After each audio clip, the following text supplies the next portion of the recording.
Chapter 451. It was clearly man-made damage. The scissor marks were very strong. She had assumed Chen Mingming was watching outside, but she hadn't expected her to leave the accessories. After a few minutes, Chen Mingming returned with the shoes. Seeing the broken ribbon, annoyance crossed her face. "Who is it? I'll only be gone for 2 minutes." Jiang Xiao frowned. "Luckily, it's just the ribbon. Is there any way to fix it?" The other party only had 2 minutes, so they didn't have much time to act. Destroying the clothes was impossible. The shoes were also something Chen Mingming had just retrieved. The crown and scepter were solid inlays, very durable, and couldn't be damaged quickly. They could only target the ribbon, which was the most vulnerable. "Yes, I get a needle." Chen Mingming quickly thought of a fix. But Gao Yuanyuan wasn't so lucky. Someone had scissors severing the back of her small round-toed shoes. "It's over. These are the only shoes I worked on all night these past few days." Gao Yuanyuan's designer's eyes turned red with anxiety. Gao Yuanyuan looked at Yuxiu, who was not far away. It must be her. She was about to charge. Jiang Xiao stopped Gao Yuanyuan. "What are you going to do?" Gao Yuanyuan rolled up her sleeves. "Beat her. Beat her to death." If Yuxiu's behavior had been the day before, during the competition for opening and closing models, she wouldn't have said anything. But with today's show, a single mistake could ruin her career. "You have no evidence, and even if you do, wait until after the show." Jiang Xiao said calmly, "The most urgent thing is to find a remedy." "Do you have a backup?" Gao Yuanyuan's designer, tears welling in her eyes, shook her head. "No, we only made one pair with this material. We needed to use cheap materials and match the theme of this show, so we don't have extra." How could it take a day or two to replace the uppers on leather shoes? There were only a few hours left, no time left. Chen Mingming looked at Gao Yuanyuan. "Try it without shoes?" "Without shoes?" Gao Yuanyuan asked. "Wouldn't it look too empty without shoes?" Suddenly Jiang Xiao said, "Wouldn't it be easier to make cloth shoes? Softer cloth shoes, tied with ribbons, like ballet slippers." Chen Mingming clapped her hands instantly. "Sure." She glanced at Jiang Xiao's hands and Gao Yuanyuan's. "Here's how. You give Jiang Xiao your black velvet gloves, exchange them for a ruby ring, and then use this ribbon to make a pair of soft black ballet slippers. But you must tiptoe throughout the catwalk, okay?" Gao Yuanyuan's face darkened. "Sure." Thankfully, she upgraded to the ultimate catwalk. The ultimate catwalk suggests, be presentable in life, show off everywhere. In other words, there are no requirements for shoes. Upon learning that Gao Yuanyuan and Jiang Xiao's belongings had been tampered with, Qin Cheng rejoiced. "Luckily, I'm just an ordinary model, not in a key position." Jiang Xiao looked at Qin Cheng. "You should be careful too. She's walking in front of you. I saw her design, it has pearls on it. If she scatters pearls on the stage, you could easily fall if you step on them." Qin Cheng was shocked. A catwalk is just a catwalk. It can't help models avoid such man-made traps. Besides, Jiang Xiao checked with the show staff, confirmed that the show had 360-degree surveillance, and then went directly to speak with the person in charge, Zhou Ming. After that, Zhou Ming stared solemnly at everyone in the show. At 6 p.m., the guests entered, and the atmosphere became lively. As the opening act, Gao Yuanyuan was a little nervous. She took a deep breath and waited for the host's introductions before the theme fashion show officially began. Chapter 452. As the music began, the singer's voice was elegant and captivating. Gao Yuanyuan, beaming like an elf princess, took to the stage halfway through the performance, her white wings ethereal and dreamy. Her movements were lively, but the bows on her ballet shoes accentuated her elegance.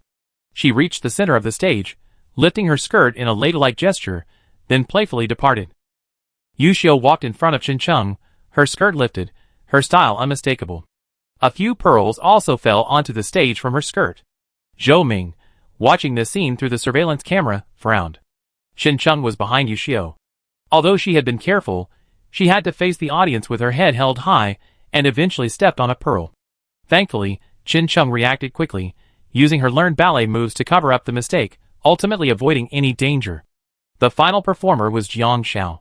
She was dressed in a black gown, crowned with a red crown, and carrying a scepter. Her aura radiated from the moment she entered the stage.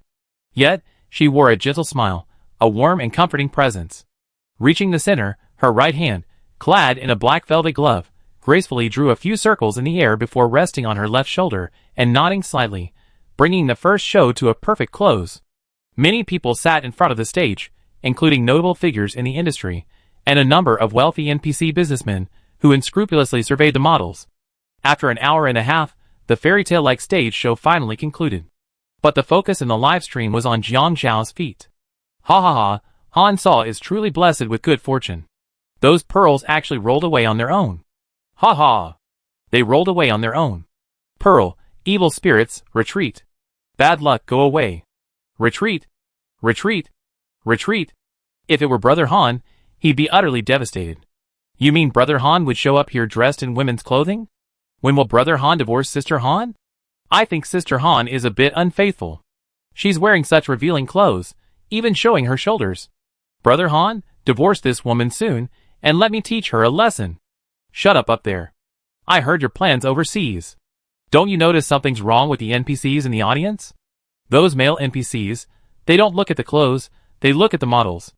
After the curtain call, the NPCs below whispered to each other. The male and female NPCs had distinctly different focuses. Gao Yuanyuan angrily went to Yu Xiao and grabbed her clothes. Yu Xiao, how disgusting of you to use such tactics. Gao Yuanyuan and her NPC had developed a close bond, as they were both foodies. Seeing her NPC's painstaking work, after days of hard work, destroyed, Gao Yuanyuan was furious. Yu Xiao remained calm. What tactics? Damaged our accessories. Jiang Xiao approached. They deliberately dropped pearls in the venue, causing an accident for the people behind them. Yu Xiao said coldly, the damage to your accessories has nothing to do with me. The pearls falling off my skirt were an accident, and I didn't mean to cause it. Not meant to cause it? Jiang Xiao bluntly replied, don't you know the venue has 360-degree surveillance? Your designer did the damage to the accessories, but you intentionally dropped the pearls. Jiang Xiao was certain of this because she had reviewed the surveillance footage a few minutes after the first show. Yu Xiao still didn't think she was wrong. She said coldly, if you can't even handle this little incident, it proves your abilities are limited. Pa. The one who took direct action wasn't Jiang Xiao or Gao Yuanyuan. It was the NPC model next to them, who had also nearly fallen because of the pearl. You're a model too. Did you know that a fall during a model's first runway show can ruin their career? 98% of runway shows won't accept a model who falls on their first runway. The angry one was a professional, new NPC model named Mumian, who had no social standing. Chapter 453. Jiang Zhao's first reaction was the plot, but if it was the plot, it should have happened to an NPC, not a player. But Jiang Xiao soon understood why. Caught off guard, Mumian lifted Yu Xiao's skirt and revealed a small, torn pouch beneath the hem. Inside, the last two pearls were ripped off. You and your designer are truly disgusting. Mumian said coldly, my designer told me this morning that the dress was damaged, and we finally managed to repair it. I never thought you would deliberately leave the pearls on the runway. Do you know that a runway represents not only the model's future, but also the brand's reputation? People like you don't deserve to appear on such a stage. Jiang Xiao understood. After all, even if Yu Xiao hadn't taken the initiative to rip the pearl necklace, her designer would have made such a deceptive design. Qin Cheng couldn't help but ask Jiang Xiao, are NPCs really that bad? Jiang Xiao thought for a moment. NPCs should be neutral. There's a saying that goes, people are like birds of a feather. Normally, NPCs shouldn't be good or bad. It's just that the player model has the highest affinity with the NPC. If Yu Xiao behaves negatively and unenthusiastically in front of the NPC will be affected. It's like making friends. If you're weak-willed, like a neutral NPC, and your friend constantly urges you to play, telling you not to study, and even drags you along, you be influenced and become lazy. If your friend is self-disciplined and hardworking, and requires you to study with her, then your weak-willed self will be influenced by your academically gifted friend. A small number of people rely on their own self-discipline, but most are influenced by their environment.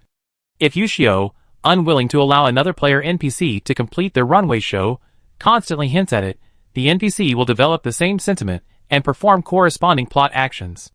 Gao Yuanyuan gave Mumian a thumbs up. Sisters. Awesome. Soon, Zhou Ming and a few others came over. Looking at Yu Xiao and her designer, he adjusted his glasses and said to the designer, we have surveillance footage proving that your actions have damaged the reputation of our show. From now on, you will no longer be able to participate in any design projects for our brand or its partners. We will also collect evidence to maintain our right to sue. The designer's face paled as he looked at Yu Xiao. Yu Xiao took a deep breath, thinking the worst-case scenario was quitting the game. As for you, Zhou Ming said, before someone suddenly approached and whispered something in his ear.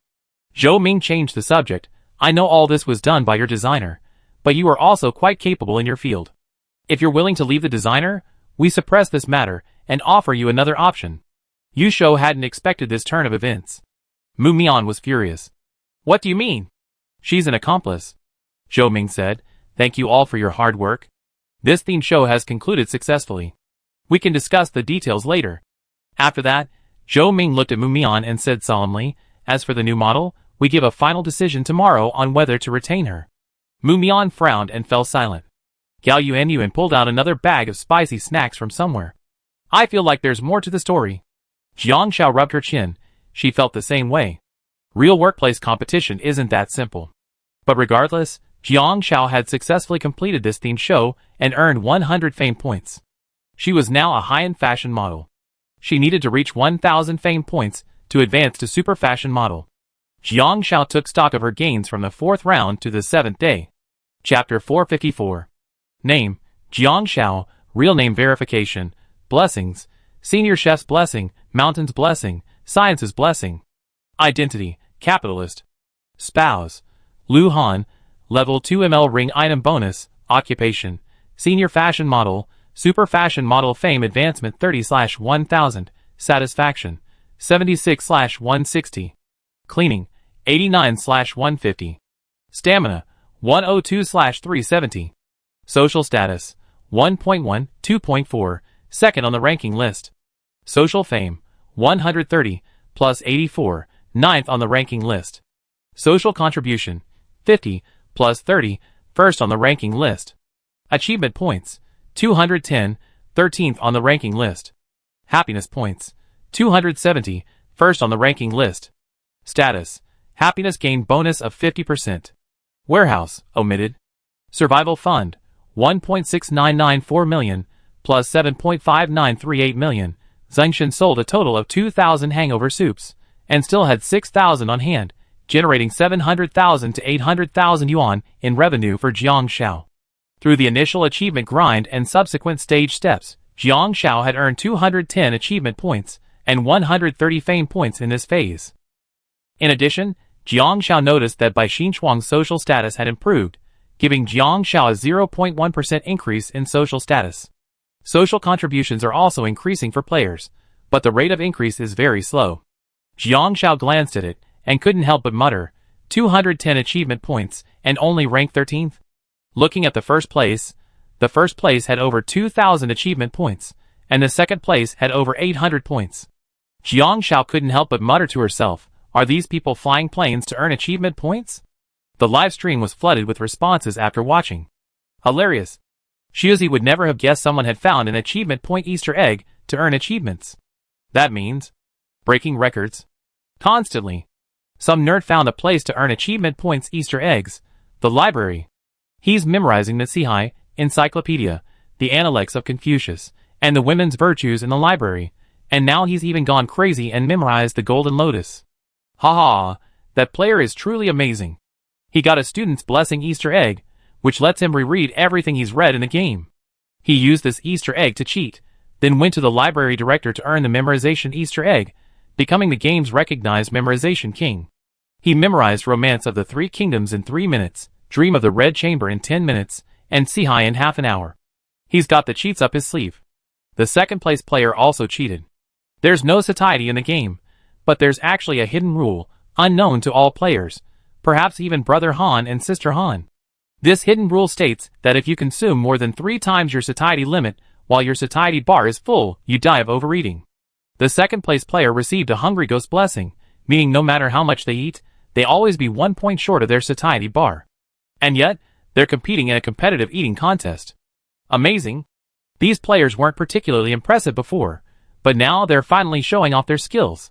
Jiang Xiao thought she could go home after the show, but Qin Mingming came over that evening and said, by the way, the brand is having a banquet tomorrow and invited us. Do you want to go? To be honest, Jiang Xiao wanted to refuse, because she got her Easter egg class by playing hard. She didn't like it, and wouldn't go if there wasn't any benefit. Just as she was about to refuse, she received a system notification. Attending a banquet hosted by a brand has a chance of triggering a career opportunity. Jiang Xiao didn't hesitate. Go. Chapter 455. Of course, A formal dress is required for a banquet, but the brand has no shortage of dresses. Qin Mingming selected a black, slightly off-the-back dress for Jiang Xiao to try on that evening. Just as Jiang Xiao was trying it on, Lu Han called in about his daily quest. Lu Han asked directly, "Is it finished? Are you coming back tomorrow?" Jiang Xiao replied, "It take 2 days. The main banquet is tomorrow night, meaning she won't be back until the day after tomorrow. This means this professional quest will take nearly 9 days. Lu Han said, "Are you free tomorrow night? I have a banquet to attend. Since my social status is 2.4, I need to bring a female companion with a fame score of at least 240 plus. But if you bring a spouse, the spouse's fame score can be cut in half to 120. Jiang Xiao was stunned. Just then, Qin Mingming came in, looked at Jiang Xiao's changed dress, and said, "Beautiful. You definitely shine at the banquet tomorrow night in this dress." Lu Han said nothing. Jiang Xiao thought for a moment. "Can I not go tomorrow night? She's full of luck, and there will be other plot twists and adventures." Lu Han listened, but didn't speak. Qin Mingming was surprised. "Why? I heard from the teacher that there are many celebrities attending tomorrow's banquet. It's the largest banquet in the City of Fame, and they're all very prestigious people in society, including supermodels and star actors. Are you really not going?" Jiang Xiao was about to speak, but when she saw Lu Han's call Idaho, she suddenly said, "Lu Han, where are you going to the banquet?" Lu Han said solemnly, "The City of Fame." "Very good. It's most likely the same banquet. No problem." Jiang Xiao and Qin Mingming smiled. "Go ahead. Lu Han will go too." Qin Mingming realized, "Oh, is your husband going too? TSK. Guess I have to find another partner then." Jiang Xiao, husband? Does the NPC consider a spouse a husband? Lu Han was delighted, but Jiang Xiao didn't say anything, so he didn't say anything either. After a few seconds, Lu Han asked, "Jiang Xiao, what are you thinking about?" Jiang Xiao slowly collected her thoughts and leaned against the table to drink some hot water. In the eyes of the NPCs, spouses are lovers, while in the eyes of the players, spouses are team members. Therefore, the NPCs' terms for couples are fluid, so I'm curious. Lu Han listened intently. Jiang Xiao finished her words in one breath. "So if Lu Daong and Hua Pao are a team, who's the husband and who's the wife?" Lu Han was silent. After 3 minutes of seemingly contemplating, Lu Han spoke, "That's a good question. Don't ask me again next time." Jiang Xiao couldn't help but laugh. After completing the task, she said to Lu Han, "Okay, see you tomorrow." "Yeah, see you tomorrow." Lu Han hung up. Jiang Xiao suddenly felt something was amiss. Thinking for a moment, Jiang Xiao sent messages to Bai Shuangxin and Yu Qingqing. She was told that they were also invited to a celebrity banquet tomorrow. But what kind of celebrity banquet would invite new models and actresses? Suddenly Jiang Xiao thought of a phrase. A pool of wine and a forest of meat, a capitalist slaughterhouse. At the same time, Jiang Xiao received a message from Bai Xinchuang. "Sister Xiao Xiao, Lu Lin hasn't contacted my friend lately. I can't get any evidence. What should I do?" Jiang Xiao replied, "Don't worry, there will always be a chance. She probably won't target your friend again, but she might target other newcomers. And she's not the only one who has had this happen. Lu Lin probably had a psychological scar after being robbed by her once." Although Jiang Xiao hadn't encountered one yet, she suspected that the modeling industry might have similar unspoken rules. Bai Shuangxin quickly replied, "I see. I recently became friends with a senior. She's very well known in the industry. She says I'm very talented and would be a supporter if I'm willing. Sister Xiao Xiao, will you help me? I want to help more people like my friend." Jiang Xiao quickly replied, "Of course." Chapter 456. At 6 p.m. the next day, Jiang Xiao and Qin Mingming entered the venue together. Qin Mingming held out her invitation, and the waiter politely brought over a tray of colorful champagne, allowing Jiang Xiao and Qin Mingming to choose. Jiang Xiao chose a starry blue. Qin Mingming said, "Sure enough, there are so many people. That person over there looks so familiar." Jiang Xiao looked over and saw Lu Lin and her friends, surrounded by stars. Lu Lin was wearing a white dress with a semi-cutout design, and Jiang Xiao couldn't help but take a second look. So white, so big. No wonder some people like to vote for Lu Lin. No wonder men like her. Jiang Xiao liked her too. And over there, someone waved at them. Come on. It was none other than Mu Mian and Chen Cheng. Yu Xiu's designer hadn't come, leaving Yu Xiu alone. But she felt isolated, so she could only sit by the pool, lost in thought.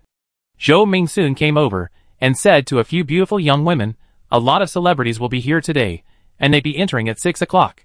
Zhou Ming smiled and said, "Whether it's modeling or acting, it's a profession that relies on youth. Finding the best home during the most beautiful time is also a way out." Chen Chung coughed violently. Suddenly Zhou Ming said, "Yushio, come with me." Yushio came to her senses. Watching Zhou Ming lead Yushio away with a puzzled look on his face, Chen Chung couldn't help but wonder, what does this mean? Backdoor? Not only are they not punishing Yushio, but they're keeping her around. Jiang Xiao took a sip of the cocktail, which was only slightly alcoholic, and put it down before speaking. "It's strange.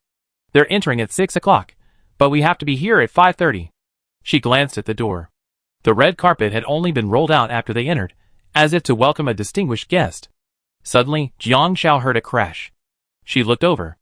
Zhou Ming, who had called Yushio aside, had been hit on the head with a wine glass by Yushio. His face was ashen. Yushio angrily said, "Dream on." She then turned and walked away.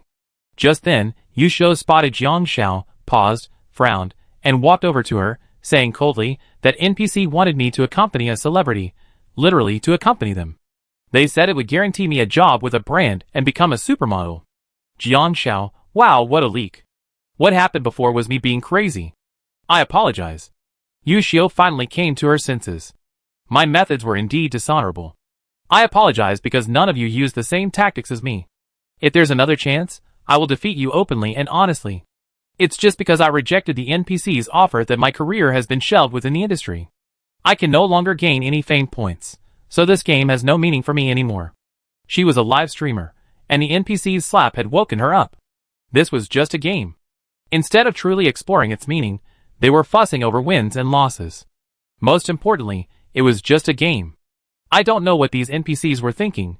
Selling myself is impossible. It's better to remind them, as an apology for the previous match. Jiang Xiao blinked, somewhat puzzled, and said, "This workplace game is supposed to mean you can pretend to agree and then try to find a compromise. Agreeing doesn't mean you have to do it. Sometimes it's just a way to protect yourself. The NPCs in this game are very humane. You must have encountered a hidden adventure plot." Yushio, That's right, but she's already refused, and now she's on the blacklist. This is annoying. Yushio stopped struggling. Forget it, it's too late. I leave the game, and see how you guys play. Yushio turned around, just as two security guards approached to ask her to leave. Chen Chung asked curiously, "Jiang Xiao, what did you just say about a hidden adventure plot? What tactics?" I didn't understand. Jiang Xiao pondered Yushio's words, then recalled Lu Lin's actions. She guessed, it's a hidden plot triggered by the gameplay. It should be a typical hidden plot about fame or rising social status. The gameplay might be similar to the unspoken rules. As Jiang Xiao finished speaking, all the players in the room heard a system prompt. Congratulations to all players who have arrived at the banquet venue. You are about to enter the City of Fame public adventure game, Celebrity Banquet. Below are the rules for this adventure game. Chapter 457. At the Celebrity Banquet, thousands of NPCs with social statuses ranging from 1 to 10 will appear. They will randomly express interest in players within their site whose social status is 3 or more points lower than theirs, and players cannot avoid them. Gaining NPC favorability can accelerate fame and status gains, but this also creates negative information. While negative information isn't listed on the leaderboard, there's a certain chance it will be exposed, but not 100%. This exposure can negatively impact a player's fame. NPCs are moody, and a low favorability level can lead to premature career demise and a dark ending. However, the banquet also contains hidden rules that can divert NPC interest.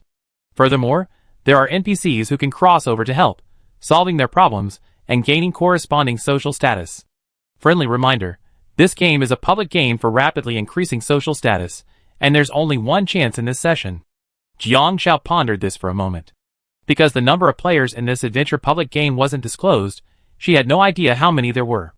Jiang Xiao wasn't interested in watching. However, the rules state that this is a public arena for rapidly improving social status, suggesting that there should be other public arenas within this phase, perhaps targeting rankings or something similar. Jiang Xiao, do you know what a dark ending is? Chen Chung asked. Jiang Xiao replied naturally, it's an ignominious ending. What is a glorious ending? It's like endings like those of ordinary heroes or unsung heroes. These are endings that can be made public, serving as benchmarks and role models. They are celebrated, imbued with light and righteousness, and can inspire a spirit of optimism. Dark endings, on the other hand, involve some rather unpleasant deaths. Jiang Xiao had seen a TV series before and loved it, leaving a lasting impression. The female lead was a new actress, very talented and instantly recognizable. When the series came out, it was incredibly popular, and everyone thought the actress would become an instant star, a rising star with a lot of buzz. Surprisingly, she only had one film and never saw the show again. Later, Jiang Xiao saw online reports that the new actress had offended her superiors by refusing to accept unspoken rules, and was subsequently banned. Others said the unspoken rules had caused her mental health problems and led to her madness. No one knows the details, and there are many different opinions. Fame and fortune are double-edged swords. While gaining them brings benefits, they can also bring harm. This is especially true for girls without a name or background. The pressures placed on women by tradition run deep in their bones and blood. Even if others offer understanding and sympathy, the psychological trauma they endure is unforgettable. And not only girls, but boys in today's world aren't necessarily safe either. Chen Chung asked, "But we're in the game, and the live stream is forced on during the day. There shouldn't be anything particularly serious happening, right?" Chen Chung had a reason to ask Jiang Xiao. Jiang Xiao is a chart topper. She might not always be number one, but there are over 50,000 players. She's on every single chart. Isn't that impressive? Although Chen Chung is also on the charts, she's at the bottom of the list, so she only has a bit of fame. She's actually very poor, really poor. Their relationship is a bit of a trait. Gao Yuanyuan listened to Chen Chung and Jiang Zhao's conversation with her ear tilted. Chapter 458. Why are you so stupid? Gao Yuanyuan said, "You know the live broadcast is mandatory. Luckily, I didn't participate. But to put it bluntly, if an NPC asked you to take off your clothes in broad daylight, would you?" Chen Chung was shocked. "No way." Jiang Xiao said, "Although there are live broadcast controls, the video will go black after it appears, but it also means someone knows you did it. Taking off your clothes can win the NPC's favor, but it's a dishonorable choice, and you can't face your real fans. If you don't, you offend the NPC, and the outcome could be something you can't control. The game will impose a mandatory ending. But that's how holographic games are. However, the government isn't so strict about holographic games. Gory scenes, for example, aren't currently banned, but neither are they deliberately promoted." "Then, what should we do then?" Chen Chung asked nervously. "What if the NPC notices me? How can I hide?" Gao Yuanyuan said, "There are hidden rules. Why don't you just look for them?" Jiang Xiao touched her chin. Suddenly, a boy's voice rang out from the side. "Wow! These game rules are amazing. Will some rich woman notice me? I'm going to show my fans in my livestream how to seduce a rich woman. My followers will definitely increase." The man who spoke was dressed as a waiter, also a gamer. But his waiter suit had no lining. The faint glimpse of his chest muscles made Jiang Xiao and the other two pause for a moment. Chen Chung was dumbfounded. How dare he say that? Jiang Xiao shrugged, thinking it was perfectly normal. Many streamers in the game openly admit to doing something wrong up front. This helps attract fans, but they might not rank very high in the final rankings. But that wasn't important. What mattered was that the live stream gained popularity. Just like this rich, glamorous woman, there would surely be a ton of people watching. "Hey! There's a streamer over there. I know her." Qi Linchuan waved towards Jiang Xiao. For a moment, Jiang Xiao was stunned, thinking he knew her. But then she realized it was unlikely. She was just a nobody. Thankfully, Jiang Xiao wasn't narcissistic. Qi Linchuan called out, "Lu Lin." Lu Lin was talking to a few young actors. Yu Qingqing was accompanied by her agent, looking quite well protected. Lu Lin turned around and saw a colleague from the same live streaming company, a male streamer who was just trying to capitalize on the hype. He had 400,000 or 500,000 followers, so she didn't say anything. Jiang Xiao took a sip of her champagne and heard the player next to Qi Linchuan say, "Lin Linzi. How is she?"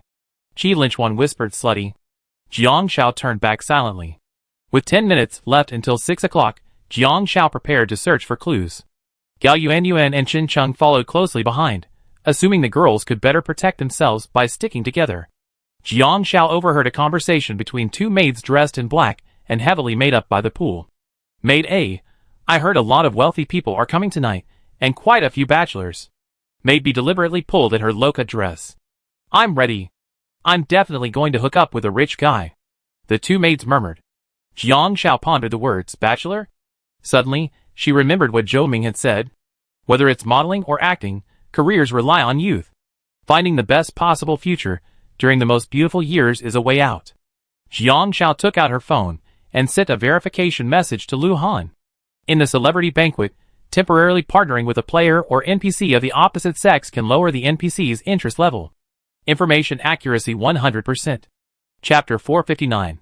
Jiang Xiao tested several times and deduced the difference by inversely. Single means that all players entering this place are automatically set to single. Or perhaps the rule for attracting NPC attention is singleness. Jiang Xiao tried to see if simply forming a temporary partnership with one or more players or NPCs could reduce the NPC's interest level, but the accuracy rate was only 50% due to the lack of the keyword opposite sex. So female players should look for male NPCs or male players. Male players should look for female NPCs or female players. As for how to determine a temporary partnership, at 6 o'clock, when the first male NPC entered, Jiang Xiao saw a female NPC model looking at the man, with a smile, approaching him, holding his hand, and talking. So Jiang Xiao immediately tested the second verification information. In the celebrity banquet, engaging in regular intimate actions with players of the opposite sex can form a temporary partnership. 100% accuracy. Lu Han absorbed the information and quickly grasped the key points. Intimate actions? What intimate actions? Jiang Xiao, Before she could finish, Gao Yuanyuan said to Chen Cheng, forget it, there's no point in us forming a group. We must form a group with players of the opposite sex or NPCs. I hadn't expected Gao Yuanyuan to be a high-level player. Chen Cheng was flustered. Where can I find players of the opposite sex? Chen Cheng had just finished speaking when a man from the opposite side of the red carpet suddenly entered and spotted Chen Cheng. Chen Cheng, I'm here to find you. Chen Cheng's face paled. Sister, I have to run. My nemesis is here to find me. This is so frustrating. To avoid this idiot, she hadn't tried to gain happiness in days. The thought of dividing the family fortune in a divorce made her very reluctant. The money wasn't much to begin with, and now they had to split it in half. Then Chen Cheng lifted her skirt like a runaway princess. Hey, Chen Cheng. Don't run. You're wearing high heels, don't fall. If you have to fall, fall into my arms. Gao Yuanyuan shook her head. He chases her, she can't escape even with wings. Jiang Xiao couldn't help but laugh, looking at Gao Yuanyuan. Why are you still here? Aren't you afraid of being caught by the NPC? Gao Yuanyuan's eyes widened. I'm not a competitive player. If anyone dares to take advantage of me, I kick him to death. She's so brave. Jiang Xiao suddenly felt that the words not a competitive player were so easy. Hans Wei. Suddenly, Gao Yuanyuan screamed. Lu Han looked over at the sound. Jiang Xiao was stunned. Gao Yuanyuan patted Jiang Xiao's shoulder. Your couple is here. Jiang Xiao, No, she knew, but why was Gao Yuanyuan so excited? As if she'd just seen her own couple? Gao Yuanyuan's eyes lit up, and Jiang Xiao realized, are you a fan of Lu Han? Yes. Gao Yuanyuan nodded, I like playing games, and Brother Han's strategy guides are very effective for me. Jiang Xiao felt Gao Yuanyuan was being very secretive. She thought only Chen Cheng was. Gao Yuanyuan was blunt. You're Brother Han's couple, not mine. I don't support couples, I only support strong relationships. Lu Han said a few words to the NPC next to him, then walked towards Jiang Xiao. Jiang Xiao curiously asked Gao Yuanyuan, then why aren't you participating? Gao Yuanyuan replied, the third round of the game must be live-streamed. The meaning is very clear. The rules of the To Live competition state that players who rank high in the competition will obtain the rights to cooperate with the game's exclusive live streaming program. This competition is clearly aimed at finding live streamers. I enjoy playing games, but I don't enjoy being a live streamer, so why should I continue to compete? Even if the prize money goes to the top players, it's not much. However, finding an interesting live streamer is beneficial to the game developers. Prize money is always a gimmick to attract traffic to a game. Those who win the prize money will accumulate a large number of fans, which in turn brings traffic to the game itself. Naturally, they hope that if they want to become a live streamer, their first choice will be their platform. It all comes down to the dictatorship of the capitalists. This was the first time Jiang Xiao had encountered such a clear-headed player in a game. Chapter 460. However, Jiang Xiao also noticed the NPC that Lu Han had brought along. With a social status of 9.3, he was the highest-ranking NPC she had ever encountered. So, he was the most influential entrepreneur behind Lu Han. Lu Han looked at Jiang Xiao. She had let her hair down tonight. Chen Mingming had chosen a backless dress for her, but she didn't want to stand out. The black dress, however, was simple and elegant, without any exaggerated style. Combined with Jiang Xiao's clear face, it didn't exude a glaring or overt sexiness, but rather a subtle, intriguing comfort. He approached Jiang Xiao and bowed. "You look beautiful tonight." Jiang Xiao's ears twitched slightly. Gao Yuanyuan extended her hand. "Hello, Brother Han. I'm Yuan Biliukyu. I'm your fan." Lu Han narrowed his eyes, nodded, and returned the handshake. Gao Yuanyuan was thrilled. "Great. I can go 3 years without washing this hand." "Hello, Brother Han." "Goodbye, Brother Han. I won't interrupt your sweet date, Brother Han. I'm leaving." In Gao Yuanyuan's eyes, if Lu Han were Jiang Xiao's boyfriend, any normal girl would be shy and show off a bit. But Jiang Xiao didn't have that. In fact, her first reaction was to quickly distance herself from Lu Han. So Gao Yuanyuan couldn't figure out the true nature of their relationship. But what was certain was that Lu Han had never been a couple since the livestream began. Even if they weren't having an affair right now, Brother Han was definitely on the verge of doing so. Jiang Xiao reacted. "Do you know her?" "Yes." Lu Han nodded. "A very demanding fan, very patient. She kept asking me about a video for a month, and I had to answer her." "How tricky was she?" "So tricky that when Lu Han was live streaming other games, some NPCs would just go for it without a word, and no one doubted Lu Han's ability. Only in Tomorrow, there were a few mysterious NPCs who were hidden sweeping monks. They were the kind who would vanish if they got a little bit of a stunt before completing a crucial revenge plot. Only this one person kept asking for a month, asking Lu Han at a fixed time every day. Because he received so many private messages, Lu Han only saw her messages a month later.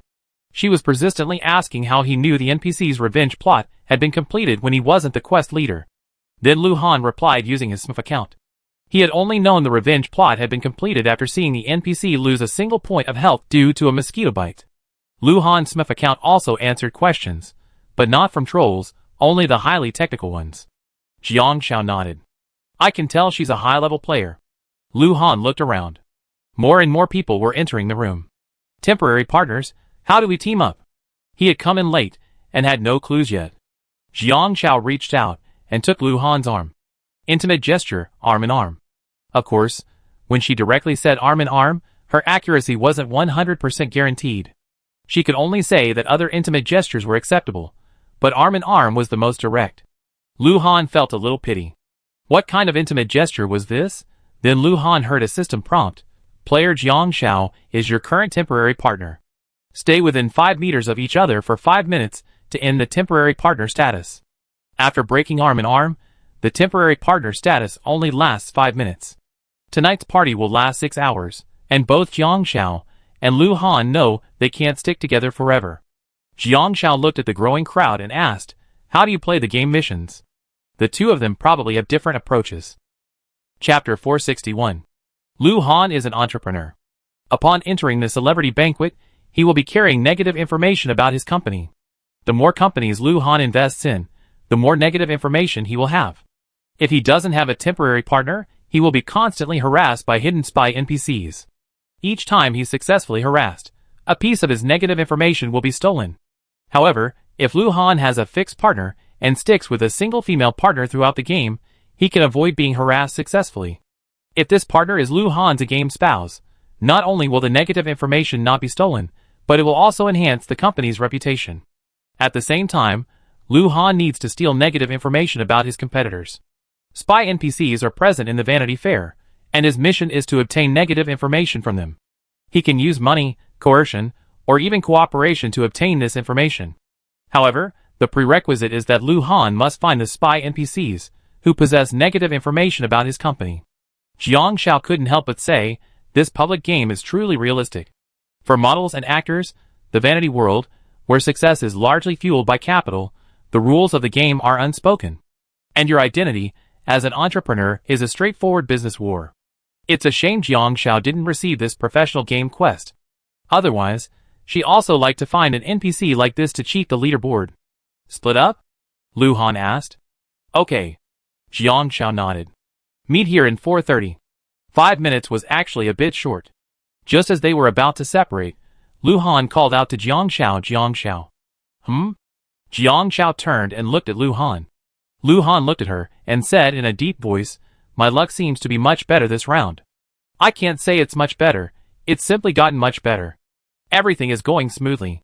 Perhaps there's a hidden rule, and even shared luck attributes when forming a couple?" "Oh." Jiang Xiao, confused, nodded, considering whether to offer congratulations. Lu Han's eyes narrowed into a beautiful smile, and he raised his hand to stroke Jiang Xiao's bangs. "You little shorty are a lucky charm for your husband." Jiang Xiao was stunned for a moment. "See you in 4 minutes." Lu Han had already turned, his suit on, and walked away. As the distance between them grew, the countdown to the temporary partnership's breakup echoed in her mind. Jiang Xiao suddenly realized and looked at Lu Han's droopy back. "Who's short? Who's short? 1.80 meters is nothing." He kicked a potted plant, cursing, "Believe it or not, I be wearing 40 centimeter stilts and walking like a model, looking down on you, you little dwarf." Livestream. "Ha ha, Xiao's eyes still as straight as ever. Isn't the point of being a lucky charm for your husband?" It seems like Brother Han is really lucky in this segment, almost hitting the mark every time. The upstairs guy wasn't paying close attention. Sister Han blushed first, then realized Brother Han called her short. Speaking of which, Sister Han isn't short. She's 1.63 meters tall. Do you know how many girls can't even reach 1.60 meters? With 4 centimeters heels, she's definitely 1.67 meters, or 1.70 meters rounded up.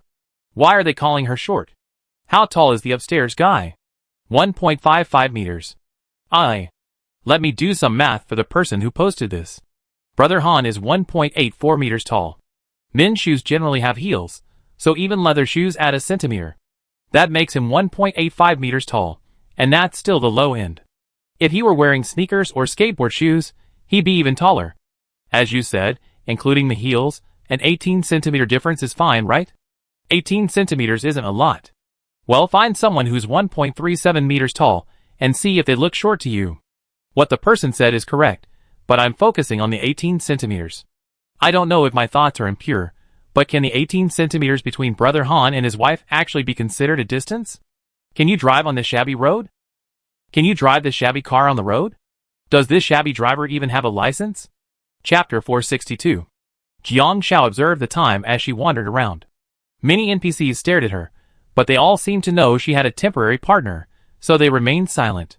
It felt unpleasant to be watched, so Jiang Xiao tried to ignore them, believing they were all fake NPCs. But she also heard a lot of news from the crowd. For example, an unremarkable waiter said, "I just went to see Director Chen, and he actually said I have no taste. My perfume smells like feet." Another said, "Don't tell me I'm unlucky. Sand got stuck in my shoe, and I went to a corner to shake it out, but Mr. Jiang saw me. When I went to greet him, he asked if I washed my hands. I was mad. Mr. Liu doesn't like women with long hair. He says long hair means less knowledge. Is this Mr. Liu from the last century? Young Master Jiang is a big shot. He's backed by the entire Jiang group. He's in a very high position. You can't afford to offend him."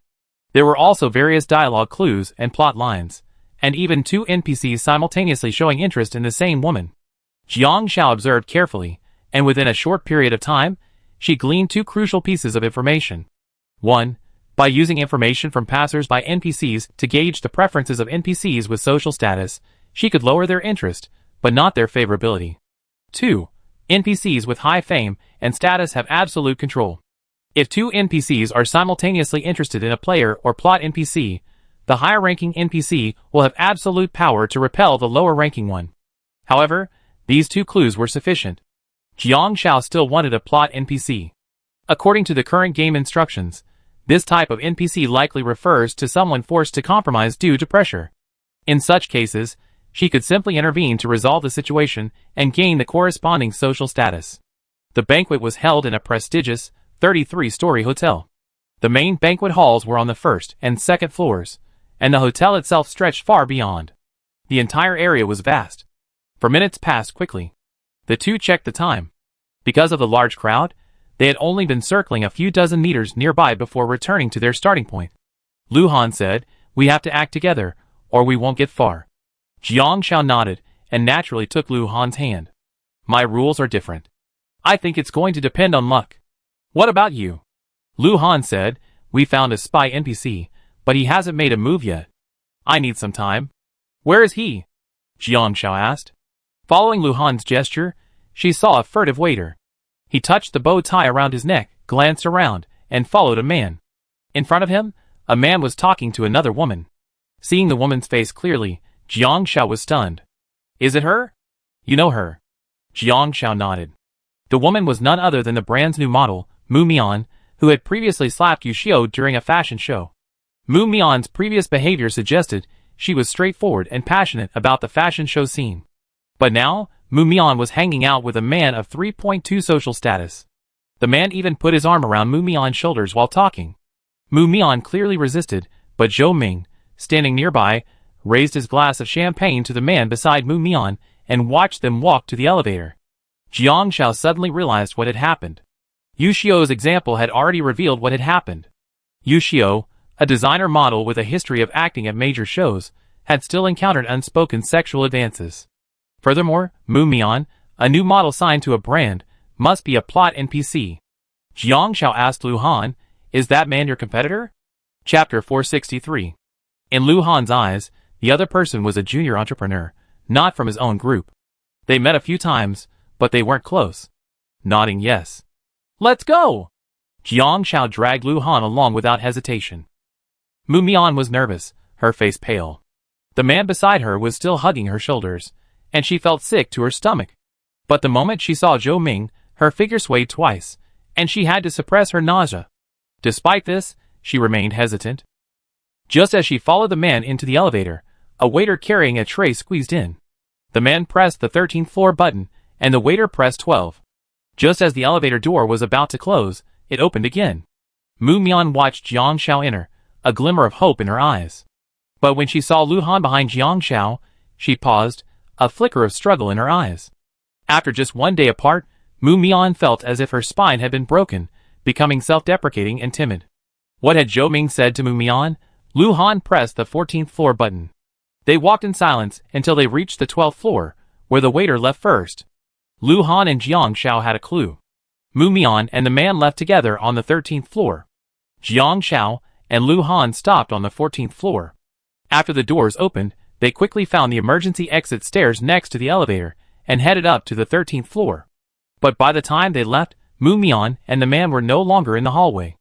It was unclear which room they had entered. Separate your efforts, Lu Han said. Jiang Xiao went left, Lu Han right.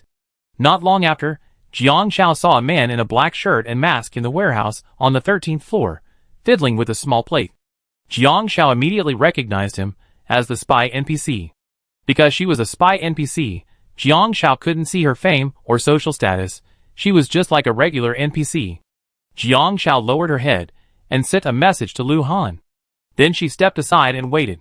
This spy NPC was quite convincing. Lu Han came over and hid with Jiang Xiao.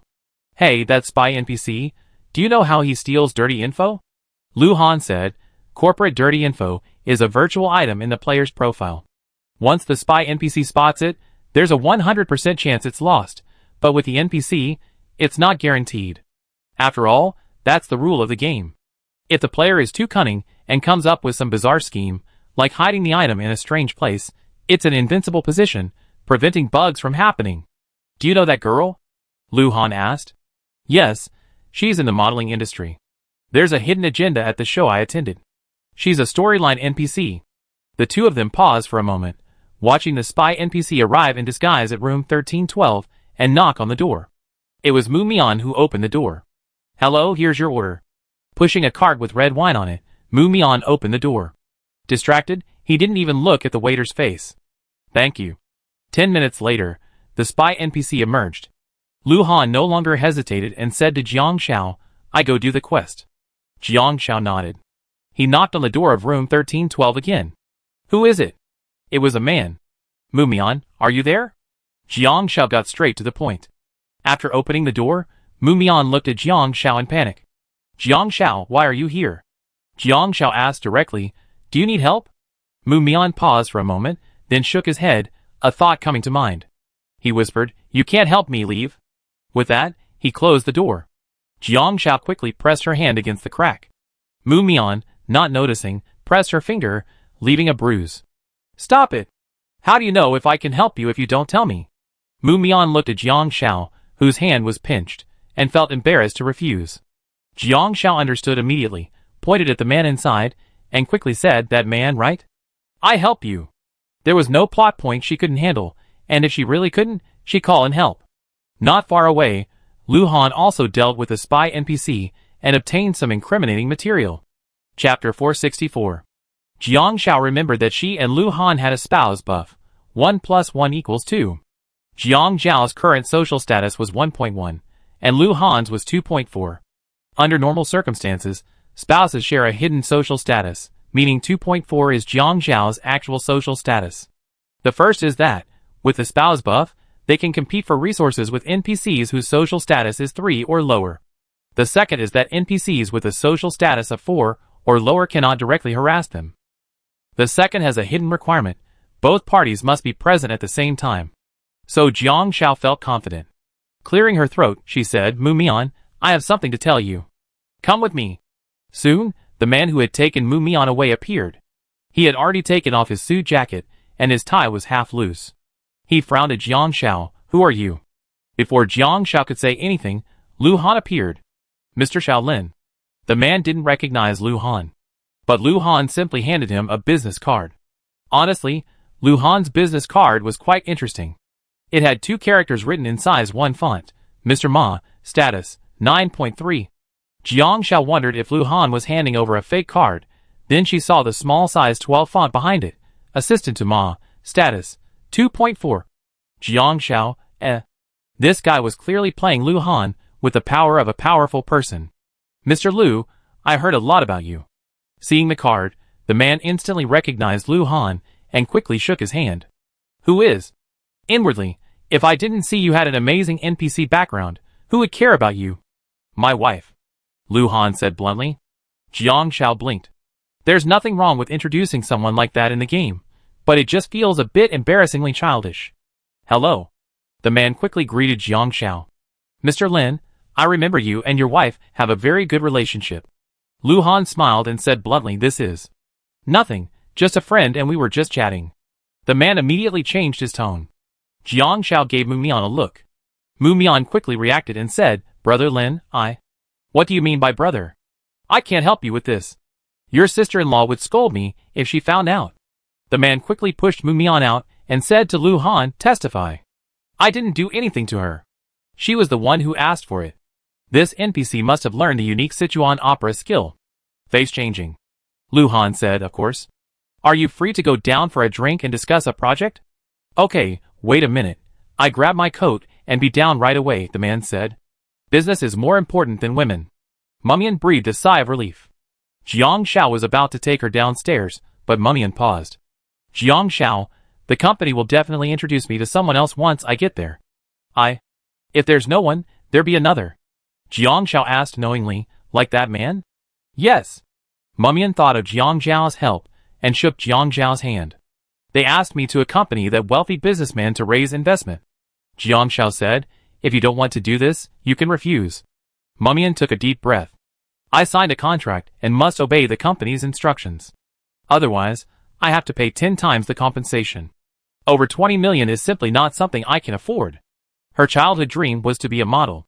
To become a model, she worked hard to lose weight, self-disciplined with weight loss exercises, and practiced professionally. After signing the contract, she thought she had a bright future, but she didn't expect to encounter something like this. Not only Mu Mian, but even many of the sisters, who had trained with her for so long, had already accepted this rule. She had no way to resist. Over 20 million. Jiang Xiao suddenly felt so poor. She didn't have that much money to pay. And even if she spent money, she could save one, but not both. Chapter 465. Jiang Xiao couldn't help but ask, does everyone accept this rule? Someone must be unwilling to do this, otherwise, if someone succeeds, the brand will be doomed. Mu Mian said, for you, it's just an ordinary theme fashion show, but for us, it's an elimination. The purpose of that fashion show is to attract sponsorship, investment, and endorsements, and also to test the model's potential.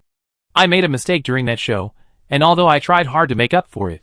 But, that one mistake, they used it as an excuse. Many brands paid attention to that show, and this was my first show, so I have very few opportunities in the future. The model show world is so cruel. Even though she had made amends, even though the brand knew the whole story.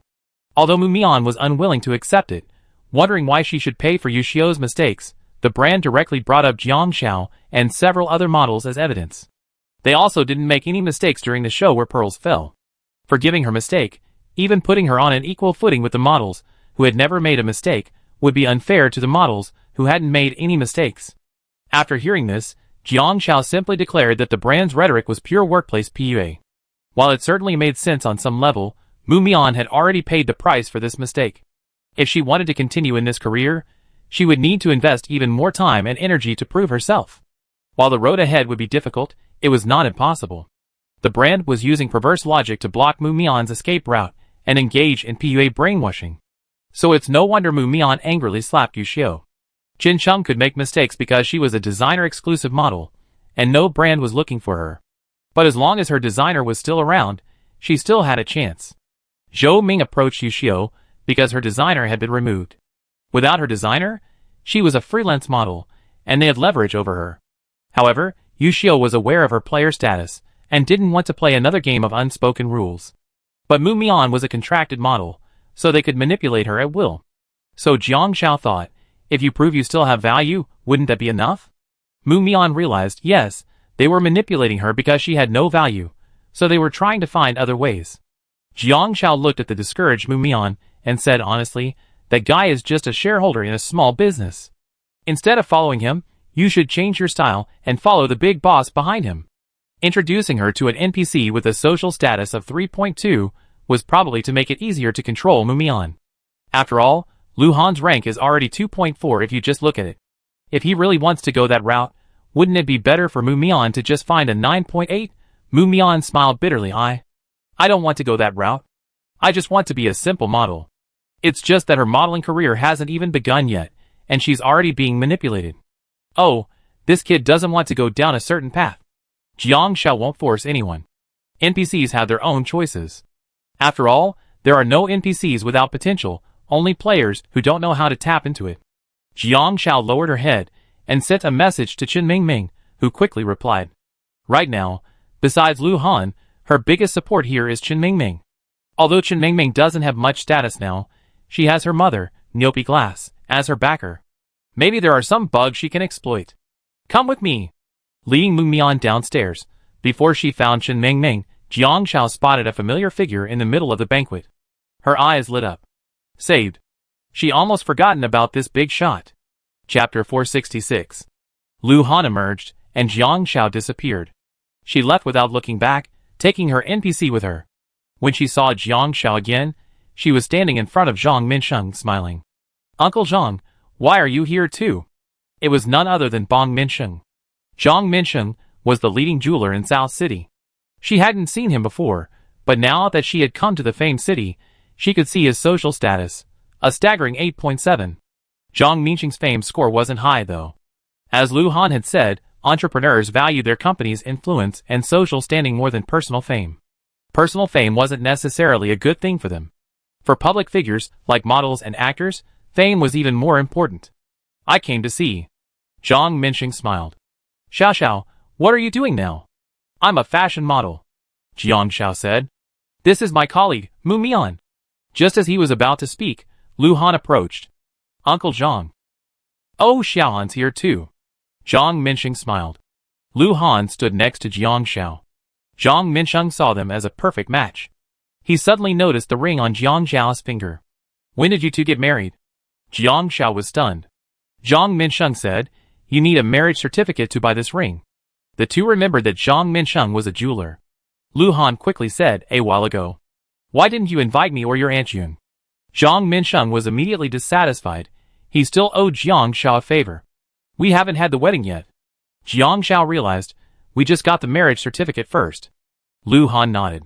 Okay, get on the bus first, and buy the ticket later. Jiang Xiao, question mark. Can this thing be described like that? Zhang Minsheng, upon hearing this, said, okay, Xiao Xiao, if you're going to have your wedding, be sure to tell Aunt Yun. She was talking about you the other day. I'm busy with work. I go see Aunt Yun after this. Jiang Xiao said. Zhang Minsheng nodded in understanding. Young man, you still have to work hard when you need to. By the way, Uncle Jiang, how was that friend's visit to your place? Jiang Xiao thought of Shen Jingbin, whom she hadn't heard from in a while. Lu Han suddenly remembered something, touched his nose, and nudged Jiang Xiao. But before they could compare notes, Zhang Minsheng recalled, your friend resigned the day before yesterday. Didn't he tell you? Ah. Jiang Xiao was stunned. He can't sell the merchandise. He doesn't sell much in a live stream. Even with a few secondary streamers, it's not very effective. Zhang Minsheng said.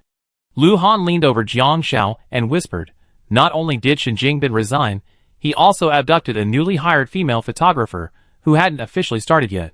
The one he was paired with. The two of them are now doing another live stream. Jiang Xiao was stunned. Lu Han opened his phone. The live stream showed an old house. Shen Jingbin was cosplaying Jigong, fanning himself with that tattered fan and even putting a duck leg in a broken bowl. Over 1,000 people were watching. Shen Jingbin said nothing. And judging by the video he posted, he was cosplaying the God of Wealth yesterday, even dancing the God of Wealth dance while holding an ingot, replacing begging with a more spiritual term. Begging. Jiang Xiao, eh. She looked at Zhang Minsheng sheepishly. Sorry, Uncle Zhang. It's okay. The anchors here come and go all the time, leaving before their internship is over. Zhang Minsheng wasn't angry. The anchor profession isn't easy, but it's also not. A lot depends on chemistry and style, as well as luck and skill. Besides, Jiang Xiao had only introduced Shen Jingbin. It wasn't like Jiang Xiao had offered her the bonus back then, where she could have gotten the money directly. While that bonus wasn't there, the favor remained. Suddenly, someone came over. Mr. Zhang, this is the spokesperson I introduced you to. Lu Han and Jiang Xiao looked over. Strangely enough, he looked familiar. Lu Lin glared at Jiang Xiao. This time, she ruined her fortune. Chapter 467. Zhang Minsheng came here mainly to discuss the spokesperson. He owns a designer jewelry brand that's oriented toward the mid-range market. While it's mid-range, it sells widely, making it a mass-market brand. Some of its designer jewelry is therefore popular with lesser-known celebrities. However, after filming a drama, the previous spokesperson's fee skyrocketed, so he dropped her and decided to come and look for a new spokesperson. Lu Lin, this is Mr. Zhang. The agent introduced Zhang Minsheng. Hello, Mr. Zhang. Lu Lin smiled generously at Zhang Minsheng. Jiang Xiao happened to be standing next to Lu Lin. The dress Lu Lin was wearing had a high V-neck slit, and from Jiang Xiao's perspective, the view was breathtaking. The kind you never tire of seeing. She nudged Lu Han and whispered, she's got a great figure. Look! Lu Han glanced at her, and quickly moved away. It was eye-catching. Jiang Xiao looked over curiously. Don't you like it? Lu Han was extremely serious. Jiang Xiao, are you playing a sting? If he said he liked it, she would start to act like one. Jiang Xiao's eyes cleared, and after a moment's reaction, she said, no, I'm inviting you out of sincere admiration. Lu Lin and her agent only had a 4.8 social status, but there must be a connection. Lu Lin smiled throughout their conversation. But Zhang Minsheng's reaction was indifferent. Finally, after the agent said hello, he left in a huff. After Lu Lin left, Zhang Minsheng said to the person next to him, it's okay, but it feels a little off. The assistant nodded. Then Zhang Minsheng asked Jiang Xiao, Xiao, you're in this industry. What do you think of that spokesperson just now? Jiang Xiao said tactfully, Uncle Zhang, a spokesperson is the face of a brand. It's not just about looks, their work and character are paramount. If a spokesperson has negative information, once exposed, it would be a fatal blow to the brand. The hint was clear. Zhang Minsheng nodded. You're right. I need to think about this carefully. By the way, Uncle Zhang, did you bring a female companion today? Jiang Xiao asked. Zhang Minsheng smiled. No. Why, you want to be my companion? Jiang Xiao blinked. No, I just want to ask you a favor. The celebrity banquet is only for today. But Jiang Xiao wanted to help Mu Mian, and there was no way to get more money right now. Zhang Minsheng clearly came looking for a spokesperson, but telling him to choose Mu Mian outright was unrealistic. Mu Mian's strength was still the key. Oh, you tell me, Zhang Minsheng said. My colleague next to me is being harassed continuously tonight by a fierce suitor. If she had a regular male companion, this wouldn't have happened.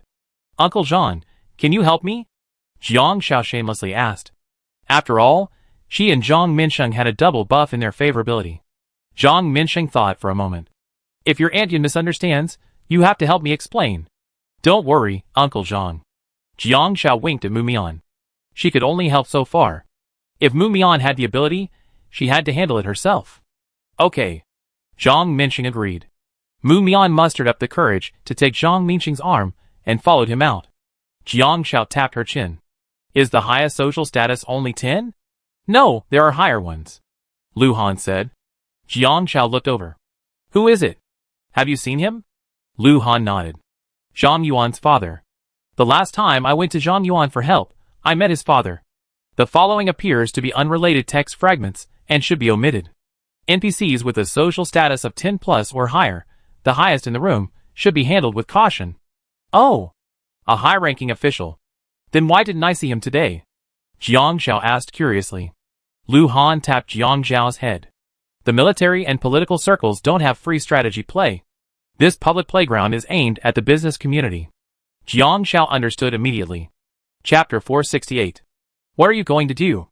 Watching Zhang Minxing and Mu Mian leave, Lu Han asked Jiang Xiao. Jiang Xiao shook her head. The fastest way to increase your social status in this whole fame and fortune banquet is to break away from your fixed partner and get to know NPCs of higher social status.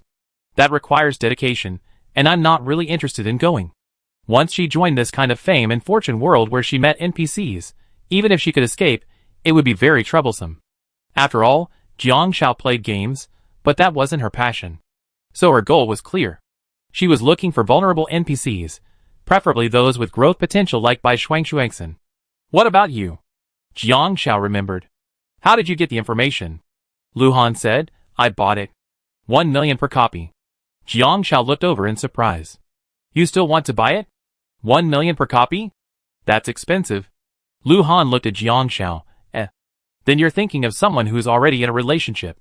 Just be polite and spend a little money. Jiang Xiao said, the rules don't say you can't grab things, do they? She thought Lu Han's game was more fun. Lu Han nodded, no. Let's go! Jiang Xiao instantly became interested. Even Jiang Xiao herself hadn't noticed how much more lively she had become with Lu Han. 2/3 of the time had passed, when a scream rustled in the grass behind the banquet hall. A man struggled to crawl out. The elegant girl in a dress grabbed his legs and pulled him back. Lu Han, hurry! The man in a suit gracefully pressed down on him and stripped him completely. 10 minutes later, the man crawled away, clutching his clothes. The two stood by the pool in the back garden. Lu Han's tie was askew, and Jiang Zhao's hair was a little disheveled, but Jiang Xiao took the initiative to help Lu Han tie it, and Lu Han also helped Jiang Xiao fix her hair. Jiang Xiao glanced through the pool. Very good, still elegant. How many? Jiang Xiao asked. Lu Han took a look. 17. Over 17 million saved. What a good housekeeper. The live stream room fell silent for a moment then. Poor NPC. Has Mrs. Han become bad because of Brother Han? Has Brother Han become good because of Mrs. Han? Wow, Mrs. Han even thought of robbery, but Brother Han didn't. He still wants to win people over with money. To be precise, black on black is actually a legal loophole and can't be controlled.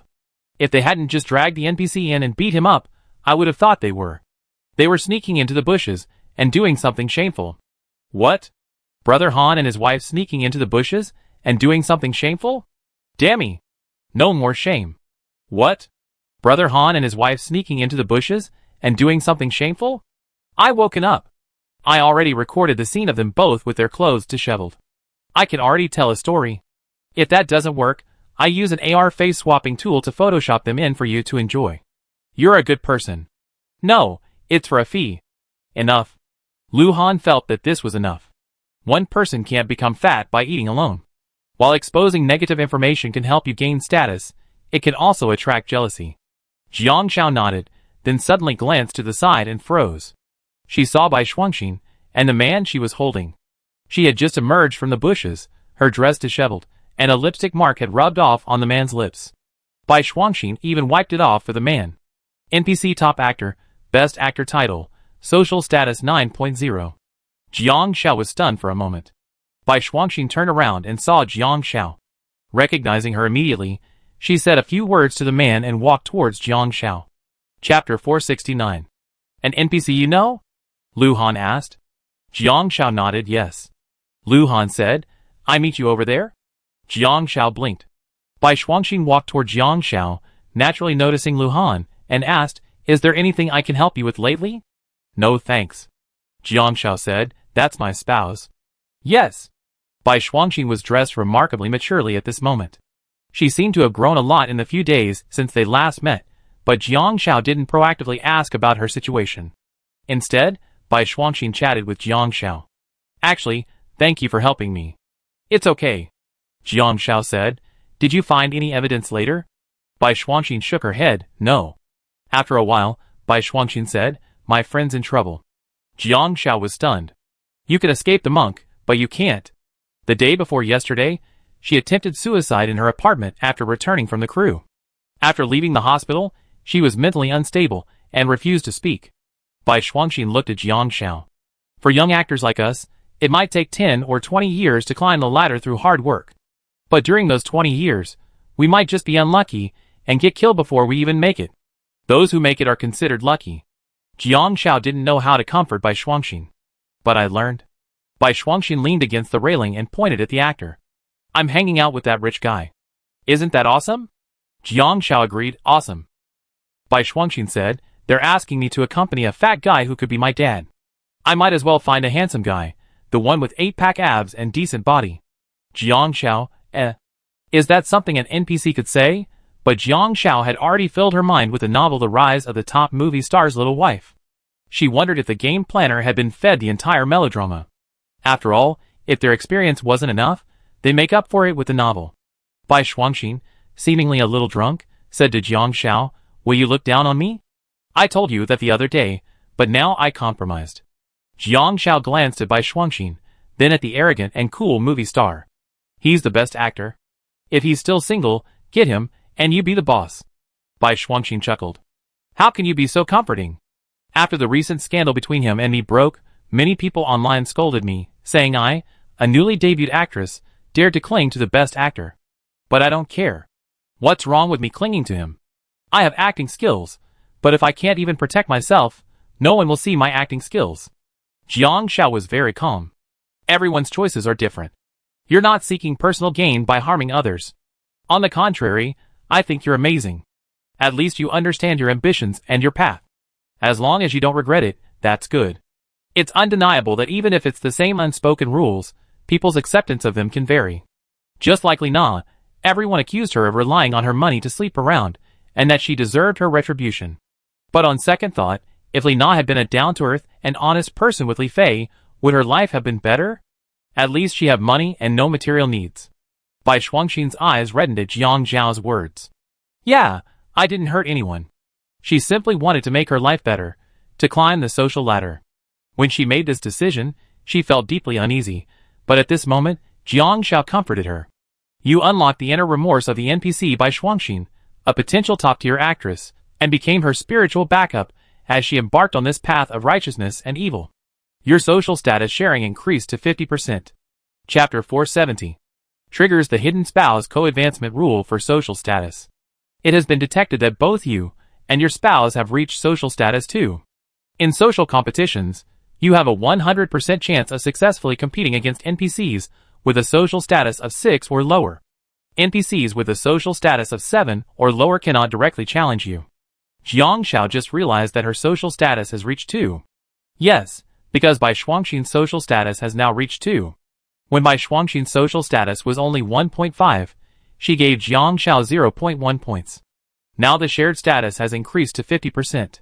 Bai Shuangxin's social status has reached 2, so she and Jiang Shao share 1 point. Adding Jiang Zhao's own, the total is now exactly 2. Lu Han, squatting in the garden not far away, observing his surroundings, muttered to himself, "Social status, can you just acquire it by chatting? Livestream. Ha ha ha, Brother Han is really confused." After all, Brother Han's social status is real, not just talk. Every decision and policy of an entrepreneur, every game prompt, and the high-ranking NPCs you can't offend, it's really a hassle. There's also work to do, all sorts of certificates and meetings. My Shuzi has it tough too. He has to comfort NPCs and practice his catwalks. Let me see, how many NPCs has Shuzi chatted with? Wow. Shuzi has only made friends with a few, but every one of them is so helpful. Brother Han meets dozens of NPCs a day. Honestly, if it weren't for the excellent game modeling, with each NPC looking so different, I'd be completely baffled. Brother Han's address book has thousands of NPCs. This boss, this guy, that guy. While their favorability isn't high, in the business of entrepreneurship, having a favorable impression isn't important. As long as everyone shares common interests, they can work together. Then I looked at my address book. Can you believe I have less than 30 people in it? What does the person above do for a living? I'm a novelist. After Jiang Xiao finished chatting with Bai Shuangxin, Lu Han, waiting nearby, raised an eyebrow. How did your social status rise so quickly? A growth-oriented NPC, one of the few who knows how to repay a favor. Jiang Xiao could probably guess that because she helped Bai Shuangxin and her friends back then, Bai Shuangxin was now a hater. But in her heart, Jiang Xiao was someone who treated her with sincerity in this circle. So when she embarked on this path, she said goodbye to her past self, and Jiang Xiao became a special person. This wasn't like Zhang Ningxing's situation, where she owed someone a favor, and could only do a small favor. But if Jiang Xiao asked Zhang Minsheng to do something that might threaten his own interests or status, he would definitely refuse. But if it were Bai Shuangxin, given her personality, she might have helped Jiang Xiao regardless of her own situation. Lu Han sighed, sounding quite emotional. Jiang Xiao subconsciously said, actually, it's because of you that I can confidently make other choices. Lu Han's growth was rapid, while hers was slow. Because the chances of earning high rewards through helpfulness are actually very slim. Among 50,000 players, no more than 10 could possibly earn rewards this way. Her cross-platform favor with Bai Shuangxin was largely due to luck. Other ordinary players might struggle to survive, let alone help other NPCs. Jiang Xiao could make her own choices so freely and slowly because she knew that with Lu Han by her side, no matter how badly she played, she wouldn't fall off the leaderboard. But after she finished speaking, Jiang Xiao froze for a moment, a strange feeling suddenly rising in her heart. Chapter 471. Jiang Xiao couldn't describe what this feeling was. But to be precise, this wasn't the first time she felt this way. From the second stage, the third stage, and even now. Although Lu Han had never said it, this was how she felt. With Lu Han around, she didn't have to worry too much, and could even feel at ease. Lu Han made her feel like he was someone she could trust with her back. Perhaps, this was what she called a sense of security. In her daze, Jiang Xiao didn't notice that Lu Han was looking at her, his eyes slightly raised. Jiang Xiao, me too. Jiang Xiao looked at Lu Han. Lu Han said solemnly, as your spouse, I believe I need to grow faster. Only then can I offer you a quicker and better solution when you encounter problems you can't handle yourself. At the same time, I'm reassured because I trust you won't make choices that violate your own boundaries. Hearing Lu Han's words, Jiang Xiao suddenly remembered the clue, 1 + 1 is greater than 2. Perhaps this is why people seek a spouse. It's not simply for reproduction, nor for so-called love or solace in loneliness, but to establish a more stable relationship with each other, to weather life's hardships together, to advance and retreat together, to support each other, and to willingly work hard for each other. Am I doing okay? Lu Han asked, raising an eyebrow. Jiang Xiao looked at Lu Han and nodded subconsciously yes. She felt like she was holding him back. So do you want to reward me? What reward? The next moment Jiang Xiao saw Lu Han shamelessly turn his face toward her and point at his own cheek. Like a kiss? This time, Jiang Xiao's face flushed red from ear to cheek. Paw.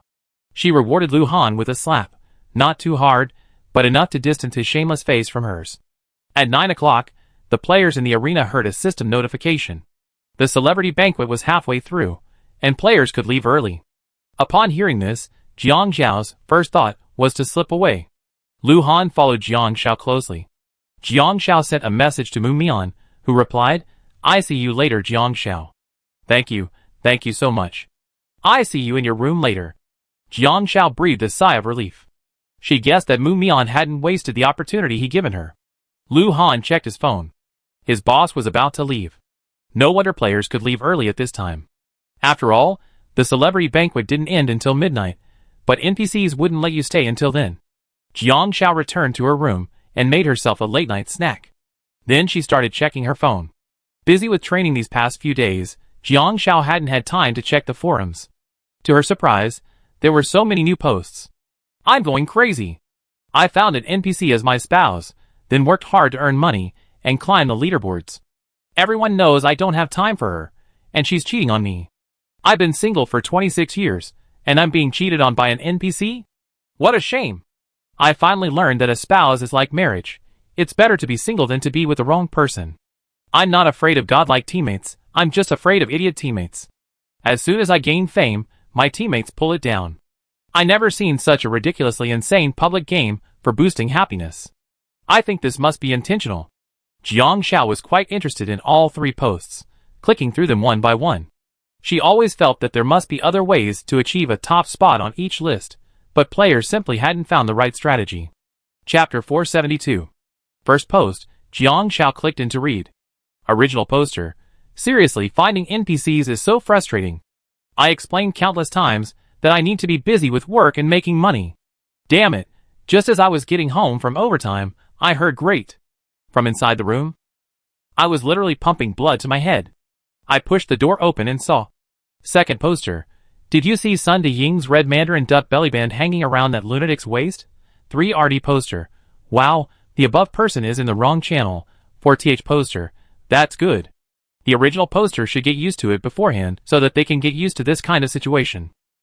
The original poster replied to the 4th post, get lost. Jiang Xiao, sprawled on her bed, watched with amusement, muttering to herself, finding a player as a partner is best. Although it's a real holographic game, most people take it seriously. Only a small minority lose themselves in it. But with NPCs, you can't control their emotions. While there might be a chance, don't try unless you're absolutely sure. As for the second post, the original poster's point was concise and to the point. I thought of a way to gain fame, live streaming. If the live stream gets more and more viewers, the fame could increase significantly. My partner and I collaborated on a live broadcast to feed stray cats and dogs. We could get tips and gain fame, but my partner was really awesome. He actually abused the cats while I was live streaming. Then I was reported directly. The second poster is also the author. The system told me that my fame will soon drop to negative, and after that I will be subjected to cyberbullying. If the cyberbullying continues for 3 days, I will be forced to log off and be tracked down and killed by fanatical keyboard warriors. I must now find a way to prove my innocence and reverse the situation within 3 days, otherwise I will be in a depressed and negative state and jump off the building to commit suicide. It was a great game, but what have I become of it now? Jiang Xiao supported herself on the bed with her hands. The key clue to the game is that live streaming and video streaming can increase fame. She glanced at the leaderboard, and sure enough, something she hadn't noticed before, Shen Jingnan was already in second place, with a fame rating of over 800. Fame and social status don't actually have a direct correlation. Fame only indicates popularity, not influence. The so-called status refers to a negative fame value. Fame is a double-edged sword. The higher the popularity, the higher the profit, but once exposed, all fame values will fall into the negative range, triggering negative statuses and other plot points. Jiang Xiao felt somewhat relieved that her exposure was all positive. No, if that were the case, wouldn't it mean that the more negative information you have, the higher the chance of exposure, but once exposed, it's almost certain to be gone. Then Jiang Xiao thought for a moment, oh thank goodness Lu Han didn't create negative information for himself. As for the third post, it was a video, a shocking one. The original poster, a special public love game. The amusement park is having a lover's theme. Kiss your partner, and the longer the kiss, the higher your happiness points. But look at this, look at this. What a lunatic. In the video, the original poster filmed a group of couples kissing. Then suddenly the original poster himself, a burly man clutching his hair, roaring heartbreakingly, I'm single. I'm single. My teammate is a man. I just work at the amusement park, and this is happening to me. Even the sweeping ladies and uncles are kissing, only me. I'm single. Jiang Xiao couldn't contain herself anymore, tossing and turning in bed, laughing. Suddenly, there was a sharp knock at the door. Jiang Xiao thought it was Mu Mian looking for her, but she was surprised to see Lu Lin, her hands folded, scowling coldly. Jiang Xiao. Why do you always ruin my plans? Chapter 473. Do you know I had a chance to gain 1 point of social status tonight? Lu Lin exclaimed angrily. Lu Lin's social status had already risen to 0.4, a slower rate than Jiang Xiao's, but her fame points were increasing rapidly, now over 600, placing her in the top 10. But Jiang Xiao wasn't surprised. How could someone who relied on their NPC status to oppress others, rather than their own strength, gain real influence? She looked puzzled. What does it have to do with me? Lu Lin took out her phone and placed it in front of Jiang Xiao. This NPC, she's yours, right? Zhang Minxing originally wanted to choose a spokesperson from among the actors, but now he's decided to give the role to this NPC. The video was shot by Zhang Minxing's assistant, but from the perspective, it looked like Zhang Minsheng was kissing Mu Mian's face. If Mu Mian got the endorsement and this video was released, it would definitely have an impact on both Mu Mian and Zhang Minsheng. It has nothing to do with me. Jiang Xiao frowned. She was just introducing them. Whether Mu Mian could seize the opportunity was her own business. Lu Lin looked at Jiang Xiao and took a deep breath. It's fine if you're trying to steal it from me, but you're letting an NPC steal it from me. What's that? Jiang Xiao wanted to explain, but seeing Lu Lin's expression, she suddenly didn't want to explain anymore. So she leaned against the door. Lu Lin, even if I stole it, so what? Lu Lin, Jiang Xiao blinked. Fight me. She stepped aside, clearly saying, come in, or I pull your hair out. Of course, Lu Lin didn't dare go in. Jiang Xiao, well, our feud is over. I won't let her take what's mine so easily. After watching Lu Lin walk away, Jiang Xiao thought for a moment before calling Mu Mian. Mu Mian, where are you? Mu Mian sounded excited. I'm grilling some skewers downstairs. I'll be right back. Jiang Xiao took out a dart and swiped at the wall. The paint peeled off, and Jiang Xiao realized something was wrong. She'd probably have to pay for the damage to the room, so she quickly patched it back up. Where's Uncle Zhang? He and his assistant are gone. Mu Mian was puzzled. You have 3 things to do now. First, go buy a small cake from a convenience store with clear time records and surveillance. Second, contact your contract company and get all the surveillance footage of your movements at tonight's banquet. Third, when you come to see me, start filming a selfie from downstairs at the hotel. Keep filming until I open the door. Make sure you get my face in the picture. Then I send you a video of what you need to say when you come to see me. Jiang Xiao finished quickly. Why did she have to let Mu Mian film the selfie? This was to document the entire timeline, proving that Mu Mian had nothing to do with Zhang Minsheng tonight. Mu Mian was puzzled, but after Jiang Xiao explained it briefly, Mu Mian immediately realized what was happening and did as she was told. After hanging up, Jiang Xiao felt that Mu Mian's testimony alone wasn't very strong. Jiang Xiao thought for a moment and sent another message to Zhang Minsheng. While reading, Jiang Xiao received a message from Zhang Minsheng. I always carry a recorder with me. If this matter were to be exposed, it would also affect me. I always been very fair in choosing brand ambassadors for my company. I prefer ambassadors who can grow with the brand rather than high-profile celebrities. As expected, a high-ranking figure would always carry a recorder. I learned this trick. Knock, knock, knock. A rapid knock on the door. Jiang Xiao thought it was Mu Mian returning, but when she opened the door, she saw Chen Mingming, her eyes red and cursing. This company is truly shameless. Jiang Xiao was stunned. What's going on? Has a series of accidents occurred? Chapter 474. Chen Mingming showed Jiang Xiao the video. It turned out to be a video of the brand's themed show, edited and posted online overnight. However, when the brand introduced the clothing Jiang Xiao was promoting, they described it as, "This is the Queen's Fairy Tale series, designed by top designer Rain." Because I refused to be a contracted designer for the brand, they didn't mention me at all. Chen Mingming exclaimed angrily. They just said master's guidance. So Chen Mingming refused to be a contracted designer for the brand. How can I put it? It's like a graduate student writing a thesis, which must be attributed to their supervisor. Some theses are clearly the conclusions of the student's own research and practice, while others have no supervisor involvement at all, yet the supervisor ultimately gets the credit. Jiang Xiao asked, your design has been revised. Was it under the supervision of a supervisor? Yes. Chen Mingming quickly replied, but the idea is mine. Her design was inspired by my ideas, but here, you see, she says it was her main creative inspiration. This was Chen Mingming's main source of anger.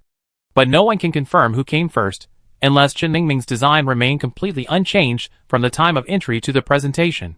Jiang Xiao rationally analyzed, because Rain is a top designer, any guidance she gave you, even just once, counts as guidance. Also, the brand clearly stipulated that the master mentorship and title sponsorship for this competition stage show. Are you angry that your name wasn't mentioned once, making you feel like you were working for nothing? Chen Mingming nodded yes. Mainly, it was because of the reviews, it was clearly her design. But the comments below were all about how beautiful the model was, how powerful she was, and how healing she was. Or they were saying The clothes are amazing, and that Master Rain's work is simply lovable, not Chen Mingming's name. For a designer who has put so much effort into this, it feels like someone has stolen their essence, and they have no way to seek redress. Jiang Xiao blinked. So, if this dress goes into mass production, will you make any profit? Yes. Chen Mingming nodded. The pre-sale price is 300 coins, and my commission is 5%. Jiang Xiao said, first of all, if your design and creativity are appreciated, it at least proves your talent in this field, and that you're capable of making a living. It just doesn't mean you have a name for it yet. However, proving yourself takes a long time and effort. You might feel temporarily disadvantaged, but that's not necessarily a bad thing. What do you mean? Chen Mingming looked at Jiang Xiao in confusion. Jiang Xiao said, since Master Rain said you're her apprentice, just admit it openly. Aren't there many examples of the disciple surpassing the master?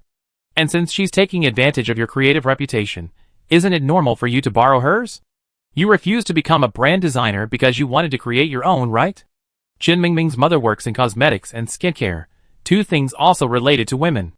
So Chen Mingming's clothing line might be compatible with her mother's career, and Chen Mingming herself also wants to be a freelance brand designer.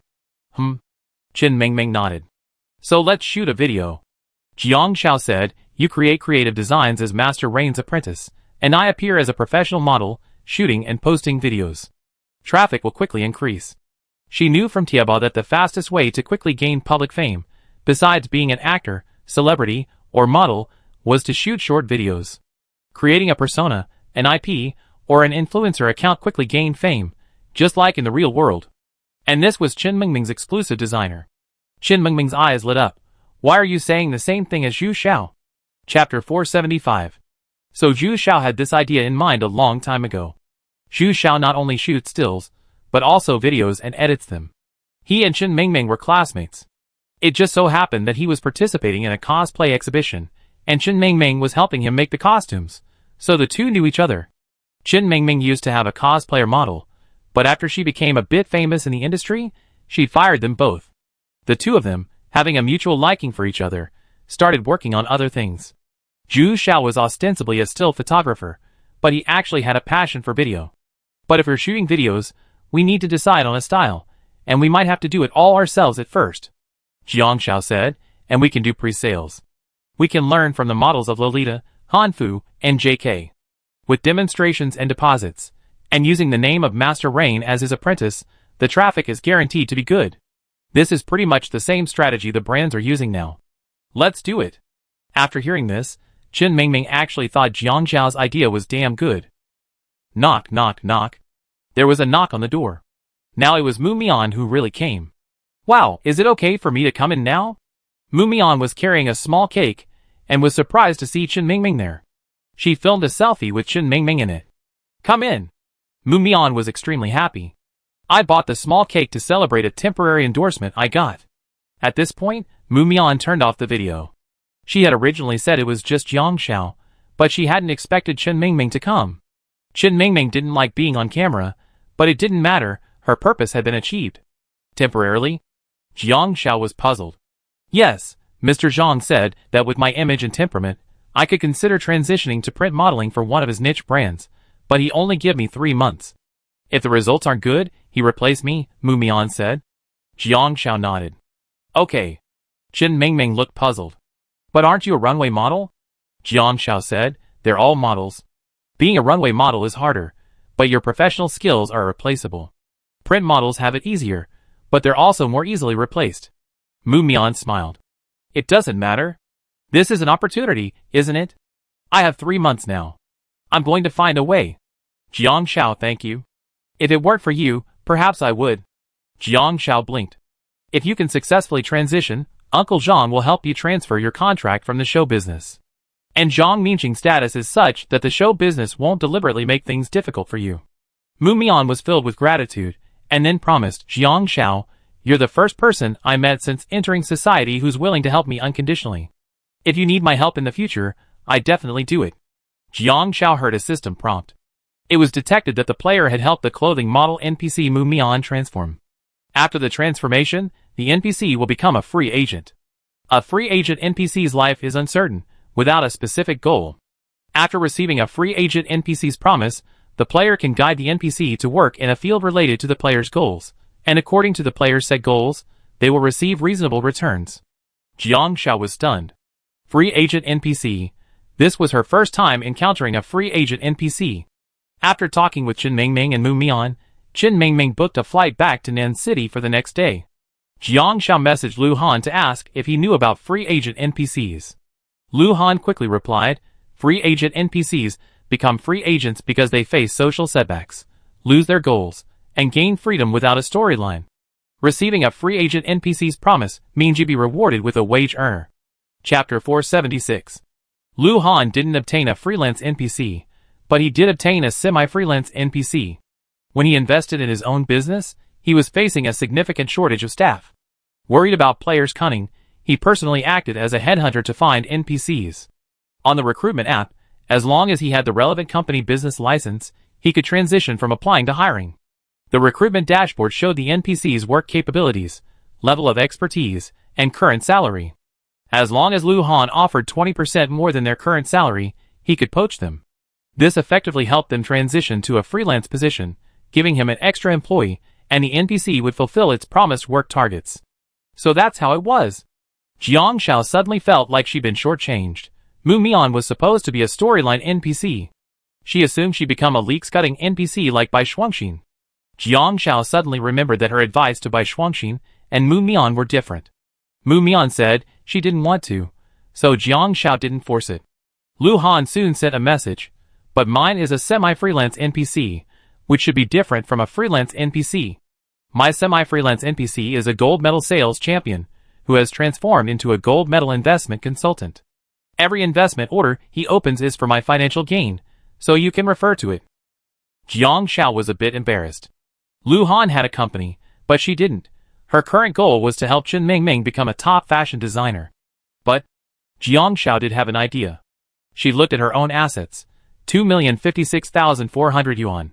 Zhengshan had sold another 1,000 doses of hangover soup. So she messaged Mu Mian, I want to open a shelter. Can you help me? Mu Mian replied without hesitation, okay, Mr. Zhang has already contacted the company.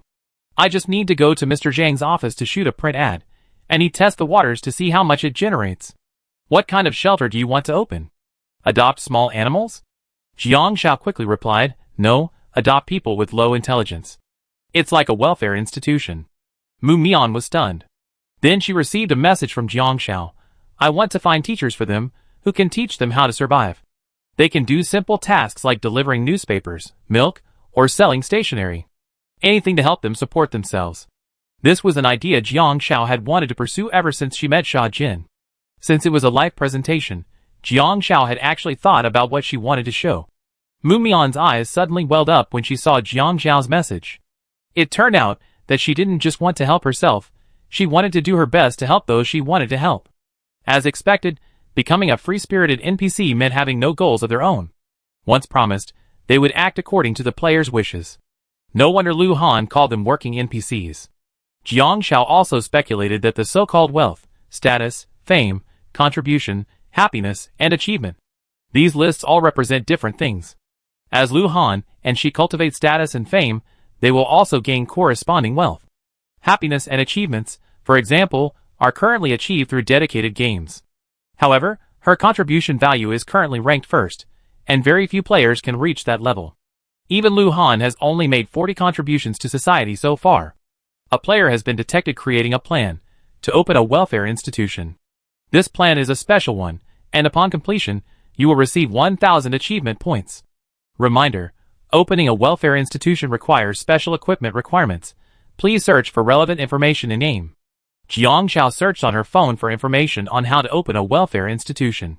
Sure enough, a page popped up. Welfare institution.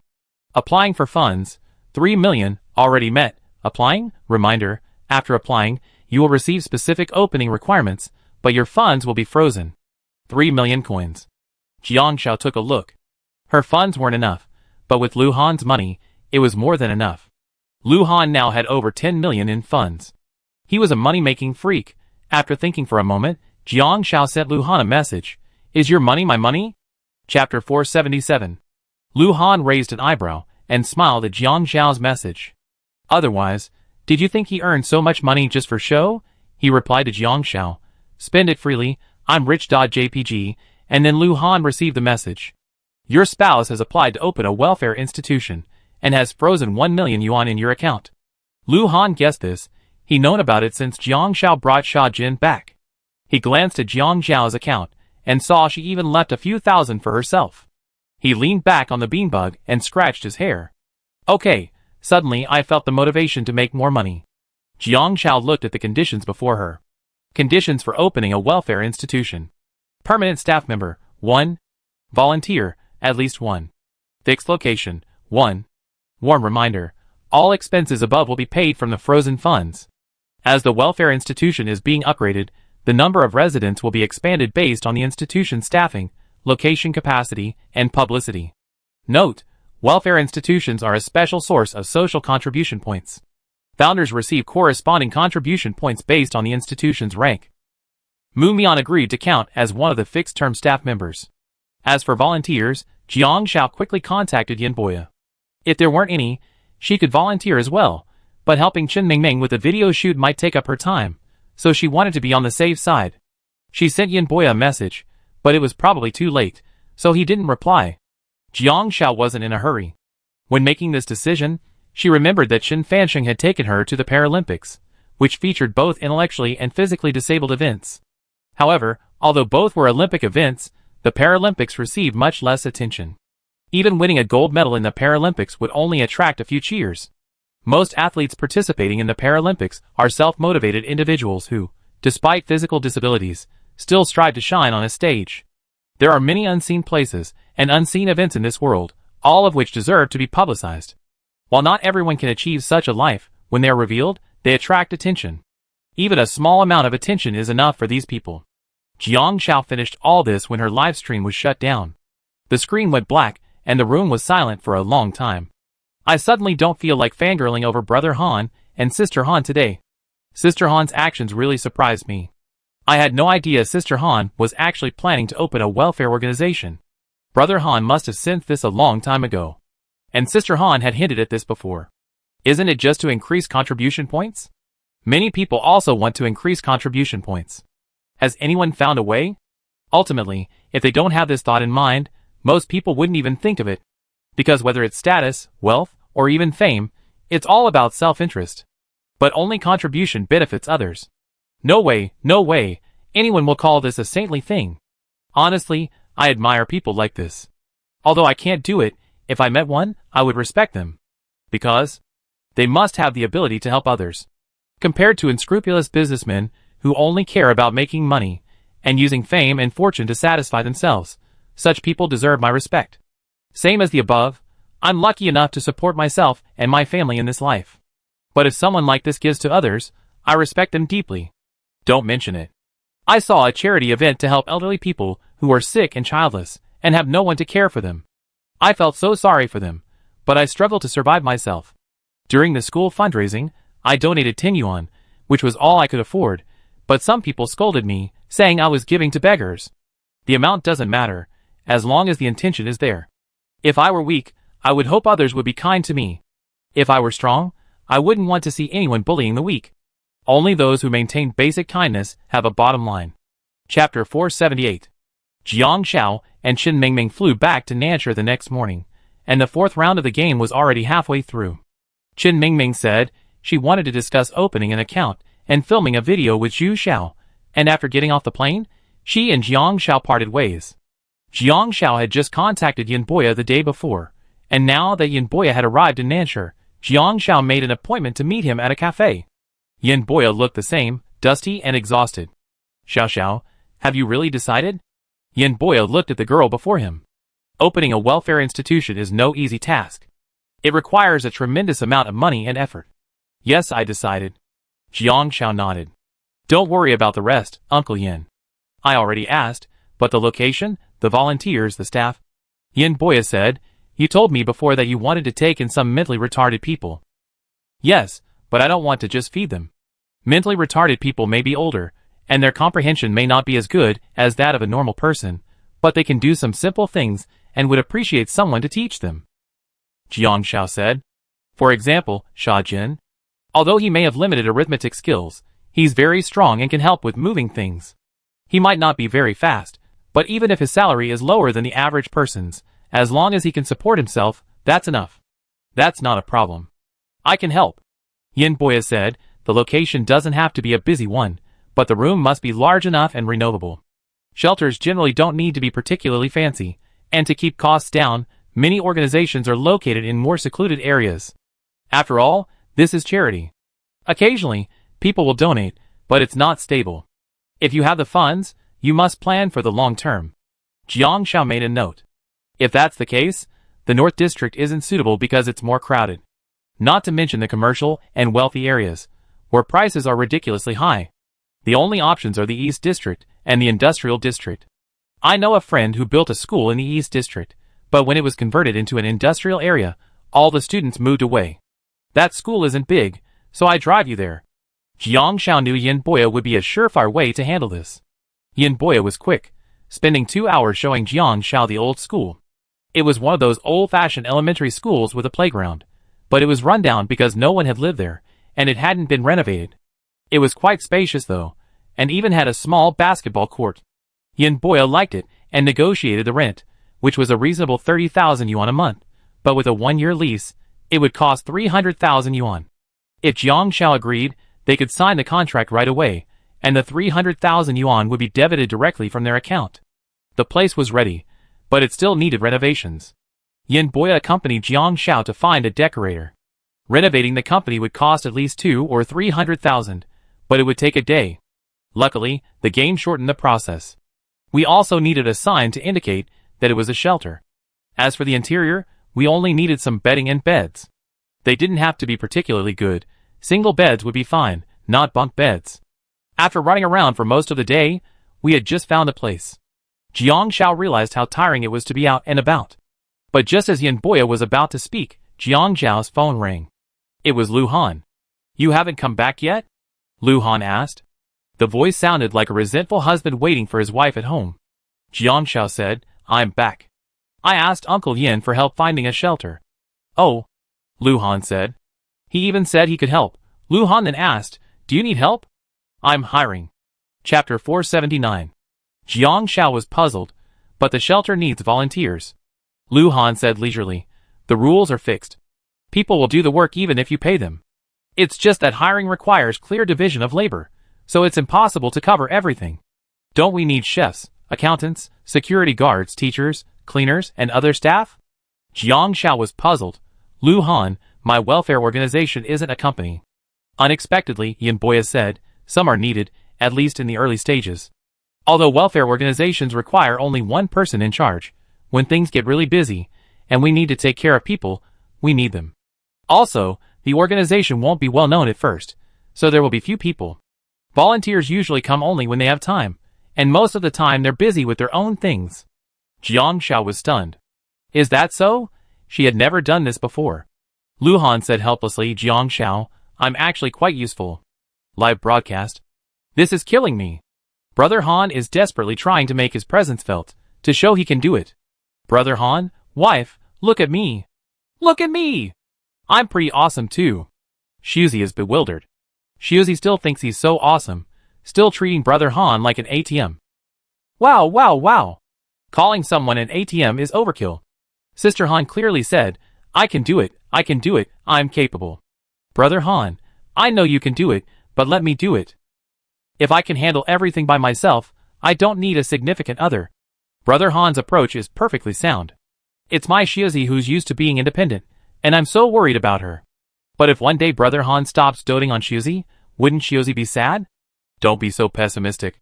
The beauty of love needs to be experienced. How can you say it's bad if you haven't experienced it? You have to believe that good love may be delayed, but it's there.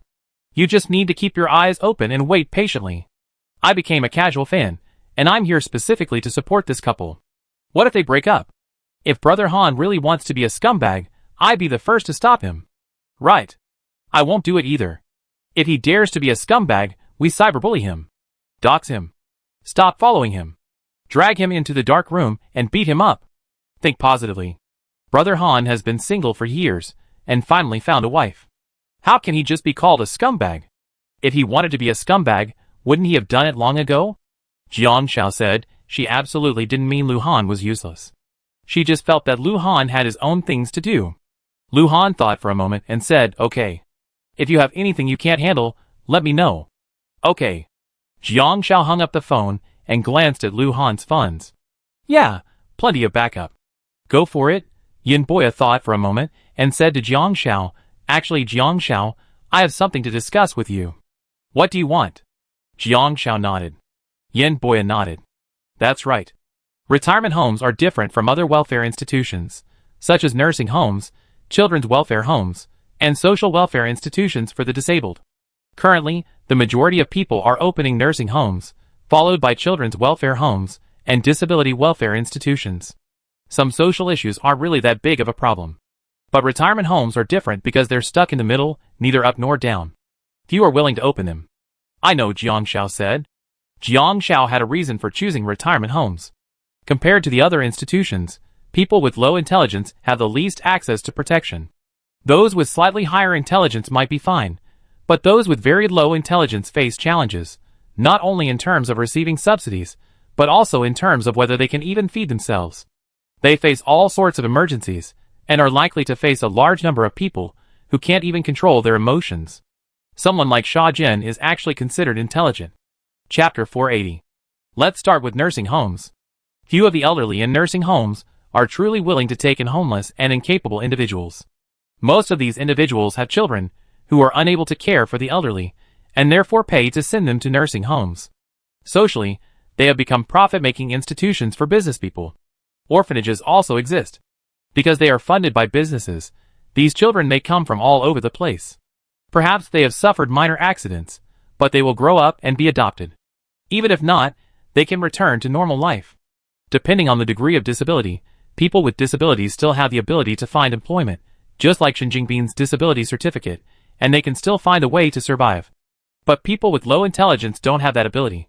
They don't play the victim, don't know how to survive, and may even be unaware of reaching out for money and food if presented with them. They may even have uncontrollable impulses, like a lost child. Many people will take advantage of their situation and abandon them to the streets. Once you take in a person with low intelligence, you risk having to bear the burden of their future for the rest of their lives, until you pass away. Yin Boya had seen too much inside. I found many missing children, but not everyone found is healthy. Most are disabled, both physically and mentally. Not every family longs for an unhealthy child to return. Once you do, there's no letting go. This is a road where there's no letting go.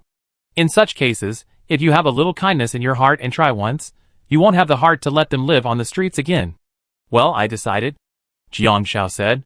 Yin Boya smiled. Okay, I use my connections. You know, I used to work with the police. People often report crimes, and when we see children like this, we find a way to send them to various shelters. So I go say hello and register with you.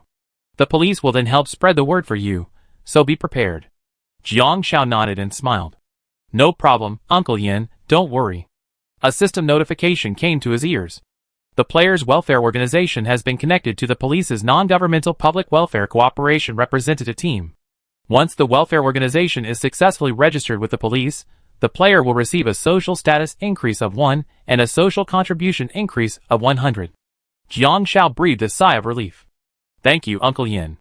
It's not a big deal. You're doing a good deed. Yin Boya said, I take you home.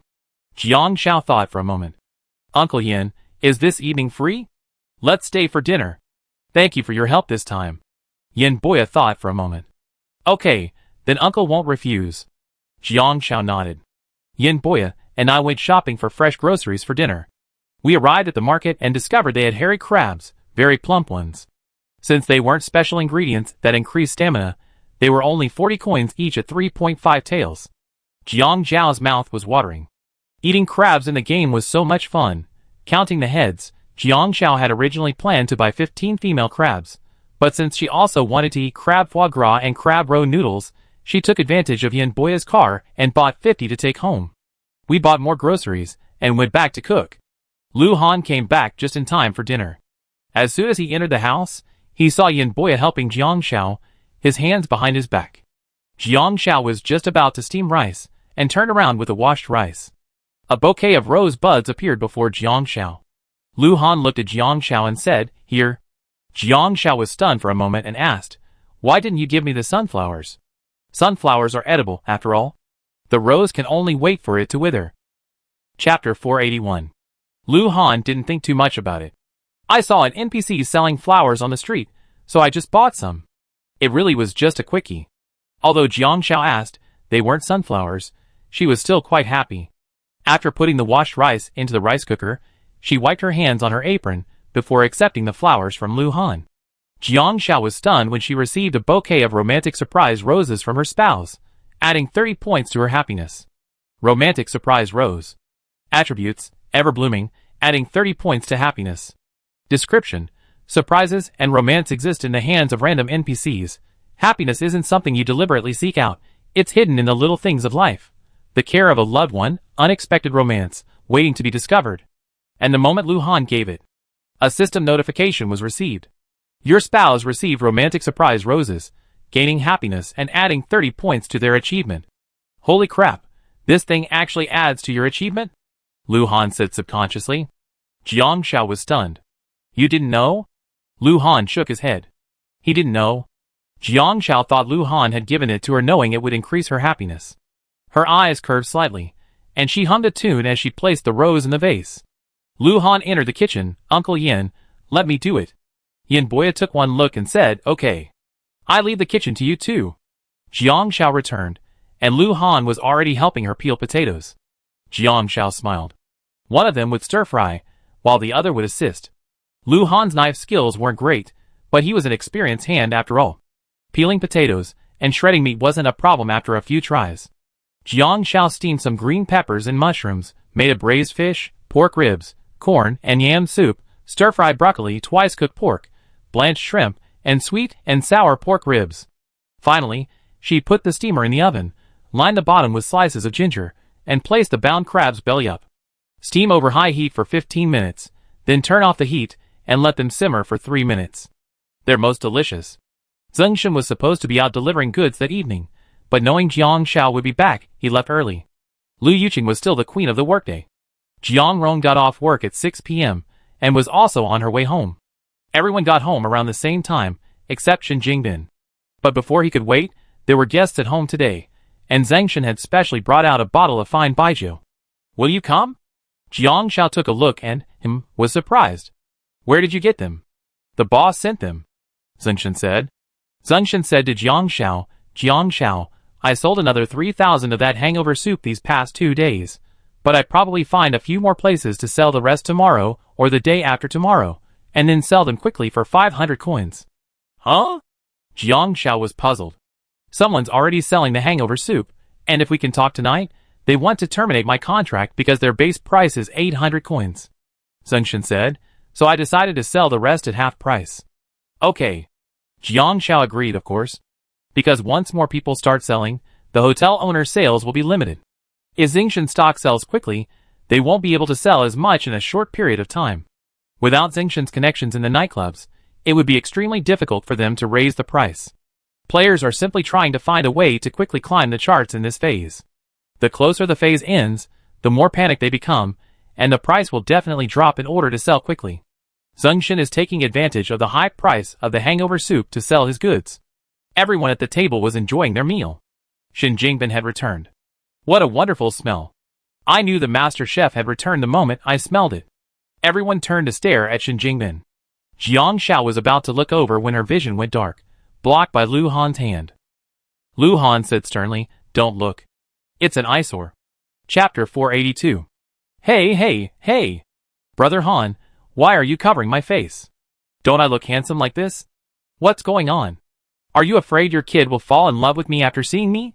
Shen Jingbin was wearing a revealing, backless, ancient costume. If you only looked from the neck down, above the waist, it was indeed quite appealing, a bit like a woman holding a lute, her face half covered. Lu Han said it was unpleasant, and Jiang Shao wanted to see more.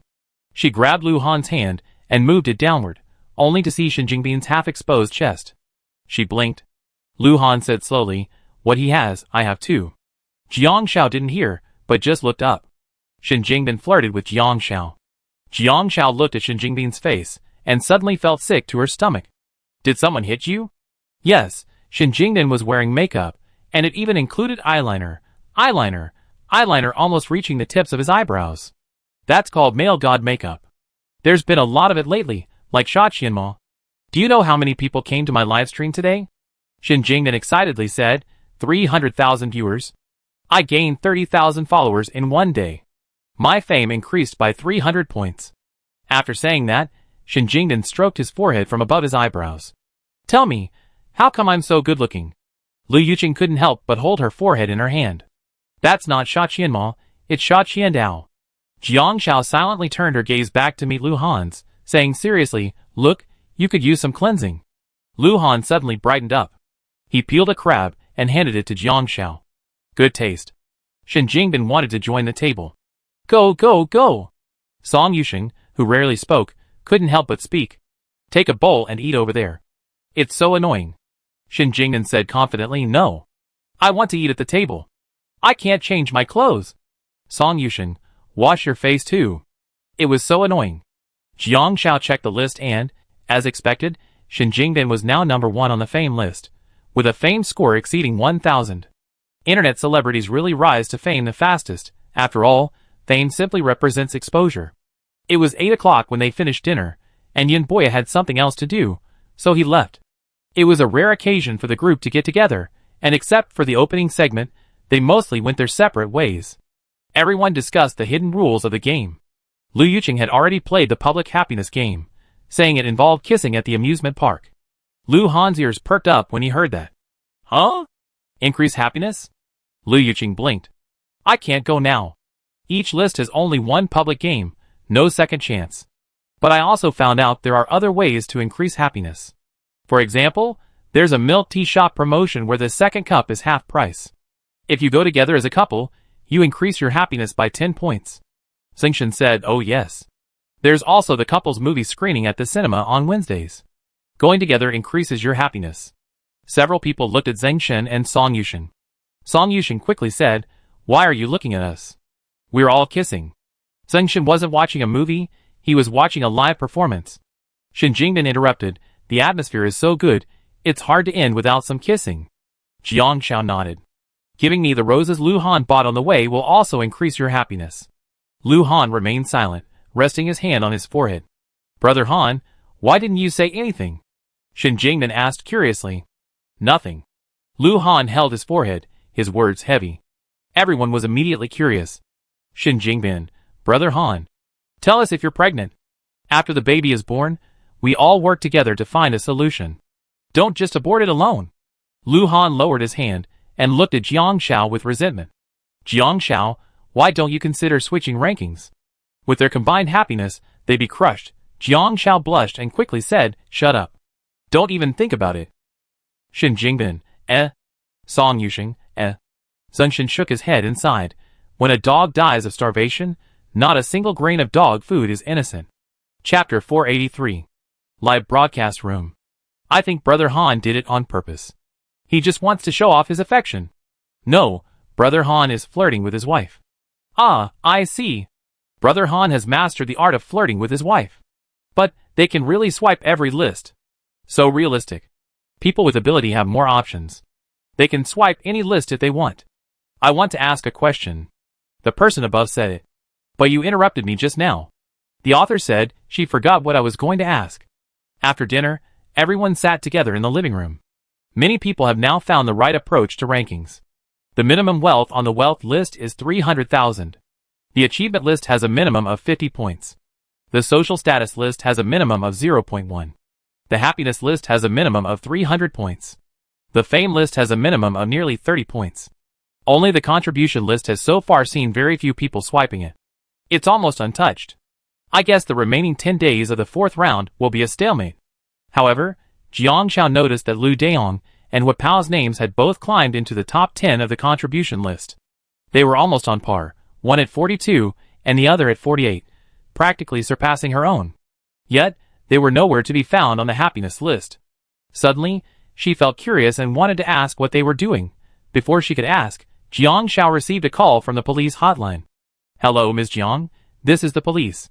We received an application from Yin Boya, The private aid contact. Are you interested in opening a shelter? Yes. Could you please bring your ID to the police station tomorrow morning at 9 a.m. to register? Okay. After hanging up, Jiang Xiao was delighted. She could claim her reward tomorrow. Lu Han looked up at Jiang Xiao after hearing the call. Jiang Xiao instinctively said, I'm going to the police station tomorrow morning at 9 o'clock. Jiang Rong said, going to the police station? I take you there tomorrow morning. Lu Yuqing twisted Jiang Rong's waist, motioning him to meet Lu Han's gaze. Jiang Rong abruptly changed the subject. Forget it, we're not going the same way. Lu Han nodded. Well, if he's not going the same way, I'd take you there. Jiang Xiao nodded, sent a message to Lu Deong, and went upstairs to rest. Even in the game, she maintained her habit of going to bed early. Lu Deong replied quickly, We're volunteering at the nursing home. He even took a picture for Jiang Xiao.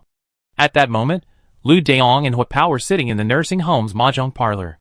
They had brought Uncle Zhao and Grandma Wang to the nursing home to join their peers. Unexpectedly, the two elders had found a popular leisure game for seniors here. Mahjong.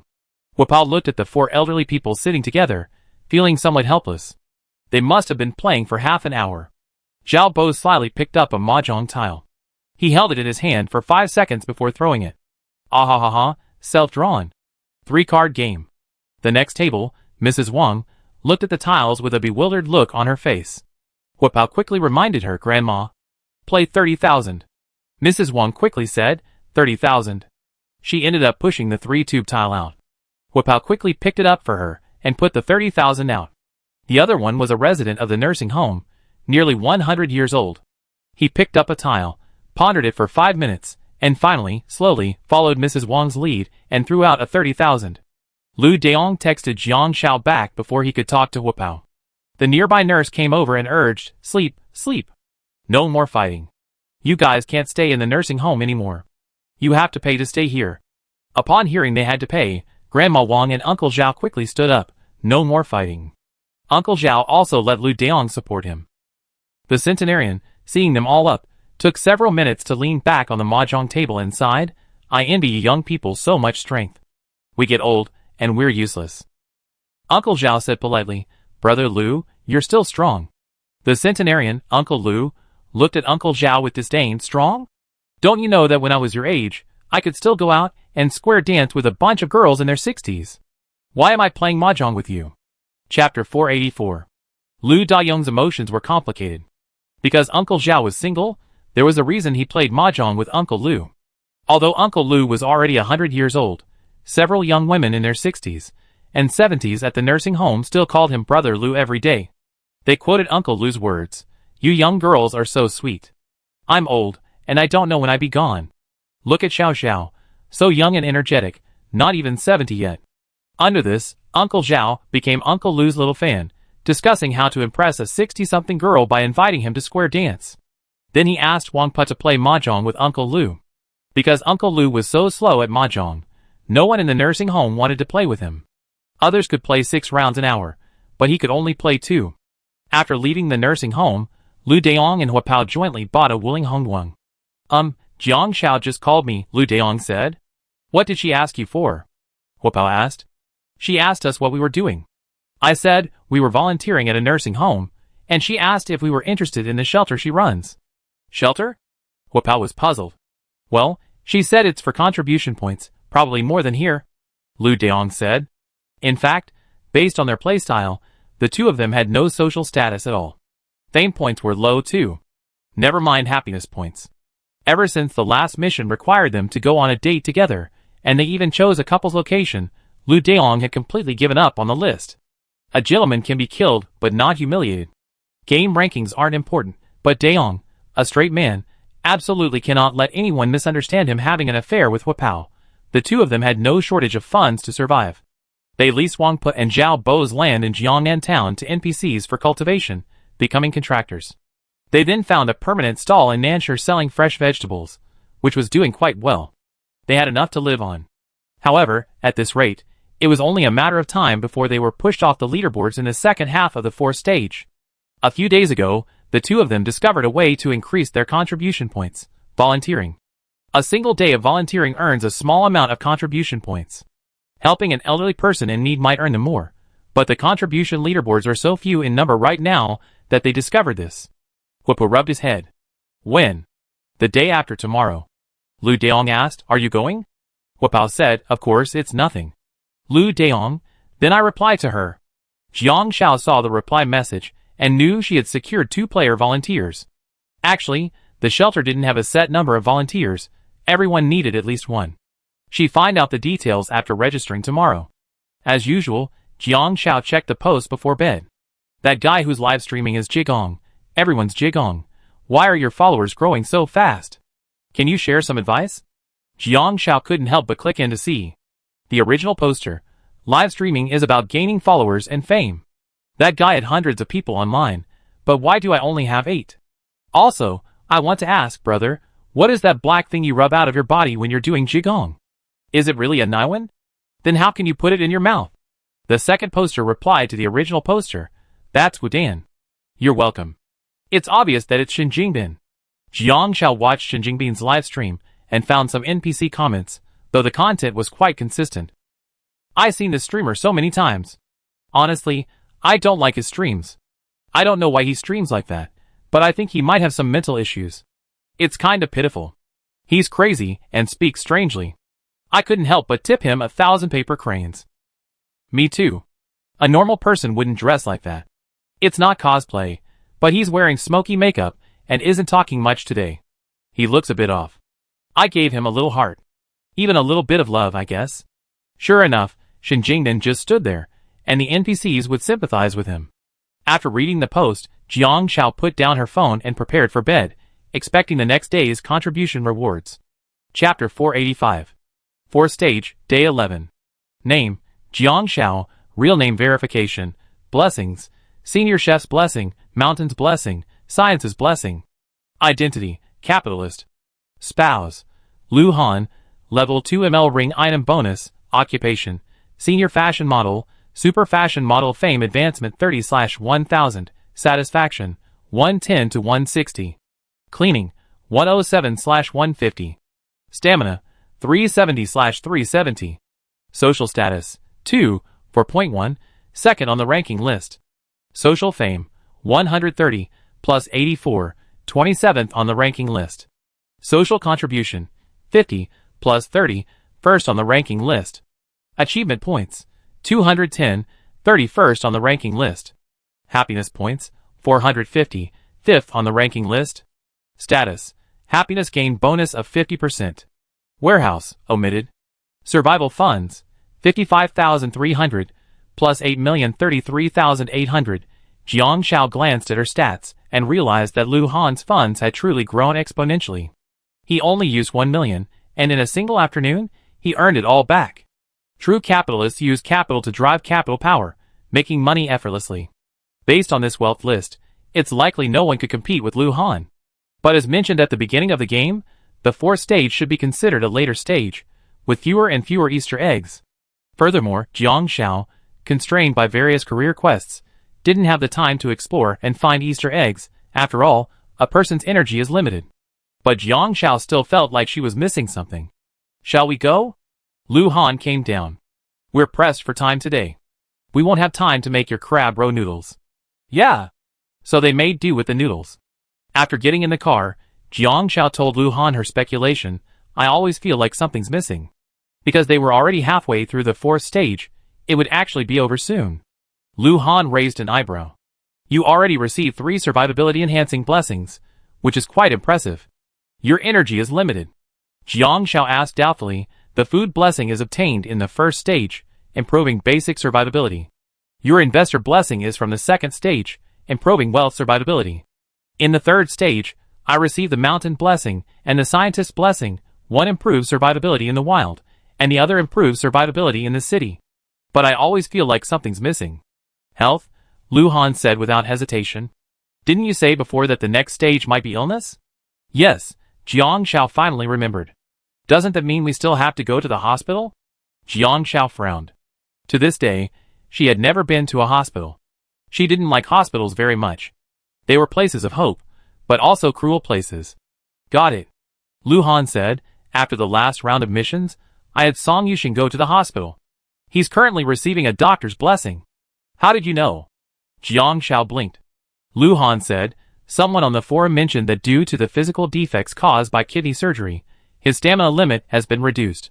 Plus, the game hinted that there was an Easter egg in the first round that could increase the stamina limit, and in the second round, it could be increased through fitness. How could a survival game like this not have health points? Stamina is equivalent to health points. But health points vary, and everyone's health points are different. Jiang Xiao's chef's blessing, finding special ingredients for cooking, only restores depleted stamina, but it doesn't control the stamina limit. But the game never mentioned that the stamina limit is permanent.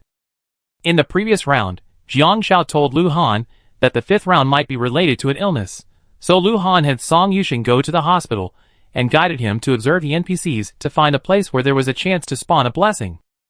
Fortunately, the doctor's blessing, like Jiang Xiao's chef's blessing, isn't unique, but it's limited. It just takes a lot of time to get one, but luckily, I made it in time. What's the doctor's blessing? Jiang Xiao asked. Chapter 486. Jiang Xiao was curious. Could she still obtain the blessing without the medical expertise? Yes, Lu Han said. The hospital regularly offers week-long lectures by medical professors to players. Players who secure a spot can attend. Each class has a maximum of 30 players, and this has been going on since the second phase. Players who complete the class will receive a medical license. After receiving the license, they can intern at the hospital for a week, which will earn them the blessing of the physician. So, obtaining the blessing of the physician takes at least 2 weeks, roughly the same time it took Jiang Xiao to obtain the cook's blessing. The blessing of the physician progresses from basic to advanced, with each level granting a new skill. Advanced Physician Blessing. Description: provides first aid for any sudden illness not caused by external factors, obtains 3 random healing drugs daily, and has 10 opportunities to diagnose latent illnesses daily. Jiang Xiao listened to Lu Han and touched her chin. This blessing also refers to a possible situation in the 5th stage. It refers to the condition of any illness, meaning it's a sudden illness, not a status. A status refers to symptoms caused by external environmental factors from the 1st stage, such as a cold from being caught in the rain or a burn from being burned. A disease, on the other hand, refers to potential problems lurking within the body, such as stomach problems, liver disease, and even cancer. Yes, Lu Han said. So far, no problems arising from the player's body have occurred, so it's likely they appear starting in the 5th stage. However, the gameplay from the 1st to the 4th stages will remain the same. Accidental deaths, social retaliation deaths, and criminal deaths still exist. They're just much less likely to occur, now vanishingly small. The 5th stage begins with the new game mechanics. You get 10 diagnostic opportunities every day, which is like having an extra family doctor. Jiang Xiao said, these conditions shouldn't be discoverable by players themselves. The random medicine you receive is like the blind food boxes I get. Lu Han nodded. Song Yuxing said, the hospital's medicine is probably a simplification of the gameplay. It doesn't specify specific medicines, just different types of cures. Treatments include tumors, liver, kidney, infectious diseases, blood disorders, and so on, but they're all categorized. There are hundreds of thousands of medications, many of which are patented or rare, not available in regular pharmacies. Players must have a medical license to get prescriptions at the hospital. Everyone can gather together and have Song Yuxing take a look at them in the evening. Jiang Xiao was stunned for a moment. No, can't Song Yuxing take a look now? The blessing appeared in the 2nd round. Why did we have to wait until the 5th round? Lu Han realized, yes, let him take a look in the evening. As they were talking, Jiang Xiao had already arrived at the police station. Lu Han put Jiang Xiao down and remembered, by the way, Song Yuxing has a medical license and can be registered at your shelter. Okay. Jiang Xiao nodded. As the shop was about to close, Jiang Xiao remembered something. Lu Han, next time you buy roses, buy more. Lu Han raised an eyebrow. Didn't you want sunflowers? Jiang Xiao blinked. A reader said roses can be used to make flower cakes. I think it's feasible. Okay. Lu Han looked at Jiang Xiao, and they parted at the door. At the police station, Jiang Xiao sent a message to Lu Daong and Hua Pao before entering. The procedure was simple. Jiang Xiao's ID card and the address she had signed yesterday were filed online by the police station. The moment she completed her registration, Jiang Xiao received a reward. You have successfully registered with the shelter. Your social status has increased by 1, and your social contribution has increased by 100. Chapter 487. Jiang Xiao's social status had now reached 3, And Lu Han's social status had also reached 4.1 after receiving the reward from the celebrity banquet. However, this time, the two of them didn't trigger the joint advancement rule. Jiang Xiao suspected this was related to the fact that 3 status points was a stepping stone. After all, the last time they joined forces, they could already compete for resources from NPCs with a social status below 6, and NPCs with a social status below 7 couldn't pose a direct threat to them. Thank you very much. If we encounter any special needs individuals in the future, we will contact you. Of course, we will also help promote your shelter. The police officer smiled. Thank you. Jiang Xiao left the police station just as Lu Daong and Hua Pao approached. Jiang Xiao. Lu Daong waved at Jiang Xiao innocently. Hua Pao glanced around warily. Isn't Lu Han here? No, he's busy with his own business. Jiang Xiao got in the car and texted the address to Lu Daong for navigation. Hua Pao breathed a sigh of relief. That's good he's not here. That guy is really thriving in the game right now. Jiang Xiao asked curiously, Brother Pao, why aren't you rushing to the top of the leaderboard? Hua Pao rubbed his head. This? A fighting game. I can still have some fun with my buddies, but this isn't the same. I'm okay with looting supplies, but I'm terrible at navigating NPCs. Sometimes I have to listen to what they say 3 times before I understand. It's mainly because he's a bit simple-minded and doesn't think through all the twists and turns. Me too. Lu Daong said, last time we went to sell vegetables, Da Pao and I spent the whole day guarding the stall. An NPC bought a bunch of green onions and argued with us over a single coin. I got so annoyed that we just found another NPC to sell them to. Lu Daong was also a down-to-earth guy, not great at socializing. The two of them made for good company. After arriving at the site and inspecting it, they signed the contract yesterday and started construction today. But upon arriving, Jiang Xiao received a system notification. Level 1 shelter, under construction, inaccessible. Lu Daong and Hua Pao were just checking it out, so Jiang Xiao had to give up. Looks like it won't open until tomorrow. Let's go buy some interior items first. She took the 2 workers, Jiang Xiao, to the furniture market to do some shopping. But there were so many things to buy, and doing everything herself would take a lot of time. Jiang Xiao really needed a manager, so she sent Lu Han a message, asking him to use his authority to recruit one. After receiving the message, Lu Han helped Jiang Xiao with the recruitment. There's no waiting time for recruitment in the game, the NPCs will arrive as quickly as the salary is paid. Unexpectedly, after completing the action, Lu Han received a game notification. It has been detected that you are helping your spouse improve the construction of the shelter. The shelter is a charitable welfare organization, triggering a hidden rule for spouse co-development. Your business influence increases by 1. As the shelter's level increases and exposure increases, your business influence will continue to increase, with a 20% bonus on income. Lu Han was a little surprised. In fact, many rules in the game don't explicitly tell players what to do or what choices they must make. Instead, they are given a lot of freedom, and players only discover hidden rules after they take an action. This is to stimulate players' initiative in life. If the rules are clearly stated up front, they become passive. This design is also very meaningful. Jiang Xiao was busy selecting furniture at the mall, and asked them to arrive at the shelter at the same time tomorrow when Yu Qingqing sent a message on the forum. Yu Qingqing, is Jiang Xiao there? Jiang Xiao was surprised and quickly replied, yes. Yu Qingqing, is Lu Lin's evidence there? I can pay for it. Chapter 488. Jiang Xiao was a little surprised. It seemed something must have happened to Yu Qingqing. In reality, Lu Han also wanted to use Lu Lin's evidence, but he hadn't found the right time. Bai Shuangxin later failed to find sufficient evidence, and Jiang Xiao herself wasn't an actress, so her presence wouldn't have been enough, so she had kept it secret. Now that Yu Qingqing was paying for it, it must be because she needed it, so Jiang Xiao asked her what was going on. Yu Qingqing quickly told Jiang Xiao. This time, she was being forced into a corner. She could accept Lu Lin stealing her leading female role, or she could accept Lu Lin deliberately making things difficult for her, because they were competitors. But she couldn't accept that now that filming had finished and the show was about to premiere, Lu Lin had actually taken advantage of her NPC status in the game and cut all her scenes. It was just a game, and she couldn't even fulfill her dreams in it. Jiang Xiao directly messaged Yu Qingqing. No money needed. Lu Han needs it too. You two can contact each other. There's another NPC I know well. Maybe she can help you.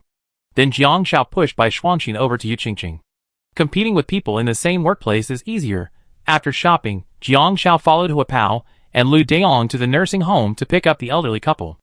Zhao Bo pulled out a purse, and Lu Daong took a look. "Wow, you won back everything you lost today?" Zhao Bo said confidently. "How could that old man possibly beat me? Didn't I beat him up the other day? His son is rich, so he doesn't need this. Aren't we going somewhere else tomorrow? We won't come back next time." Wampa still recognized Jiang Xiao. After a few pleasantries, Jiang Xiao confirmed that both Uncle Zhao and Aunt Wang would come to the shelter tomorrow to reassure them. She would also come tomorrow after the construction was finished, as the shelter was quite large. As for Mu Mian, she was busy filming a commercial for her endorsement these past 2 days, and would contact Jiang Xiao only after that. Another busy day passed, but it wasn't like nothing was done. Since Lu Daong and Hua Pao were volunteering, Jiang Xiao prepared a meal for them in the evening. Jiang Xiao felt that a game money was useful for NPCs, but not for players. More accurately, the players Jiang Xiao knew were generally well off, so she had to resort to the old-fashioned methods of bribery. When Lu Han returned, he noticed a few more people at home. Hua Pao's first reaction was a scowl tightening, and he instinctively wanted to run. But then he thought, what a coward. He then changed his posture, eating potato chips, and said, "Hey, the great Anchor Han is back." Lu Han raised an eyebrow. "Hey, your wife invited me here." Hua Pao guessed what Lu Han was about to ask and proudly shoved chips in front of him. "Want some? Your partner bought them for me. They're delicious." Lu Han looked at Hua Pao and nodded. "That's right, you can only let other people's partners buy them for you." Hua Pao immediately wanted to throw the chips away. "You're a face chaser. You're all face chaser. If you talk to Lu Han again, he's a dog." Lu Han turned his gaze to Grandma Wang and Uncle Zhao. "Uncle Zhao, Grandma?" Grandma Wang didn't remember Lu Han, but Uncle Zhao still had a good impression of him, and quickly remembered to greet him. Lu Daong was watching TV, grinning idiotically when he realized what was happening. He quickly stood up. "Brother Han." Hua Pao tugged him down. "Sit down. Don't you know who you are? You need to stand up to see him?" Lu Han scoffed, looking at Hua Pao and Lu Daong. "That's good. An early announcement will make fans more accepting. Nowadays, the world is more open-minded, and a symbolic lowering of mate standards is acceptable. He and I have nothing to do.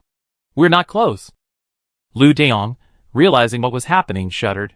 He distanced himself from Hua Pao in disgust, acting out a live separation. "Hua Pao, we've been through so much together, and don't you feel a sense of belonging?"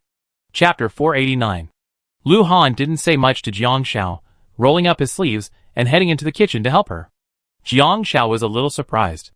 "Aren't you having a social event tonight?" "I don't need to be the first one there," Lu Han said. TSK, the thought of Jiang Xiao having to cook specifically for Hua Pao and the others made it seem impossible. They were all used to having 2 people helping out. During dinner, Jiang Xiao asked Song Yusheng, "Have you used your physician's blessing?" Song Yusheng nodded. "Yes, you gain experience points for the blessing at the hospital, so all your skills have been used there. For example, you first have to take professional first aid training, and after practicing enough times, you can take the assessment to receive a basic physician's blessing. Upgrading to an intermediate blessing is even more challenging. The requirement is to get the correct prescription 3 times at both a Western and a Chinese pharmacy, based on a doctor's prescription." He had gotten to this intermediate level a bit ridiculously. And the final diagnosis involves playing a word sickness game with an NPC. Only by passing 3 NPC game tests can you receive an advanced physician's blessing. After receiving the blessing, 2 words appeared next to each NPC or player he saw. Diagnosis, 10 times. He diagnosed Jiang Xiao first, but then saw a system prompt. This player currently has healthy lifestyle habits and is in good health. However, I'm just reminding you of a hidden occupational disease. Prolonged practice in high heels may cause spinal problems. Strengthening waist care is recommended. Song Yusheng told Jiang Xiao the truth. Jiang Xiao nodded. She was healthy, and the suggestion was only occupation-related. "What about me?" Shen Jingdan said excitedly. Song Yusheng looked over, frowned gravely after the diagnosis, and said, "This player has been actively staying up late past 1 a.m. for a long time, affecting their metabolism and causing irreversible liver damage. This will gradually become apparent as they progress through life, potentially leading to functional disorders such as decreased vision and increased gastric acid secretion." Shen Jingdan was shocked. "Oh my god! Are you kidding me? I can't stay up late in the game?" Jiang Xiao breathed a sigh of relief. Even though it was a game, she was used to going to bed early. At first, she had to listen to the system announcements before falling asleep, But later, she would basically wake up and then listen to the announcements again. Song Yuxing was just following the diagnosis. Then, looking at Lu Yuqing, Song Yuxing said, "This player is a female. She's been experiencing extreme mood swings recently, and has developed endocrine system imbalances. These symptoms will gradually become more apparent as her life progresses, and she may develop long-term insomnia and difficulty sleeping." Lu Yuqing gasped and covered her face. "Is it because I've been arguing with those NPCs about work lately?" Jiang Xiao was puzzled. "You're still arguing with NPCs?" "Yeah. I work part-time, and you don't know how stupid those NPCs are. They even deduct my money if I didn't argue." Lu Yuqing's eyes widened. It was all thanks to Jiang Rong coaxing her into submission. Life is full of emotional ups and downs. Although everyone knew it was a game, every word Song Yuxing spoke had the feeling of a tortured medical report. When it came to Lu Han, Song Yuxing frowned. This player has been drinking alcohol for a long time, and has an irregular diet. He has developed hidden medical conditions, including mild kidney stones. These will gradually become apparent as he progresses, potentially leading to stomach cancer and decreased kidney function. Lu Han, Men can't stand hearing the words decreased kidney function. Huapao slammed his head on the table and laughed uncontrollably. Lu Han, your kidneys are not working. Lu Han pinched his brows, opened his eyes, and looked at Jiang Xiao. Jiang Xiao, this is just a game, not reality. Jiang Xiao was unsure whether to be happy or comforting towards Lu Han. Well, she felt a little complicated. You could say you wanted to comfort him, but this was just a game. You could say you wanted to be happy, but the game said his kidney function would decline. Huapao scoffed unscrupulously. Lu Han, the entire gaming live streaming community will know your kidney function is declining. Song Yuxing looked at Huapao and diagnosed, the player has been drinking a lot of fattener happy water for a long time, and has developed diabetes. As life progresses, complications may develop: diabetic nephropathy, diabetic retinopathy, diabetic cardiomyopathy. Huapao, Goodness, that doesn't sound any better than kidney stones. Chapter 490. After a thorough examination, almost everyone except Jiang Xiao and Jiang Rong had some issues. Even Grandma Wang and Uncle Zhao had some. Grandma Wang not only had osteoporosis and deteriorating bodily functions, but also mild Alzheimer's. And Uncle Zhao had a bit of Parkinson's and muscle atrophy. "So, is there anything we can do now that we've been diagnosed?" Jiang Xiao asked. Song Yuxing replied, "Except for Grandma Wang and Uncle Zhao, the others can still be improved and aren't serious problems. For example, Lu Yuqing needed to control her emotions, Huapao needed to stop consuming sugary foods, and Lu Han, because he was diagnosed with frequent socializing, needed to eat 3 meals a day on time, maintain a balanced diet, and avoid excessive drinking. As for Shen Jingbin, he needed to avoid staying up late." Huapao frowned. "No way. What would happen if I ate it? He already has high cholesterol, high blood sugar, and high cholesterol in real life, so why wouldn't he eat to his heart's content in the game?" Song Yuxing asked. "Perhaps there will be an outbreak in the next round." Lu Han listened and said, "The game is supposed to analyze players' behavior from the start of the competition and predict diseases based on that behavior. It doesn't mean players will actually develop the disease. You have to know that real diseases are based on probability and luck. Just like some smokers have a high risk of lung cancer, but they live to old age without major problems. Some people don't smoke but still develop lung cancer at a young age. It's just that things are unpredictable. But there are rules in the game. I don't care." Huapao waved his hand. "In this round, just make it into the top 600. If you die, you die. The next round, and the one after that should all be voting." He's going to indulge. Song Yuxing's skill, let's say, is practical. Practical, but as for whether it makes everyone happy, it definitely isn't. The holographic game was originally free of restraint, and the experience was so exciting that it was okay to eat and drink as much as one wanted. But now they're telling players they have a hidden serious illness. It's unsettling. Song Yuxing didn't care. Lu Han knocked on the table. "Just to let everyone know, this might be the next part of the game. This game is actually a large-scale society with a high degree of freedom. The game competition is based on the order of life. As for what kind of outcome this life game wants, everyone can choose." After saying that, Lu Han looked at Huapao. "You're a game streamer too, so I shouldn't need to remind you." Huapao was silent. That night, Huapao and Lu Daong returned to the house. After Uncle Zhao and Grandma Wang went to bed, the live stream was closed. Lu Daong saw Huapao smoking. Honestly, Huapao's weight isn't without reason. He's a game streamer, and he's not the self-disciplined type. He plays, eats, smokes, and drinks. Perhaps because of his upbringing, he enjoys crowds and hustles. He doesn't care whether the affection is genuine or fake. Fatty, what are you thinking about? Lu Deong asked. Huapao said, haven't you heard that Uncle Zhao and Aunt Wang are sick? Lu Deong was stunned. What do you mean? Uncle Zhao is in his 60s, and Aunt Wang is in her 80s. Huapao frowned. Haven't you heard they're sick? Osteoporosis, deteriorating bodily functions, Alzheimer's, each of these could kill them at any moment. You mean, NPCs can die? Lu Deong hurried back to the house, and looked at the two elderly men. They're NPCs? How can NPCs die? Huapao stood up. Birth, aging, sickness, and death, isn't that normal? His eyes were red. Anyway, he had already thought about what kind of ending he wanted to have in this life. Once he saw Wang Pa, he would be finished. Chapter 491. Jiang Xiao felt a bit off as she watched Huapao leave. Through reflection, she figured out what the problem was.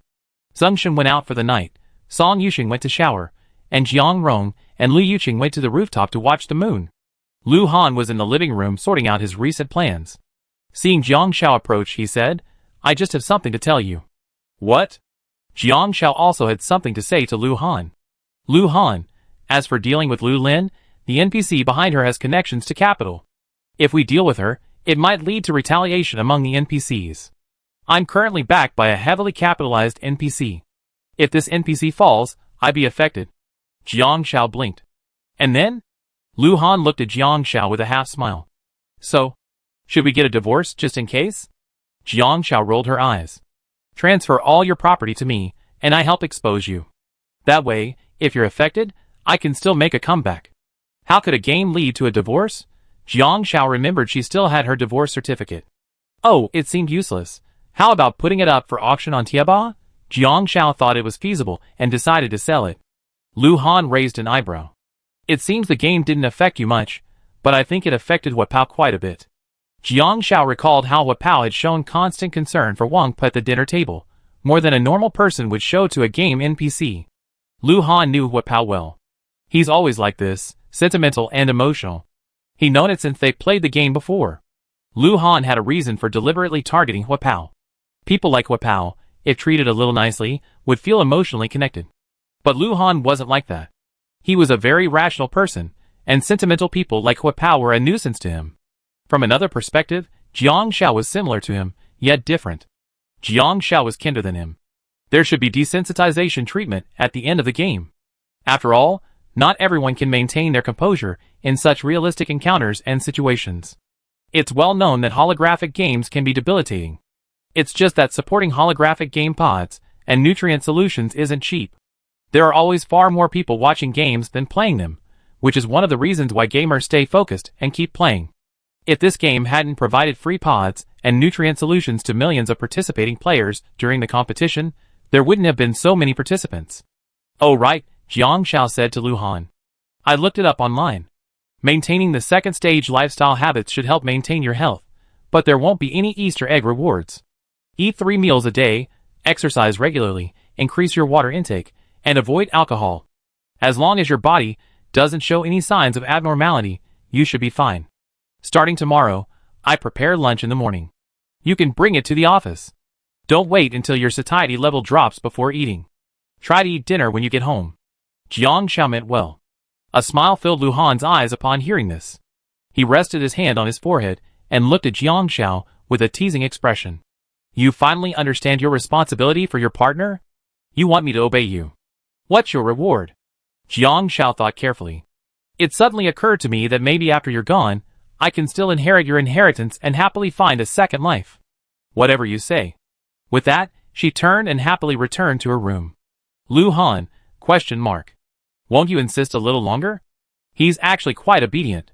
Watching the figure returning to his room, Lu Han frowned. Damn it! She's got me again. Days in stage 412. Jiang Xiao went to the shelter early in the morning. Construction was complete, and the furniture she bought yesterday had arrived. As soon as Jiang Xiao entered the shelter, she heard a notification from the game system. It has been detected that your shelter is complete. Complete your plan to open a welfare institution and gain 1,000 achievement points. Chapter 492. Jiang Shao almost forgot she had an achievement planned. Apparently, the shelter is complete, and players need to come here to claim their rewards. Several construction workers greeted Jiang Shao, checking in on the work. Jiang Shao checked everything was fine, including the furniture and bedding purchased the day before, which they had helped install this morning. The shelter is similar to a school dormitory, but currently, the conditions are simpler, just enough for basic living, with a basic bathroom and kitchen. The shelter is currently a level 1 shelter. As the host, you can appoint staff and volunteers.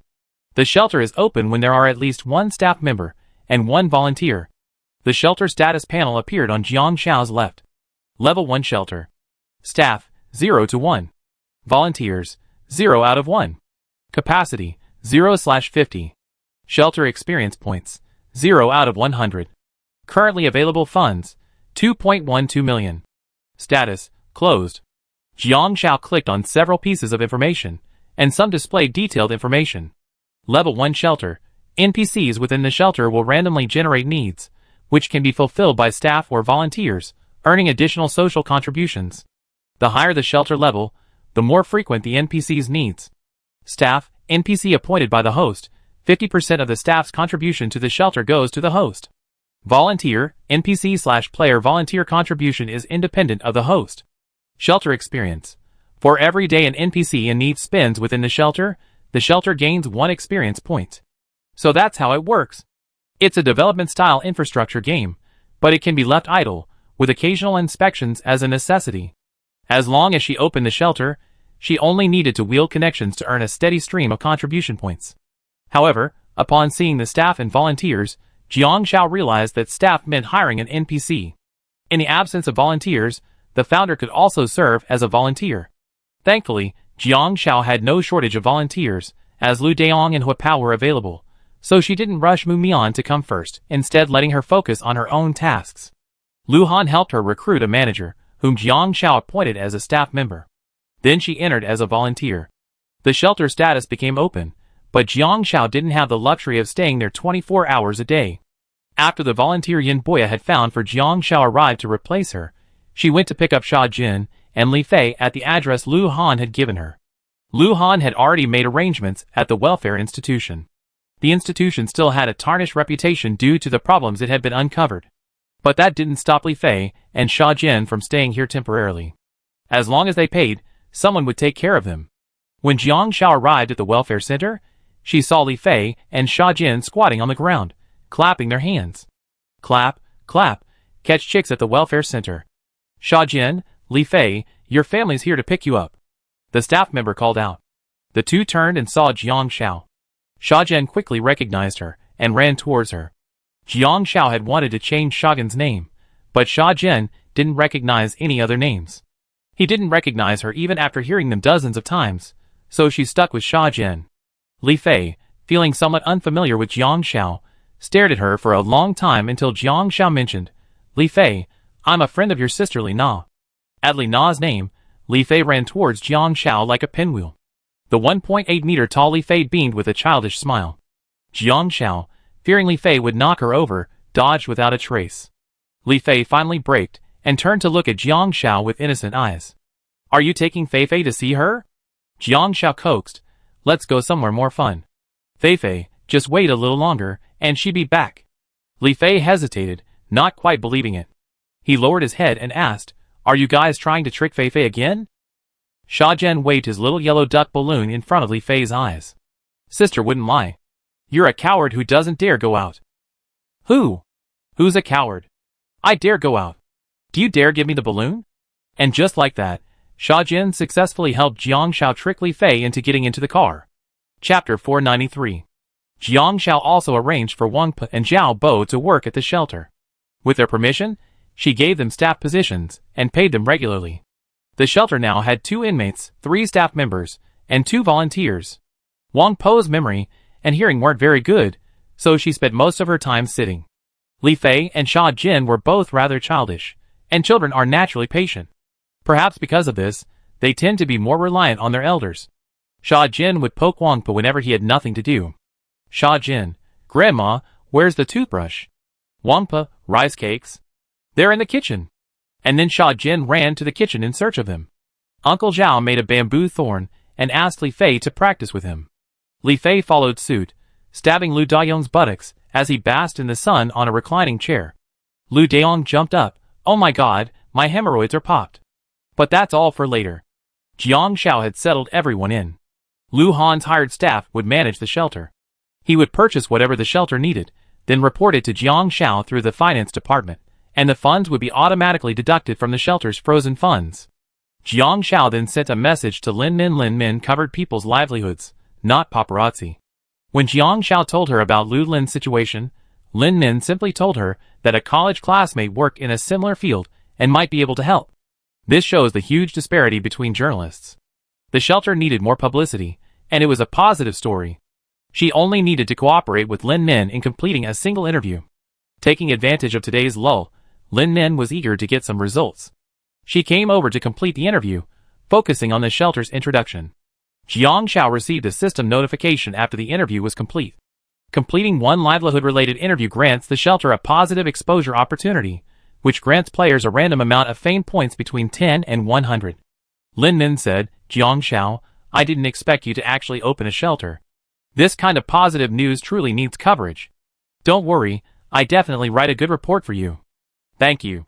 After Jiang Zhao's fame level rose from beginner to advanced, she had almost no exposure opportunities.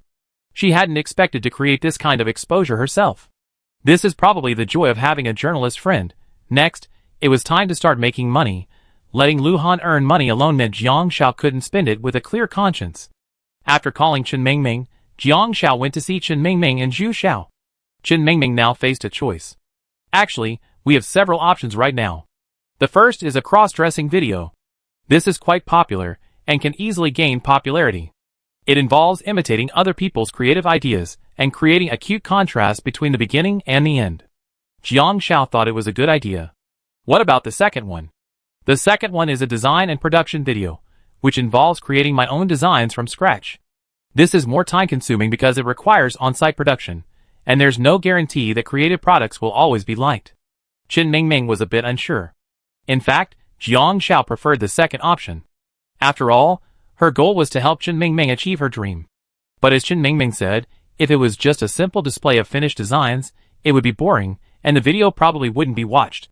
Zhu Xiao squatted on the ground, having just finished a bottle of water when he crushed the can and threw it into the trash can. Jiang Shao suddenly remembered a popular photo shoot method used by an internet celebrity model in the real world. She asked Chen Mingming, "Can we recycle waste? We can create costume designs using discarded bottles, plastic bags, moldy tablecloths, and so on. It's environmentally friendly, and the designs aren't simple or boring. They're fun. At the same time, it can showcase Chen Mingming's designs, and occasionally incorporate some of her original designs. Of course, that assumes Chen Mingming knows how to do it. Jiang Shao herself doesn't." Chapter 494. But Jiang Shao had a keen eye. She noticed details, just like playing a game. Before she started live streaming, she watched short videos. After all, many big streamers first became famous through short videos, so she researched similar topics, such as what types of short videos fans liked, and what kind of streamers they favored.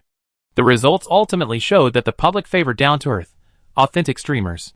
While sensationalism can generate buzz, it quickly fades and easily ruins a persona, the kind that can't be recovered. So her advice to Chen Mingming was both pertinent and realistic.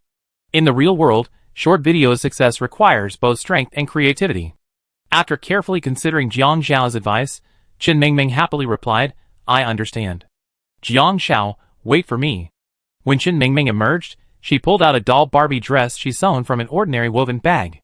It was a spur-of-the-moment creation, so the design wasn't particularly impressive, but it was primarily novel, as the color and look of the woven bag made it memorable. "I see what you mean. You mean to recycle waste, highlight my designs, make the video more creative, and then you can dress up and showcase the costumes." Then Jiang Shao heard a system prompt. "Because your suggestion has inspired Chen Mingming, the future top fashion designer, to dedicate herself to the development of environmentally friendly and creative designs. Every video you publish that uses environmentally friendly materials will receive a triple fame boost." Wow, what other surprises does this game have that she doesn't know about? The planner must be a publicity ambassador. Or perhaps he's taken on a public welfare endorsement.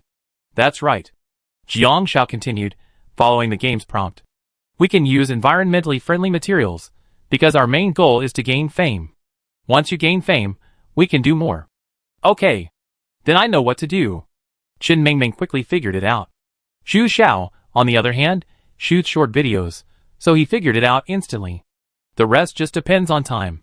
So, for the past 2 days, Jiang Xiao has focused on the shelter. After Lin Nin's interview, the shelter was exposed.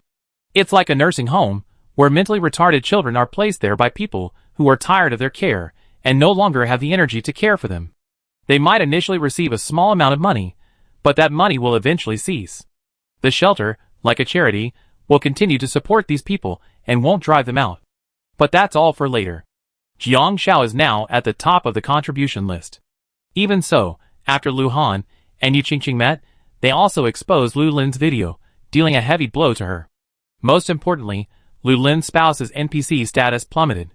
When Lu Lin heard her spouse's NPC status had been downgraded, her first thought was to find a way to get them to initiate a divorce, so she could keep the property. Unexpectedly, upon returning, the NPC grabbed her hair and slapped her. "You bastard! I gave you every resource, and you, a fool, not only cheated on me, but you also implicated me. I'm left with nothing, and I'm going to kill you." Lu Lin was stunned by the slap, then heard a system prompt. Due to the player's poor choices, the spouse's NPC status has been downgraded, triggering negative emotions related to spousal violence. Players are requested to find a divorce within 72 hours. Otherwise, the player will receive a dark ending, death due to domestic violence. Friendly reminder: divorce applications must be submitted in person at the Civil Affairs Bureau. With sufficient evidence of domestic violence, divorce can be granted unilaterally by the court. Chapter 495. Day 13 of the 4th stage. Today, the chef's blessing blind box was triggered. Jiang Xiao gave the blind box directly to Lu Han. If he couldn't make it due to some important occasion, he would eat the blind box. Of course, Lu Han didn't hesitate to put the food away. A big reason Lu Han disliked eating on time was that fast food was boring. After eating too much, he didn't want to eat anymore. This morning, Lu Han and Jiang Xiao went for a run together to stay in shape and complete their daily happiness tasks. They both ran side by side in perfect harmony, without any awkward conversation, creating a harmonious atmosphere. After the run, Jiang Xiao made tomato and egg noodles, which Lu Han slurped up. Afterward, Lu Han washed the dishes and asked Jiang Xiao, "Where are you going today?" "To the shelter." Jiang Xiao then remembered, "Oh, I have to meet a player. I posted my marriage annulment certificate on the forum, and someone wants it. The price they offered isn't cheap, 5 million. Lu Han nodded.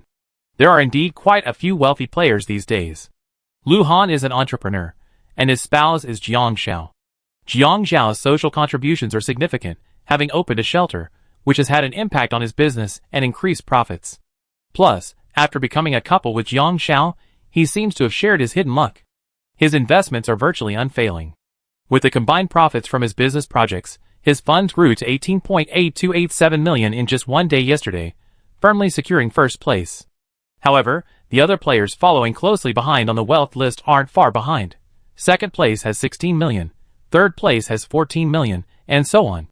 Zhengshan sold out all the remaining hangover soups, and with the addition of Chen Mingming's designs, pre-sales have reached tens of thousands of units after the show, so Chen Mingming also gave Jiang Xiao a lot of money.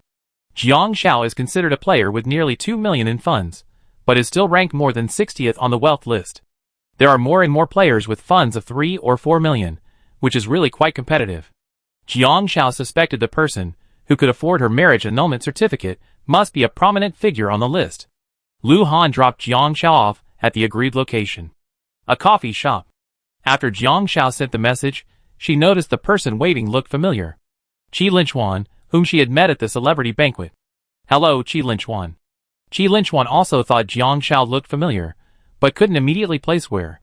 A bright smile rose from the wind as clear as the moon. As expected of a male model in the game, he was quite handsome. Jiang Xiao didn't mention her name, but simply took out the item. 5 million, and the marriage annulment certificate is yours. "I don't have that much money," Qi Linchuan said leisurely. Jiang Xiao, ? "You have no money, what are you talking to me about?" She stood up and tried to leave. Qi Linchuan said, "I only have 1 million, but I can give you information worth at least 4 million. "What information?" Jiang Xiao asked. Are you in the top 10 on the wealth list? Qi Linchuan asked. Jiang Shao shook her head. No. Top 50?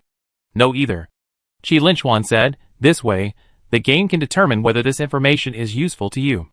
If it is, you can give me the marriage annulment certificate for free. If it isn't, I don't want it. Honestly, Jiang Shao was quite curious. Is she short of money right now? Clearly not. She was sure to make the list, but Qi Linchuan's information had intrigued her. Nodding, okay, let's make a deal.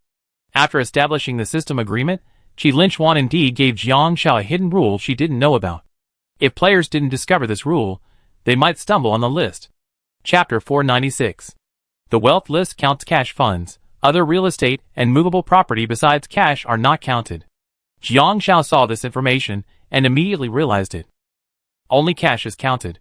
This means that if a player sells all their assets and converts them into cash on the last day of the 4th round of the game, they can make a bid for the top spot in the final Dark Horse moment.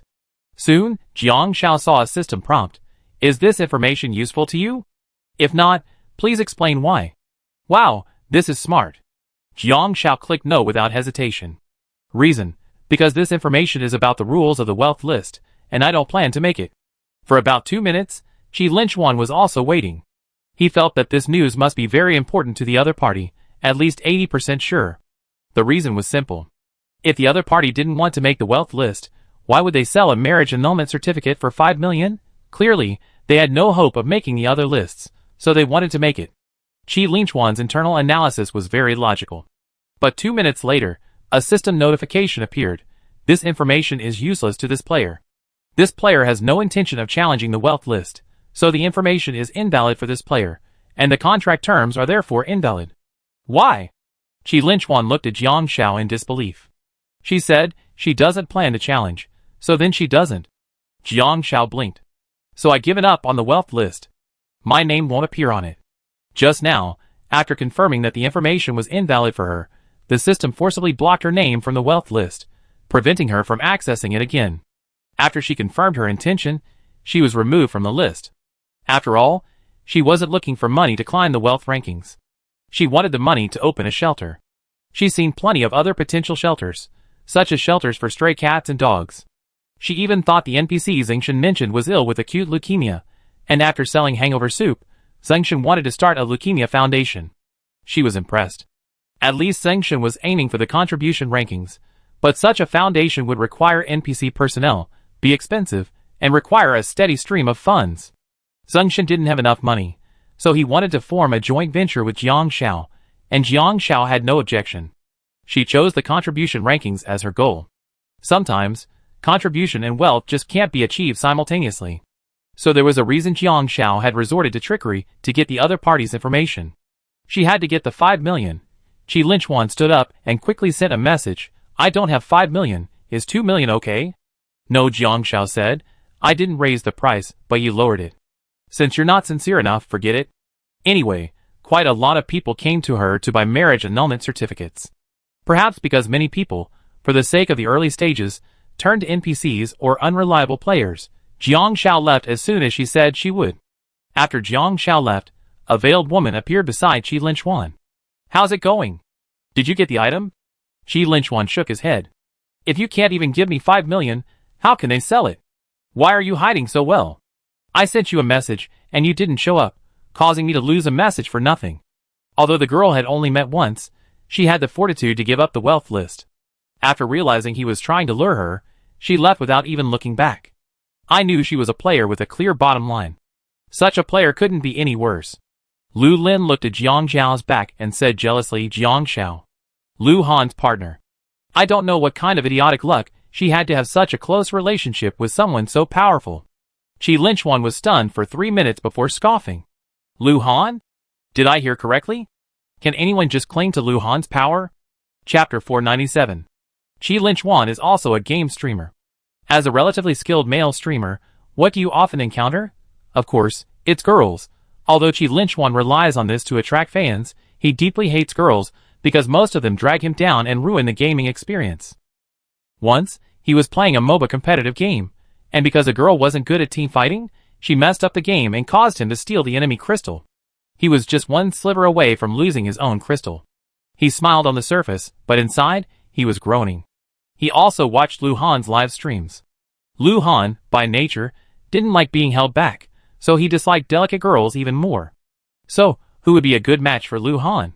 He felt that if the woman wasn't talented, even if Lu Han remained single and didn't need a list of couples, he wouldn't just pick a random woman. After all, a forger must be strong himself. In short, she wasn't like Lu Lin. Only a fool like Lu Lin could be a game streamer if she couldn't play games. It's better to just become one of those sultry singing and dancing streamers. Using the name of a gaming streamer to attract male fans is just a joke. But on the surface, they're still in the same company. Shi Linchuan said, "You can't get this marriage annulment certificate. Ask other players, there are more than one." Lu Lin looked at Shi Linchuan and said, "We're in the same company. Help me find a solution." "What solution?" Shi Linchuan pulled out his phone. "Lu Lin, you can expose this kind of negative information. Have you forgotten who you really are?" Lu Lin was stunned. "What do you mean?" "I mean, you're not just playing games, you're also a streamer. Doing something like this in a game like this, do you still think you have a chance of winning?" Shi Linchuan raised an eyebrow and spat out the toothpick in his mouth. If it weren't for a company boss asking him to take care of Lu Lin in the game, he really wouldn't have bothered. After all, this woman, while flirty, had connections, so he could only watch, not play. Lu Lin immediately shouted, "It's just a game. Those NPCs are fake." Shi Linchuan nodded. "Yes, they are, but the rules say this is a reflection of life. That's all I have to say. If you need any other help, please let me know. I'm very busy." Jiang Zhao's first attempt at selling the certificate failed.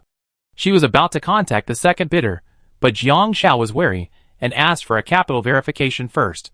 She also asked what the other party was buying it for. This time, the other party hesitated for a moment before sending a message. Jiang Zhao guessed that he was the second richest player on the list, probably an entrepreneur or something, or even if not, a related person.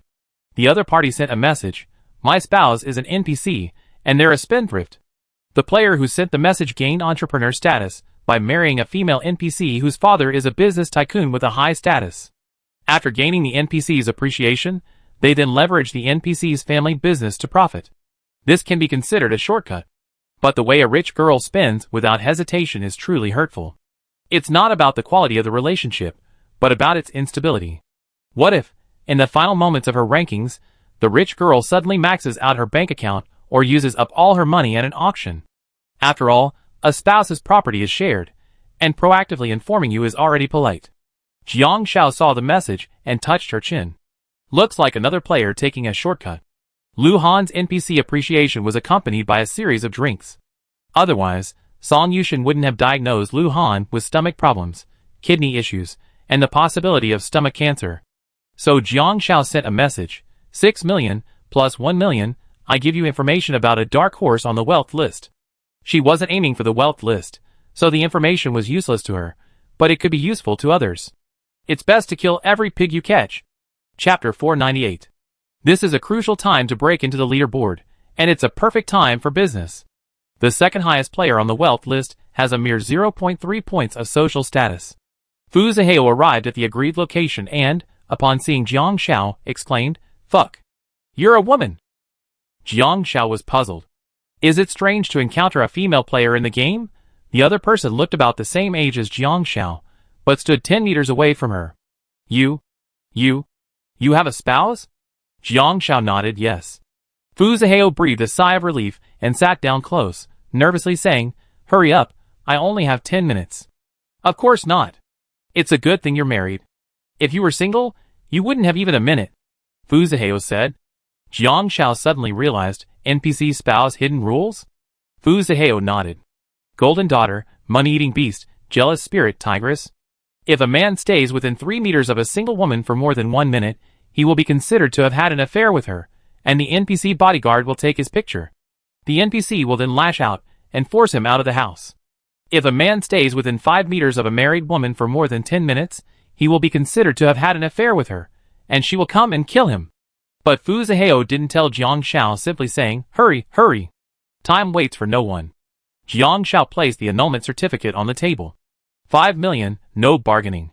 Fu Zihao pulled out a card. "No problem. It's my father-in-law's card anyway. I bet I use it." Seeing his generosity, Jiang Xiao suddenly felt that 5 million was still too little for her. Where's the news? Fu Zihao asked. Jiang Xiao just loves players this generous. Sell the information to them through a system transaction. When Fu Zihao heard this, his mind suddenly lit up.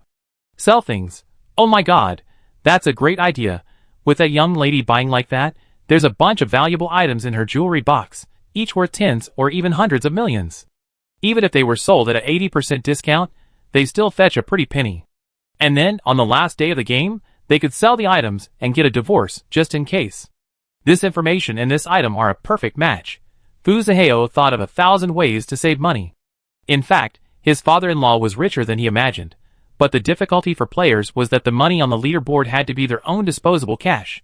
He had no social status, so he could only secretly take kickbacks from the project.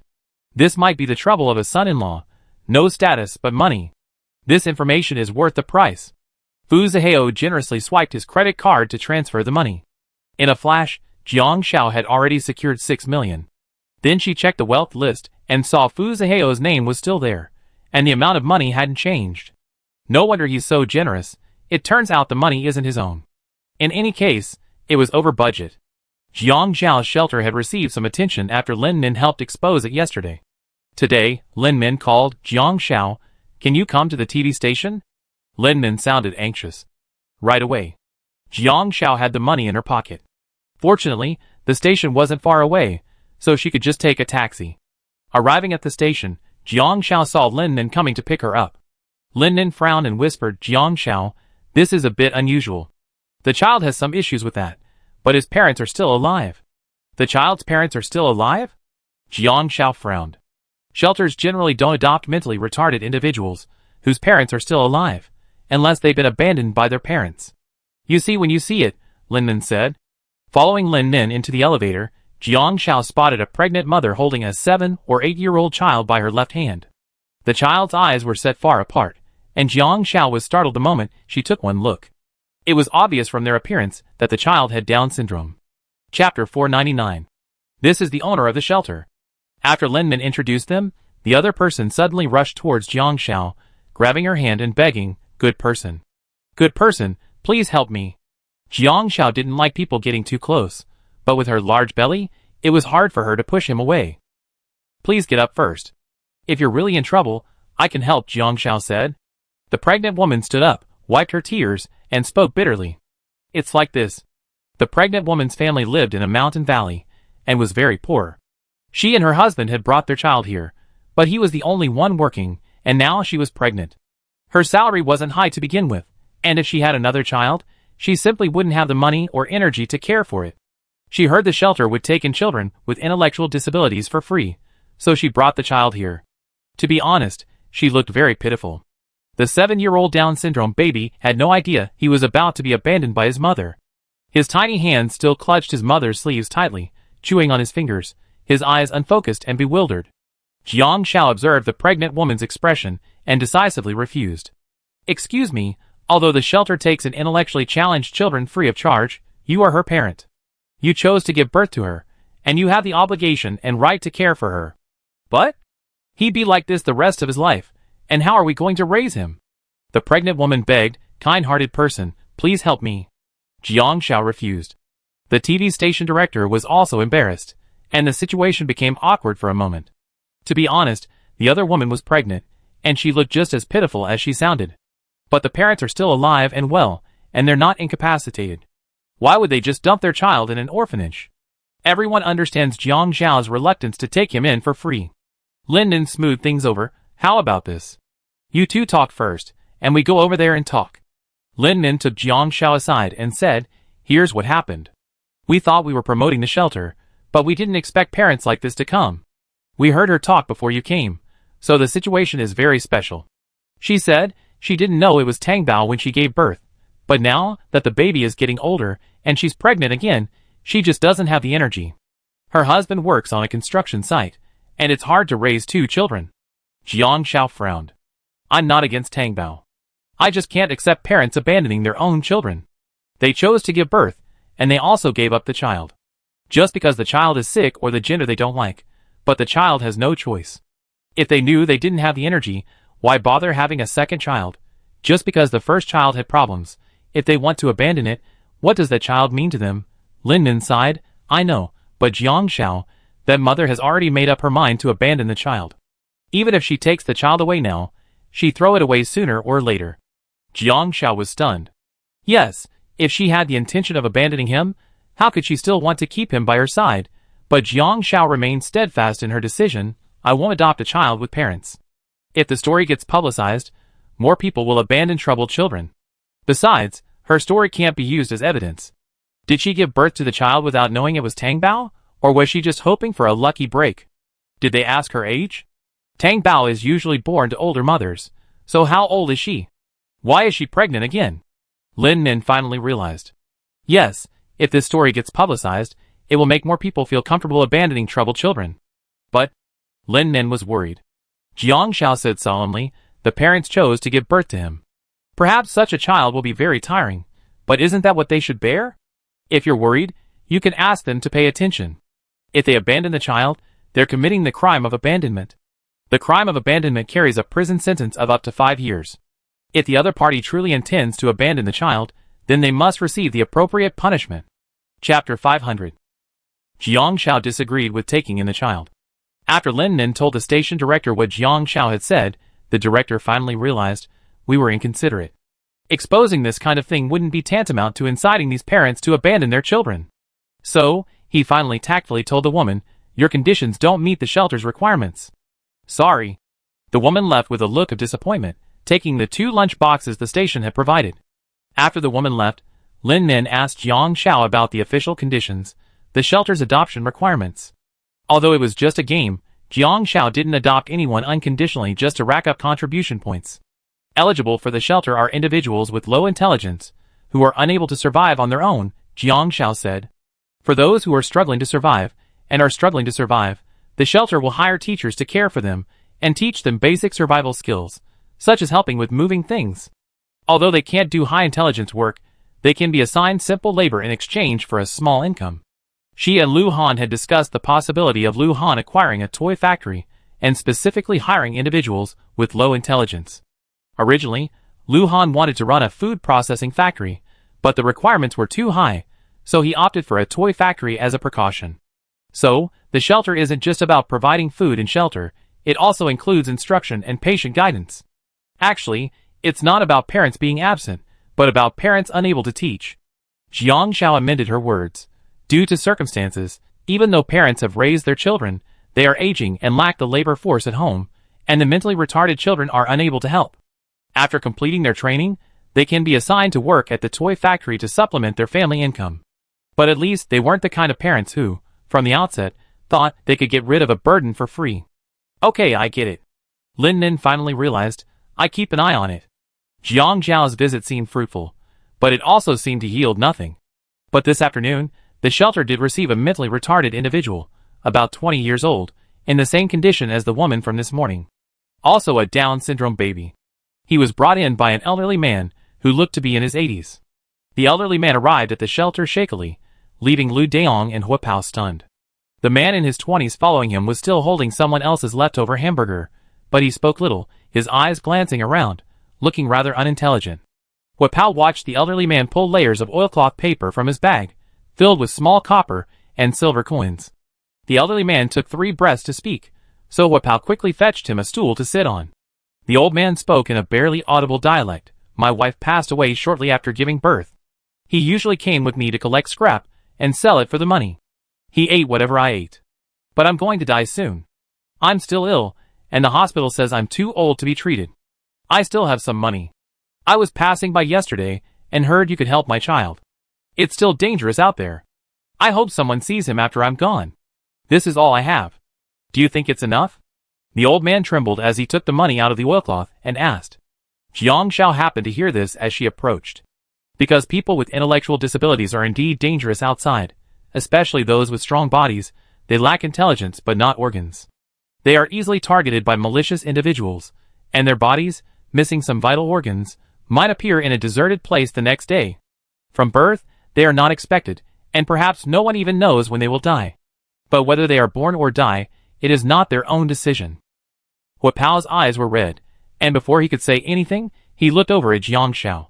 He wiped his face and said hoarsely, Jiang Shao, do you want this?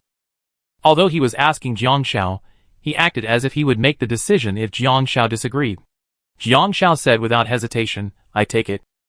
Chapter 501. Huapao breathed a sigh of relief upon hearing Jiang Shao's decision. He gave Jiang Shao a thumbs up. Jiang Shao smiled. Huapao had originally wanted to ask the old man to stay, but the old man shakily stood up and waved, I have a place to live. I can still move, no need to pity me. The words no need to pity me shot back Huapao's words. Some people live their entire lives with this kind of integrity. But it's precisely this kind of integrity that is 1,000 times more worthy of respect than pity. Regardless, Jiang Shao felt that Huapao and Lu Daong were a good fit for the shelter, and everything would be back on track. However, Jiang Shao had to go home early because she had to cook dinner. She planned to make more dumplings and frozen buns. These things could be frozen in the freezer and steamed when ready to eat. And if she made more, she could take them to the shelter. Lu Han returned on time and found Jiang Shao making buns. He washed his hands and joined her in making them. Noticing Jiang Shao's downcast mood, he didn't ask any further questions, simply helping quietly. Jiang Shao, after a long pause, looked at an ugly bun and came to her senses. You're back? Yeah. Lu Han nodded, then casually asked, Are you worried? How did you know? Jiang Shao asked instinctively. Lu Han said, You didn't play music today. After all, if Jiang Shao was happy in the kitchen, she would definitely play music. But she didn't today. Jiang Shao hadn't expected Lu Han to be so thoughtful. She was indeed worried. I just think everyone has their own destiny. Jiang Shao couldn't help but say. Saw 2 NPCs in one day. One had a sick child. Perhaps she was impatient to throw away the sick child after becoming pregnant with a healthy one. One, having spent most of their lives caring for their children, finally decided to entrust them to someone else, unable to care for them at the end of their lives. They're all parents, but some children are just children, while others aren't. Lu Han looked at Jiang Shao. At that moment, Jiang Shao was filled with negativity. But this Jiang Shao was still Jiang Shao, a part of her. One can't always be positive and optimistic. Lu Han turned around, leaning his back against the kitchen. Jiang Shao. Jiang Shao looked up, and Lu Han suddenly pinched her nose. She was instantly breathless, her beautiful eyes widening. She realized what was happening, raised her hand, and pinched Lu Han hard. Hiss. Lu Han pulled his hand back in pain, gasping. Jiang Shao, you murdered your husband. Who told you to pinch my nose? Jiang Shao said. The flour on the dough transformed Jiang Shao's face into a little piggy, glaring at Lu Han angrily. Lu Han smiled suddenly. To be honest, when attractive people smile, it's hard to get hysterically angry. Besides, Lu Han hadn't been exerting any force, and Jiang Shao wasn't angry. At Lu Han's smile, she couldn't help but glance over at him. Why was he laughing so recklessly? Jiang Shao, Lu Han whispered. You're very good. 3 simple words. But they made Jiang Shao's heart skip a beat, and she couldn't help but mutter, You know what I'm like. That's good. Very good. Lu Han thought for a moment, at a loss for words. I'm just good. Don't ask. Asking is uncultured. There's no specific reason for liking someone. Jiang Shao noticed the bun in Lu Han's hand. You still call that a bun? Lu Han looked down. The bun's mouth had been sealed shut, and it had been rolled into a round shape, like a large glutinous rice ball. Lu Han couldn't help but say, it shouldn't make any difference. The filling was Jiang Shao's own, so the taste shouldn't be any different. Jiang Shao took one look and slapped Lu Han's hand, flattening the bun he rolled. Then, looking at Lu Han, he said, Let's make pancakes. It's not like you have to eat them just because you made them. Okay. Lu Han's eyes curved, and he smiled like a fox. By the way, is your toy factory ready? Jiang Shao asked. Lu Han nodded. Yes, we're producing relatively simple toy parts, toys for 3-year-olds. The simple assembly requires manual labor, which they can handle. Jiang Shao thought for a moment. Then I can give them some toy parts tomorrow to try out. If they're successful, I arrange for them to work at the toy factory. Lu Han smiled and nodded. But the salary won't be extra. The corporate donation is considered extra. Salaries are still wages, and they're still calculated based on the quantity and quality of their work. It might be lower than what an average person would make, but it's still based on labor. Of course. Jiang Shao had no objection to this. Chapter 502. Once again, A discussion about Jiang Xiao and Lu Han's relationship led to a fight in the live stream. Wow, brother Han and sister Han are the most down-to-earth couple I ever seen. Their personalities are so compatible. Hilarious. Brother Han is always at a loss for words. Seeing his wife being emo, he doesn't want to pry into details, so he just wants to compliment her, but he doesn't know how. Well, I learned how to keep it short and sweet. Good, very good, just good. But I think it's sweeter than saying things like naggingly, I like you, I love you. Super sweet, okay. Xiaozai wanted to open a shelter, so brother Han invested in a toy factory, taking in people with low intelligence and providing them with job security. Xiaozai used to be quiet, but he's become happier with brother Han. Brother Han always has his own way of stirring up Xiaozai's emotions, although at first, maybe the method he's using isn't right, but Han Gu is trying to make some adjustments, and Xiaozai isn't resisting either. It's so sweet. It's mainly because Xiaozai is so good-tempered. She's empathetic. Even if she's not used to it at first, she eventually considers it from all sides.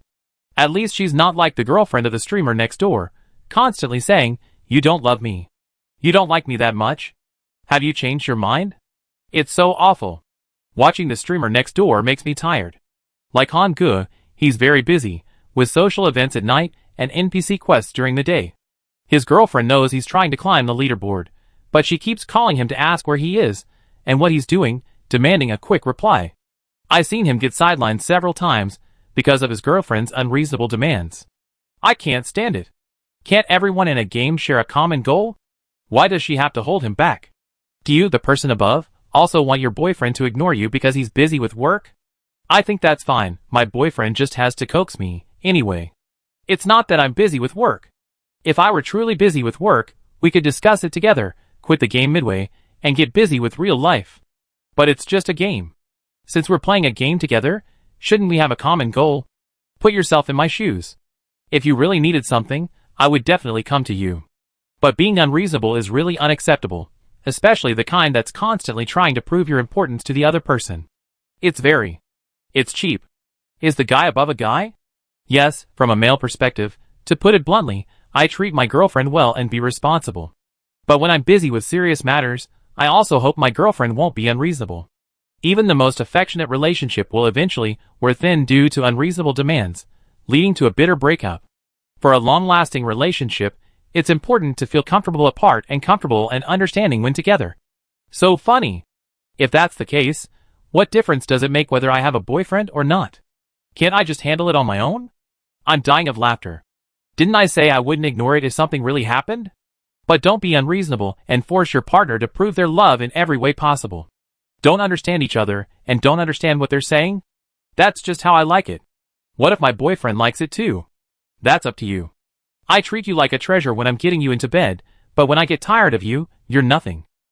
I'm a girl, but I don't recommend being unreasonable. It's really annoying when people try to make trouble for no reason. My boyfriend, who's 3 years younger than me, is like that. I get so much customer information every day, I really don't have time. I've been spending so much time with him, thinking about breaking up, not dating anymore, and working hard to make money. Don't be discouraged, my husband is great. He helps me when I need him, loves me, and takes the initiative to help me solve problems. But I won't rely on him completely. Well, I can only say that everyone thinks differently as they mature. After all, having a common goal and a better life is more important than just love. So, values don't matter to men or women, they only matter to individuals. The topic raged for a while, trending on Weibo. The right way for couples to get along, Lu Han and Jiang Xiao. Would you want a boyfriend/girlfriend like this? Chapter 503. That evening, Jiang Xiao received a message from Chen Mingming, asking her to visit her tomorrow. It seemed she had come up with a good idea. After dinner, everyone watched the news together, then gathered around to watch Lu Lin's scandal unfold. After the scandal was exposed, Lu Lin's fame surged again, now almost reaching over 1,000, but this had a negative impact. I wonder if she's still doing well. Liu Yuqing curled up on the sofa, leaning against Jiang Rong and said, "Isn't this a gamer streamer? I even seen her live stream." Jiang Rong asked, "Do you like her?" Liu Yuqing casually said, "No, but she has big breasts." "Oh!" Jiang Rong's eyes involuntarily glanced at Lu Lin's breasts. Liu Yuqing pinched his face, squeezing it until it was deformed. "Where are you looking at?" "I said it was big, and you're looking at it." Are you looking down on me? No, no, no. Jiang Rong twitched his lips. Then Liu Yuqing changed the channel. Jiang Shao watched TV while browsing the Tieba forum. Lately, there have been a lot of posts asking for help, all for the leaderboards. Boss! Boss! Has anyone figured out a way to boost contribution points? The other leaderboards are so volatile, it's like the contribution points leaderboard hasn't changed at all, with only a few people seeing their contribution points increase. Does anyone know who Han Ge is? Holy crap! I'm so young and I have lung cancer? There's such a thing as lung cancer in this game? I'm stunned. The problem is, I can't afford treatment right now. This is the final leaderboard. Anyone want to share tips? Boss, you can give up on the other leaderboards. Those high-ranking players on the leaderboard shouldn't compete with us ordinary people for overlapping rankings, okay? Jiang Shao muttered quietly, if players volunteer just to boost contribution points, then the whole leaderboard loses its appeal. There's nothing to promote. This list is meant to give opportunities to top-tier players, whose stats aren't as impressive, but who are willing to contribute to society. If this list is also manipulated by players with ulterior motives, it will lose its original meaning. As for the second person diagnosed with lung cancer at such a young age, Jiang Shao clicked on it to see the original poster. From the first day I entered the game, I bought cigarettes. I could go without food, but I had to have cigarettes. I finally got around to smoking in the game, and my wife didn't care. Then a few days ago, the game told me I smoked for 75 consecutive days, revealing my lung cancer symptoms. It's now in the late stages. I'm devastated. Not only do I have to endure the pain of lung cancer, but I also have to pay for treatment. All my hard-earned money is going towards lung cancer. The second poster replied to the original poster. No way, didn't the game give any other hints? Was it already in the late stages? The original poster replied to the second poster. No. All diseases are hidden. The post was posted a few days ago, and has been going viral. It seems Lu Han's hidden illness was also caused by excessive drinking during the second stage, coupled with irregular meals. He probably supplemented his satiety level when it dropped. She woke up in the morning, at noon, and in the evening. Eating on time had nothing to do with satiety. Suddenly, she felt a weight on her shoulder. Jiang Shao turned her head and saw Lu Han, eyes closed, leaning against her shoulder, seemingly asleep and snoring softly. Asleep? Was he too tired? Out of the corner of her eye, she saw Lu Han's fingers move slightly in a certain direction. She looked up. Shen Jingdan whistled to the sky. Zingshen winked at Jiang Shao. Song Yusheng remained unmoved, but her eyes betrayed a hint of something. Jiang Shao understood. She relaxed slightly, feeling Lu Han's increasing clinging to her. 3 seconds later, she abruptly stood up. Dang. Lu Han's head landed firmly on the ivory hardwood sofa armrest. Slight head bump, reducing stamina by 3. Chapter 504. Day 14 of the 4th phase. Jiang Shao woke up early in the morning to a system notification. The shelter received positive exposure, and the player's fame increased by 100. Not only that, Jiang Shao heard a knock on the door early in the morning. Lu Han was waiting outside for her to go for a run. Lu Han, carrying the familiar ML packaging bag, had spent 3.88 million to upgrade his level 2 ring to a level 3 ring. Because the ring had been shipped from the famed city, it arrived a little late. Jiang Shao blinked. Actually, I don't need to buy the ring. It won't be very useful to me. She was focused on gaining contribution points, and the ring was actually more important in the world of fame and fortune. Lu Han raised an eyebrow. It's my business to give it to you. You don't have to wear it. Can't I still sell it for money? Jiang Shao was puzzled. I can use your money too. No need for such a fuss. Lu Han wiped his half-dry hair. Yeah, I'm happy. Lu Han said lightly. Don't ask, the answer is, he's happy. I get it. Jiang Shao took the ring and solemnly placed it back on her finger. I see, classmate Lu's sense of love ritual. Lu Han quickly grasped the word love. More than just a game couple. Jiang Shao, Oh my! The truth's out. Jiang Shao quickly closed the door. Lu Han shamelessly knocked on the door and asked Jiang Shao, do you agree with my official promotion? Jiang Shao picked at her fingers and thought, actually, whether they met in person or not didn't seem that important. It was just that Lu Han, as a person. She felt it was worth a try. She didn't care whether meeting in person was the real end or the real beginning. Liu Yuqing just came out from next door, looking puzzled. Brother Han, you haven't become your official partner yet. Then what was your relationship like before? Yes. Lu Han grinned like Tarzan, We have a relationship. Jiang Xiao muttered, blushing, behind the closed door. Why are you so happy? She shook her head, shaking out the water related to Lu Han, and checked her data panel. Name, Jiang Xiao, real name verification, blessings, senior chef's blessing, mountain's blessing, science's blessing. Identity, capitalist.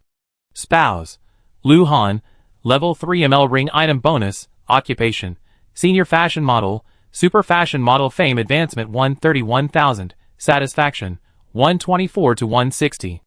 Cleaning, 109/150. Stamina, 370/370. Social status, 3.6 for 0.6, second on the ranking list. Social reputation, 230, plus 84, 31st on the ranking list.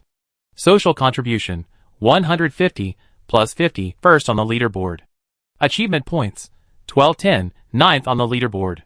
Happiness points, 615, 4th on the leaderboard. Status, happiness gain bonus 50%. Warehouse, not applicable. Survival funds, 8.3553 million, plus 18.2026 million, blacklisted on the wealth list. The wealth list is closed, so Jiang Xiao can't access it. Otherwise, given her cash, she'd be in the top 50. But this list is inherently unpredictable, so she doesn't mind. There's a lot to do today. First, she followed Lu Han to the toy factory to pick up some toy parts that need assembly and brought them to Wapao at the shelter. These are the parts recently produced by the toy factory that Lu Han invested in. If you can put them together, you can get a job at the toy factory. There's a base salary, but it's not high. There's a minimum monthly production requirement, and any additional production is calculated as commission. Jiang Xiao said. Wapao was surprised. Lu Boppy could actually run a toy factory like this? TSK, has he turned over a new leaf? Although the wages for low IQ personnel remain unchanged, they're only base salaries, calculated by piece. But in a factory like this, production speed represents cost, and base salaries represent increased costs. More importantly, this thankless task doesn't seem like something Lu Han could do. Given his personality, it's definitely a form of capitalist exploitation. Jiang Xiao thought for a moment. He's fine. No, I get it. Wapao circled Jiang Xiao twice. I understand. The power of love, only love can bring about such a profound change. Jiang Xiao, let me tell you, if you and Lu Han really get together, be careful with this guy. You can't outsmart him. Jiang Xiao instinctively said no. Wapao slapped his thigh before he finished. Jiang Xiao, you're done. He's already blinded you. Chapter 505. You thought Lu Han wasn't scheming against you, but he was. Wapao snarled. Lu Han is a cunning fellow. No, Jiang Xiao explained, what I mean is, I won't play tricks on him.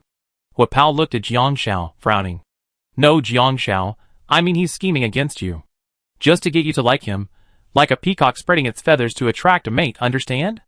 But his butt is incredibly ugly. Jiang Xiao, that's just how cunning this guy is. Jiang Xiao, you're naive. Don't let him fool you. Before the morning livestream started, Wapao said to Jiang Xiao, let me be honest with you. Lu Han isn't who he seems. He's just someone who'd do anything to achieve his goals.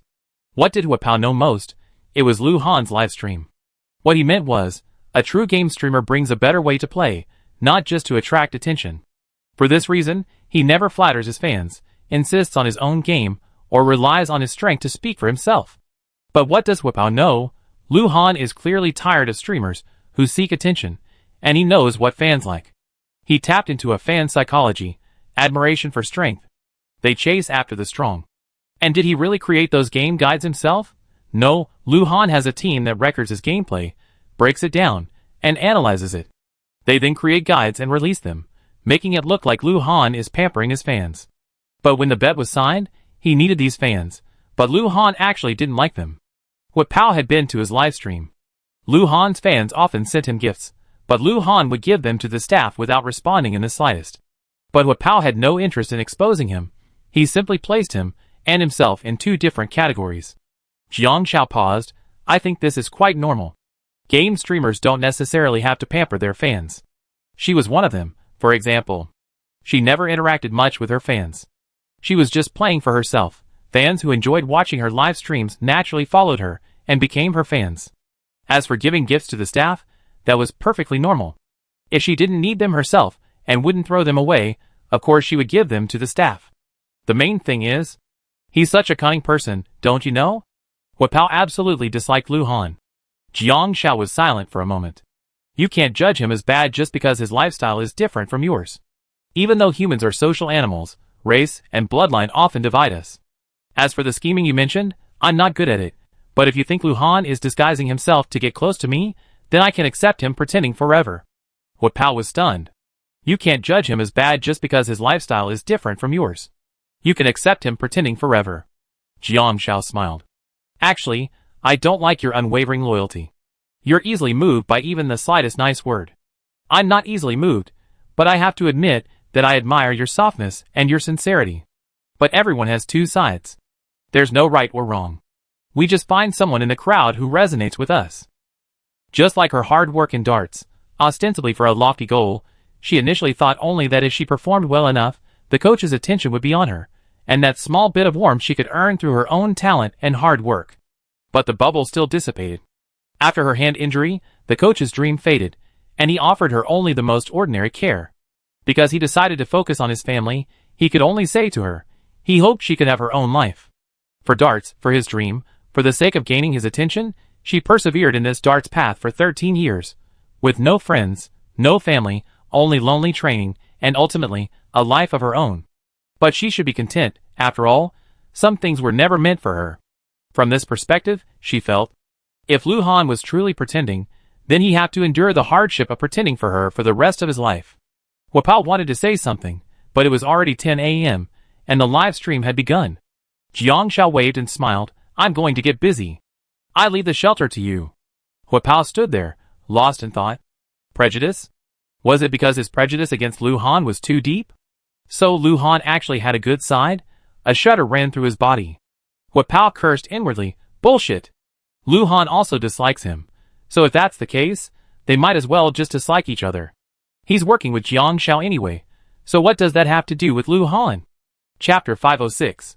After leaving the shelter, Jiang Xiao went to Chen Mingming's studio.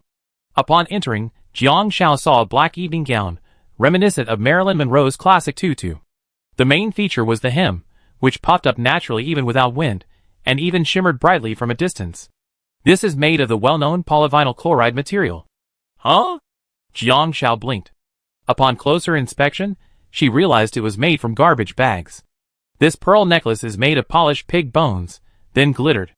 Chen Mingming excitedly demonstrated, if we were just making a dress out of common materials, we wouldn't need to showcase so much design creativity, because that's already creative. This one is much simpler. We're just designing and dressing up. What do you think? The title is, How to Make a Stunning Evening Gown Out of Garbage Bags. Watch the video, we already filmed the front part. In reality, Jiang Xiao only thought the dress was beautiful. She hadn't even noticed its material from a distance. Unexpectedly, Chen Mingming had already filmed the front part of the video. It was actually a simple analysis of the materials and steps. A robotic AI voice played in the video, how a top fashion designer crafts a luxurious evening gown out of garbage bags. It only takes a few steps. 3 large garbage bags, a few needles, and thread for sewing, leftover pork bones from making soup at home, rounded and perforated, and then a random model grab from the street. The video ended. Chen Mingming smiled. How about you go out there, barefaced, wearing everyday clothes, and shoot a storyboard. Then, after you change into your clothes, we go on location to shoot a moody presentation. Okay. Jiang Xiao had no objections. The video idea was Zhu Zhao's, and he was also responsible for editing. They already had a mature system in place. So Jiang Xiao only needed to be responsible for filming. She would shoot various shots according to Zhu Zhao's ideas, and after applying makeup and costumes, she would find a waterfall and shoot various scenery backdrops to create the atmosphere for the video. Jiang Xiao didn't stop until both of them were satisfied with the video. A system notification was received. The designer and editor's satisfaction reached 100%. The video was completed and received 1 video exposure. Starting at 12 o'clock, the video would be released. The video exposure will be rewarded with a corresponding fame value based on the number of followers the account attracts within 24 hours. After the video is released, you can use money to increase the exposure and play count. Each person can increase the exposure once per hour. Alright. Once Yu Xiao finishes editing the video, we post it on the account. Qin Mingming said to Jiang Shao, "Thank you for your hard work." "It's okay." Jiang Shao smiled. Not only that, Qin Mingming divided the pre-sales and payment from the last show among 3 people. The total selling price was 300 yuan, with Qin Mingming receiving a 5% commission. The final pre-sale amount was 200,000 units, resulting in a total of 3 million yuan in funding. Qin Mingming gave Zhu Xiao 500,000 yuan, and Jiang Shao received 900,000 yuan after tax. The rest was Qin Mingming's own. She said she would save this money until she became well known enough to open her own studio. She truly deserves to be a top fashion designer in the future. Her potential is immense. With 900,000 yuan now, she felt she would receive even greater returns before long. However, in the second round, signing as a model for the company would immediately earn 2 million yuan, but it was a one-time buyout. This was a hidden principle of the game, choosing immediate benefits over long-term development. Looking at the time, it was 5 p.m., and Jiang Shao felt she was running out of time. She sent a message to Zengshen, and the two met at the municipal bureau. Chapter 507. I filled out the information. Zengshen rubbed his head. Establishing a charitable foundation requires at least 5 million yuan, and I'm still more than halfway there. I have it. Jiang Shao took out her ID card and together with Zengshen, they established a leukemia charity foundation in their respective names. A dedicated lawyer was standing by the establishment office to advise the two. A charitable organization is a public welfare organization, not a non-profit organization. Upon establishment, it will have a public account, and all funds will be frozen. Since you're applying for a leukemia charity foundation, we have comprehensive procedures in place. For families with leukemia who are struggling but can't afford medical expenses, the foundation can cover a certain amount of expenses after submitting the information and reviewing it. Zengshen and Jiang Shao nodded. Zengshen asked, aside from this, are there any other policies? For example, if the foundation's balance is insufficient, can it be replenished? Of course, legitimate charities can accept corporate donations, and these donations can receive relevant tax deductions. So, after your foundation is established, we will promote it among businesses, and the organization will receive regular corporate donations. You can rest assured, and we thank you for making a contribution to charity. The lawyer said sincerely. Related tax deduction policies for corporate donations to charitable organizations also exist in real life, but they've been simplified in the game. In the game, companies pay a 20% tax rate, but if a company donates 3 million yuan in a year, the tax rate is reduced to 10%. This only works if the company's annual profit reaches 30 million yuan. After Jiang Shao and Zengshen signed, a system notification appeared in their minds. Player Zengshen and player Jiang Shao jointly established a leukemia charity foundation, with a social contribution bonus of 100. This charity foundation was detected as the first in the game, with an additional social contribution bonus of 50. Zengshen, after Jiang Shao, directly entered the second place on the contribution list. Jiang Shao looked at Zengshen and said directly, "You made it to the second place on the list." Zengshen replied nonchalantly, "It doesn't matter whether I make it or not." Jiang Shao asked, "What happened to your NPC?" Zengshen was silent for 2 minutes. "She's gone." Jiang Shao said subconsciously, "I'm sorry." Zengshen feigned composure. "It's just an NPC." Despite his words, Zengshen's expression was filled with shock. "I always been a less than successful brother," Zengshen said. "My family has been well off since I was a child, but I've been living it up for the past 20 years. I can't make money, but I'm pretty good at eating, drinking, and having fun. When I saw that NPC that day, I thought, we're the same age, and she's so obedient. But what about my sister? She can't help but get beaten up, so I wanted to help her." Zengshen took a deep breath. Actually, there was a chance the child could be cured at the beginning, but he didn't have enough money at the time. He didn't think of borrowing money to help. After all, it was just an NPC, so he could do what he could. But because of the delay in finding the money later, the child was lost. He always remembered the day the child passed away, and she naively said, "Brother, don't cry. I will definitely be healthy in my next life. Then I will come to find you and be your sister." Last year, economic conditions were tough, and my dad's business declined significantly. He always hoped I'd take over the company and help him, but I couldn't. For years, I've been a useless person, only caring about eating, drinking, and having fun, so I kept avoiding it. But after that child passed away, I suddenly couldn't help but wonder, what would I do if I were faced with the same situation one day? His sister often argued with him at home, but outside, she wouldn't tolerate anyone saying anything bad about him. Even if everyone told her brother he was incompetent, She still argue. His father wouldn't be around forever, and his sister wasn't grown yet. If something happened to him, would he be able to provide a stable life for his family? Would he delay treatment for his illness due to lack of money? He didn't dare to think about it. Chapter 508. I'm starting to feel fear and terror, Jiang Xiao. Do you think I'm sick? Zingshan couldn't help but ask. It's something that clearly didn't happen, yet it scares me. Jiang Xiao shook her head. Not really. Perhaps it's because I'm worried about what I've seen and heard, and I'm worried that it might happen to me. But this isn't necessarily a bad thing. People can do many defensive things out of fear and terror. For example, fear of being attacked by wild animals might prompt them to pick up swords and spears to ward them off. Fear of death from unknown diseases might prompt them to constantly overcome difficult illnesses. The root of all progress is fear and terror. The fear of loss fuels growth. But Jiang Xiao said, Zingshan, I think you're pretty amazing. You're so successful in nightclubs. Your amazingness. Zingshan was self-aware. I know you're trying to comfort me, but I accept it. At least I won't go to nightclubs, Jiang Xiao said. I go to nightclubs because I'm good at it. Zingshan didn't think this was a good idea. Jiang Xiao smiled. Yes, everyone has their strengths. Zingshan looked at Jiang Xiao. Her smile was warm at that moment. She was already beautiful, but suddenly, for a moment, Zingshan felt her glow. He couldn't help but ask Jiang Xiao, is it too late for me to pursue you now? Zingshan thought about it carefully. Since entering the game, the one who helped him the most and had the most contact with him was Jiang Xiao. In the real world, he knew many beautiful girls, but beauty alone wouldn't attract them. Jiang Xiao was stunned for a moment, looking at Zingshan strangely. A sudden surge of hormones? That's a strange thing. Zingshan shook his head. No, it's just that moment where I felt like you were glowing. You know what filter is that? It's that natural aura that comes with being a heroine. Jiang Xiao averted her gaze. I have a boyfriend. Lu Han. Zingshan shrugged. We're not married. You can always change him if you're unhappy with him. He wasn't a fan of Lu Han. They just worked together a few times. Jiang Xiao instantly became wary. Poaching is unethical. Zingshan had his own reasons.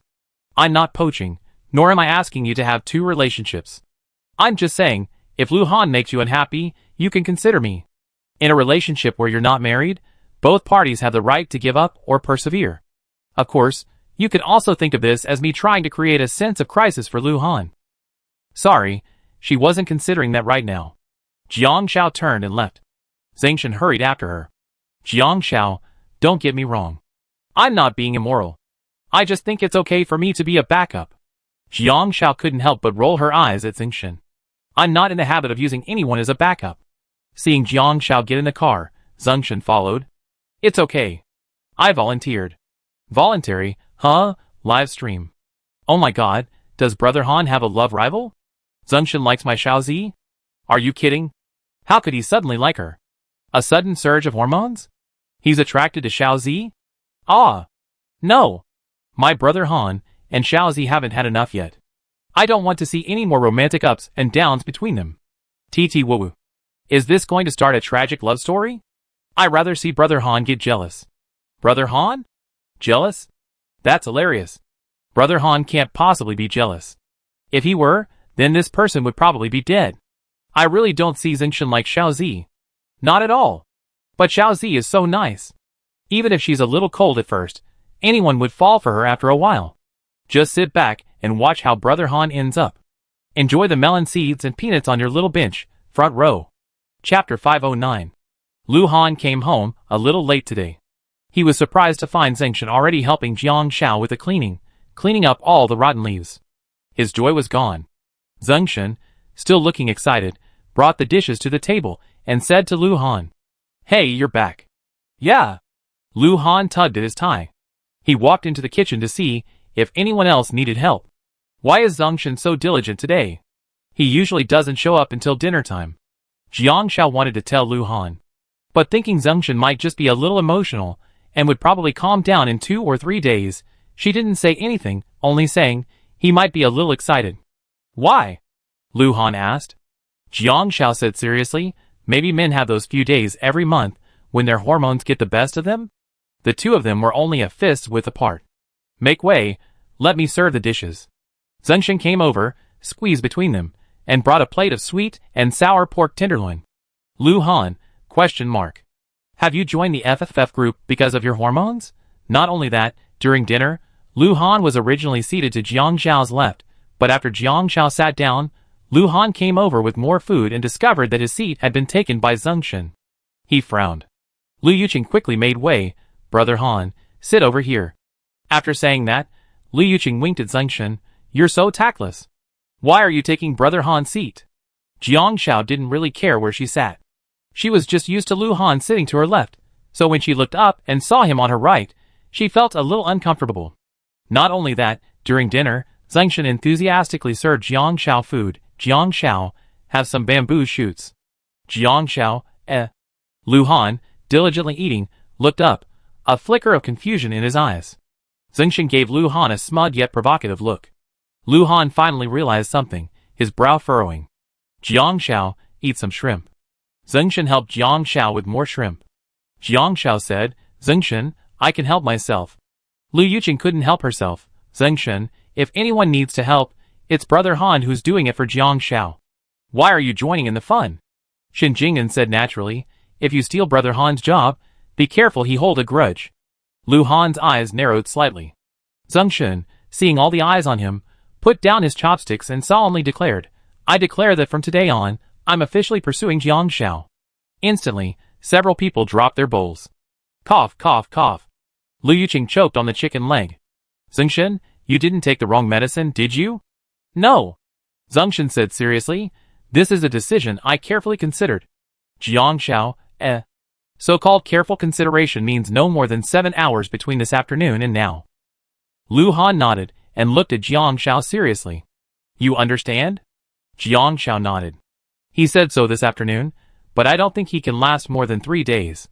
Lu Han nodded. Yes, he can't last more than 3 days. Zeng Shen, ? No, I'm serious. Jiang Xiao doesn't take it seriously, so why don't you, Lu Han? I'm your love rival now. Shouldn't you have a sense of danger? Is his presence so low? Lu Han didn't even raise his eyelids.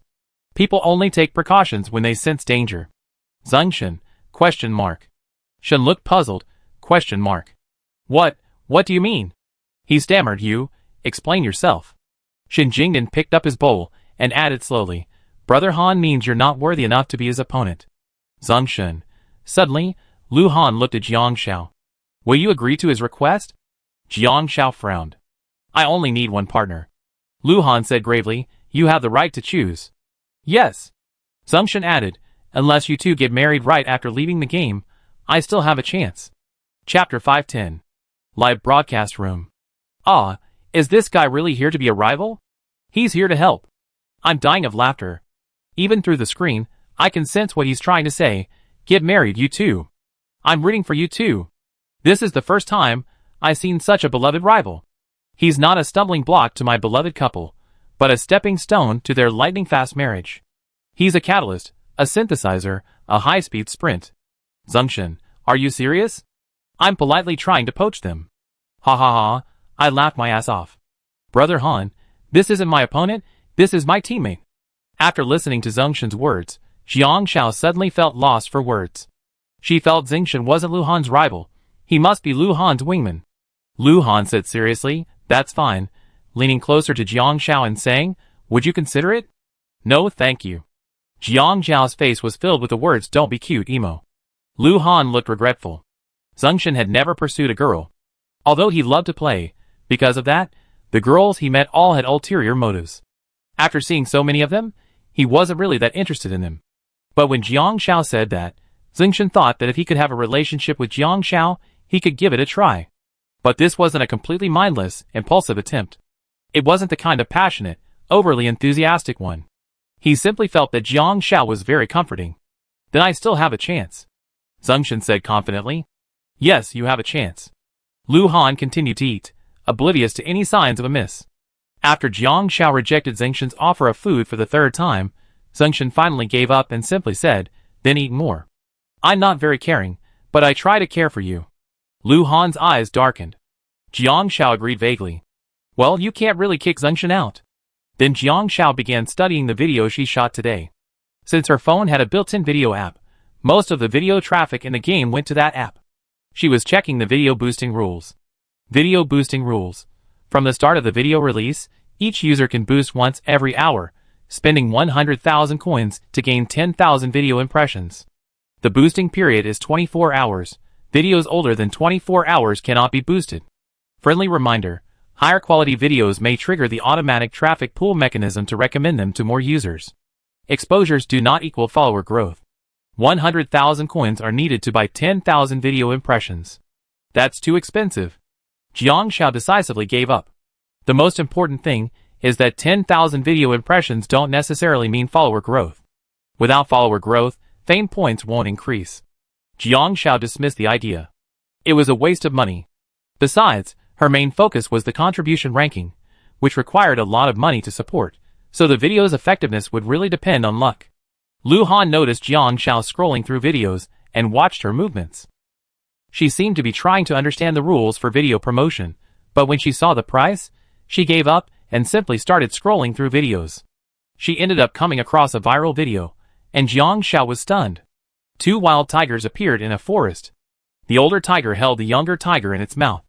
It appeared for a moment, harming no one, but then quickly left and went back to the public wild map. The video went viral, accumulating over 900,000 likes. The problem was that the video was of none other than Jiang Xiao's two mounts, the older tiger and the younger tiger. Because they only appeared when Jiang Xiao was in the public wild map, they were free range when Jiang Xiao wasn't in the public wild map. In the video, the older tiger was staggering, the younger tiger following closely beside it. Suddenly, the older tiger noticed someone filming it, so it bit the younger tiger's neck, threw it onto its back, and then, with a thud, ran off. Jiang Xiao saw through it. Because they've been freed from the story missions and are now free, they even grown fat in the wild maps. Jiang Xiao could sense their joy even through the screen. Chapter 511. Jiang Xiao looked at the player's account name, Mr. Yun's Casual Shots. It now has 280,000 followers. He specializes in capturing scenic videos, editing them, adding color grading, and creating beautiful visuals, topped with romantic captions. He's posted nearly 10 videos so far, and almost every one of them has received over 10,000 likes. Before this video, the highest number was over 230,000. However, Jiang Xiao noticed that this video had the most likes, because it captured the adorable side of a wild tiger. The video data showed that this one had gained nearly 80,000 followers. Jiang Xiao checked the fame rankings. The top-ranked player was Yun Cece, with a fame score of over 2,800, which corresponded to a 1:100 ratio of followers. Jiang Xiao immediately determined that this account was a player's. In fact, there are still many skilled gamers. From the previous section, one could guess how fame is gained, through exposure. This kind of exposure isn't just about showcasing one's image, it can also be used, like a designer, to showcase their work and sign their own name. This player had been posting since before this segment began, and by then, the other party's goal was clear. After dinner, Jiang Xiao had figured out the rules of the video, but decided to go with the flow. The other party wasn't on the wealth list either. While capital is powerful, some things can be achieved through skill and luck. Since they were on the fame list while not on the wealth list, it showed that they had both skill and luck. After dinner, Zhengshan rushed to wash the dishes. I do it. Lu Han glanced at Zhengshan and nodded. You do it. Then he accompanied Jiang Xiao to the living room to sit and watch the in-game news for a while. Today's news made Lu Han frown. The NPC he was trying to capture had been exposed for some scandal. Jiang Xiao recognized him as the one with the highest social status from the celebrity banquet and asked Lu Han, "Did you know?" Lu Han nodded, "I know. Ever since he started capturing this NPC, he known he had a lot of scandals. He had a mistress, an illegitimate child, used unfair tactics to defeat his competitors, and even engaged in illegal activities." However, Lu Han didn't interfere with the NPC's decisions. Firstly, he didn't have the luxury of such care, and secondly, the NPC was rapidly advancing and needed him to rapidly elevate his social status. As the saying goes, honest advice hurts.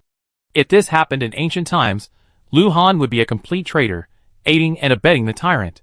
But while he kept silent, he had preserved evidence.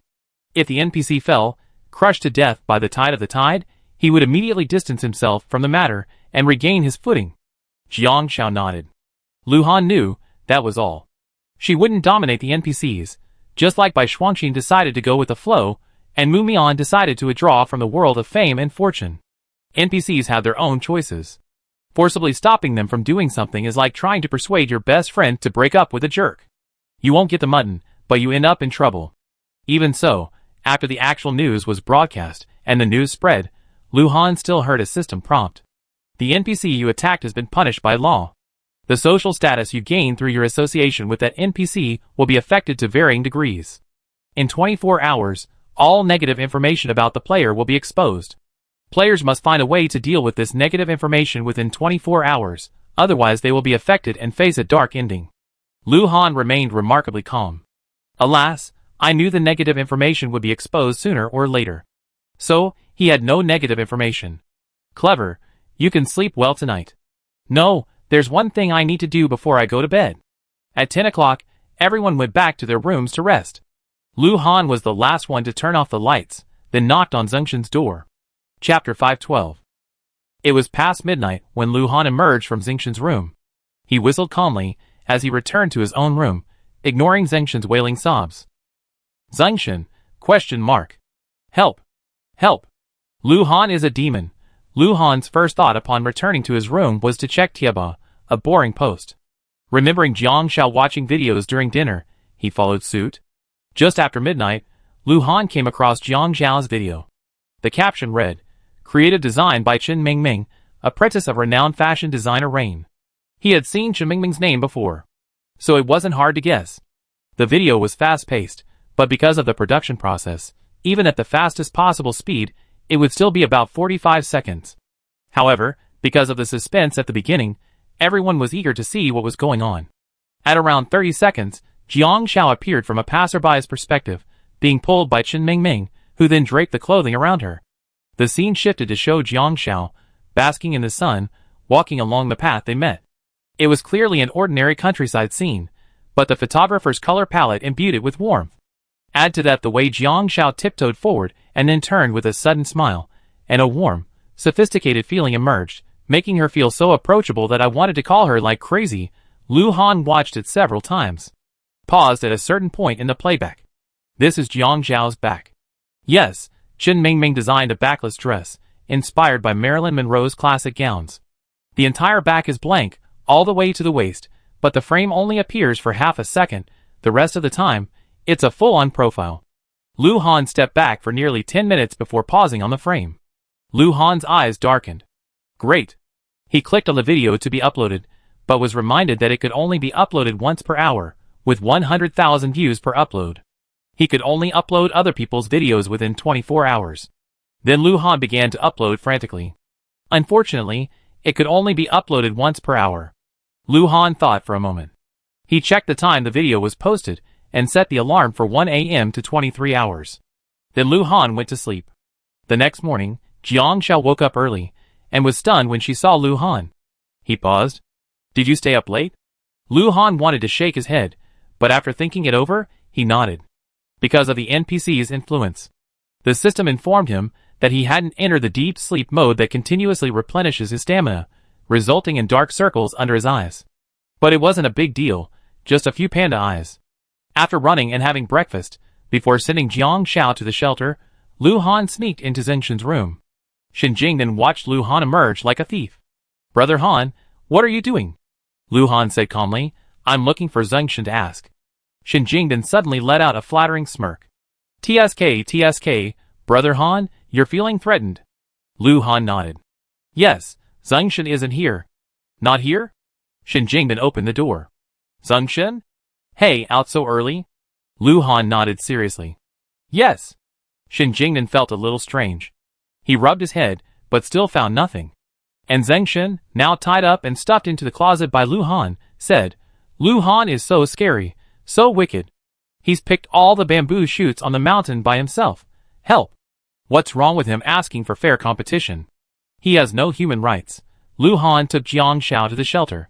After waking up, Jiang Shao received 6 contribution points from the shelter. Today, she was going to check on the toy assembly process.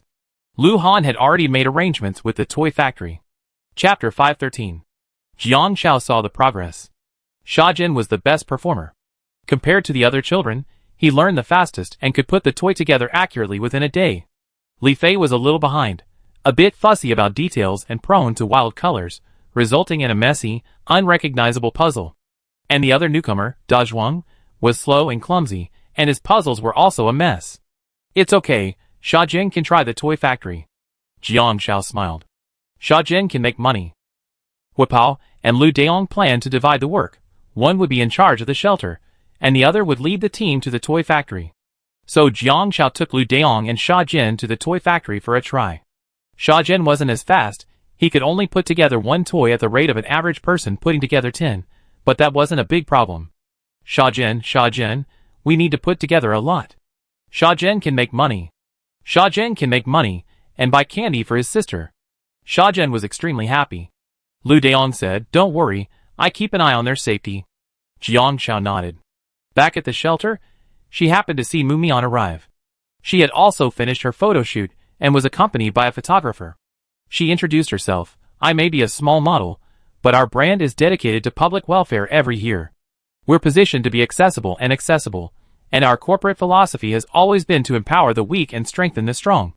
That's why we're here this time at a shelter run by a friend of mine. Mu Mian also happened to see Jiang Xiao and greeted her warmly. Jiang Xiao, I'm filming a video documenting my life.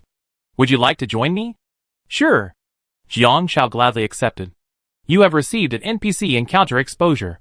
It has been detected that you are already somewhat famous, and a video of the same exposure exists. This exposure will be superimposed with the video effects. After the interview, Mu Mian spoke to Jiang Xiao. She had been inspired by learning that Jiang Xiao had opened a shelter, and she was considering pursuing a career as a charity model. Unexpectedly, Zhang Minsheng was very supportive of her decision, making her the exclusive model for the brand and helping her secure a contract from the show. Jiang Xiao smiled, I should be thankful that this concept aligns with the brands. Perhaps because she and Zhang Minsheng met during the first round, their goodwill was purest, and Zhang Minsheng unconditionally supported her idea of opening a shelter. The day passed quickly. In the evening, Jiang Xiao went back to cook. When no one returned, she heard a strange noise. It came from Zengshan's room, and she instinctively thought there was a thief. She listened to the noise, and grabbed the long-unused stun gun from the warehouse. She then heard the noise coming from Zengshan's room. Help! Zengshan's weak voice echoed. Help! Jiang Xiao froze for a moment. She quickly and forcefully kicked the door open and dodged behind the wall. Zengshan, who happened to be lying on the ground with his face pressed against the door, was hit hard, his face tilted to the side, and the smell of blood instantly filled the air. It has been detected that you have suffered a severe impact, resulting in the loss of your front teeth. Your maximum stamina has been reduced by 5. Zengshan cried out, wow! The front teeth fell to the ground with a clatter. Damn, you two, you're so arrogant. Zengshan, tearfully complaining to Jiang Xiao, complained through his leaky lips. That's too much. He doesn't like Jiang Xiao anymore. I'm not chasing her anymore. Anyone who chases her is a jerk. After being forced to give up by Lu Han and threatened to spend the whole night in a splits position, Jiang Xiao then kicked him, leaving him with a lisp and a mouth full of blood. Ugh! These two are going too far. Baby feels wronged. Baby wants to cry. Jiang Xiao realized that she had misunderstood and held her forehead. Sorry, I thought the robbers came to your house and kidnapped you. Chapter 514. Through Zengshan's fragmented leaks, Jiang Xiao learned the whole story. Last night, after everyone had gone to sleep, Lu Han snuck into Zengshan's room and asked him if he really liked Jiang Xiao and wanted to pursue her. He then asked him to do the splits, saying that if he could do it, he could continue pursuing Jiang Xiao. When Zengshan realized he couldn't do the splits, Lu Han helped him. He nearly broke his hamstrings, and he still couldn't do the splits, but he was practically crippled. Then Zengshan realized Lu Han was tricking him and threatened to complain. When Lu Han heard this, he quickly tied Zengshan up and threw him into the closet. This morning, Lu Han had wanted to let him go, but Zengshan, acting recklessly, threatened to complain again, only to be unceremoniously thrown into the closet again. Zengshan cried like a young wife, tears streaming down his face, clutching his front teeth. One of them forced me to do splits, and the other kicked my front teeth out. How immoral! Seeing Zengshan crying so hard, Jiang Xiao coaxed him, how about I take you to get implants? Zengshan's money had all gone to the foundation fund. Now he was a struggling wretch, the typical man who couldn't even afford his own living. No, I need to repair ruin, Zengshan said. Jiang Xiao rubbed her chin. Deal with Lu Han? She felt that although she had accidentally injured Zengshan, Lu Han's actions were certainly unethical. How could she lock Zengshan in a closet just because he threatened to sue her? Even if she wanted to make Zengshan give up pursuing her, There was no need to force him to do splits. Even Jiang Shao couldn't do the splits herself. After all, she wasn't on the gymnastics team. But Jiang Shao sensed it. Despite Lu Han's outwardly generous and calm demeanor, he harbored his own hidden agenda. Should Lu Han punish Zheng Shen? Not necessarily. After all, Zheng Shen, knowing Lu Han was his boyfriend, still claimed to be pursuing her. This struck her as odd, but it was also Jiang Zhao's first time encountering such a situation, and she didn't know what else to do except reject him. After all, Jiang Shao could sense whether Lu Han was comfortable around her, and had a way to deal with it. But a friend she known for a while suddenly claiming to be pursuing her was something Jiang Shao had never encountered before. Should Lu Han be considered unethical? His actions were certainly quite wicked. But Zheng Shen was completely innocent? It seemed not. However, should we wait for Lu Han to come back and talk? Lu Han came back a little late tonight. But when he did, he found Zheng Shen had been released and still crying. He subconsciously hunched his shoulders as he looked at him, a look of accusation on his face. Mainly, Liu Yuqing and Jiang Rong had just returned and wanted to talk to Zheng Shen. Zheng Shen saw his missing front tooth as soon as he opened his mouth, feeling even more aggrieved. But he didn't blame Jiang Shao for the accidental kick. If he had to blame anyone, it was Lu Han for tying him up in the closet. Zheng Shen meant it, telling everyone everything Lu Han had done to him. The group of people had mixed feelings after hearing this. They wanted to laugh, but seeing Zheng Shen crying so hard, they felt embarrassed. As a result, when Lu Han returned, everyone stared at him intently. Jiang Shao paused. Lu Han, I have something to tell you. Lu Han's heart sank. He suddenly felt like he'd been called into the homeroom teacher's office for a talk. He gave Zheng Shen a dark look. Zheng Shen shuddered and hid behind Jiang Rong, like a young wife. Jiang Shao and Lu Han reached the balcony, and Jiang Shao asked, Why did you tie up Zheng Shen and leave him in the room? Lu Han looked at Jiang Shao with a remarkably honest expression. I wanted to do that. Jiang Shao, She suddenly realized one of Lu Han's strengths, his honesty. She was so honest that she didn't know what to say. Chapter 515. While Lu Han was talking to Jiang Shao, he noticed Zheng Shen's missing front tooth. His eyes narrowed. I didn't hit him. Huh? Jiang Shao was stunned. Lu Han repeated bluntly, I didn't knock out his front tooth. Jiang Shao blushed. I kicked him. Lu Han's eyes sparkled, practically writing nice kick. I didn't mean to. Jiang Shao puffed out her cheeks. You tied him up in the room, and he couldn't stand up. After he rolled out of the closet, he could only scream for help at the door. I thought someone was home, so I kicked the door open and knocked out his front tooth. So? Lu Han rubbed his chin. Then I tie him farther away next time. Also. Jiang Shao almost said the word, but quickly swallowed it back and changed her words. Lu Han, this isn't right. You should win people over with virtue. What virtue? Lu Han raised an eyebrow. What kind of virtue? Jiang Shao simply couldn't think of any. She paused. Lynching is immoral. Lu Han raised an eyebrow. Is poaching moral? Jiang Shao rubbed her chin. Not immoral either, but what he said was so perverse that I couldn't think of a way to refute him. She'd been exposed to other things through the news, but she paid little attention to this. She knew Zheng Shen wasn't right, but she didn't know how to refute him. A blank. Lu Han glanced at her. Then I won people over with virtue. How will you reward me? Jiang Shao was stunned. Isn't it natural to be reasonable? Lu Han shook his head. I always been unreasonable. Usually, when things like this happen, I settle them with my fists. After all, even a scholar facing a soldier can't explain his reason. Winning people over with virtue isn't my nature.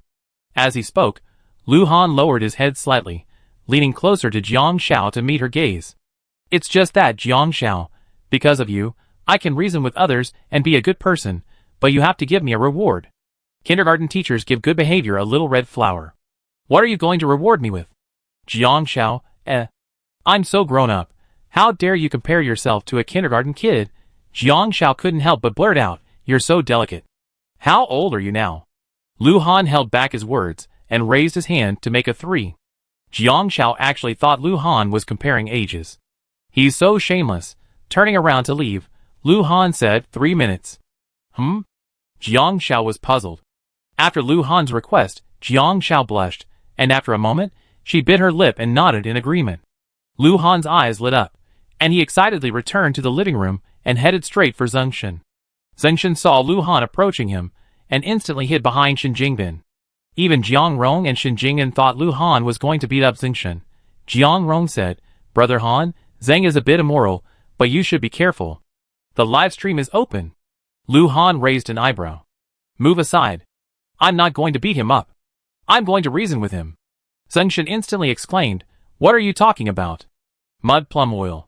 Ever since losing his front teeth, Zingshan has developed a lisp, because whenever he speaks, he can't help but block the area where his front teeth are. "Stop talking," Lu Han said. "You're talking with a slurred voice. I can't hear you clearly. You have to have at least an 8th level Chinese listening test to understand that, Zingshan. ? Let's reason. You nod or shake your head, and I tell you why I locked you in the closet." Lu Han said, "I didn't beat you up last night. I just asked you to do a split, because you said you wanted to pursue Jiang Xiao. We want fair competition, right?" Zingshan nodded. "That's right, he wants fair competition." Chapter 516. If I remember correctly, when I became a full-time employee the day before yesterday, I should have announced the news to everyone, including you. Lu Han said to Zingshan, stroking his chin. Jiang Xiao, listening from behind, What the hell? He announced it to everyone. Lu Yuqing suddenly remembered and leaned closer to Jiang Xiao. If the NPC didn't think you two were a couple, he might not even let the NPC go. Brother Han really likes you. Jiang Xiao was stunned. She watched Lu Han patiently reasoning with Zingshan. Yes, he seemed to really like her. But she seemed unable to reciprocate his equally straightforward and passionate feelings. Even then, Lu Han was earnestly reasoning with Zingshan.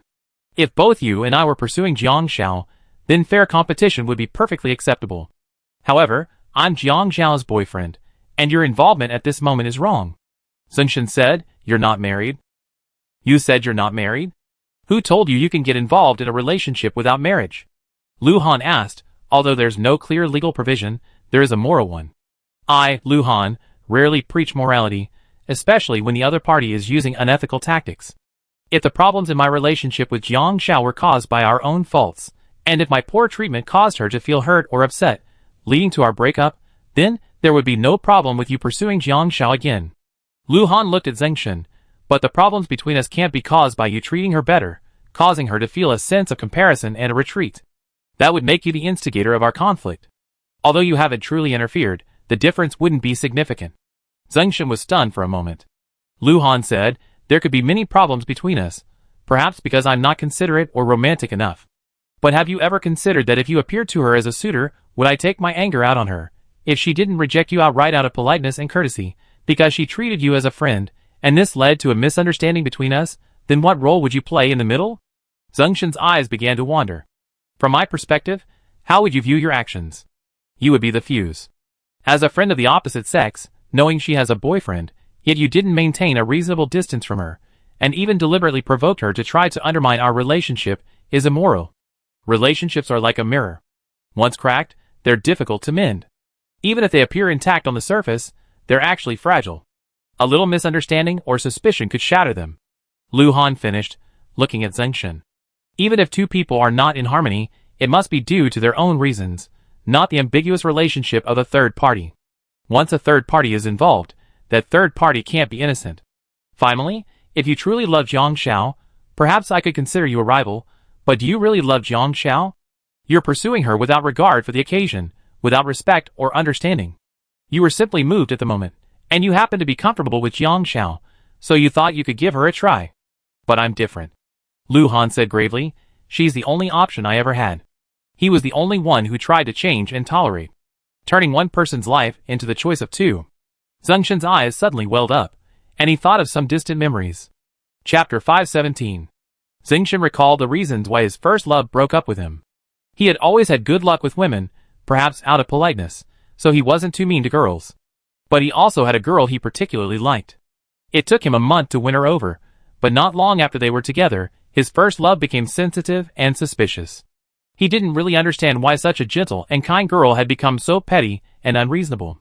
The reason for their breakup that day was simply because a female classmate was feeling unwell in the passenger seat due to motion sickness, and he casually bought her a cup of hot water. Now put yourself in her shoes. If he had to watch her take care of a male classmate who he knew had feelings for her, he wouldn't have been too comfortable either. As Lu Han said, he might have taken his anger out on her. Zingshan's voice was hoarse. "I'm sorry. Lu Han raised an eyebrow. You don't have to apologize, because Jiang Xiao didn't take your words seriously. In fact, she wouldn't have needed me to do anything. In just one more day, she'd find an excuse to beat you up. I'm just saying this so I can have a legitimate reason to teach you a lesson. Zengshun, Just keep crying. Lu Han stood up, raised an eyebrow at Jiang Xiao, and moved his lips. Reward. Jiang Xiao quickly looked away. All she could think about was Lu Han's words. She's my only choice. Lu Yuqing was surprised. Oh my god, I didn't expect Brother Han to be so eloquent. You know, at first, I thought Brother Han was being a bit harsh. Even though they were rivals, he wouldn't treat Zengshun this way. But now that I heard it, I feel like Brother Han didn't beat him hard enough. If it were me, I'd tie him to a tiger bench and make him do the splits all night. Lu Yuqing nudged Jiang Rong. Did you hear that? Jiang Rong quickly raised his hand. There's no third person. Besides you, I only have work. Lu Yuqing reacted angrily. Damn it. Work is the third person. At 10:30 p.m., Jiang Xiao came out of the shower to hear a knock on the door. The tips of her ears were red. Her heart began to beat fast, remembering what Lu Han had whispered in her ear that night. 3 minutes. Let me hold you for 3 minutes. She glanced at her pajamas, making sure she hadn't forgotten anything before taking a deep breath and opening the door. Lu Han stood at the doorway, a smile evident in his eyes. He's here to ask for a reward. How could he show his fans something like a reward during a live stream? Jiang Xiao didn't say anything. Lu Han held out his arms, waiting for her to step into his arms. Jiang Xiao paused, then stepped forward. As soon as she took a step, Lu Han bent down and engulfed her in his arms. There was actually no scent of Lu Han between her nostrils. While the holographic game could realistically simulate human body temperature and the aroma of food, it couldn't replicate a person's natural scent. Despite this, Jiang Xiao still felt the warmth of Lu Han's embrace. Thinking of what they had said that afternoon, she huddled in Lu Han's embrace and couldn't help but ask, Lu Han, do you really like me? Lu Han whispered yes. Jiang Xiao paused before continuing, you've been giving so much, and I can't be like you. Don't you feel tired? Lu Han was the one who initiated everything.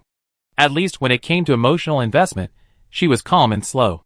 She wasn't even sure if she and Lu Han had a future, so she wasn't going to risk everything. After a while, Lu Han's low voice echoed overhead. Jiang Xiao, I gained a lot in my life, but I also lost a lot. Whatever I can't hold onto will eventually become lost and regretful. So there are very few things I truly love, but when there are, I do my best to prevent them from becoming lost regrets. I lost so much. If I don't even strive to hold on to what I love, then there's truly no meaning in living. Lu Han took a deep breath. So I'm not tired. He didn't want her to become his lost regret. Chapter 518. Jiang Xiao didn't say anything else. Lu Han's embrace was gentle, yet it left her with an indescribable feeling of suffocation. She clenched her hands, wanting to hug Lu Han, but Lu Han pushed her away. 3 minutes. Jiang Xiao's hands curled up halfway. 0.0. Lu Han said in a deep voice, I'm leaving. 3 minutes was too short.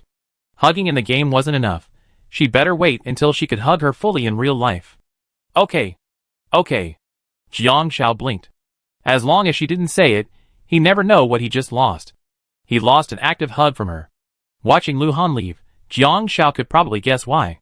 After Lu Han's actions had upset her the last time, although Lu Han's words made sense, he also taken care of himself and stopped being overly proactive and aggressive with her. Just as Jiang Xiao returned to her room, she heard a system notification. It has been detected that your player's spouse has suffered a career setback and their social status has plummeted. However, since neither you nor your player's spouse has any negative information and currently has positive exposure, and since you, as their spouse, are passionate about public welfare and play a leading role in social contributions, this triggers the hidden co-retirement rule for hidden spouses, causing their social status to drop to the same level as yours. Jiang Xiao was stunned. Checking the information, her social status was 3.7, while Lu Han should have been 5.1, but after this news, his social status plummeted to 3.7. She messaged Lu Han to inquire about the situation, and Lu Han wasn't surprised. With fame and fortune, the faster you climb, the faster you fall. He had essentially taken a shortcut, but his method was relatively safer, leaving no room for suspicion. He hadn't expected his spouse to trigger the hidden co-retreat rule. It had previously been co-advancement. He texted Jiang Xiao back, not bad, good luck. How should I put it? This rule was surprising, yet also expected. But thankfully, his spouse was Jiang Xiao. Her choice wouldn't be subject to backstabbing.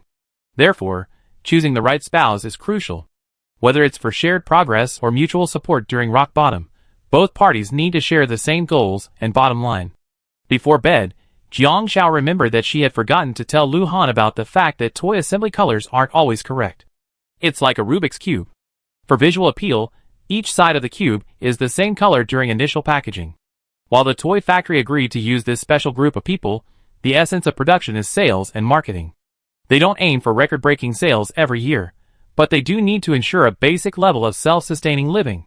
Market changes are emphasizing not only practicality, but also appearance. Otherwise, the products won't sell, and the toy factory will suffer long-term losses. In the game, toy factories that suffer long-term losses will automatically declare bankruptcy if no capital is injected. This is unsustainable, as players can't stay in the game forever. Lu Han quickly replied to Jiang Xiao, "It's not a big deal. You can assemble toys that don't require uniform colors, such as colorless building blocks." Jiang Xiao finally slept peacefully. The next morning, Jiang Xiao woke up to a system notification at midnight. After 24 hours of streaming, your video account has received a total of 890,000 views, 11,000 likes, 5,000 followers, and a fame value of plus 50. One player has also posted 23 promotions for you.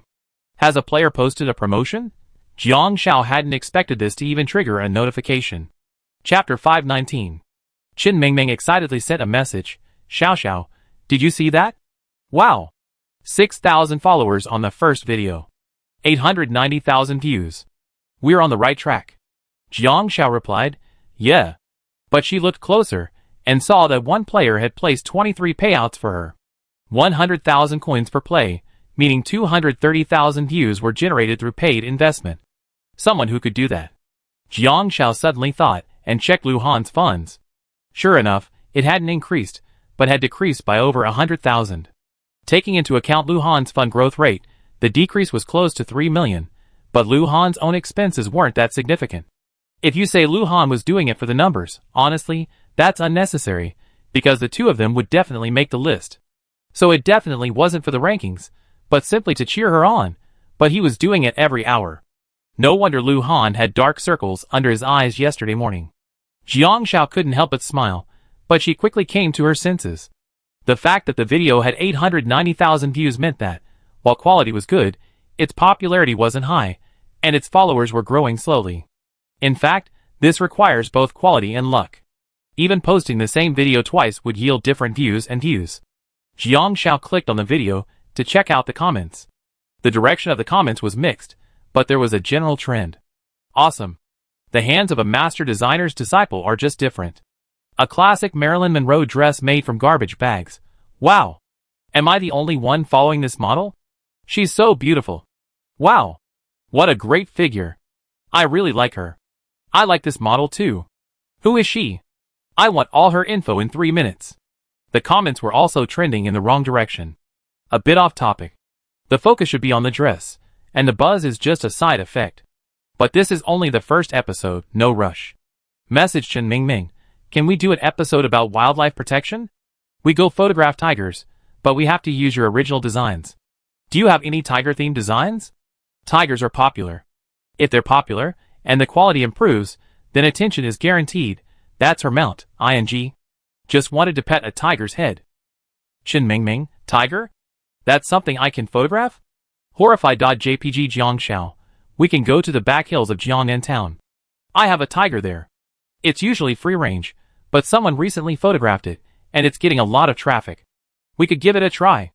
Qin Mingming, the daughter of the zoo director? What kind of family is so wealthy that they can even own a tiger?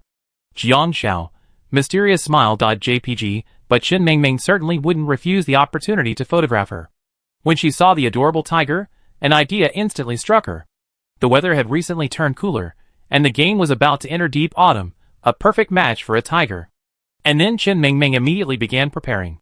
When they woke up in the morning, Jiang Rong had just returned. No one had noticed Jiang Rong had been out the previous night. I went on a call last night. A player nearby is missing. That female streamer Lu Lin? The group was stunned. Gone. Jiang Xiao quickly checked the leaderboards, and sure enough, Lu Lin's name was gone. Shen Jingbin, we have to go on a call just because a player is dead? This was the first time I heard of this. Jiang Rong had been up all night before coming back to rest. No, it's because I got a promotion. Then the game reminded me that I could participate in the detective mode to find out the player's true cause of death.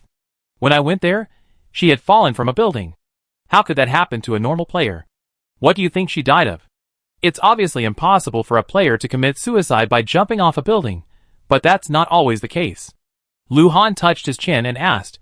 Too much negative information was exposed, and he couldn't stand the negative news, so he committed suicide out of depression? Chapter 520. Jiang Xiao couldn't help but speculate. Could it be that she fell from a building while drunk? For a public figure like Lu Lin, she must have had a fair share of drinking sprees. Jiang Rong shook his head.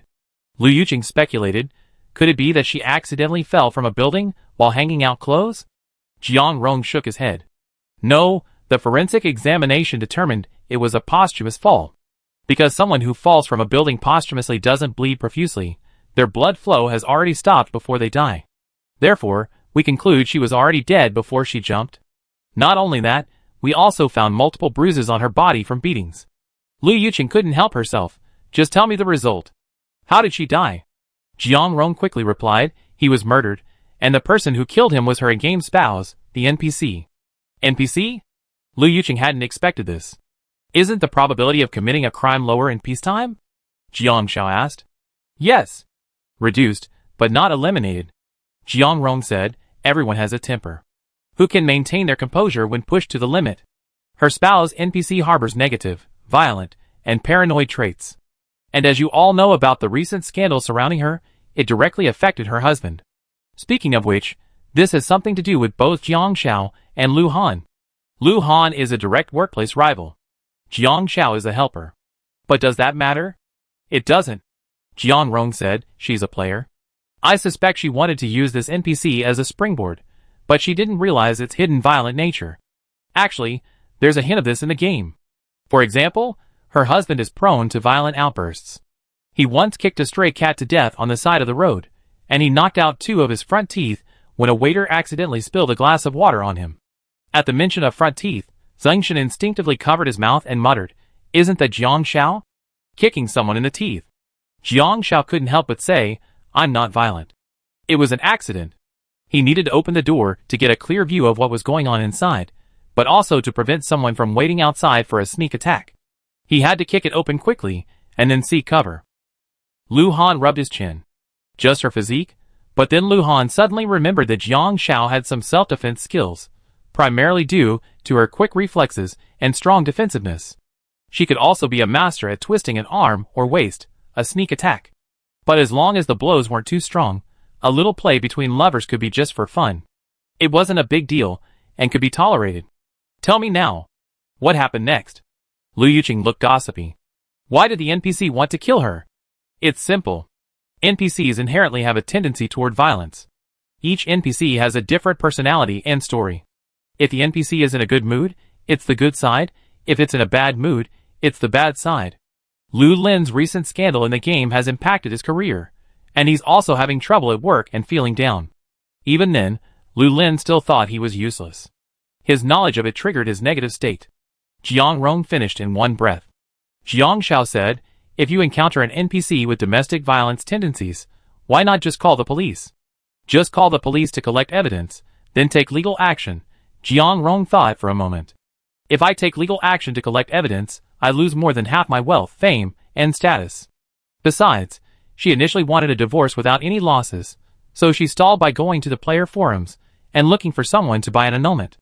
I could check her record. But there aren't many of them, and not many people are willing to sell them. The longer I wait, the more likely the NPC will discover evidence of her divorce intentions, and by the time she wants to call the police, it'd be too late. The police took over her call, but hung up without saying anything. This is also a game mechanic, like escaping a script. Chapter 521. So there are only 0 and countless instances of domestic violence. After the first instance, you absolutely cannot tolerate it, or you never know when they beat you to death. Lu Yuqing reacted, if you encounter a spouse like this, the first thing you should do is stay away. As for anything else, forget it. After all, Your life is what matters. What's the point of asking for money if you're dead? Staying alive is the most important thing. Jiang Xiao whispered, if she reports it to the police, maybe she can even get some sympathy and fame points from the NPCs. Shen Jingbin is an example. Fuck. Shen Jingbin reacted, scratching his head. I'm the only spouse who's an NPC. What do I do with that? I'm not going to be poisoned by an NPC. Not all NPCs have potential for violence. If they do, there should be clues in the game. Jiang Xiao blinked. Elsewhere, Lu Lin finished the game. Waking up from the holographic game cabin. The livestream plaza was crowded. Because time flows differently in the real world and the holographic game world, the plaza served as a transit point. Some people entered the plaza first and then the game, while others entered directly through the game pod. It was like the difference between logging into a game at home and going to an internet cafe. And even going to an internet cafe doesn't guarantee you play the game. She left the game pod and saw her agent coming out of the plaza. With a cold expression, he threw his phone in her face. Lu Lin. You squandered this opportunity. One fought so hard for you. Look at the negative comments you received. Lu Lin wanted to be a star, but she didn't major in acting, she was just an ordinary college student. Because she had no formal education, starting out as a supporting actress was too arduous. She wanted to become famous first, and then create work, so she thought of following the path of popular online influencers. However, there were so few popular influencers, and it would have been difficult for her to break through. The company suggested a role for her as a gaming anchor, because at the time, there were few women playing games, and even fewer willing to speak on camera. Being a female gaming anchor created a buzz, which is why her followers grew so quickly. The company then planned to transition her into an entertainer, arranging this highly popular game. Unexpectedly, Lu Lin completely botched the process. Lu Lin was stunned. She watched the trending topics discussing the incident during the live stream. She became a laughingstock in the comments section. This streamer is so funny. She's actually selling her body in the game. Even though she's closed her live stream, I can still find evidence of her selling her body in other streamers' feeds. I'm searching for evidence of her selling her body in the game like I'm looking for a glitch. Isn't this streamer's values just right? Honestly, the public accounts are mindlessly praising her beauty. Damn it! It's a good thing she's been quiet these past few days, otherwise I report them one by one. I like her. I'm not marrying her anyway, so just having fun is no big deal. This kind of female internet celebrity shouldn't pollute the gaming world. Singing and dancing, brainy games aren't for them. Lu Lin was furious after seeing this. This is just a game. Isn't winning the game enough? Yes. It's a game, but winning is also about the means, about whether it's honorable or not. How can you convince people with your dishonorable win? Didn't you understand the rules? The agent frowned. I heard it, but I didn't understand. She died after getting beaten up in the game. She was so aggrieved, okay? You're so stupid. The agent thought the online description of big breasts, no brains really suited Lu Lin. Lu Lin looked at the negative comments. In the game, she didn't care, she only cared about winning. But now, back to reality, Lu Lin hurriedly hugged her agent's arm. Then, what should I do now? You said that if I made it into the top 100, you get me into the entertainment industry. The blame lies with the game's tight confidentiality. The gameplay is completely different from before, and the judging rules were changed at the last minute. The agent pushed his glasses and put his arm around Lu Lin's shoulders. I come up with another plan for you, but we're still a little short of one thing. We need the approval of the PR for the game event. They actually like you. If you meet with them, maybe we can still turn the tables. Chapter 522. Jiang Xiao visited the shelter. Today, 2 new members were added. There are now 5 inmates, the rest of whom are volunteers and staff. Currently, it seems the volunteers and staff are sufficient, covering meals and cleaning, so the shelter's expenses aren't too high, and the frozen funds should last for a while. Jiang Xiao brought new building blocks from the toy factory, and showed Hua Pao and Lu Daong how to use them. She then personally taught Sha Jin. Sha Jin was considered the smartest of the inmates. If one had to assign an age to them, Sha Jin would be around 6 or 7 years old. After giving Sha Jin the new toy and putting it together in front of him about 10 times, Sha Jin finally completed one on his own, spending over half an hour. Li Fei was a little restless. He was younger, and since Li Na had bought him so many toys before, he found it a little unbearable to have to sit in one place constantly doing the same thing. However, the difference was that Li Na had left Li Fei a substantial amount of money, deposited in a fund. As long as he had someone he trusted to manage it, Li Fei would never lack for food and clothing, so he didn't push for anything. Li Fei sat for a while before going to watch Uncle Zhao play chess. Uncle Zhao and the new chef were playing chess under a willow tree. Li Fei walked over, watched, and then grabbed Uncle Zhao's car. Beep, beep, beep. The train's leaving. Angry, Uncle Zhao pulled out his slippers and chased after Li Fei. You kid, give it back. Li Fei ran off. Jiang Shao worriedly chased after him. Unexpectedly, when they reached the corner, Uncle Zhao, breathlessly, gave Li Fei 2 candies. Good boy, good run. If you'd been a step later, I have lost the game. Jiang Shao smiled. The 2 elderly people were doing well too. They seemed like children now. The more people came to the shelter, the more things were on track. As the organizer, Jiang Zhao's daily contribution points were modest, sometimes as low as 5 or 6, sometimes as high as 10. Her earnings were not fixed, but the more people the shelter had, the higher her contribution points would be. Lu Daong and Huapao, who remained at the shelter as volunteers, earned a minimum steady income of around 5 contribution points per day, with additional contribution points earned by completing occasional tasks requested by the shelter members. So Jiang Shao would volunteer to help. Furthermore, Mu Mian also had the goal of becoming a charity model, and after she began to gain exposure, Jiang Zhao's social status steadily increased. The remaining few days passed in a carefree and relaxed manner. Although Lu Han's social status had declined, the major projects he had invested in remained intact, as he had made sure they were independent of each other when conquering NPCs. Now that things were running smoothly, they would improve rapidly, but they were still players, and with limited competition time, their gains wouldn't be too rapid. After designing her outfit, Chen Mingming and Jiang Shao prepared to go to the public map behind Tianqi Mountain in Jiangnan Town on day 17 of the 4th phase. This is also known as the Forest Rangers Mountain area. She and Zhu Shao first met up with Jiang Shao at the villa area. Lu Han had already left, but when he saw the bag Chen Mingming had left in the trunk of her car, a corner of it accidentally peeked out, he decisively retreated. He asked Jiang Shao, want to go together? Expression, polite, gentlemanly. JPG. Jiang Shao was puzzled. Aren't you going out? Lu Han was very serious. Actually, as long as I'm on the list, it doesn't matter if I'm number 1. With my wealth and status, if I still work so hard, I'd be too high on the list. He seemed to have noticed the outfit Jiang Shao was about to wear. It looked like it had ears and a tail. Chapter 523. Lu Han went along, as he had hoped. Zhu Shao drove, and Lu Han sat in the passenger seat. Because Chen Mingming's business car had been modified, the back had been converted into a dressing room separated from the front, and Jiang Shao needed to change clothes in the back. She found the outfit Chen Mingming had designed this time, and it turned out to be a particularly cool leather jacket, but the headpiece looked vintage, and without it on, Jiang Shao couldn't tell what style it was. Jiang Shao, Zhu Shao, and I have discussed this video, and we can try a different format. Jiang Shao looked up. What format? Didn't you say we should protect wildlife? Zhu Shao has filmed a similar video before, so let's do a short skit. Chen Mingming blinked. Short skit? Jiang Shao glanced at everyone's configurations. Just the 3 of us? Can we do this? Yes. Chen Mingming slapped her thigh. There are 4 of us now.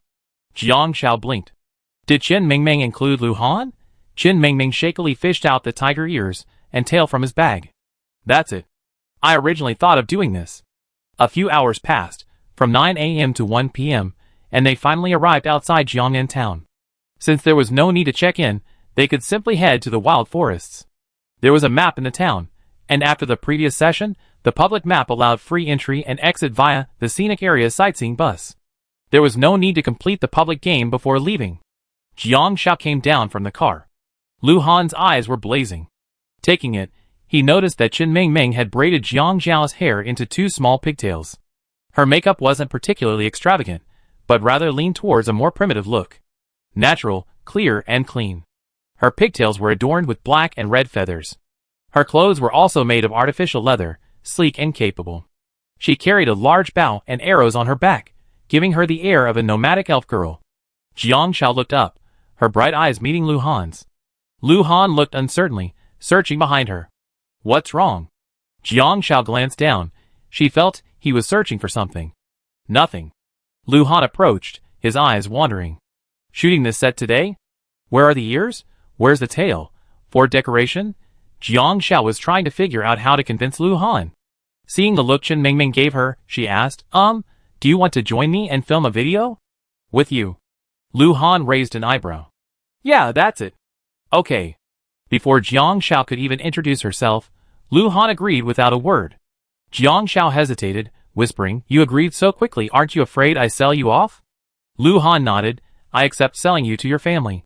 Jiang Xiao, Her face flushed as she realized what was happening, and she couldn't help but mutter, I hope you still be this happy later. Turning around, she shouted at Chen Mingming. He agreed. Lu Han's eyes smiled. Teasing his girlfriend was a delight. The next moment, Chen Mingming came over, carrying the large tail and tiger ears he'd been so mysteriously glancing at. She excitedly ran up to Lu Han. Thank you for your hard work. I have to trouble you to put on this outfit, these ears, and this tail, and I even put on some foundation for you. Lu Han finally saw the furry creature he'd been dreaming of. But the corner of his eye couldn't help but twitch. Wear it. Surely, this furry thing isn't for a girl? Why would a grown man wear it? Yes. Our theme is about a forest ranger who rescues a wounded tiger, and the tiger transforms into a human to repay the favor. We originally wanted to film Zhu Xiao, but you look better in the scene. Chen Mingming said excitedly. Chapter 524. Live broadcast. I'm dying of laughter, ha ha ha. I bet Brother Han must have thought those ears and tail were for Sister Han, so he came running over with such interest. Who would have thought they were actually for him? Ha ha ha. Brother Han, wife, I'm offering myself to you, aren't you happy? I actually got the chance to see Brother Han cosplay in my lifetime? No, I just want to know, are those scraps of fabric Chen Mingming is holding, Brother Han using them as a mask or a crotch cover? I'm suddenly looking forward to this video. Alas, isn't what we're waiting for now like watching behind the scenes footage? Looking forward to it plus 10,086. It turns out Chen Mingming was planning a short play without dialogue, a kind of atmospheric skit. Telling a story through the actor's actions, expressions, and scene transitions is something Zhu Xiao excels at. After the four of them arrived in the wilderness, they first placed their luggage in a designated area. A roar echoed from the forest. Chen Mingming exclaimed, there really is a tiger. The faint sound of running feet rang out as Jiang Xiao reached the open forest. A large tiger, not far away, galloped toward Jiang Xiao, its tongue lolling. Atop its head, a small tiger followed suit, its tongue lolling in the wind. It rushed to Jiang Xiao and rubbed her hand fiercely, while Jiang Xiao, in turn, raised her feet to embrace the tiger's head. Zhu Xiao, quick-witted, captured this intimate moment of human connection with nature. Chen Mingming was a little timid, ultimately reaching out to touch the tiger's nose. You really raised it. Yeah. Jiang Xiao boasted, I rescued it once, raised it, and then released it. It's grateful, so it always remembers me. The tiger cub landed and rubbed against Jiang Xiao's leg. Zhu Xiao smiled. Very good. It seems to be very cooperative. As long as it cooperates, everything will be fine. The front shots only require the tiger and Jiang Xiao, so I have Lu Han change his clothes and put on his makeup first, Chen Mingming said. Okay. Zhu Xiao nodded. The two of them had already made up their minds. Jiang Xiao glanced at Lu Han and placed the tiger cub in his arms. If Jiang Xiao was in charge, the tiger cub would stay in Lu Han's arms obediently. You can play with the little one. Jiang Xiao said this and went to film with Zhu Xiao. The big tiger was very cooperative, raising its paw and letting Jiang Xiao apply red medicine or something. Zhu Xiao said, this kind of short video doesn't really require much acting skills. There's no dialogue, it's all about atmosphere and plot. I already have the scenes in my mind for the majority of the plot, which will depend on post-production editing. Now all we need to do is refine the cut scenes and details to ensure a rich visual experience. Jiang Xiao nodded. She didn't understand, so she just did whatever Zhu Xiao said.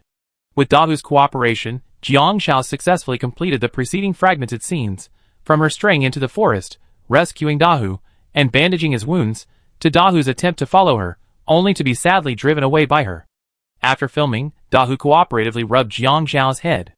A wild duck happened to fly across from Jiang Xiao, also trying to rub Jiang Xiao's legs. But Jiang Xiao grabbed its neck and threw it to Dahu. Dahu happily swatted the duck away and licked the feathers around its mouth, all captured by Zhu Xiao's camera.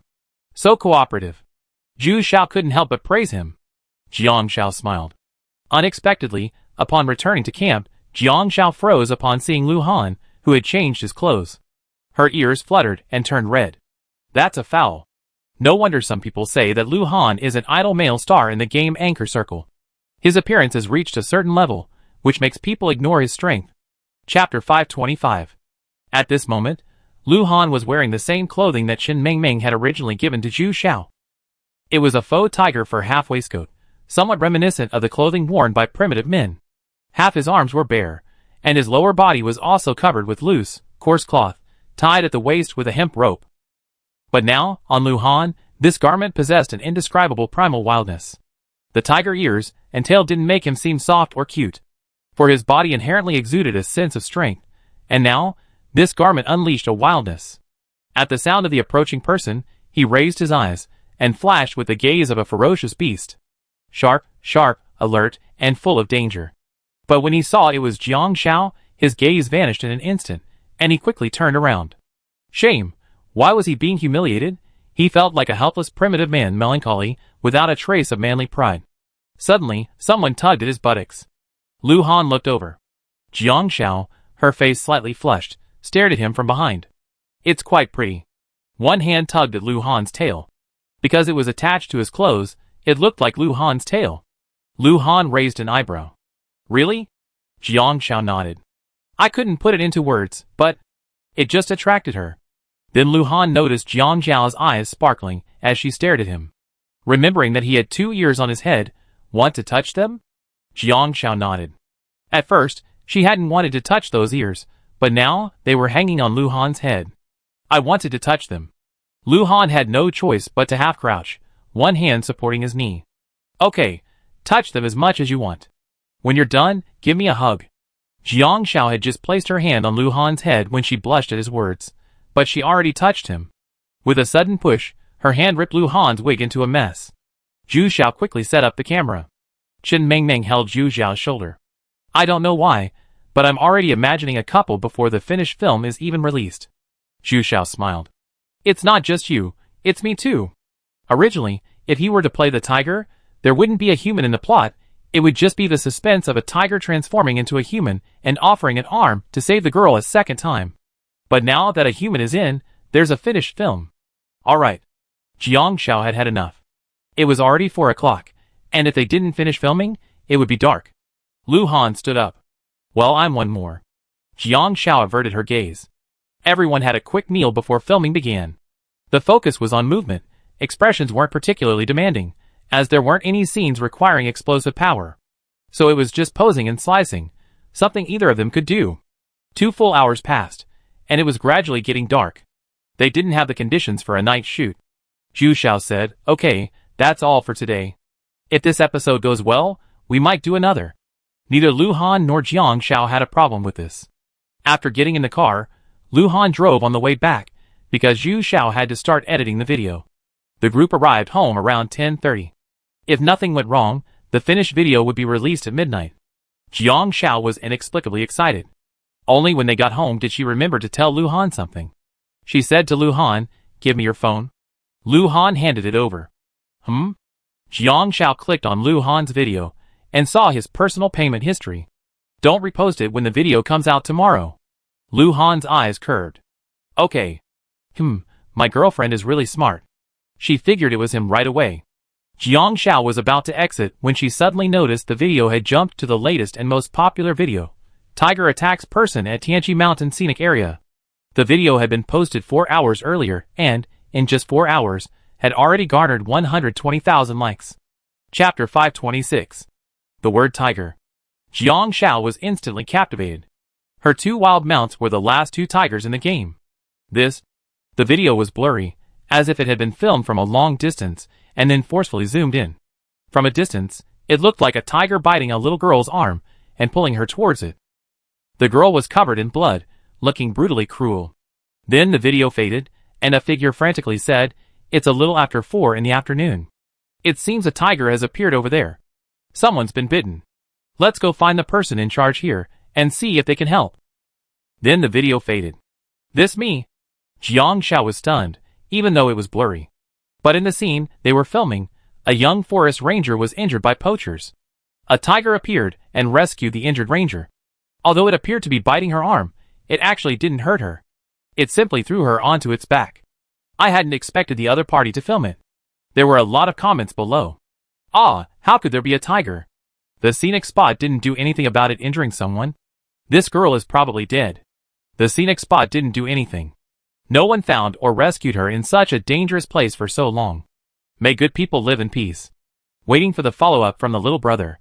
Jiang Xiao paused, then contacted the other person and sent a private message. Are you there? I'm the girl in the video. This video is misleading. I'm not injured. We were filming in the wild, and the tiger was very cooperative. Could you please clarify? The other person didn't reply. Lu Han said softly, it was intentional. We filmed outside the scenic area, not in the wild. We were dropped off at the destination by a sightseeing bus outside the scenic area, then walked in ourselves. This person is either trying to attract attention or is a competitor of the scenic area. Jiang Xiao realized. Yes, if they're not clear about the situation, then they should know if they're within the scenic area. Thinking of it, and remembering the worried look on his face just now, it seemed so hypocritical now. The other person didn't reply. Looking at his recent videos, most of them are landscapes, with a style somewhat similar to Mr. Yun's casual shots, but the skill gap is huge. He shot over a dozen videos, and the most has only a little over 1,000 likes. Only this latest one has gone viral, gaining him nearly 3,000 followers in a short period of time. The video is still going viral, and in a blink of an eye, it's already amassed 130,000 likes. Playing dead, using the clickbait to capitalize on the opportunity. Jiang Xiao frowned. The player is probably trying to climb the charts in the final moments. Lu Han curled his lips. It's a sting operation. Jiang Xiao thought for a moment, used his phone to find the person who had posted the video, and sent a private message. Are you there? This video is currently going viral, and we have an important official collaboration to discuss with you. The boy who received the message excitedly checked his backstage messages. The video was very popular, but not many people actually found the backstage messages. Many were asking about the follow-up for the girl in the park. He had no idea what was happening with the park. He only knew that the rankings were about to end, and this was the last chance to make a run for the top spot. He had gained over 3,000 followers, or over 30 fame points. The time limit was 24 hours, and the video's follower gain would be calculated by tomorrow afternoon. The fame points could be very high, but just in case. It wasn't that he hadn't seen Jiang Xiao's video. The staff at the Tianqi Mountain Scenic Area had also sent a message. But deleting the video now would be a shame. Seeing the message from Jiang Xiao's new account, the boy, anxious to make a run for the top spot, took the bait. Chapter 527. Yes, what kind of cooperation do you need? As expected, the other party must have something they wanted. Jiang Xiao curled her lips at the message and copied and pasted the message she had just sent from Lu Han's phone to him. Guess if you pretend you didn't see it? Give me your phone. Lu Han leaned against the wall with one hand and handed the phone back with the other. Jiang Xiao leaned against the wall, her head lowered, focused on taking photos for evidence. Ah! Lu Yuqing had just come down to get some water, and saw what looked like Lu Han dodging Jiang Xiao against the wall. She blushed. Excuse me, excuse me. Jiang Xiao looked up, a puzzled expression on her face. Meeting Lu Han's face, she suddenly remembered the video she had taken that day, and her ears flushed slightly. Okay, I kept the evidence. I contact Lin Min and provide specific information if needed. Yes. Lu Han didn't retreat. Jiang Xiao paused. What's wrong? Lu Han suddenly remembered something and stepped aside. Nothing. I owe her a hug. I ask her for it when we meet in person. Jiang Xiao blinked, puzzled. She sent a message to Lin Min, but it was too late, and she didn't reply. Jiang Xiao washed up and went to bed, but she didn't feel sleepy. Days in the fourth stage, 16. Triggering the senior chef's blessing. Just after midnight, Jiang Xiao opened her eyes. She pulled out her phone and watched the video on time. No wonder she couldn't sleep. She was itching not to see the video. Soon, Jiang Xiao found the latest video from the account she followed. It was a scene of an elf-like girl running through the mountains. A faint whistling sound was heard, and the girl grasped her bow and arrow, releasing a sharp arrow. The arrow startled the enemy away. The girl found the wounded tiger and bandaged its wounds. After the tiger healed, it affectionately clung to the girl, refusing to leave. The girl continued to drive the tiger away, muttering to herself, without any dialogue, but with accompanying text and images. Leave. The human world is not for you. In the end, The tiger reluctantly left. I had thought there would be no further encounters. Unexpectedly, the forest ranger encountered Poacher's revenge. In this scene, no one else appeared, only the bloodied, wounded girl running. The girl was near death when the tiger suddenly appeared, biting her arm and throwing her onto its back. This time, it saved the girl. The unconscious girl was dragged by the tiger into a cave and set down. The tiger then crouched beside the injured, unconscious girl, then transformed into a handsome young man with tiger ears and a tiger tail. He rolled his Adam's apple and leaned in, seemingly about to kiss her. The video ended there. Jiang Xiao instinctively scrolled down, hoping to see the sequel. But there wasn't one. Seriously? Okay, although there wasn't any sequel. But I have to say, Zhu Zhao's filming and editing skills are truly excellent. The color palette, atmosphere, and pacing are impressive. The video, just a few seconds long, felt like a trailer for a blockbuster. Jiang Xiao wanted to give it a like, but when she did, she realized it already had several likes. 7 or 8 more comments appeared. And then? What happens next? Can I pay to see it? Are these two celebrities? I never seen them before. So cute. The clothes are so beautiful too. Did you make them yourself? The owner replied, the designer designed them. The tiger is a special effect, right? Where can you find a tiger like that? The owner continued, the tiger is real, very cooperative. Jiang Xiao couldn't help but smile. It was obvious that Zhu Xiao was replying. The video isn't about length, but about quality. The costumes, props, and accessories are actually all wearable. The hairstyles and other things shown in the video are just a little more complicated, but anyone with experience can still learn them. Chapter 528. Lu Han also waited for the final film to come out. To be honest, some games just want you to spend money, and for good reason. Take this video for example. To be honest, the effects of the filming and the final film are completely different. During the filming, he only needed to follow the photographer's instructions, lower his head, look, and so on. The final effect of the film was only in the photographer's mind. But now, Lu Han remembered Jiang Zhao's reminder to use natural content, not spend money.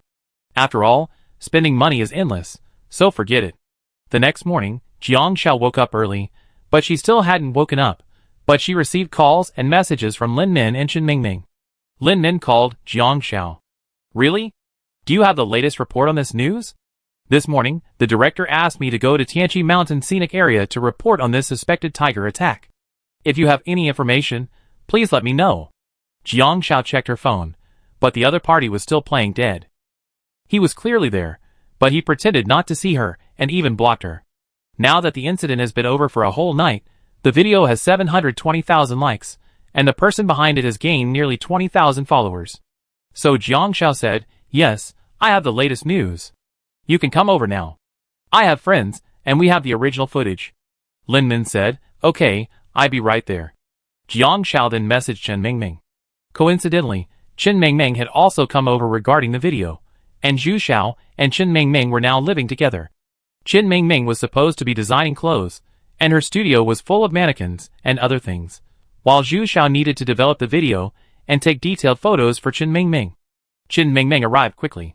She came because the video she posted last night had already reached 170,000 likes this morning. However, at 8 a.m., Tianqi Mountain Scenic Area staff contacted them to inquire whether it was filmed there. Tiger tracks had been spotted in the wild areas of Tianqi Mountain, and they were hoping to negotiate with the model and crew for an explanation. Chen Mingming had just learned that someone had used the video to mislead fans yesterday afternoon. Jiang Xiao nodded. I have a journalist friend who will be here for an interview soon. The three of them waited for a moment. Lin Min's interview was primarily for recording.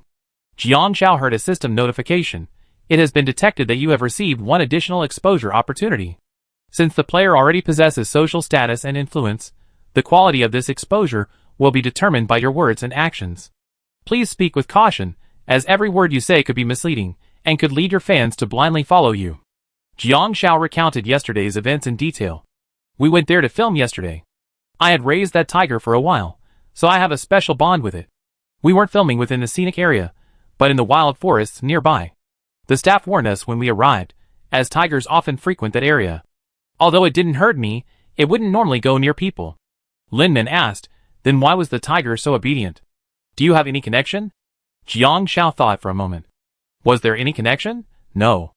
She simply accepted a game quest and happened to save the tiger, earning her a reward from the game.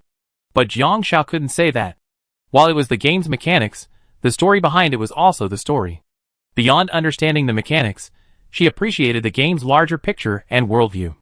So Jiang Xiao looked at Lin Min and said, "Do you know what a forest ranger is?" Lin Min paused, then thought for a moment. "It sounds like a very ancient profession, one with a rich story." Chapter 529. "Yes," Jiang Xiao said, "while traveling, I met an old forest ranger. He was very old and unable to move. He asked me to do him a favor and rescue a tiger he had watched grow up. The tiger had been captured by poachers in the forest. They wanted to kill it to make rugs from its beautiful skin, make wine from its trunk, and use its bones as trophies." Lin Min frowned. "Poachers?" Jiang Xiao nodded. "Yes, far from the cities, deep in the mountains, there's a shady profession. They violate national laws and prey on endangered species for their own benefit. They target not only tigers, but also bears, leopards, monkeys, and more. There are many more. The game only scratches the surface." Jiang Xiao said, "Even in places like this, there are also simple, kind people who steadfastly uphold their faith. They protect the mountains and the land they grew up on.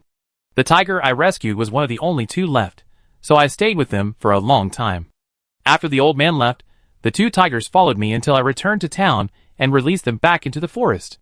"That's true." Lin Min suddenly felt her heart clench. Those were the last two tigers. So it wasn't them who harmed people, but people who harmed them, right? "You could say that." Jiang Xiao nodded.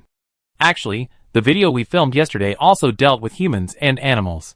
Before, I thought the fewer people who paid attention to them, the better. After all, they're only suited to living in the jungle. But now, I think that perhaps more attention would help us realize the despicable nature of poachers. As for accepting the interview, it's because I believe everyone has the right to know the truth. The tiger is doing well now. It didn't harm me. We're in a scenic area, and the staff clearly warned us of the dangers and advised us not to go." Then Qin Mingming and Zhu Xiao provided the video to Lin Min. The original video contained many photos and videos of Jiang Xiao interacting with the tiger. Lin Min was touched by the cuteness, then suddenly remembered Jiang Xiao's comment about these being the last two tigers, and felt a strange sense of sadness. She looked at Jiang Xiao. "Do you have anything else to say?" Jiang Xiao didn't have much to say. She simply said, "No, I just think there are many truths that deserve to be seen." Lin Min agreed, "You're right. As journalists, we report the facts and the truth. Thank you for your cooperation." Turning off the recorder, Lin Min saw that Jiang Xiao already knew how to write the interview script. Qin Mingming also contacted the Tianqi Mountain Scenic Area staff and provided the original video as evidence to refute the allegations. After that, it was just a matter of waiting for the matter to be clarified. Qin Mingming said, "I didn't expect this to cause so much trouble." Jiang Xiao remained unhurried. "It's okay, as long as it's resolved. But I think yesterday's video was pretty good." Qin Mingming excitedly said, Right. I think so too, woo, so hot." Zhu Xiao said he's already thought about what to shoot next. Suddenly Qin Mingming received a call. Qin Mingming had originally been smiling as she answered the phone, but before she could say anything, she heard the voice on the other end and frowned.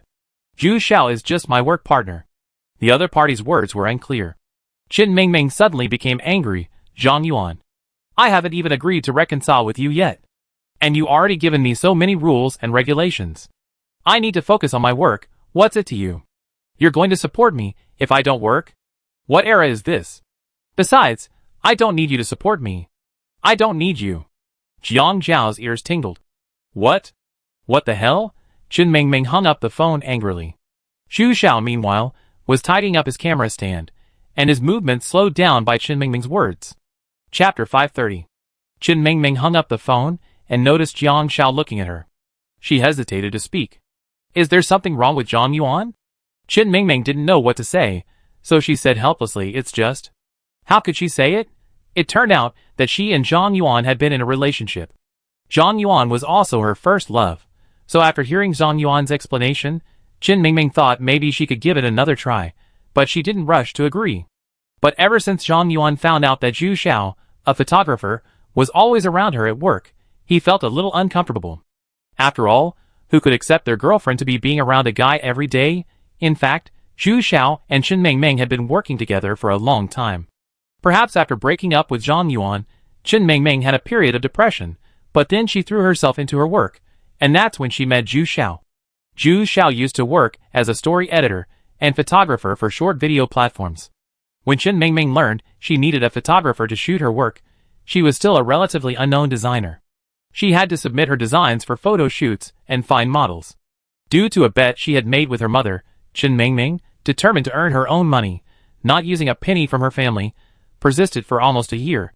Even before she met Jiang Xiao, Zhu Xiao had always been with her. Chen Mingming hadn't officially agreed to be with Zhang Yuan because if she did, Zhang Yuan's parents and her mother would pressure them to get engaged and married, given the family connections. But Chen Mingming didn't want to. Zhang Yuan said, "He could support me." Chen Mingming couldn't help but say, "But I don't want him to support me. I don't want to get married so early." Jiang Xiao rubbed her chin. "No one can influence your decision, right? Is it because he doesn't want you to work, or because he doesn't want you to work with Zhu Xiao?" Chen Mingming and Zhu Xiao lived together. Although one lived on the first floor and the other on the second, not disturbing each other, they were still seen as a couple.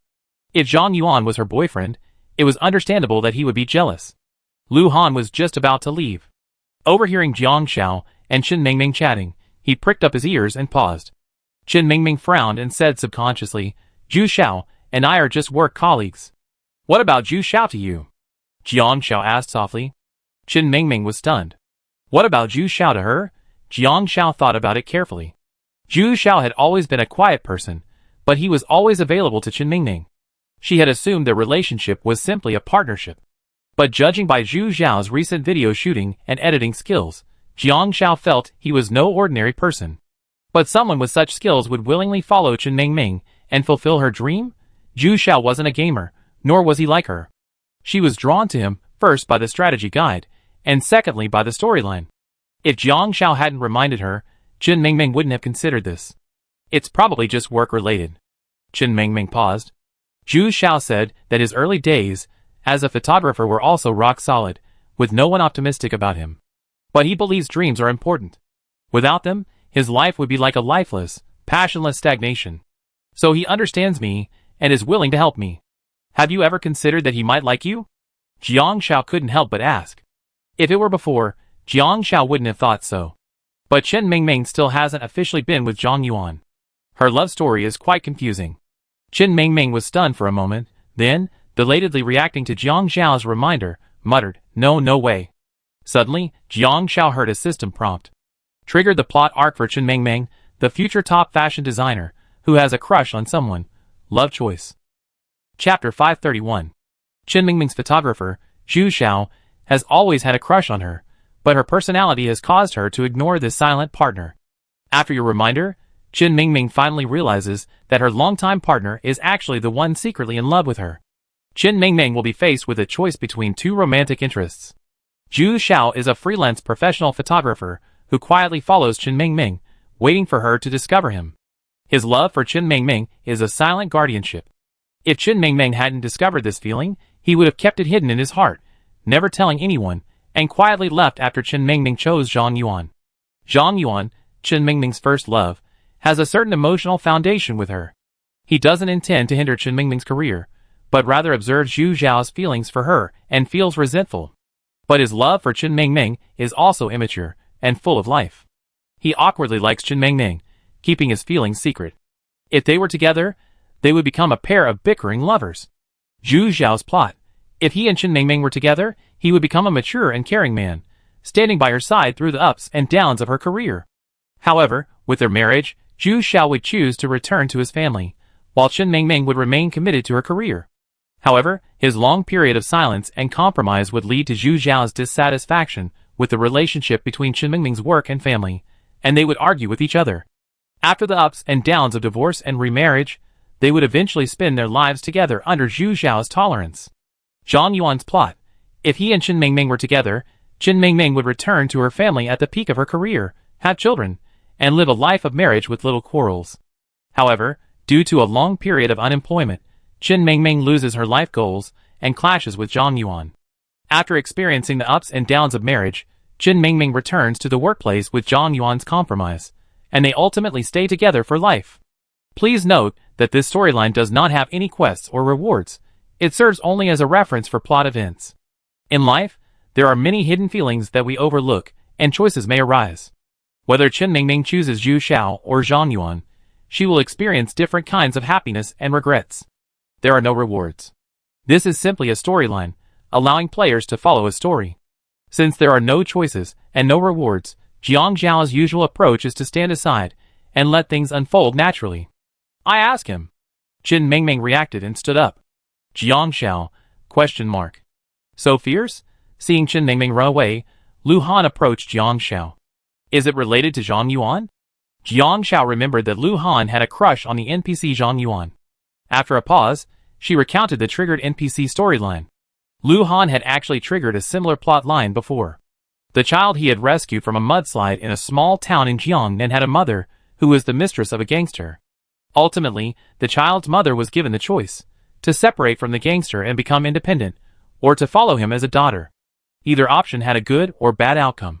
The bad outcome for following the gangster was that, with his downfall, her standard of living might decline, and she would be burdened with enormous debts at the hands of her ex-wife. However, the gangster would divorce his wife, giving her the opportunity to marry him and gain a legitimate marriage.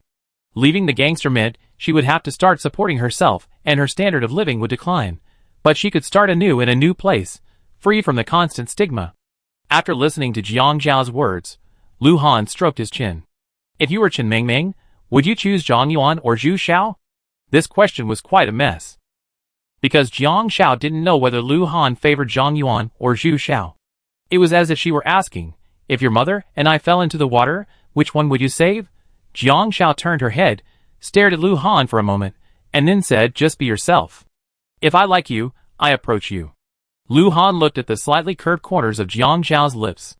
At that moment, he damn well wanted to kiss her. Chapter 532. Lu Han had actually asked Jiang Zhao a similar question more than once. And Jiang Zhao had answered it more than once.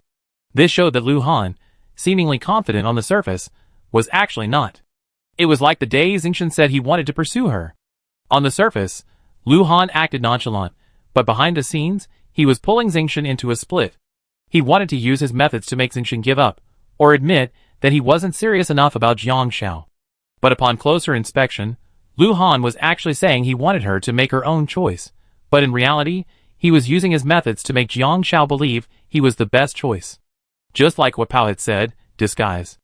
Jiang Zhao didn't know Lu Han's past, but in that instant, she suddenly realized what was happening. Something had happened to him that made him feel that only this way could he get and hold on to what he wanted. Because he didn't believe that someone he wanted would choose him with such determination. Jiang Zhao moved her lips, wanting to speak, but her words were interrupted by the ringing of her cell phone. Hello, Miss Jiang? Yes, Jiang Zhao said. We are staff members of the Tianqi Mountain Scenic Area.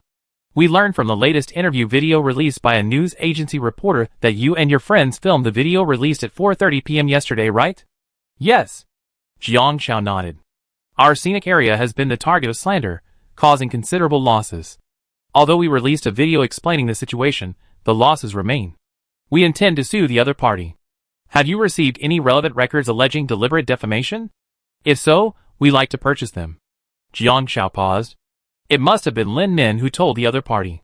Sorry, I need to think about it now, Jiang Zhao said bluntly.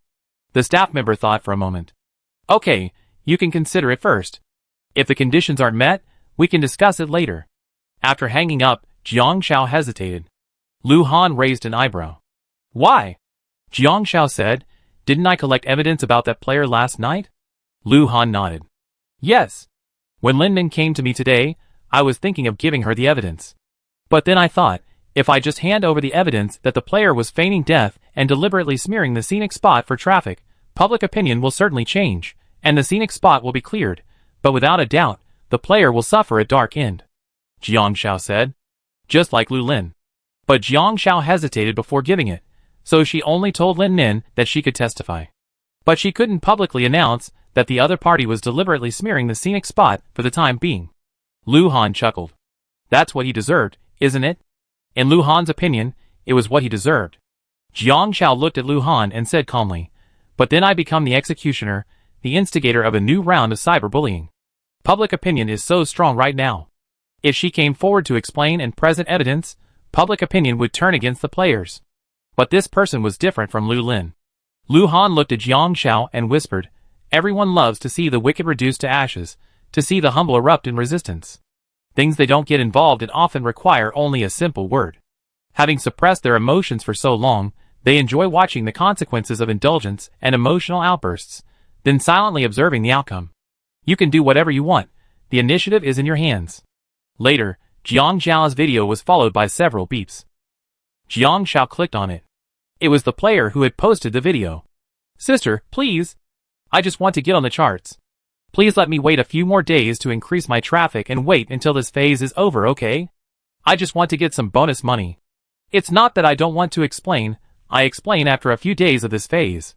We're all players, there's no need to make it like this. I know you're a big shot, give us noobs a chance to survive." Chapter 533. Jiang Xiao not only has her own identity in the game, but she's also a public streamer in real life. And with the game having reached this point, given her and Lu Han's connection and their ranking on the leaderboard, Jiang Xiao feels she's already quite popular. And the other party's words were secretly putting pressure on her in real life. To the game, it's just a game, but the players are real people. Lu Han saw this too, chewing on a toothpick. This world doesn't rule on the weak. Bullying the weak is immoral, and bullying the strong isn't necessarily good. Lu Han has many fans, but most of them admire the strong. Fans who dislike Lu Han think he's unkind. Jiang Xiao nodded. "I know, but since we're a couple now, if nothing unexpected happens, my popularity should be pretty high. If she weren't famous, perhaps no one would pay attention to this trivial matter." But now she couldn't believe it, thinking how could a couple like Lu Han not be famous. After thinking for a moment, Jiang Xiao sent a message to the other party. "Due to your rumors, the scenic area has suffered losses. As a player, I understand your desire to climb the charts, but it shouldn't be based on lies and rumors." After typing, Jiang Xiao looked at Lu Han. "How about this?" Lu Han chuckled at Jiang Xiao. "That's it? Because she's in a relationship with him? Does that make her think more about things like this?" Jiang Xiao explained. "I just remembered that everyone in this game has different purposes, but once the live stream begins, we can't quit the game. No one knows what kind of situation this will cause outside. We're clashing as gamers right now, but we're both live streamers. If this matter isn't handled properly, the consequences could be significant." Lu Lin was able to present evidence because she knew full well that the other party was a well-known live streamer with no life or worries. Furthermore, she was indeed harming others in the game to achieve her goals. Whether it was for live streaming or gaming performance, the evidence she presented was fair. But this player was after the prize money, so he might be an ordinary player. There are many ways to survive in gaming. Some use it for entertainment, while others use it as a way to make money. This includes, but is not limited to, live streamers, as well as studios and even those who make a living from gaming in other ways. From their perspective, gaming is more than just a game, it's a tool for their survival. Jiang Xiao had actually forgotten. Perhaps games need to be fair. But players like this don't deserve the death penalty. Lu Han understood, and quickly sorted out Jiang Xiao's thoughts and intentions. He took Jiang Xiao's phone and added, "The evidence I have in my possession, if exposed, could very well lead you to the game's dark ending. I chose not to expose it directly because I consider you a player, and you might be forced to climb the leaderboard to claim the prize. I simply disagree with your rumor-mongering and evasive tactics. The purpose of the competition is to showcase life and living. You achieved your goal of gaining popularity, and now that it's very popular, I suggest you take responsibility instead of evading it. Is that so?" Lu Han raised an eyebrow. Jiang Xiao was surprised at how quickly Lu Han understood her meaning and nodded. "Give the other person the choice, not yourself. I seen someone speak out on the forum before. If I hadn't actually met him, it would have been fine. But now that I met him, and without knowing the person's details, this is truly just a game." Jiang Xiao blinked. "I'm just being safe. If the other party is truly in trouble, she's now tied to Lu Han. Wouldn't being too aggressive put the other party under pressure? After all, the other party's situation is different from Lu Lin's. If there's a reversal due to other factors, the consequences could be serious if not handled properly." Chapter 534. Live broadcast. Sister Han is so clear-headed. At that moment, I really wanted Sister Han to expose him. A slap in the face. A reversal. It would be awesome. But Sister Han reminded me that this isn't just a game. For some people, their goal is to make a living, to make money. The rules of this competition have been changed, and the ranking system is very clear. After entering the list, you receive a basic bonus. The final vote will determine the top 100 candidates, who will receive a partnership opportunity. So, even if they don't make the top 100, many people will strive to make it to the top 600 to get a bonus or something. Wow, I just think Brother Han is so good. He helps Sister Han refine her ideas and approaches, and he understands her. Wow, is it okay to love a boyfriend like that? Sister Han also considers Brother Han's fan base. We can't easily make decisions based on others, or even make conclusions, otherwise reality will affect Brother Han. Although Sister Han isn't aware of her large fan base right now, is a reaction based on ignorance the most genuine? With a wife like Sister Han, what time would you get home? Brother Han, go home? I won't go out, okay. Actually, my requirements aren't high. I just hope to find someone who understands me, and I try to understand them. The seemingly modest demands above are actually the highest, because most people are self-centered and won't try to understand or tolerate others. After all, we only live once, so why should I give in to you? The above poster has misunderstood again. Tolerance isn't indulgence. In fact, if you're unwilling to tolerate or don't want to change, being single is fine. It's just a different choice. But ever since I've been supporting Han Gu and Han Saw, I think if I'm lucky, I might be able to meet them. The other person waited 10 minutes for a reply. What if my fame value drops? Can I still make the leaderboard? I really want to make money.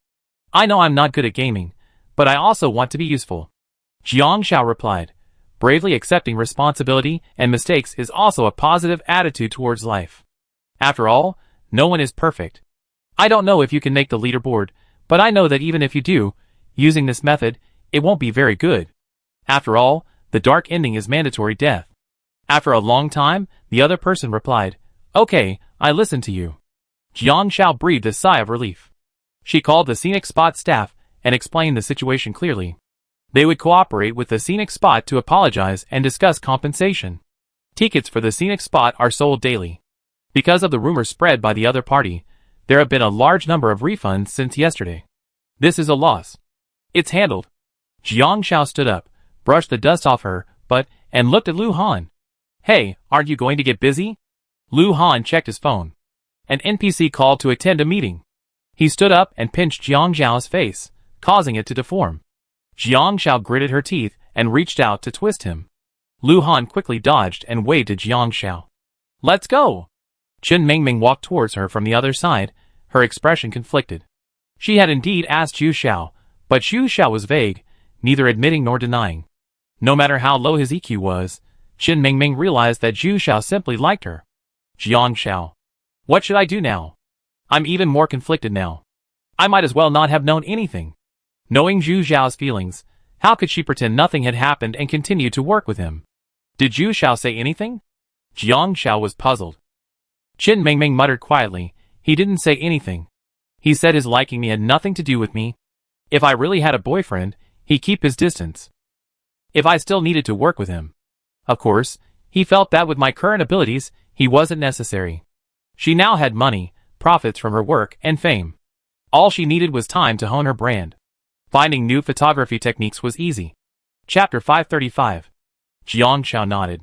By the way, I already explained the video matter to the scenic spot, and that person will cooperate with the scenic spot in apologizing. Yeah. Chen Mingming nodded, realizing, no Jiang Xiao. You didn't even tell me. What should I do? Please help me think. Zhu Xiao really likes me.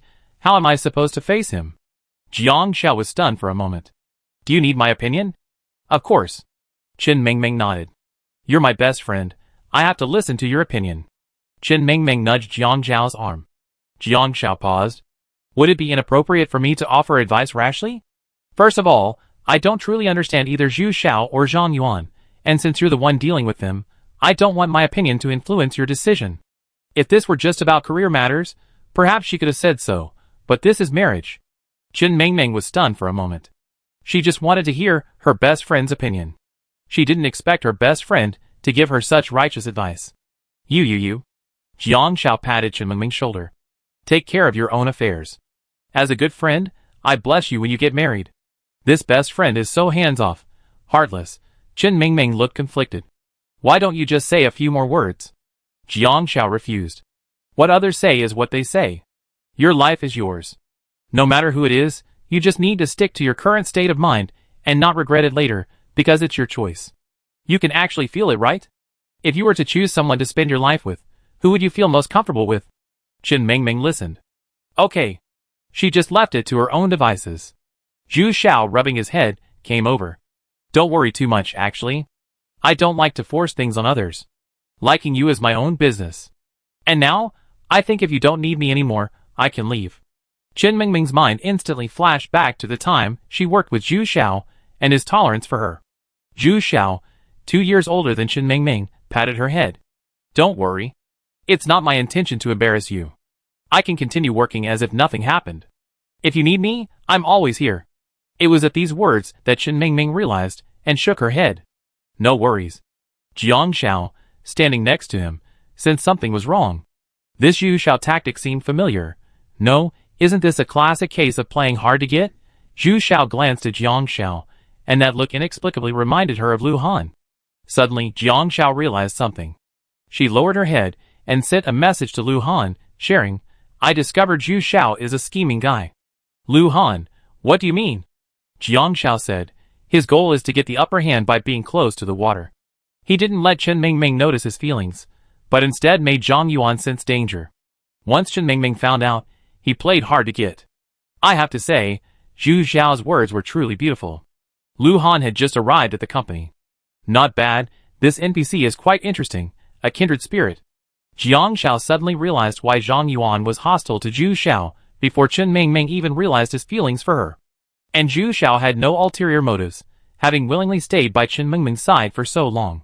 Isn't this another form of gradual scheming? He didn't say anything earlier, and didn't say it later, but feigned innocence only after Zhang Yuan developed hostility towards him. Isn't this the 36 strategies of retreat to advance from Sun Tzu's art of war? Most importantly, Jiang Xiao had a vague feeling that Lu Han had also used this tactic before. Chapter 536. Of course, by the time Jiang Xiao realized it, it was too late. If Zhu Xiao was truly retreating to advance, then he had clearly woven a vast web for Chen Mingming, one that a naive young man like Zhang Yuan could not overcome. But she suddenly felt as if she had caught Lu Han's weak spot. So Jiang Xiao messaged Lu Han, in this regard, Zhu Xiao might be just as cunning as you. From a certain perspective, she and Chen Mingming might be birds of a feather. Lu Han looked at Jiang Xiao's message and pondered it for a long time. He smiled. Message Jiang Xiao, can I take this as a compliment? Yes. He admitted he was cunning. But Jiang Xiao knew that, didn't she? Soon, Lu Han received a reply from Jiang Xiao. Sort of. It was because Lu Han had invested so much thought in her that she could sense his sincerity. If Lu Han had been unrelated, even arrogant, and hadn't taken the initiative or approached her, and hadn't used any scheming, Jiang Xiao wouldn't have had anything to do with him. Even if we take a step back, it's better to be willing to put some thought into you than to pretend to be straight, feigning ignorance and refusing to pay attention to you. But from another perspective, this person is incredibly scheming, and you don't know when you'll be completely devoured. However, it depends on how you look at it. There are pros and cons to each. In the afternoon, Jiang Xiao came across a video. The person who posted the video apologizing. The boy in the video had red eyes. It's unclear whether he'd been lectured or was ashamed of his own impulsive scheme to boost his ranking. In the video, he admitted to deliberately misleading people for traffic. He's now apologized online, and is negotiating compensation with the scenic spot. He's also released the entire video, which shows that the girl wasn't injured. Furthermore, the person had also manually added Jiang Xiao's video ID. Since the video was posted, it's only got a few thousand likes, a very slow increase, but the comments are positive. You actually admitted your mistake. That's bad behavior. Don't do it again next time. I had already bought tickets to Tianqi Mountain, but I refunded them. If you admit your mistake and correct it, you get compensation, right? Honestly, the scenic spot is feeling pretty unfair. Wow, you guys go watch the video, it's incredible. Jiang Xiao only just noticed that the video posted at 12 p.m. has already amassed 1.08 million likes. The comments are all pleading for a follow-up, and her followers have jumped by nearly 200,000. Converted into fame points, that's at least over 2,000 points. Even if she has no foundation, she'd be at the top of the fame charts tomorrow. Jiang Xiao didn't notice this. Was the other party actually doing her a favor? If it weren't for this move, their video would have generated a lot of hype, and the video itself would have been excellent, so it would have taken off immediately. Unexpectedly, this kind of thing, outside the plot, would have had an additional effect. Soon, Jiang Shao received a message from the other party. I apologized and reposted the apology video. But the scenic spot wants me to compensate for the damages and reputational damage. I don't have any money now.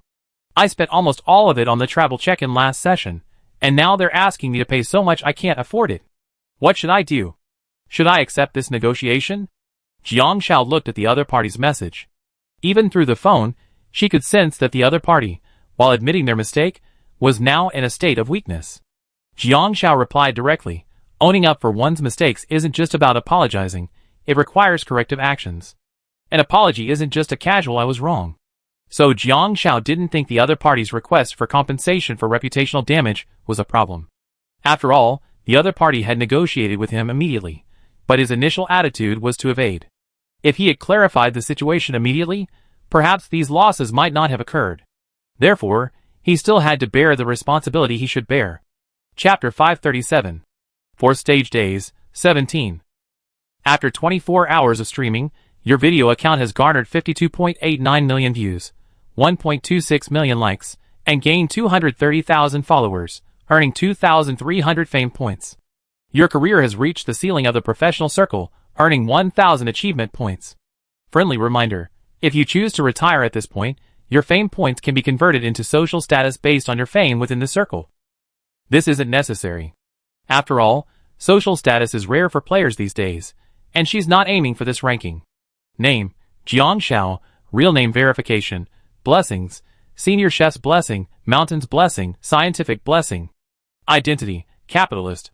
Spouse, Lu Han, level 3 ML ring item bonus, occupation, super fashion model, highest level, satisfaction, 125/160. Cleaning, 112/150. Stamina, 370/370. Social status, 3.8, 3.9, ranked second. Social reputation, 2,580, plus 684 ranked first. Social contribution, 179, plus 78, ranked first. Achievement points, 2210, ranked third. Happiness points, 750, ranked sixth. Status, happiness gain bonus 50%. Warehouse, not applicable. Survival funds, 8.2153 million, plus 2.02035 million, blacklisted on the wealth ranking. Jiang Shao looked at her own stats and discovered she was already ranked first in both categories. Lu Han, on the other hand, held the top spot in both social status and wealth. Like her, neither of them fell outside the top 10, as he had a hidden and successful entrepreneurial career, resulting in a high level of achievement points. The game seemed to have lost its value at this point, because she no longer had to work hard and could just do what she wanted. The same was true in the game. Although she had good luck, she also had strength. She had obtained many Easter eggs in the early stages and made the right choices in the later stages, so she could relax in the later stages. Needless to say, Lu Han's strength was unquestionable. Strength could change one's fate, or even if fate was bad, there was no other way to change it except through strength. She was going to give up. She opened the video to watch it again, but found a message from the person from yesterday. Thank you, young lady. My fame has increased. Jiang Shao didn't have a favorable impression. She just didn't want to make things too extreme. After all, they might meet in real life one day. For now, they were just strangers. Since the other party had chosen to take responsibility and promise compensation, there was no need for her to be persistent. She simply sent a message in reply, "Take care of yourself." From the 5th to the 6th stage, as expected, the outcome would be illness and death. She just didn't know what the rules of the game would be. In the afternoon, Jiang Shao went to the shelter, and was bumped into by Grandma Wang as soon as she entered. Grandma Wang grabbed him. After playing with him for a while, she saw Hua Pao looking around for Grandma Wang. Grandma Wang looked around in a daze, then grabbed Jiang Shao with a hazy look in her eyes. "Grandson, girl. Have you seen my grandson? He's 4 years old. If you see him, can you tell me? Tell me I miss him." Jiang Shao was stunned for a moment. Hua Pao came over. "Grandma, didn't I say I'm here? Let's go back and eat." After Hua Pao settled Grandma Wang, Jiang Shao went over to ask about her. Hua Pao said, "Uncle Zhao has been coughing a lot lately. As they approach the 5th stage, their health is gradually getting worse." Jiang Shao thought for a moment. Birth, aging, sickness, and death, the course of life. The first stage is their unconditional acceptance. so the stage of illness might also be about sending them away. However, in the first stage, Jiang Shao didn't capture the elderly in Jiang'an town. And Sister Yun and Zhang Minsheng weren't considered locals. Hu Pao's eyes welled up, and his voice cracked. I know. He knew this day would come. Chapter 538. Jiang Shao looked at Hu Pao and whispered, "It's just a game." Because the NPCs in the game are so realistic, they can make people emotionally invested, especially for someone as sentimental as Hu Pao. Hu Pao took a deep breath and turned. I grew up eating at many people's homes. Some people used to envy me, saying that I could feed the whole family without nagging elders or urging relatives. But only I know. But only he knew. People don't appreciate what they have because they have it. People like him, without family, crave the warmth of family even more. Because they never truly had it. Wangpa had family, but they all passed away early, leaving her all alone. This is why Hu Pao, while initially rude to everyone, never took action against Wangpa. Jiang Shao nodded, cherish the time you spend with Wangpa. Hu Pao felt a tightness in his stomach. He was filled with sorrow, and a lot of it. Not far away, Lu Daong and Zhao Bo were also having a great time. Zhao Bo's health had deteriorated, but Lu Daong wasn't worried. He simply said, everyone dies when they get old. My grandfather died just like that. His health was failing, and he might be gone any day. Lu Daong wasn't as sentimental as him. This left Hu Pao with nowhere to vent his pent-up sorrow. When he finally managed to say something to Jiang Shao was cold and told him to cherish his time. He was puzzled. Don't you have any emotions when you play this game? Jiang Shao was stunned. Yes, but not many. Then Jiang Shao's phone rang. It was the in-game system number. Hello, is this Miss Jiang Shao? Yes. Jiang Shao nodded. We're from a wildlife conservation organization. We recently saw your video and learned about the story you told, as well as the 2 tigers. Jiang Shao paused. The tigers have been released into the wild, and I don't really want to disturb them too often. The other party quickly said, of course we know. We're from a wildlife conservation organization. It's just that no one has been able to find the 2 tigers. We want to place a small vital sign location detector on them.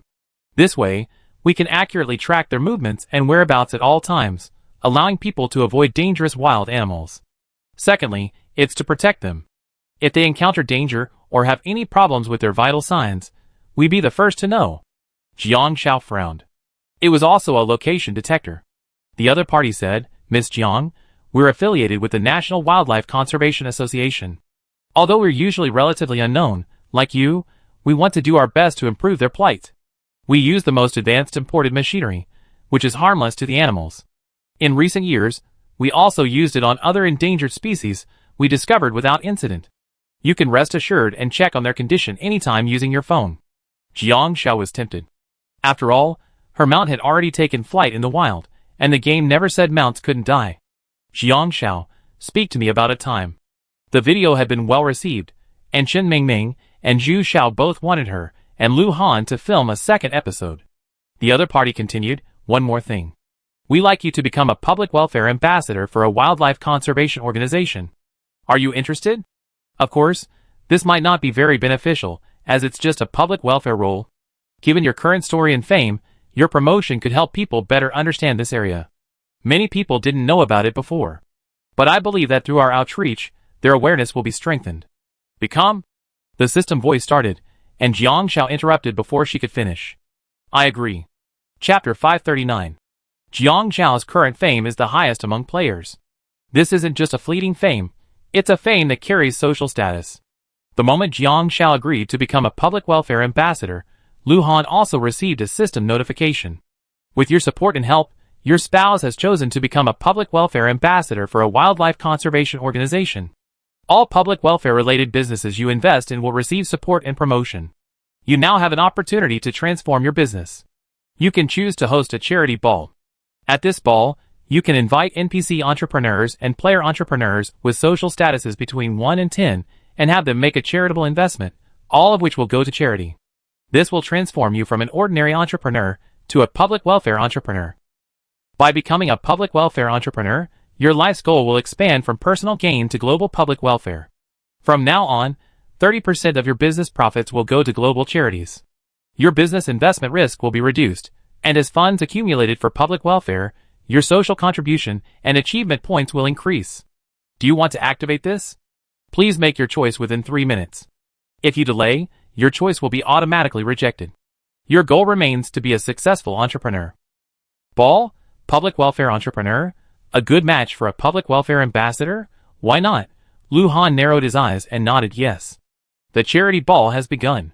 You can invite the Wildlife Conservation Organization Public Welfare Ambassador to attend the banquet at 8 p.m. tomorrow. This will increase the charitable investment for this ball by 50%. Meanwhile, several entrepreneur players who have reached social status 1 received a system notification. Entrepreneur player Lu Han will host a charity ball at 7 p.m. tomorrow. The venue will be on the first floor of a top-tier hotel in South City. Players can choose whether to attend. Players who participate in the ball must donate 100,000 coins to charity, but they gain more opportunities to speak with NPCs and increase their fame. For players on the wealth and social status rankings, a mere 100,000 coins is nothing these days. But Jiang Xiao didn't receive any. Because she wasn't aiming to be an entrepreneur, she had no idea that one of Lu Han's tasks was to invite her, or even that Lu Han had started a ball. As usual, after leaving the shelter, she went to the market to buy groceries and cook at home. Today, Jiang Xiao wanted to make Crucian carp soup, a milky, thick, and creamy one. However, Jiang Xiao's method might be a little different. She minced a whole Crucian carp and blended it in a blender. After pounding it into small pieces, she fried it in oil until golden brown, then added water and boiled it. Besides that, she also wanted to make an egg tart and a lotus root pancake. Everyone knew that while Jiang Xiao was a good cook, she couldn't be bothered all the time. So, aside from the times when Jiang Xiao invited everyone to dinner to express her desire to gather, Jiang Xiao always cooked for herself and left any leftovers in the pot. Whoever was lucky enough came back to eat the leftovers, and maybe even got some hot food. For example, during the second segment, Shen Jingdan occasionally found some food in the pot when he returned. But ever since Jiang Xiao and Lu Han became a couple, no one else got to enjoy any. Regardless, no matter how much Jiang Xiao left, Lu Han would always finish it, like a pig that could never be fed enough. When Lu Han returned and heard the music in the kitchen, he knew Jiang Xiao was in a good mood today. He ran a hand through his hair, trying to make it look neater, and tugged at his tie, which Jiang Xiao had made him that morning. Then he pulled a wax-sealed invitation from his pocket, tucked in a rose, and walked behind Jiang Xiao. Chapter 540.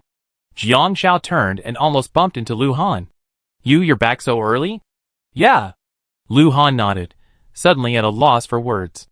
Jiang Xiao was still wearing ordinary clothes, with a Pikachu kitchen apron. Her gaze shifted to the invitation and rose in Lu Han's hand, a look of confusion on her face. Lu Han clenched his fist and coughed lightly. Miss Jiang, may I have the honor of inviting you to a dance with me tomorrow night at 8 o'clock? As he spoke, Lu Han handed over a rose. Jiang Xiao felt something was amiss and subconsciously asked, New rules of the game? Lu Han raised an eyebrow. Jiang Xiao, why can't you just assume I'm asking you to dance? Jiang Xiao blinked. Her ears flushed slightly. She put down the plate, washed her hands, and dried them carefully. She turned and solemnly accepted the invitation from Lu Han, looking at him. I accept, but I can't dance. What are you going to do? Lu Han chuckled, what a coincidence. I can't dance either. Jiang Xiao couldn't help but laugh. Really? Then you're taking me to the dance? Lu Han leaned against the edge of the kitchen, watching Jiang Xiao sniff the roses. Remember the last celebrity banquet? Jiang Xiao nodded. Yes. Lu Han asked, what did you feel? Jiang Xiao blinked. She didn't feel anything. She had just treated it as a game. And while the celebrity banquet was impressive and the lineup looked lavish, her modeling style wasn't what she wanted at all. What about you? Jiang Xiao realized Lu Han had something to say, so she asked back. Lu Han poured himself a glass of water. I actually been to that celebrity banquet before. Just after returning to the Lu family. The spotlight. Grandpa Lu had specially hosted it for him, after finding him. He was 10 years old that year. Before he turned 10, he had always considered himself an ordinary person. His parents were ordinary, and so was he. He attended ordinary elementary school, ate at street vendors, mended his broken sneakers, and altered his clothes when they got too small. After his parents passed away, he was adopted by the Lu family. On the day he turned 10, his life experienced both great ups and downs. It was as if he were suddenly bathed in glory. Grandpa Lu announced him as the legitimate heir to the Lu group. That day, he felt like he was in a dream, dressed like a little prince, and everywhere he went, he was met with compliments and praise. But that was all. After that day, his true colors were revealed. You also seen the NPC who took me to the banquet, Lu Han said. Jiang Shao nodded. While he was in the car trying to pick up girls, I squatted behind it and sniffed the exhaust. Lu Han raised an eyebrow. He taught me a lot, like when the table was halfway through, as the driver, I had to leave and pay the bill. For example, at the table, my glass couldn't be higher than others. For example, even if you don't smoke, you should always carry a pack of cigarettes. He also later told him that when pursuing girls, you shouldn't be too impatient, you need to be patient. You can be thick-skinned, but not too thick-skinned. You need to disguise yourself as polite and courteous in everything you do, girls will be more attracted to you. Jiang Shao listened silently. Lu Han raised an eyebrow and looked at Jiang Shao. A banquet for celebrities is something many ordinary people will never experience in their entire lives. What we present in the game isn't an ordinary life, just like this dance. You can't dance, and neither can I, because in real life we're both ordinary people. Jiang Shao nodded. And then? Jiang Shao, this is something I can only give you in the game. After all, I can't give you a charity ball in real life that would be attended by many high-ranking entrepreneurs. Lu Han looked at Jiang Shao seriously. I'm just a moderately famous streamer, and I don't make a lot of money. Well, the only thing missing was the word sincere written in his eyes.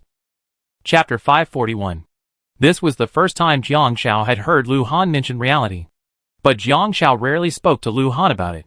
Besides the last time she learned that Lu Han might be an orphan like her, Jiang Shao didn't know anything else. Now Lu Han had shown his sincerity. Jiang Shao plucked at the petals of a rose and whispered, "What can you give me? A car, money?" Lu Han paused, feeling that none of these options were specific enough or sincere enough. Jiang Shao, maybe I can give you a house where I be every day. Jiang Shao paused. I can give you a house where I be every day. Jiang Shao didn't look up, her hands trembling slightly. She wanted it. She wanted it more than anyone else. She heard someone online ask if they could stay single forever. The person's parents replied, "If you can accept not having a single light on for you." At that moment, she wondered how anyone could ask such a question. Ever since she could remember, she'd been waiting, hoping that among the thousands of lights, one would be lit just for her. During the holidays, her coach would go home, and her teammates would also go home for dumplings. She'd be stuck training with the team, alone in the empty training ground. When her coach surreptitiously brought her 2 warm dumplings, Chen-Ling would find her, chase her, and knock them over before she could even eat them. She declared that they were her mother's dumplings, and she had no right to eat them. So, she learned how to make dumplings herself. Lu Han couldn't see Jiang Zhao's expression, he just watched her keep looking down at Rose. After a moment's thought, he continued, "Every day. I want you to be like this game." Jiang Shao suddenly looked up at Lu Han. "Stand in front of me, or behind me without hesitation." Lu Han looked at Jiang Shao, and chuckled after a moment. "Your demands are so low. Isn't that as it should be? Perhaps he could still give her a flower every day? A necklace? It's not that my demands are low. It's that since you're willing to give me the first thing, I'm willing to take the second." Jiang Shao shook her head and paused. "But I don't think I have anything to give you. Regardless of whether it could be fulfilled or not, because every promise may be sincere at the time, only time can prove it." But at least Lu Han could make promises. She couldn't even make them. And what could she give him? She felt like a barren field. Even though it looked sunny, it was actually devoid of seeds, and no flowers could bloom. In fact, there was no need. She didn't need to give him anything more. Lu Han felt that as long as Jiang Shao agreed to him, he would have a lot. Unexpectedly, Jiang Shao looked at Lu Han with such seriousness. "Let me think about it. I can always come up with something for you." Suddenly, Lu Han felt like he didn't want to talk anymore. He said happily, "Okay." He was looking forward to it too.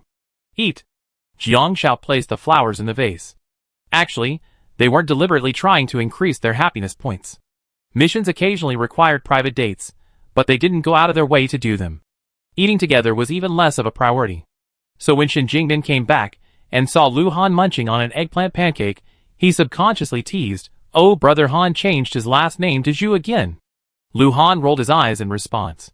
When Shen Jingbin reached for his bowl to eat, Lu Han kicked it away and stuffed the rest into his mouth, refusing to leave any for him even if he was too full. "If you don't want to eat, then don't." Shen Jingbin failed again in his attempt to eat for free. "Never mind, it's not like he's broke. He's already receiving tens of thousands in tips every day. He can't even afford to order takeout." Chapter 542. Live broadcast room. Oh my god, Brother Han's sudden romantic flirtation is breaking my back. What do you mean, I can give you a house where I'm there every day? Is there any liberal arts student who can explain this to me? It means, I give you a home where I be there every day. I won't leave you alone. Who said Brother Han is straight? Damn, isn't this heartwarming? Wow, so romantic. But Brother Han is actually quite clear-headed, because their in-game identities aren't something ordinary people can achieve. Whether they're supermodels or influential entrepreneurs, this isn't the life of an ordinary person, it's the life of the powerful. Wow, am I the only one who's convinced they're in love? They're in love. Ha ha ha, doesn't that mean he can buy her a house? After all, women. It's so realistic. Without money, nothing matters. The person above is too narrow-minded. Most ordinary girls don't really want money in the first place, but hope and a future. That's hilarious. Speaking of the future, isn't it all about money? Forget it. Don't argue with people like the one above, because they always blame everything on money. It's undeniable that money can solve some problems, but it can't solve all of them. To put it bluntly, the problems that money can solve are the simplest ones. The ones that money can't solve are the real troubles. What can't be solved with money? Tell me. For example, even money can't cure the cerebral palsy in the person above. Days for the fourth stage, 18. Because she had a dance tonight, Jiang Shao postponed the video shoot by one day. But Lu Han still didn't see Jiang Shao when he woke up that morning. In the kitchen, there was hot soy milk and steamed buns. Leaning against the kitchen, Lu Han sent a message to Jiang Shao, who quickly replied, "See you tonight." Lu Han raised an eyebrow. Mysterious. Shin Jingnan had gotten up quite early today, and he had dark circles under his eyes. Looking at Shin Jingbin's expression, Lu Han casually asked, "Break up?" "Ah." Shin Jingbin nodded. "Really?" Lu Han raised an eyebrow. "It's true. That NPC wants to break up with me. She said I'm only focused on making money from live streaming and don't understand how tiring it is for her, so she's breaking up with me." Shin Jingbin sighed. Even an NPC is so troublesome. Women are really hard to deal with. Lu Han, considering Shin Jingbin's supposed breakup, gave him a bun. Shin Jingbin glanced at Lu Han and noticed that the corners of his eyes and eyebrows looked so tight that he almost wanted to carve the word spring breeze and triumph into them. "Hey, you and that kid are really into each other." Shin Jingbin couldn't help himself. "So happy about being in a relationship?" Lu Han snorted. "You don't understand." Shin Jingbin said, "I don't understand. I'm a master at dating." "Master?" Lu Han chuckled. "What master?" Shin Jingbin said, "Women are easy to understand. Just give them money and buy them a bag." "Do you want anything else?" Lu Han asked. Shin Jingbin couldn't help but say, "Then wouldn't it be enough for me to give you money?" Lu Han smiled, but Shin Jingbin felt a little uncomfortable. He subconsciously said, "Do you think that kid really likes you? Maybe they agreed to it just because you're a big streamer. Who would care if you had no money and weren't good looking?" Lu Han rubbed his chin. "Shouldn't I be even more grateful then, that it's precisely because of these things that the person I like likes me back?" Shin Jingbin was speechless. "You're a lickspittle." Lu Han scoffed. "You really like poison, but you only have 30 million and a Bugatti Veyron. What would you do?" Shin Jingbin replied without hesitation. "Sell the Bugatti Veyron for the poison." In his eyes, are the Bugatti Veyron and poison comparable? No. "If I sold you a Pagani Zonda for 8 million, would you take it?" Lu Han asked. Shin Jingbin snorted. 800,000 is fine for me. I don't like that car. So, Lu Han clinked his soy milk cup with Shin Jingbin. If you don't like something, you won't like it even if it's given to you for free. He was different. He liked very few things. Especially when it comes to something as precious as love. Without adding weight to your own, it's hard to get the other person to share the same feelings for you. If Jiang Shao wanted money, fame, or his looks, perhaps it would have been easier for him to pursue her. But he was also thankful, because what Jiang Shao wanted was something he could still give her. If Jiang Shao wanted a mansion worth 300 million yuan, he truly didn't have it. It wasn't that he didn't want to give it, it was that he didn't have it. That would be truly tragic. Chapter 543. Until the ball started, Lu Han hadn't seen Jiang Shao again. He stared at his phone until he stood in the center of the game's charity ball. The NPCs passing by asked about his female companion, and Lu Han politely explained. Even the two players next to him noticed him immediately. Not surprisingly, the other two were also streamers. Brother Han is the king of the game streamer world. We can't even try to catch up. He even managed to hold a charity ball. Of course not. With this scale, the hidden trigger conditions in this game wouldn't be easy. Lu Han simply chuckled, holding his glass. Not bad. Find a good partner, and you can trigger it too. The two streamers. ? Are you bullying someone for not having a partner? But one of them didn't. From the second game, he realized that team binding had its pros and cons. Whether it was NPCs or players, it was beyond his control, so he hadn't considered binding a partner at all. Sorry, excuse me. Lu Han's gaze was instantly drawn to Jiang Xiao, who had just entered. She wore a shimmering gold, sequin gown with a small bow at the back and a hollowed-out back. While not flashy, it exuded a unique elegance, as if each step touched Lu Han's heart. She also wore a sparkling hair crown. Also invited by her were Chen Mingming and Zhu Xiao. Yes, Jiang Xiao had specifically asked Chen Mingming to design her dress. As an exclusive model, Jiang Xiao couldn't wear dresses designed by others, but with Chen Mingming's permission, she could.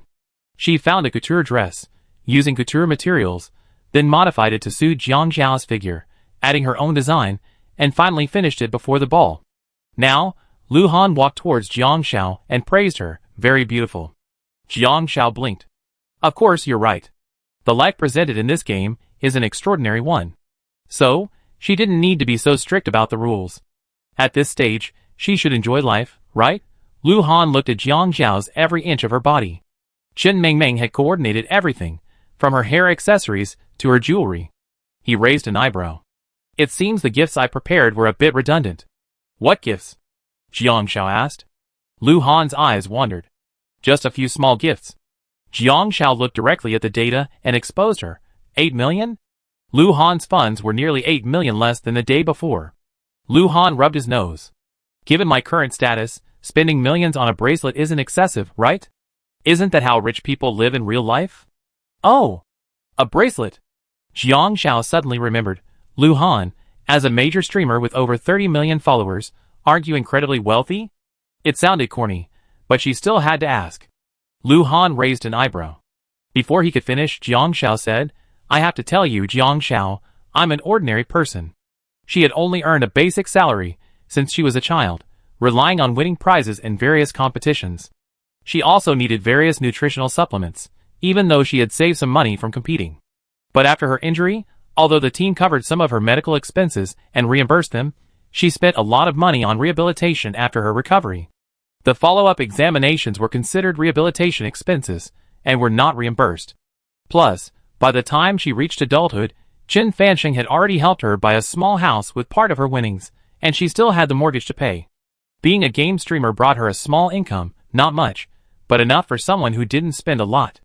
Lu Han smiled. I can't realistically spend millions on a random bracelet. 2 years ago, he lost a lot of money in a lawsuit to break his contract with his former company. After the contract was terminated, he was free and only signed a new contract with a new platform a year ago. While the salary was good, his expenses were also high, as he also maintained a game studio.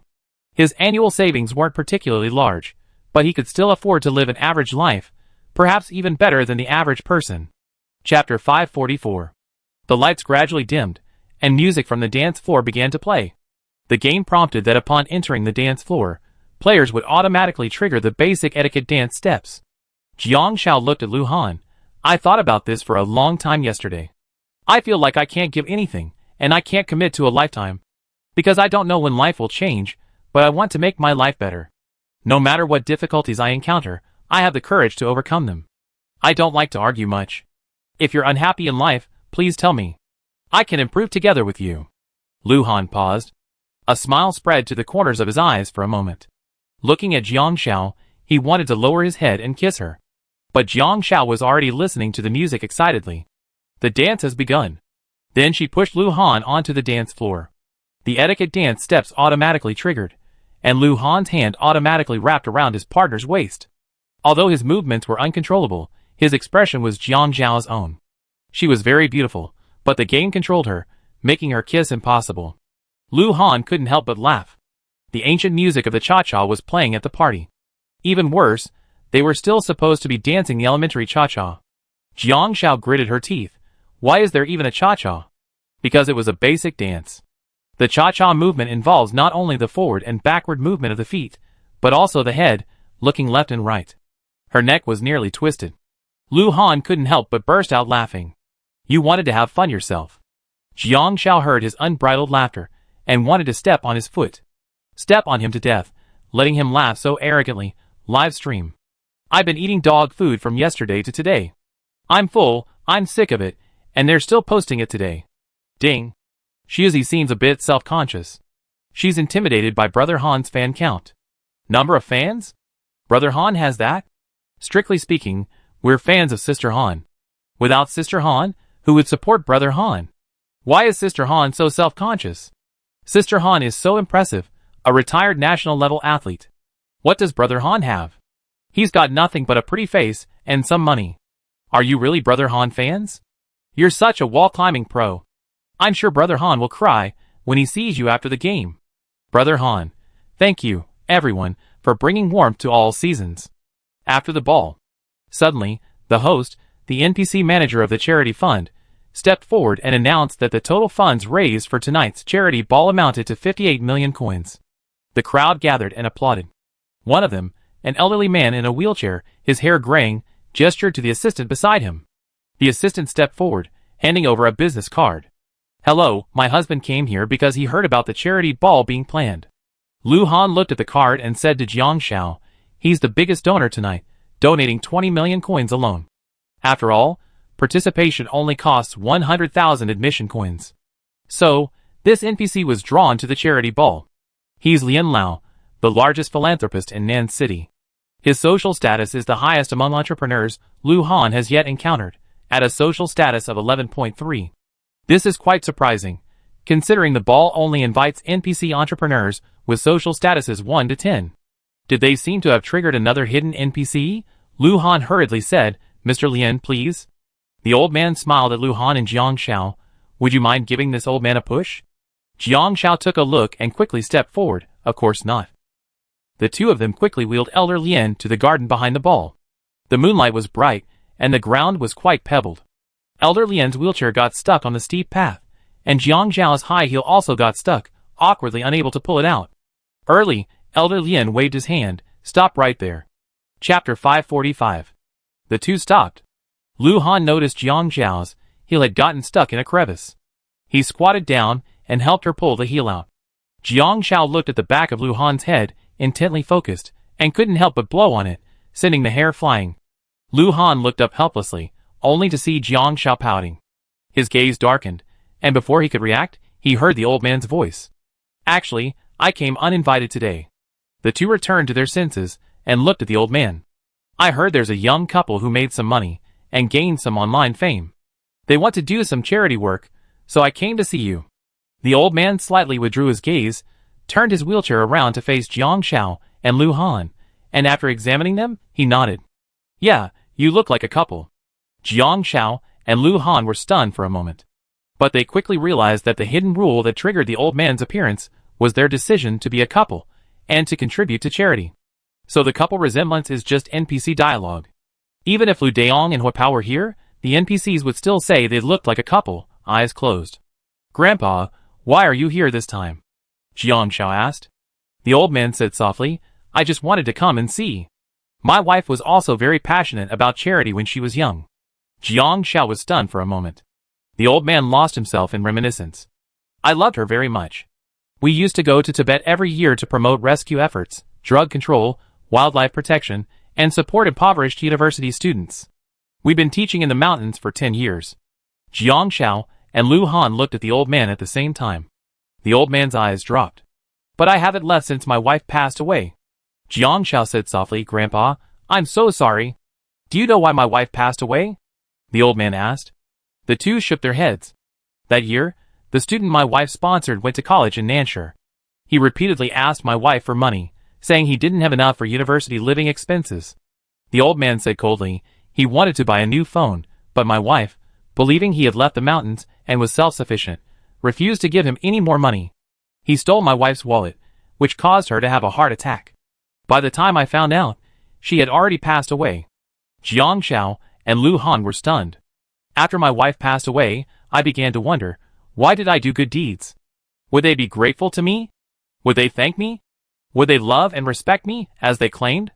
The old man looked at Jiang Xiao and Lu Han with pained eyes. If they were, why did my wife still pass away? I can't figure it out. This question has troubled me for years. I haven't done any charity work in almost 10 years since my wife passed away. Now I have a lot of money, but I'm still unhappy. So I came to you, hoping you can help me find the answer. Lu Han and Jiang Xiao didn't say anything. The old man paused. You don't know why, do you? Then why do you do charity work? Why charity? Because Jiang Xiao felt she could showcase this part of her life. This part of her life, where she set aside her ego and worked hard to give back to society. Although she couldn't say that this approach would necessarily yield good results, at least in the moment she made the choice, she was following her heart. But what was it all about? When did this kindness begin? When she went out to buy meat buns in elementary school, the old woman selling them would sell them to others for 50 cents each, but she would secretly slip her an extra one.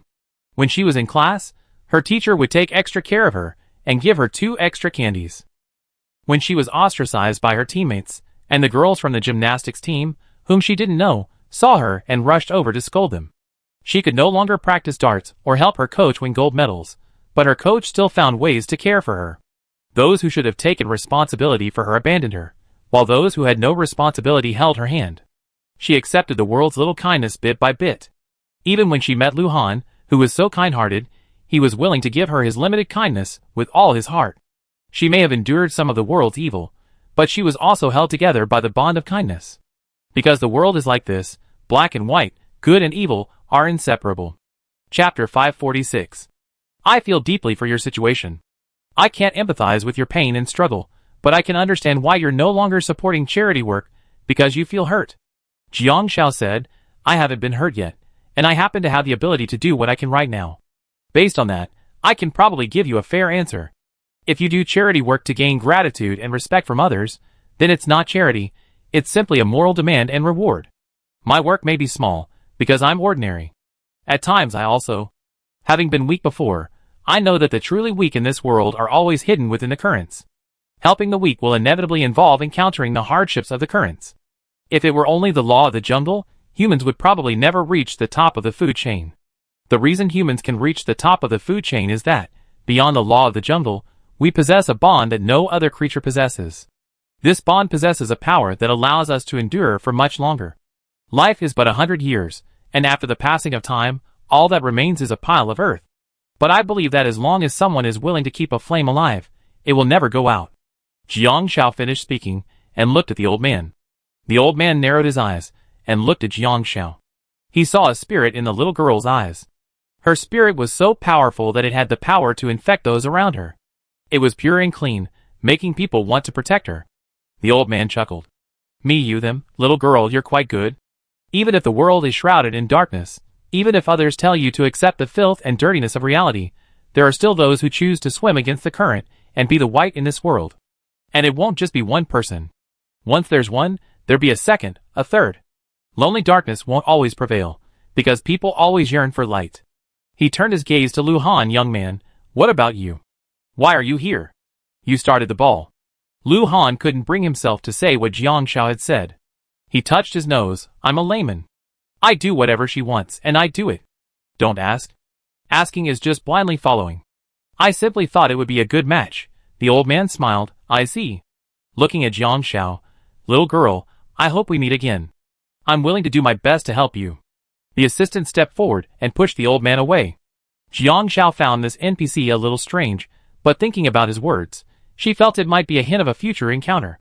Unexpectedly, not long after the ball, she received a system notification. Congratulations to players Jiang Xiao and Lu Han for changing the wishes of the NPC philanthropist, Mr. Lien. Before his death, Mr. Lien had amended his will, dedicating all his assets to a public welfare foundation. This property will be a significant game changer. It will alter the game world structure, opening up more channels for earning social contribution points. As the initiators, Jiang Xiao and Lu Han's social status will double. However, Jiang Xiao received an additional game prompt in her mind. You have received a mysterious reward. Please claim it after the game is over. A mysterious reward? Jiang Xiao looked bewildered. At this moment, an elderly man slowly opened his eyes, and was helped out of the game cabin, having his nutrient solution removed. Mr. Lien, why did you choose to be this NPC yourself? These old guys in this game are so stubborn. What obsession do they have to take on so much that they have to fight for it themselves? Chapter 547. Lian Shiqiu stood up. I donated so much money to the development of this game, and I can't even ask for an answer? Originally, this plot wasn't part of the story. His original intention was simply to promote public welfare. But when he saw Jiang Xiao and Lu Han's choices, he couldn't help but enter the game to ask. To be honest, he was a little surprised, because this section of the project shouldn't be easy to launch, and he hadn't held out hope at first. So many years had passed, and everyone kept telling him that the man was ungrateful, that his lover was too kind. He was actually tired of public welfare, because his kindness had caused his wife to leave this world. Even though he was successful, even though he had mountains of wealth, even though he had received countless honors, even though there were many buildings named after him, no one truly loved him, not even the recipients of his donations, though he didn't love them either. But he loved his wife, loved her strong and kind soul, loved the tough and unique spirit beneath her skin. Lian Shiqiu stared at the screen. He'd been childless his entire life, but he never met anyone like his wife again. Souls so compatible, even across thousands of mountains and rivers, could only find a single glimpse of each other. Perhaps this is just the way the world is. It's hard to meet the one you love again. Is there anything this little girl needs my help with?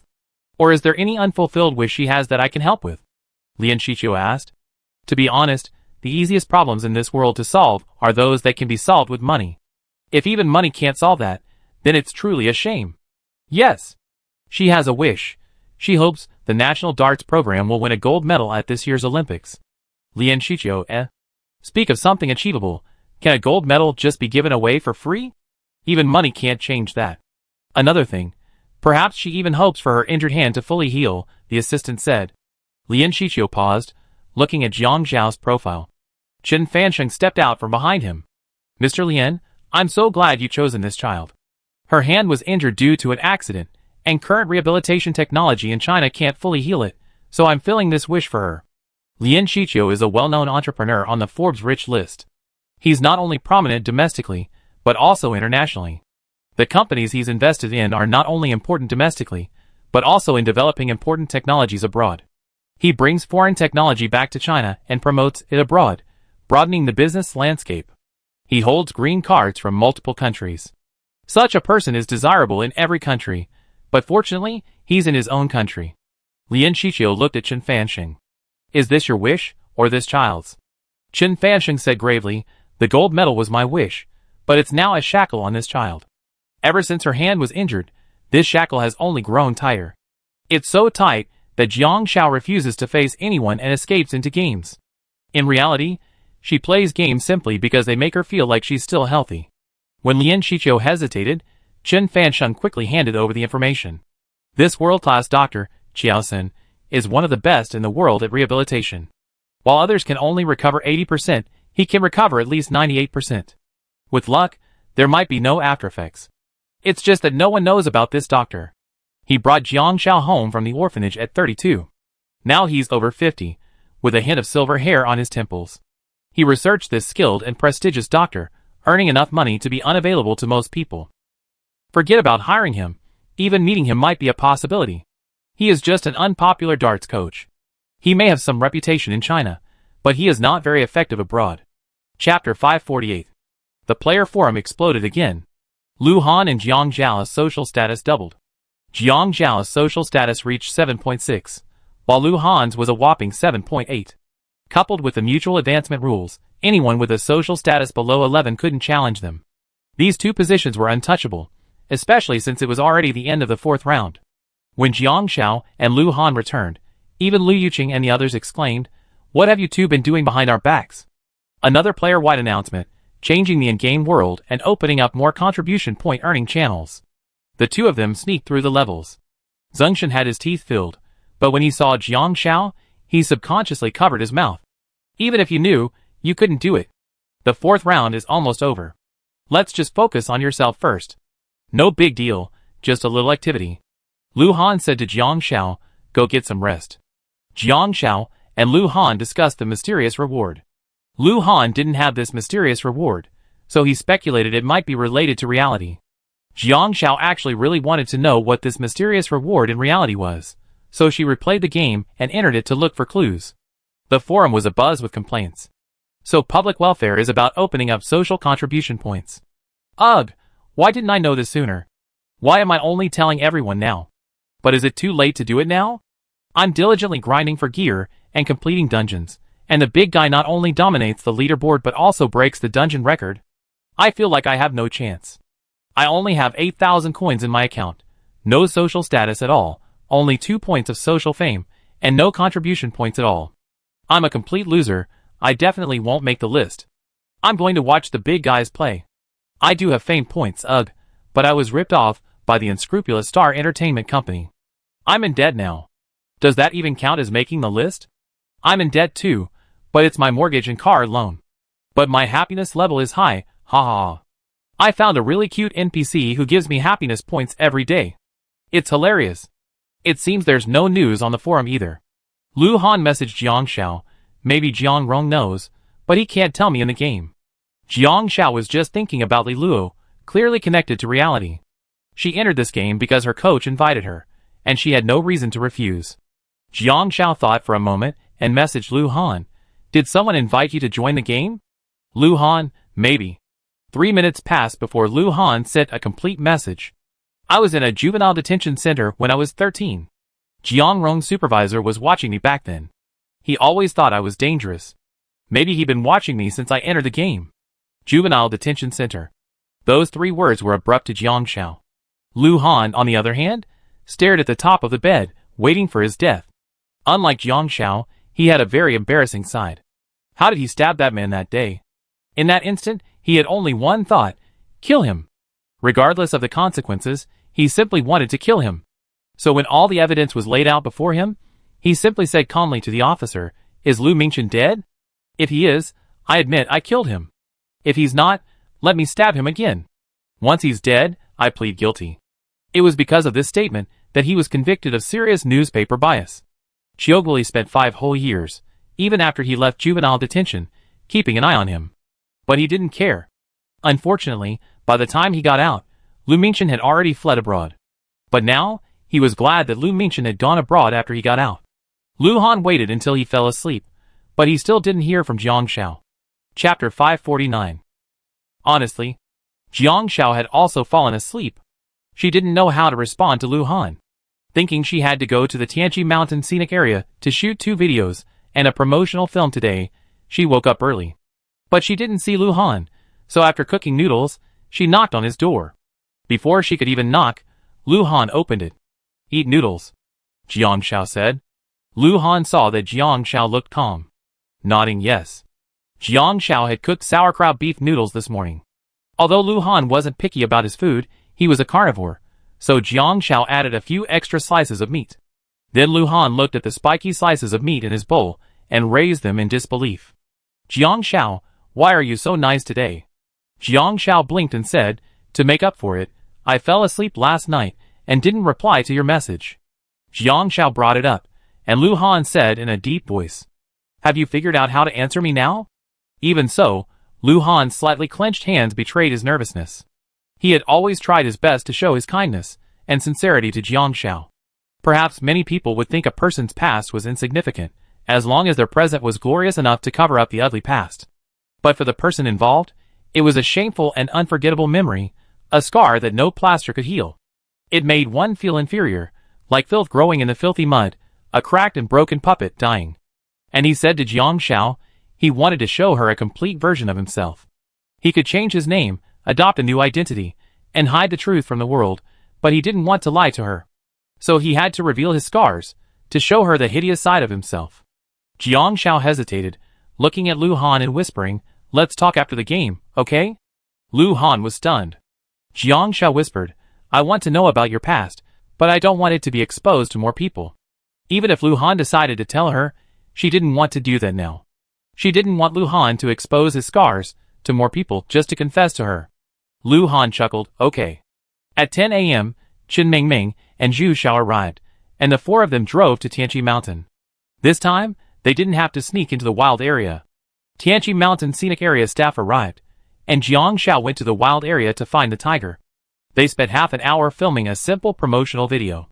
Then Chen Mingming spent a long time applying Lu Han's makeup, while Zhu Xiao explained the script to him. After that, Jiang Xiao arrived and began filming the video.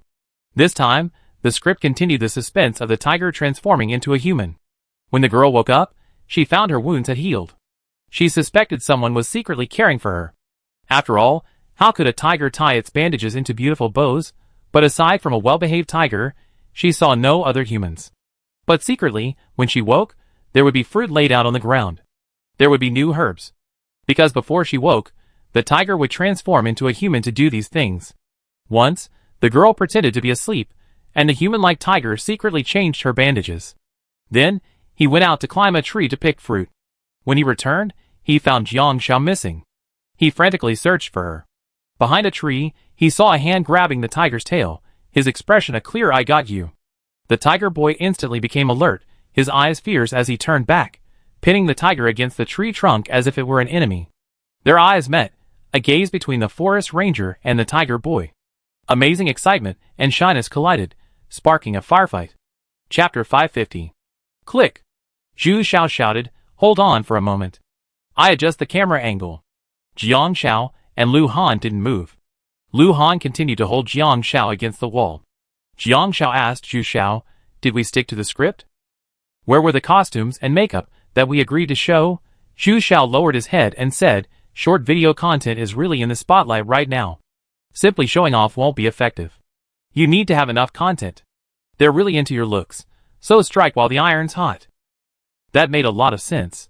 While Zhu Xiao was fiddling with the camera, Lu Han looked down at Jiang Xiao. The two of them were quite close. Lu Han lowered his eyes and slowly approached Jiang Xiao. Jiang Xiao felt a little nervous as she breathed. She seemed to know what Lu Han was going to do. Her hands clenched, but she didn't want to stop him. Zhu Xiao set up his camera, the lens almost touching Lu Han and Jiang Xiao's jaws. "Yes, that's it. Let me get a shot from a different angle." Lu Han, Jiang Xiao, Never mind. Lu Han pulled back abruptly. Suddenly remembered, "I have over 36 million followers." Jiang Xiao, "Huh?" Lu Han, "I can't let them get away with it. Livestream. Let's not talk about other streamers, but Brother Han, you're a complete jerk. Brother Han is no good, so what's the excuse of using fans? That's right. I can't stand it. I'm lying under the wheels, and Brother Han is still backing up. It's outrageous. Stop following me." Backlash. Backlash. Do you still remember that Brother Han is a gaming streamer, not a dating streamer? The video didn't have much drama after that. All it took was Jiang Xiao and Lu Han walking along the river with a little tiger, and then an empty scene switched to a large tiger and a small tiger surrounding Jiang Xiao on either side. According to Zhu Xiao, this series of videos can only be posted up to 3 times, any more would become visually tedious. However, the WID footage was already enough for 2, so all that was needed was editing and posting. It was already 8 p.m. when we got back from filming. The remaining 2 days passed quickly, and soon it was the final day of the 4th phase, the settlement.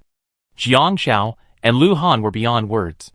Zheng Shen had contribution points, Jiang Rong and Lu Yuqing had happiness points. Shen Jingnan had fame points. Thanks to the doctor's blessing, Song Yuxing had achieved the feat of saving lives and healing the wounded at the hospital, and even made it onto the achievement list, without Lu Han's help. I received a system notification just after midnight. The 4th round ended. In the 4th round, there were 6 rankings: wealth, status, fame, contribution, achievement, and happiness. They represent most of what people pursue in life.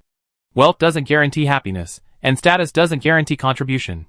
Happiness doesn't require high wealth or status, it comes more from the little things in life, like a bouquet of wildflowers by the roadside, tasting a new coffee from a cafe, or witnessing a particularly beautiful sunset. What matters is feeling loved and existing. Achievement doesn't necessarily require reaching a certain height. It can be a small, patiently completed project, or a long-term, steady, and persistent goal. However, achieving success comes with rewards, as it also represents hard work and perseverance. Wealth, status, and fame complement each other, but they also ebb and flow. Greed can lead to a price, or you can miss out on them due to an overzealous pursuit of quick success. Just be careful, even when you possess them, they can also take over. Next is an introduction to the rules for the 5th and 6th rounds. Chapter 551. The 5th and 6th rounds are a common reward round. Players who reach the finals will accumulate bonuses based on the number of days they survive.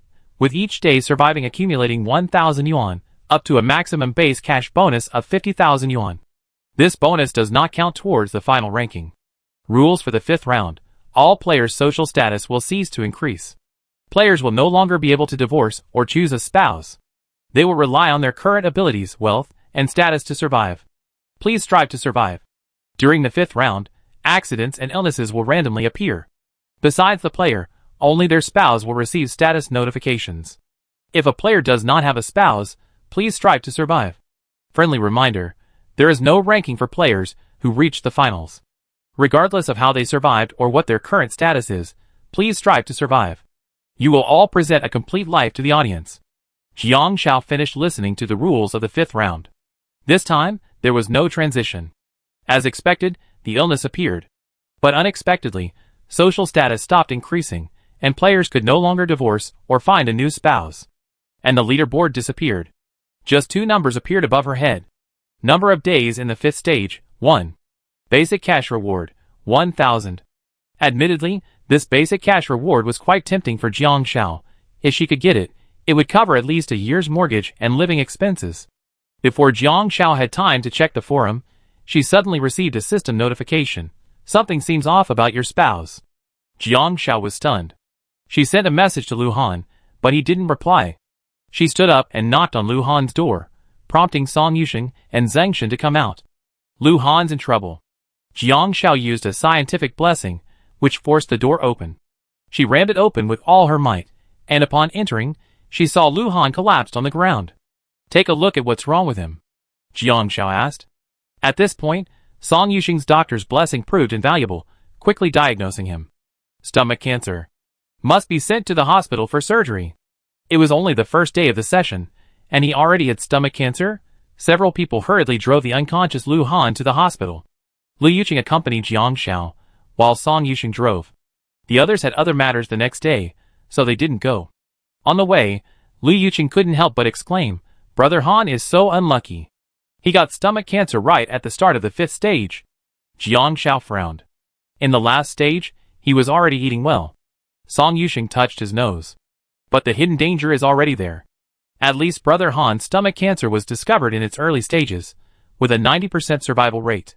He's lucky, he got stomach cancer right at the start of this stage.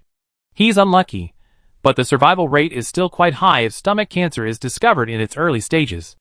Jiang Xiao looked at Lu Han, whose eyes were closed. So he's being controlled by the game now, like he's in a state of being unable to move? Lu Han, unable to move, felt Jiang Xiao poking him, but he couldn't move. Because the game had reminded him. You've fallen into a coma due to a stomach cancer attack. You need to be discovered and taken to the hospital for surgery within 6 hours. If you exceed this time, your stomach cancer will worsen. Then Lu Han heard Lu Yuqing say, "If we don't save him, will Brother Han be gone?" Lu Han, whose life was in the hands of others at any moment, said. Jiang Xiao said, "The early stages of stomach cancer in the game shouldn't develop so quickly." Song Yusheng said, "I don't know. I could only diagnose and learn how to treat it, but I don't know the specific symptoms of the disease in the game." Chapter 552. Lu Han was quickly rushed to the hospital for examination. The results came back quickly, and the nurse gave Lu Han an 4 drip. He woke up in about half an hour. The doctor then asked Jiang Xiao, "The patient's current test results show early-stage gastric cancer. We recommend a radical resection, with an A-level surgical difficulty." There are 4 levels of surgical difficulty in the game, from highest to lowest, S, A, B, and C. Level C surgery is the simplest surgical repair, stitching up superficial wounds. Level B surgery requires some internal work, such as hemorrhoid surgery. Level A surgery involves common tumors of the internal organs, or orthopedic surgery. Level S surgery involves more complex surgeries, such as those involving the head, cranium, or heart. There will be 8 rounds of adjuvant chemotherapy after surgery, but the chances of survival are very high. We currently have 3 doctors who can perform this type of surgery. Please check with the qualified surgeon you need. Jiang Xiao needed to register with the surgeon via her phone. Jiang Xiao immediately saw 3 options. Newly hired surgeon. Surgery success rate, 50%. Postoperative recurrence rate, 50%. Surgery fee, 10,000 yuan. Registration requirements. Proletarian/surgery difficulty level A or below. Doctor with 3 years of surgical experience. Surgery success rate, 80%. Postoperative recurrence rate, 20%. Surgery fee, 30,000 yuan. Registration requirements. Proletarian capitalist surgery difficulty level S or below. Experienced surgeon with 10 years of surgical experience. Surgery success rate, 99%. Postoperative recurrence rate, 1%. Surgery fee, 80,000 yuan. Registration requirements. Capitalist/surgery difficulty level S or below. Jiang Shao hesitated. Because the recurrence rate is high. For a moment, she couldn't figure out whether Lu Han's luck was good or bad. Because after they became a couple, Lu Han's luck seemed to have improved. But this part, Suddenly, Jiang Shao noticed a reminder below, VIP registration available. After clicking it, she was reminded, this option requires a social status of 1 or higher. Jiang Shao clicked it directly. Top surgeon with 20 years of experience. Vice President. Surgery success rate, 100%. Postoperative recurrence rate, 0%. Surgery fee, 200,000. Registration requirements. Social status of 1 or higher/surgery difficulty of S level. Jiang Shao decisively chose this option. It was the most expensive, but the recurrence rate was 0%, making it a perfect fit for Lu Han. After paying, the doctor nodded, we'd prepare for Mr. Lu's surgery right away. Lu Yuqing was silent for a full 3 minutes after seeing this. Finally, she couldn't help but say, this segment is about buying your life with money. Jiang Rong and I don't have that much money right now, nor do we have social status. She and Jiang Rong had been dating since the previous segment. Jiang Rong's job didn't pay much, and although she worked part-time, her savings were modest. They even bought a house to boost their happiness, but they hadn't moved in yet. So, they still had to pay the mortgage every day, which wasn't much. Jiang Shao looked at it and said, it's not about buying your life with money. It's just a life-affirming lesson in the game. Only with more capital can you get better medical care. Besides, you guys shouldn't be that unlucky. Just like her before, ordinary medical treatment could treat her and cost little, but it couldn't help her recover. Some things are just at the top of the heap. Whether it's the latest equipment, medical technology, or science and technology, their research and development is enormously expensive. Only by putting money under your feet can you reach and touch them. Lu Yuqing said, that's right. We're not Brother Han. And now, Lu Han, being wheeled into the operating room, also heard the game prompts. Chapter 553. You are about to undergo a radical resection of your gastric cancer. Your spouse has selected a top surgeon for you. Your chance of recurrence after this surgery is 0, but you will undergo 8 rounds of adjuvant chemotherapy, 1 every 4 hours, during which time you cannot leave the hospital. Since you are at the end of your life game, every illness is a loss. After the surgery, your maximum stamina will be reduced by 40 points. This means you must stay in the hospital for 1 day after surgery, and can only be discharged the day after tomorrow. Lu Han understood, only the 40-point reduction in stamina was the limit. But it was still acceptable.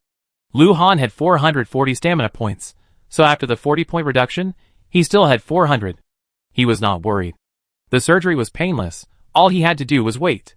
But the light from the operating light shone on Lu Han, and the smell of disinfectant lingered on his nose. He truly felt as if he were lying on the operating table himself. Not very pleasant. Outside the operating room, Lu Yuqing was getting a little sleepy from waiting. After all, it was time to go to bed. Jiang Shao asked Song Yuxing to take her home while she waited at the hospital, checking out the forum. There were very few posts tonight, and not many people were replying. It's raining, and the game is reminding me that my rheumatoid arthritis legs hurt? My legs are numb. I can't sleep because of the pain, and I can't regain my stamina. I have to go to the hospital to see my arthritis. I'm so young, and I already have rheumatoid arthritis. What's going on? Is there still extreme cold in this area? The temperature is dropping so quickly. It's over, it's not going to be another natural disaster. I haven't had time to stock up yet. Should I go down and buy now? Fewer and fewer people are posting. It seems that not making the leaderboard is a big blow to everyone. I want to quit the game and see how the big guys play. Jiang Shao just realized it was drizzling outside. She noticed the wall thermometer was visibly dropping, now below 10 degrees Celsius. Just the day before, it had been around 20 degrees Celsius. It felt like winter was coming. She was still wearing thin long sleeves, and remembering her long unused portable storage, she pulled out her scarf and thick coat. This wasn't a severe cold snap, just a simulation of winter. She sat in a chair, her head drooping, waiting for Lu Han to come out. It wasn't until 3 a.m. when Lu Han finally emerged. He was formally wheeled out by a nurse, and saw Jiang Xiao, who was guarding the operating room. He was still under so-called anesthesia, unable to move. When the nurse patted Jiang Xiao's shoulder, she finally opened her eyes, a look of confusion in her eyes. Seeing Lu Han's dazed look, her eyes gradually focused. "Is the surgery finished?" Lu Han nodded. The doctor said the surgery was successful. 8 rounds of adjuvant chemotherapy will follow. You be discharged home the day after tomorrow to rest. Only water is allowed for the next 4 hours. Okay. Jiang Xiao nodded. 4 hours? Then maybe I shouldn't eat. But the hospital has a VIP ward with a small kitchen and a bed for a companion. Lu Han lay down in the ward. When everyone else left, it was just him and Jiang Xiao. Jiang Xiao touched the bed. It was quite soft. "I sleep here tonight, waiting for you to be discharged," Jiang Xiao said subconsciously. It was as if accompanying Lu Han was her duty. Lu Han tilted his head. The anesthetic hadn't worn off yet, but Jiang Xiao had already pulled out the odd items she stockpiled long ago from her personal stash, including a comfy pillow, an air-conditioning blanket, and a small quilt. "Go to sleep." Jiang Xiao needed to recover her strength. After lying down, she turned around and caught Lu Han's gaze. Jiang Xiao blinked. Lu Han suddenly remembered something. Chapter 554. The year he joined the live streaming company, he suffered a bout of appendicitis. Alone in his rented apartment, he finally called the police and went to the hospital for surgery. He wasn't fully recovered after surgery, and the company deducted his already meager salary for not streaming on time. At that time, he lay alone in the hospital. He rested for less than a day, then returned to live stream after the 4 drip. And now, with Jiang Xiao by his side, the feeling was truly comforting. Jiang Xiao blinked, unable to resist saying, "Why are you looking at me?" "Sleeping." Then Jiang Xiao turned around and quietly slid back under the covers, leaving the back of her head exposed to Lu Han. Lu Han smiled. His maximum stamina hadn't dropped much, so there was no need to tell Jiang Xiao. "Sleep." The next morning at 7 a.m., Jiang Xiao woke up because Lu Han needed chemotherapy, and the nurse was about to give him an injection. Seeing that his stamina hadn't recovered much, she thought about going out. Time had passed, and Lu Han could eat some liquids. Jiang Xiao said goodbye to Lu Han and went out to buy groceries. The market wasn't far from the hospital, and since Lu Han could only eat liquid food anyway, Jiang Xiao kept things simple. At the market, she met an old man selling wild mushrooms, wild fish maw, and a few pheasant eggs. Wild ingredients boost stamina. Since there wasn't much, Jiang Xiao spent 2,000 coins on them all.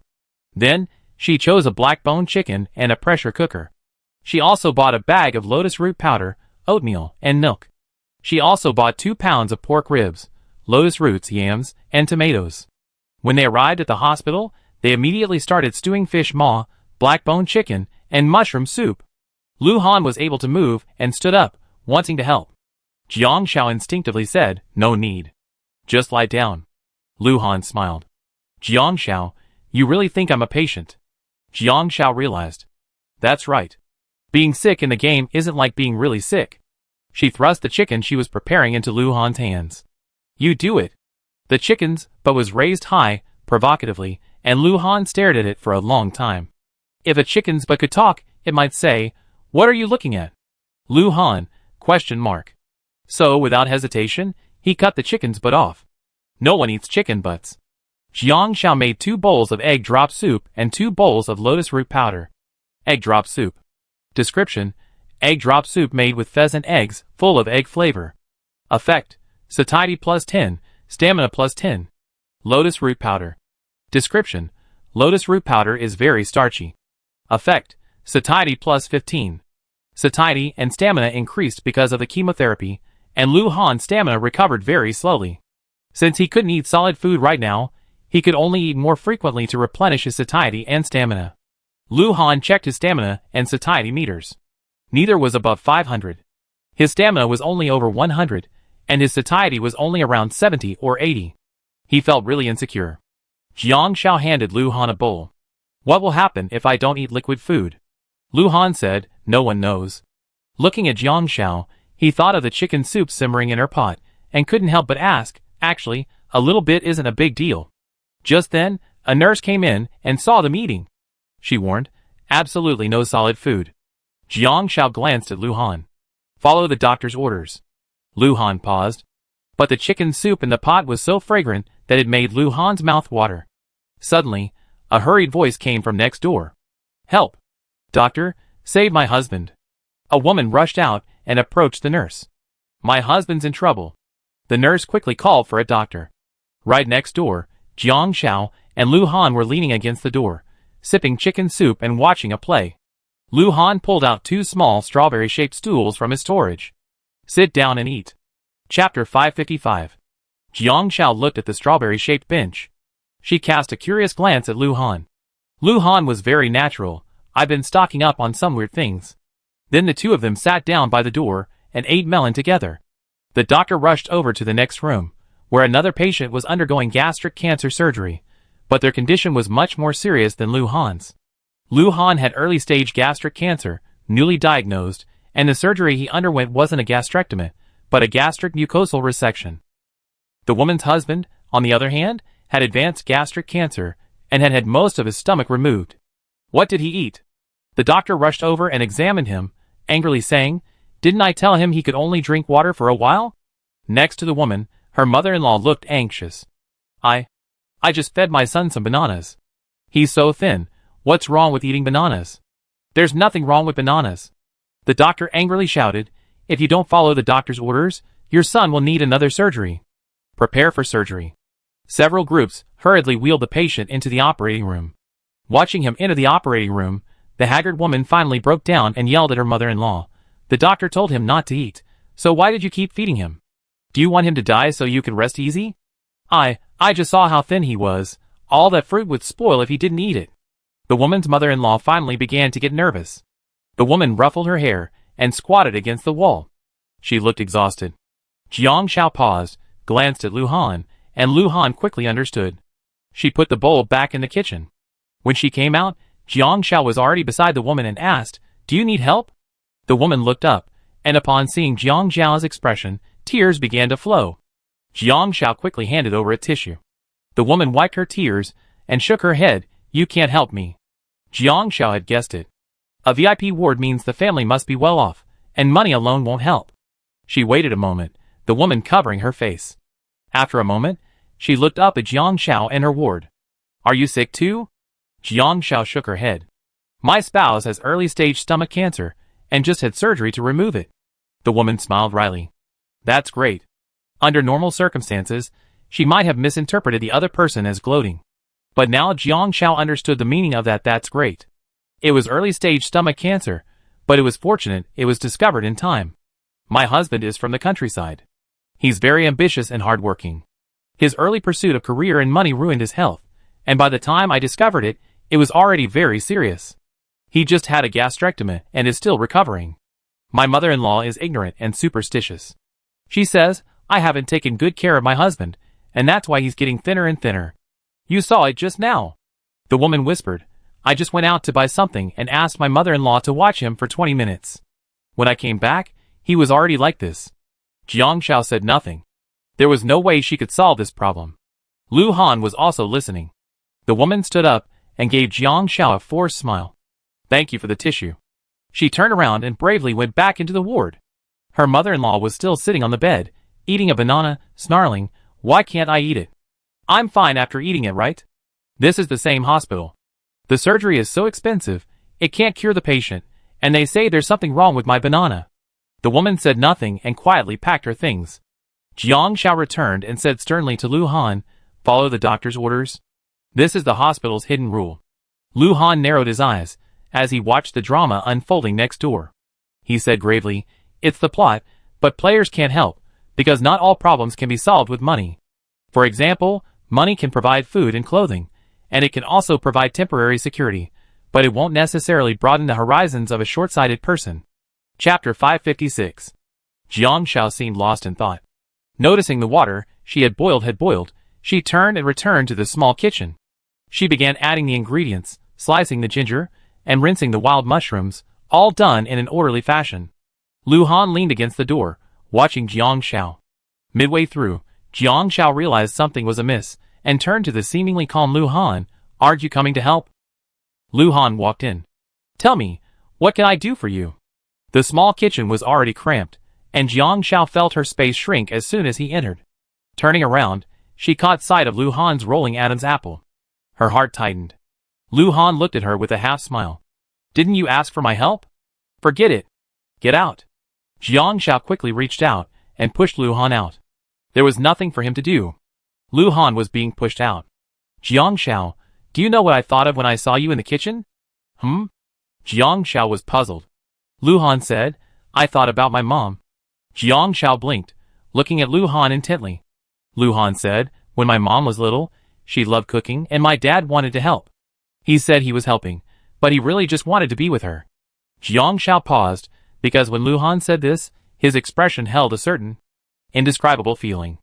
My mom would get annoyed and then chase my dad away, just like you did just now. Lu Han's eyes narrowed into slits as he smiled. It was a feeling of home.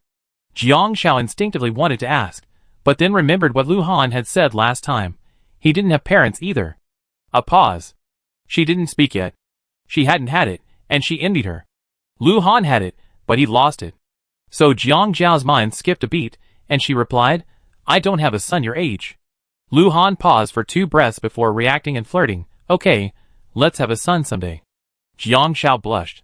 She quickly pushed Lu Han out and slammed the door. Who wants to have a son with him? Lu Han crouched by the door, his face pressed against the frosted glass, his nostrils raised from the pressure. He looked like a pig. The pig even shouted, a daughter is fine, I don't mind. Jiang Shao hardened. Hold on. Don't beat the boyfriend you chose to death. If it doesn't work out, then have twins. Lu Han continued. Jiang Shao took a deep breath. You like me, don't you, because I look like Auntie? Lu Han thought seriously. No, it's because my mom's cooking is terrible. But she just loves to cook. Cooking for the one she loved was a blessing, she said. She often looked up recipes online, though for some reason, even when she followed a recipe, the food she cooked was still so terrible. His father would always force him to finish his meal, and then, after his mother left, he would secretly cook for himself. Yes, he cooked for himself. As for what Lu Han ate, he could just eat whatever his father left behind. He couldn't help but complain, wondering why his father didn't stop his mother from cooking. His father pleaded earnestly, just be content with what you have. If I hadn't been messing around in the kitchen, your mother's cooking would have been even worse. Excellent, using comparison as a threat. After the fragrant chicken soup was ready, Lu Han was about to begin his second round of chemotherapy. As their time together in the hospital began, the smile on Lu Han's face never faltered. But after chemotherapy, Lu Han's joy faded, as he heard a rather unpleasant game prompt. You completed your second round of chemotherapy after surgery.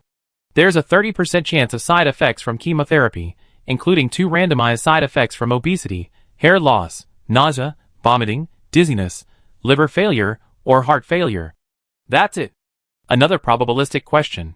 Chapter 557. Lu Han didn't tell Jiang Shao. He still held out hope. As long as it wasn't liver or heart failure, it would be fine, as these 2 failures could result in a critical illness notice. Other chemotherapy side effects would gradually resolve after stopping chemotherapy. Jiang Rong and the others wanted to come over after learning about it, but Lu Han refused. After all, it was just a game mechanic triggered in the game, not a real illness. Only Song Yushin came. He already had a medical license, and made a living by diagnosing patients in the hospital. With a license, he didn't need to learn many non-professional skills, the game would provide them. However, Qin Mingming and Zhu Xiao wanted to come over to see Lu Han after learning about it.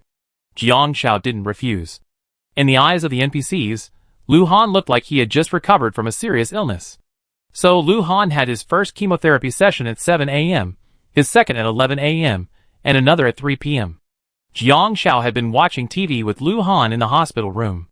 Besides the news, the game also featured dramas and other shows, but most of them were real life, replaced with modeled, virtual NPCs within the game. After finishing his third chemotherapy treatment, Lu Han scratched his hair and discovered a large amount had fallen out. He looked up at himself in the mirror and could actually see his scalp. It was over hair loss. Lu Han clenched his fist and walked out. Jiang Shao. Jiang Shao had been catching up on a soap opera. It was actually quite good. Let's go to the barber shop, Lu Han said. Jiang Shao turned, glanced at Lu Han, and blinked. It seems you can't be discharged from the hospital, but do you still need to wash your hair in the game? Lu Han remained silent. He didn't really want to talk. Just before he started to talk, Jiang Xiao asked, "Are you experiencing hair loss as a side effect?" "You know?" Lu Han blurted out unconsciously. Jiang Xiao blinked. It's not hard to guess. The woman next door's husband also underwent chemotherapy.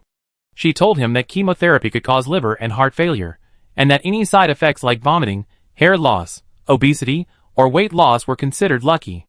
Doctors and nurses would discreetly warn people about chemotherapy's side effects. Just as he finished speaking, Lu Han covered his mouth and ran to the bathroom. He retched, clutching the toilet bowl. Jiang Xiao hurried after him, poured him a cup of hot water, and couldn't help but pat Lu Han on the back, saying, "You worked so hard carrying this baby for 10 months. Just hold on a little longer." Lu Han, Honestly, why can games even react like this? After vomiting, Lu Han's satiety level dropped significantly. He rinsed his mouth and quickly drank some water to replenish his hunger. Then, he could see a few strands of his hair falling out. He decisively took out his scissors and offered them to Jiang Xiao. "Cut my hair." He didn't want to be bald in patches, like an old Indian dove. "Oh," Jiang Xiao sighed. "You have a lot of idle baggage. If you shave your head, you look like a monk." He's lucky. He triggered a side effect. He's unlucky. Hair loss and vomiting are the mildest of the side effects. Jiang Xiao thought for a moment, messaged Chen Mingming and Zhu Xiao, and asked them to bring razors. Then, he had Lu Han sit on a small stool and cut his hair. Lu Han's hair was long and patchy, and Jiang Xiao, who had never cut hair before, could only trim it short in small clumps. She then used foam to shave him clean after the razor arrived. Fans in the livestream watched as Jiang Xiao cut Lu Han's hair like it had been gnawed by a dog. "I can tell from my eyes that Mrs. Han doesn't have the talent to be Tony. Ha ha, if Tony at the barbershop cuts my hair like this, I hang myself in front of his shop tomorrow. It's just, no one is perfect. Don't expect too much of Shiazai. After all, she can't do everything. But does this affect Han Ji's looks? I don't think it does. This is hilarious. So, ugliness has nothing to do with hairstyle. Handsome guys can still look handsome even if their hair looks gnawed by a dog." Chapter 558. When Chen Mingming and Zhu Xiao arrived, they saw Lu Han sporting the shattered hairstyle Jiang Xiao had wrecked. Chen Mingming exclaimed, "Goodness! Doesn't your man care about his image?" But Chen Mingming glanced at him. "She signed with Jiang Xiao, with this hairstyle, and such good looks. Where did you find him, Jiang Xiao?" Jiang Xiao blinked. "I found him in the game." Chen Mingming was surprised. "You two are dating online?" "More or less." Jiang Xiao mumbled. Zhu Xiao put his things down, a razor. Then he watched Lu Han lather his head.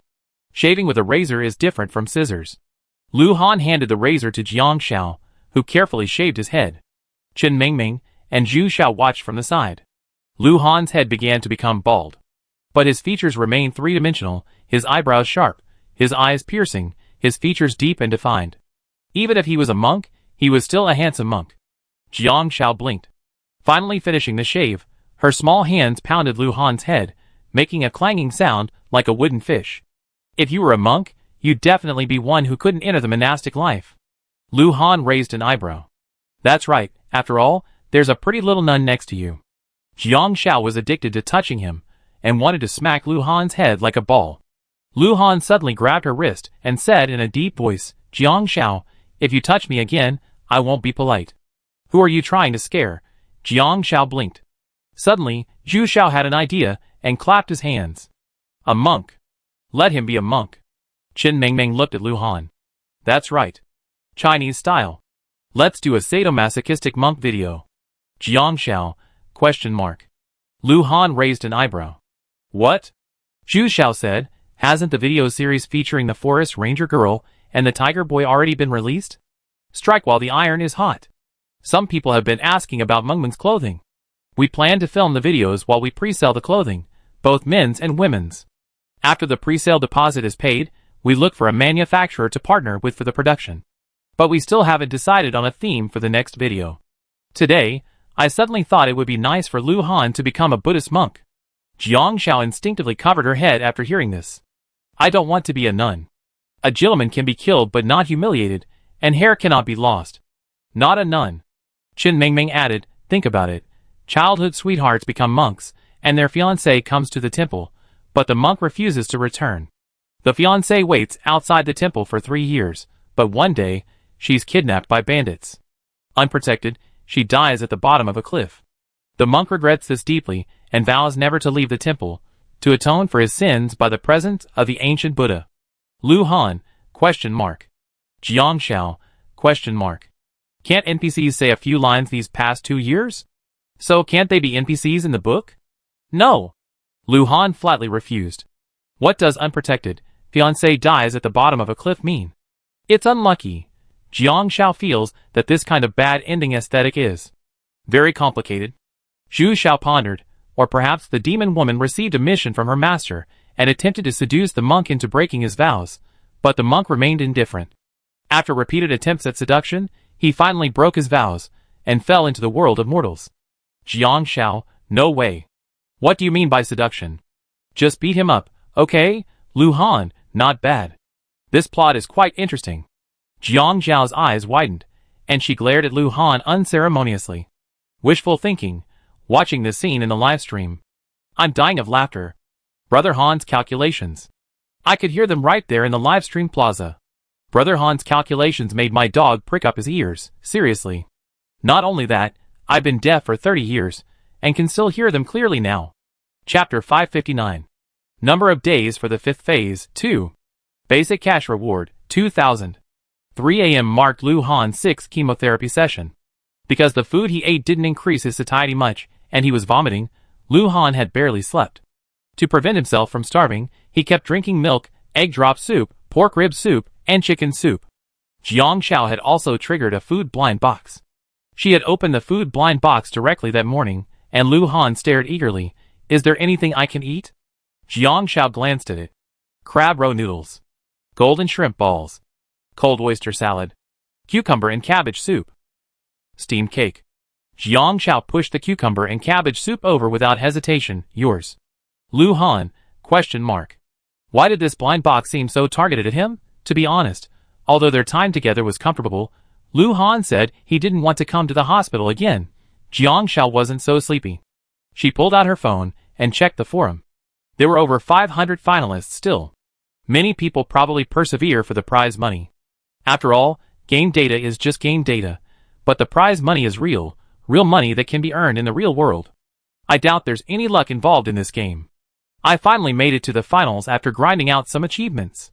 The prize money increases based on the number of days I survive, but on the first day, I was diagnosed with bone cancer. I'm going crazy. Not only is it painful, but I don't have the money for treatment. I won't die immediately, but I really want to make money. Any big investors out there? Thanks. I made it to the finals just for this little bit of prize money. Jiang Shao clicked on it to take a look. The original poster. I just barely made it through the 2nd stage with a 100,000 yuan fund. The 3rd stage is traveling, which was a bit of a hassle. Not only can you not make any money with this game, it might be possible, but I can't imagine it.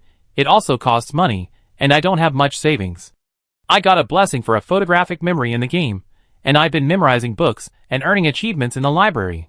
This section tells me how to get the bonus, but I only have a little over 4,000 coins left, which is enough to support me. Bone cancer surgery costs 140,000 yuan. The main reason is that after the cancer relapses, it's hard to work and earn money. They told me I can't do anything that consumes stamina due to the pain. The 2nd poster, still the original poster, now that I've seen it, I'm not thinking about the 80,000 yuan for surgery anymore, because there's a long list of expenses afterward. It's too much. But I can buy painkillers, 800 coins each, which lasts 24 hours. Any big investors? We can split the prize money. Many players replied, but most of them weren't very kind. The 3rd poster, it's so funny. Who would believe the prize money is split 50-50? The game ends, and they just run away.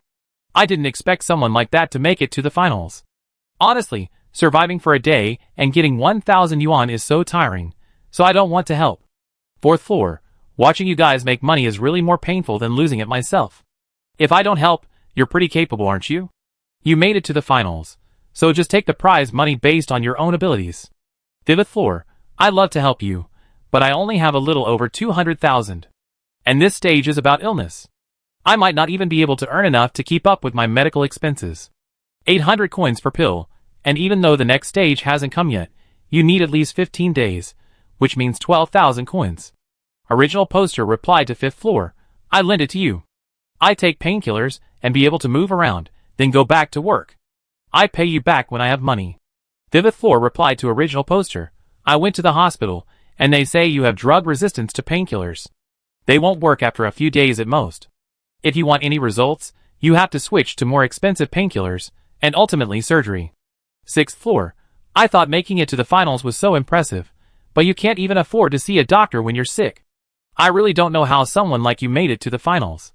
Why don't you ask the big names on the wealth rankings? Maybe one of them will be kind enough to help you out. Most of the subsequent replies were from players who didn't make it to the finals, and none of them were very kind. The original poster didn't respond, perhaps feeling discouraged. Chapter 560. Jiang Xiao looked at her wallet. She still had over 8 million. She wasn't an investor, so without working and receiving dividends, she only had that much. Chen Mingming would give her dividends, but they wouldn't be much, at least not as much as the investors. Lu Han, on the other hand, was different. He had over 30 million. The surgery cost Lu Han's money, a drop in the bucket. She didn't have much, so she couldn't give it to him. Lu Han leaned behind Jiang Xiao, looked at her phone, and raised an eyebrow. Want to help? Jiang Xiao didn't say yes right away. I realized I forgot something, Jiang Xiao said. Lu Han was puzzled. I forgot to manage my finances. Jiang Xiao, logically my money wasn't too little, since I'd been making and spending money, but it was coming in so slowly, it hadn't grown, and I forgot to manage my finances. Funds and stocks are both good, Lu Han thought, and he knew what he was talking about. Jiang Xiao then remembered, yes, stock funds. Because Jiang Xiao had no financial management habits, Chen Fansheng managed her money for her. She only needed a small living allowance and lived a simple life. You lose money in the stock market, right? Jiang Xiao felt there was always a risk. Because she didn't know how to play. Lotteries were fun, a small amount of money to play for fun, but Jiang Xiao didn't really touch things involving probability. Lu Han said, if this were the real world, I recommend buying a stable fund. It's low risk, but also low returns, but very stable. But in a game, I recommend buying stocks. Jiang Xiao bought stocks, full of luck. Jiang Xiao blinked. Be confident in her luck. Then Jiang Xiao selected several stocks, healthcare, electronics, and e-commerce. Buying this kind of thing was quite troublesome, so she bought 3, each for 2 million, for a total of 6 million. She kept a little over 2 million as a reserve. But Lu Han knew Jiang Xiao. She must have had some feelings about this player. Because Jiang Xiao was a comprehensive person, if she were in competition with this player, she would have exchanged interests.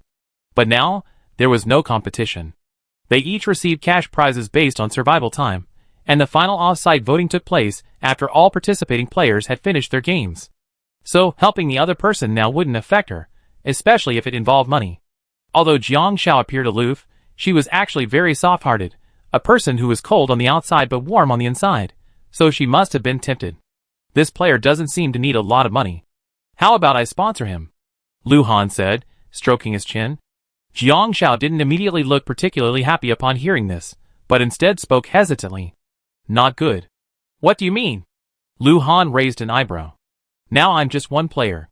If other players find out, they become in-game beggars, asking players on the wealth list for help.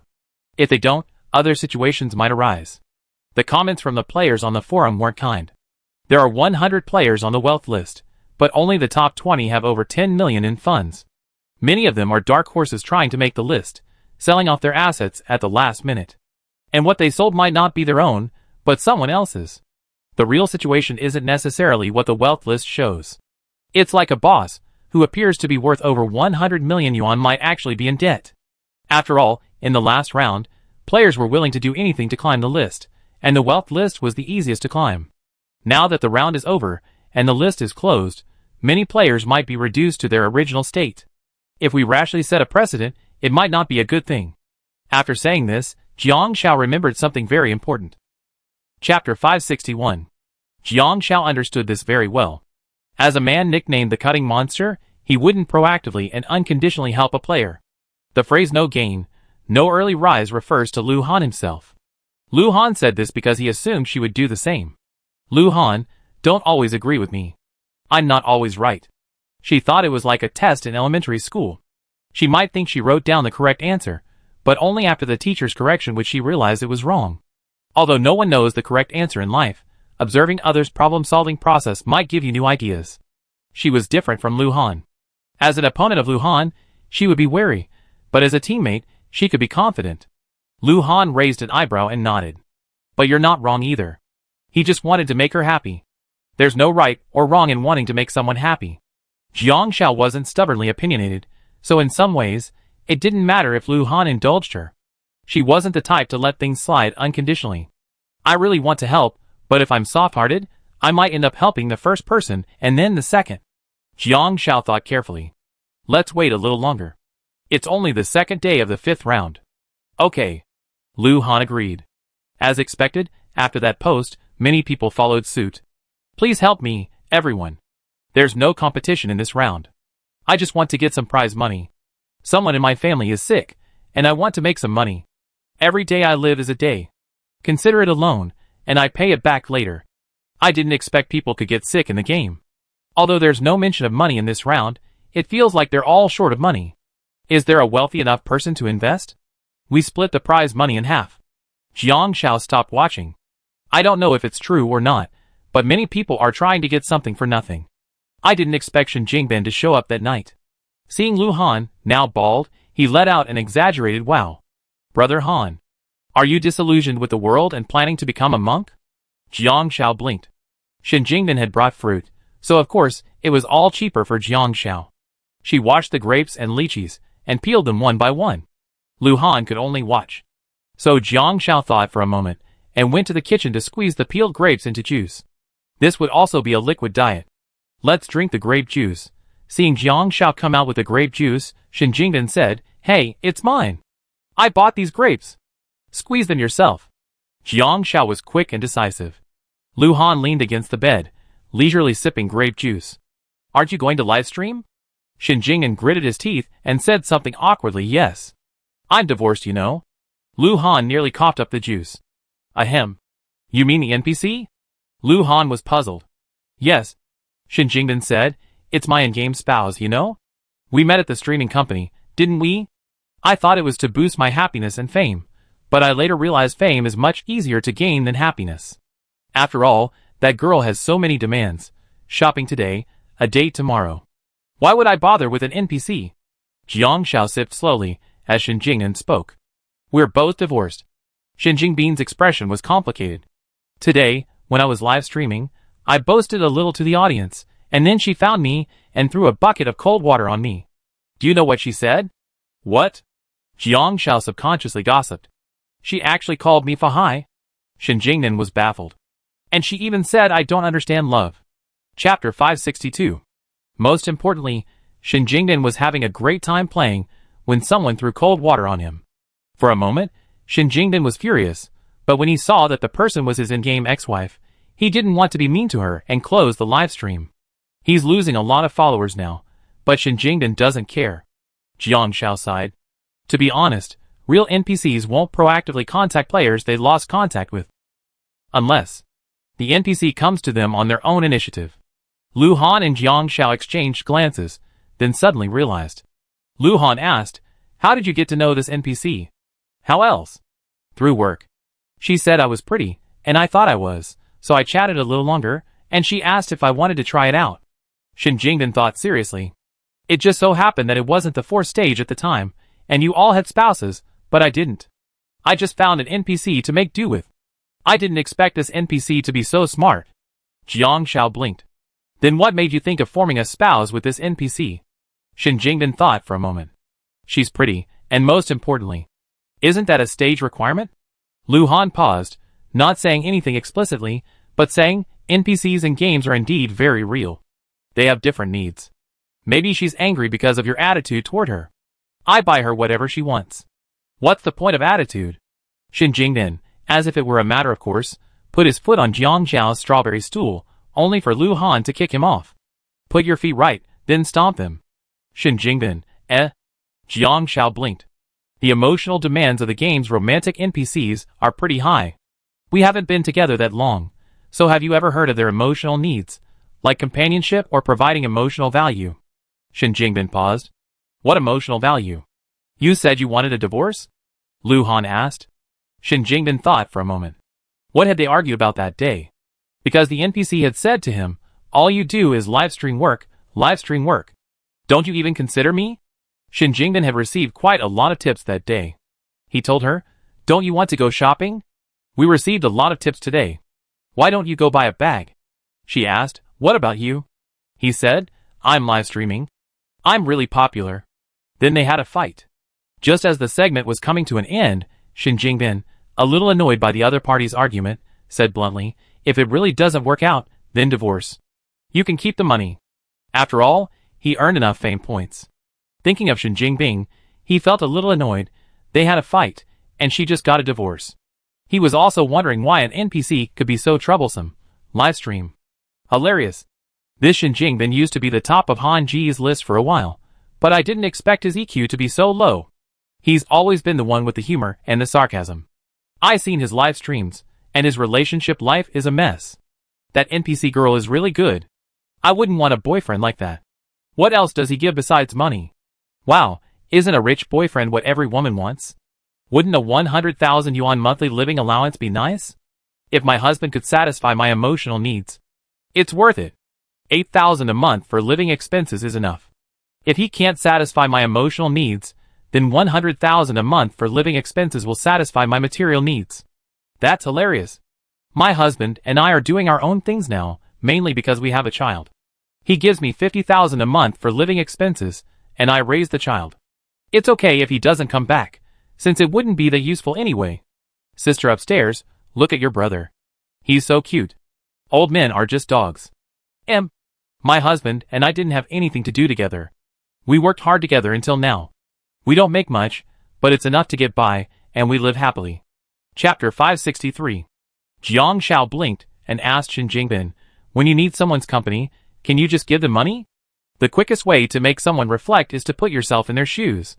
Shin Jingbin's pupil shrank, and countless memories reassembled into distant images from the scarce fragments in his mind. In the large villa, that was his home. A housekeeper and a nanny looked after it year-round. When he was little, he asked, when will mom and dad be back? The housekeeper would tell him, soon, they'd be back for the new year. When the actual new year came, and mom and dad returned, he stood beside his father, looking up at his tall father. Xiao Jing has grown up. He's 8 years old now, right? Shin Jingbin replied as a child, I'm 10. His father gave a dry laugh and pulled out a card. Xiao Jing has grown up. This is a gift for you. The code is 6 zeros.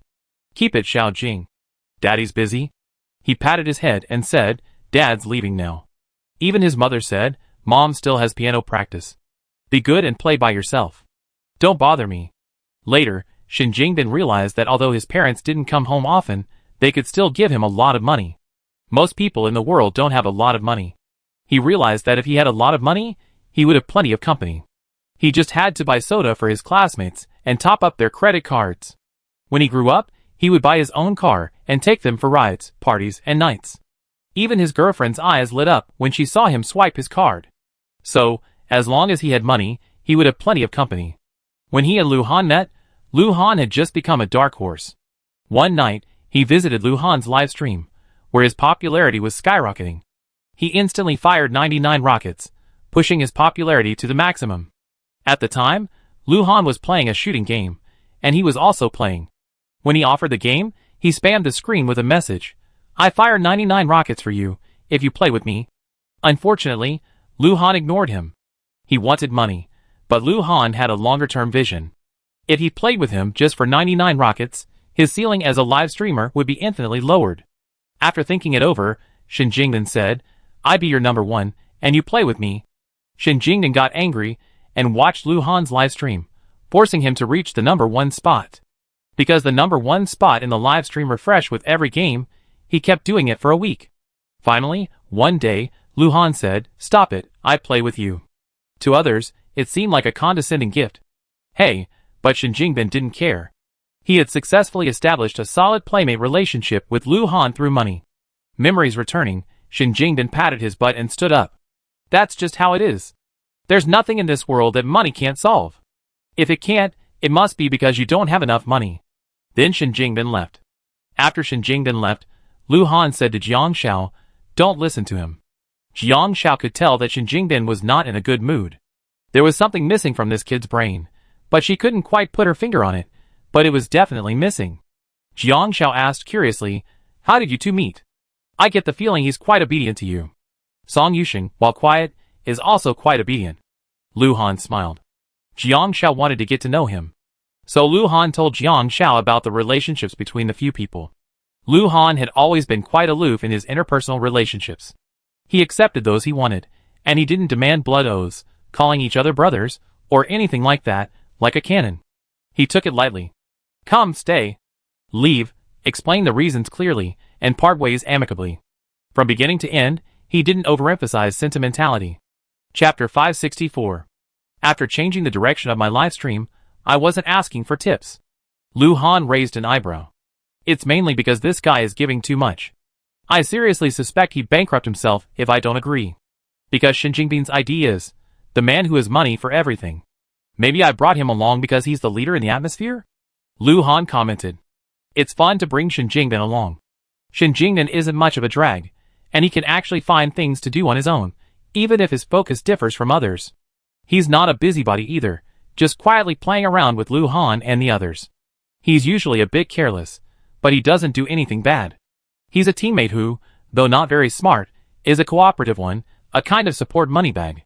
Occasionally, he make a slip of the tongue, but it still make everyone laugh, so I always bring Shen Jingbin along." As for Song Yusheng, there's nothing much to say. Lu Han said directly, "Song Yusheng is from my game studio, but we weren't assigned to the same server at the beginning." "I see." Jiang Xiao understood. Jiang Xiao said nothing, asking Lu Han, "We still have pears. Would you like some pear juice?" Lu Han nodded. Elsewhere, Shen Jingbin walked out, his hands in his pockets. The hospital corridor was long, and his figure, caught by the overhead light, cast a shadow on the ground. Jiang Rong wasn't working today, he was on a date with Lu Yuqing. Zingshen and Song Yusheng had also made plans to play basketball. He stopped his live stream midstream, and came to the hospital to check on Lu Han. Passing by a doorway, he heard a mother's low, raspy voice on the phone. "Your son is in this state, and you don't even come back to see him. Are you going to be satisfied until he's dead?" Shen Jingbin glanced sideways. The mother hung up the phone, wiped away a tear, and turned to the adjacent ward. There was a child inside, on a ventilator, weakly asking, "Mom? Dad, when will you be back?" The mother tearfully replied, "Soon." Dad said Tonton should take his medicine well, and he'd be back soon. Shen Jingbin's heart skipped a beat. Before he entered, he heard a familiar voice. "Hello, I'm here to get the report." Shen Jingbin looked up. He saw the girl in front of him. It was the NPC who had splashed water on him. "Are you sick?" Shen Jingbin looked at her. The girl looked at him, her eyes red. "What's it to you?" Shen Jingbin paused, then walked over to take the girl's test report and took a look. He was stunned. Lateral liver cancer. Shen Jingbin stood there. The girl snatched the report away. "You're not allowed to see it." Shen Jingbin's head twitched, remembering what Jiang Xiao had said. "Forget it. Everyone is company now, except him." So he casually followed the girl. The girl turned and looked at him. "Why are you following me?" Shen Jingbin thought for a moment. "Don't you want me to keep you company?" The girl was stunned for a moment, then said softly, "Aren't you busy?" Shen Jingbin said, "I'm free now." Since he was free anyway, he might as well keep an NPC company. It was only a short time anyway, and everyone had company, except him. The girl turned around angrily. "We're divorced." Shen Jingbin, ? Seeing the girl walk away, Shen Jingbin chased after her, saying, "Get divorced and then get married." The girl turned and looked at Shen Jingbin, a hint of doubt flashing in her beautiful eyes. She hesitated and said, "Are you serious?" Shen Jingbin's tone was a bit perfunctory. "Yeah, get married. You're sick, who would take care of you if I didn't?" The girl's eyes suddenly lit up, and she rushed forward and hugged Shen Jingbin's neck. "Then don't make me angry again next time. You almost made my period go away." Shen Jingbin froze for a moment, confused as to how an NPC could be so emotional. He wasn't used to it. Okay, let go." The girl reacted and quickly let go, collecting her medical records, muttering, "I came here specifically to see you. If you make me angry again next time, I really ignore you." "What?" Shen Jingbin didn't hear clearly. "Nothing, I just said you look handsome again." The girl smiled. Shen Jingbin was stunned for a moment. Wow, why would an NPC be so pretty? He asked. He shook his head. Don't even think about it. This is an NPC, it's fake. Chapter 565.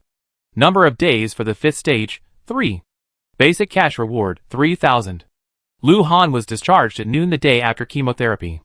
The two of them had spent 2 days and 2 nights in the hospital, including the surgery, chemotherapy, hospitalization, follow-up, and various test costs, which was a bit over the limit. Lu Han placed an order on his phone and said to Jiang Xiao, I take you for seafood. Jiang Xiao loved seafood, but she didn't cook it often. Okay. Jiang Xiao didn't refuse. Lu Han had been craving it these past few days. But a meal she could enjoy without having to lift a finger was also delicious to her. After leaving, Lu Han and Jiang Xiao went out. To the right was a long corridor leading to the operating room. A medical attendant, covered in a white sheet, was wheeled out of the operating room, and family members were waiting outside. The doctor in a white coat said guiltily, I'm sorry, we tried our best. The family member, eyes red, bowed to the doctor, thank you. To the left was the delivery room. A man rushed out joyfully, cheering to the family outside. It's born, it's a girl. My wife gave me a wonderful little girl. What's wrong? Lu Han stared at Jiang Xiao, lost in thought. Jiang Xiao shook her head. Nothing. Let's go. Lu Han walked ahead, sideways, and extended his hand to Jiang Xiao. Jiang Xiao placed her hand in his, and Lu Han instantly grasped it. He led her through the crowded crowd, where everyone's faces were filled with mixed emotions. Jiang Xiao stared at Lu Han's profile. Lu Han's expression was always focused. She slowly intertwined her fingers with his, interlocking theirs. Lu Han noticed. He looked down at Jiang Xiao's hand and paused. Jiang Xiao immediately tensed up, stammering, what's wrong? Lu Han's lips curled slightly, nothing. She was just suddenly looking forward to meeting him after the game. Would she dare to do the same then? Jiang Xiao didn't understand why, but she felt Lu Han's grip tighten. Song Yuxing and Zeng Shen were waiting outside to meet them. Song Yuxing rolled down the window and called out, here. Lu Han and Jiang Xiao got in the car. Zeng Shen said, I haven't disturbed your private time these past few days. TSK, some people date in hotels, some in movie theaters, and some in hospitals. What a strange couple. Jiang Xiao blushed. Watching Zeng Shen, looking down at something, she said angrily, what are you holding? Oh, my prosthetic limb. Zeng Shen held it up. Song Yuxing said, yesterday I took a day off, and we made plans to play basketball, just for some exercise. We met a kid on the basketball court who had lost a leg after a car accident, and Zeng Shen wanted to buy him a prosthetic leg. Jiang Xiao nodded. On the way home, Jiang Xiao suddenly received a call. It was Mu Mian. Jiang Xiao, something's wrong. Jiang Xiao asked, what's wrong? Mu Mian said, Pa Wang is missing. Jiang Xiao was stunned for a moment. Did you check the security? Mu Mian said, I did. Pa Wang was in good spirits that morning. Lu Daong and the others took Li Fei, and the others to the toy factory, and forgot to close the door. Pa Wang went out alone, and now Hua Pao and the others are out looking for her. Okay, I see, Jiang Xiao said. After hanging up, Lu Han asked, what's wrong? Pa Wang is missing. I have to go to the shelter to check on her, Jiang Xiao said.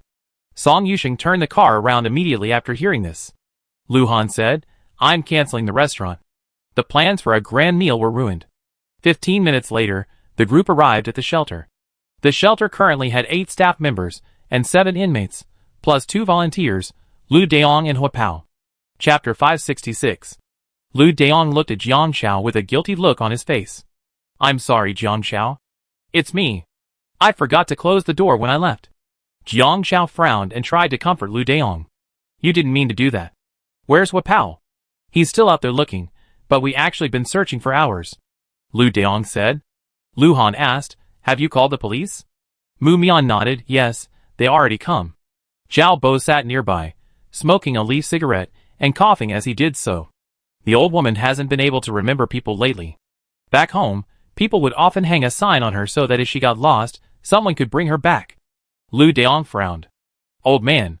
Smoke less. Zhao Bo took a look and quickly put out his leaf cigarette, taking 2 sharp puffs. He grinned at Lu Daong, revealing his smoke-blackened teeth. Old man, I smoked for most of my life and I can't quit. Jiang Xiao sent a message to Hua Pao, who sent her the location a few minutes later. Jiang Xiao looked at it and said, he's over there. Following Hua Pao's location, several people searched for her.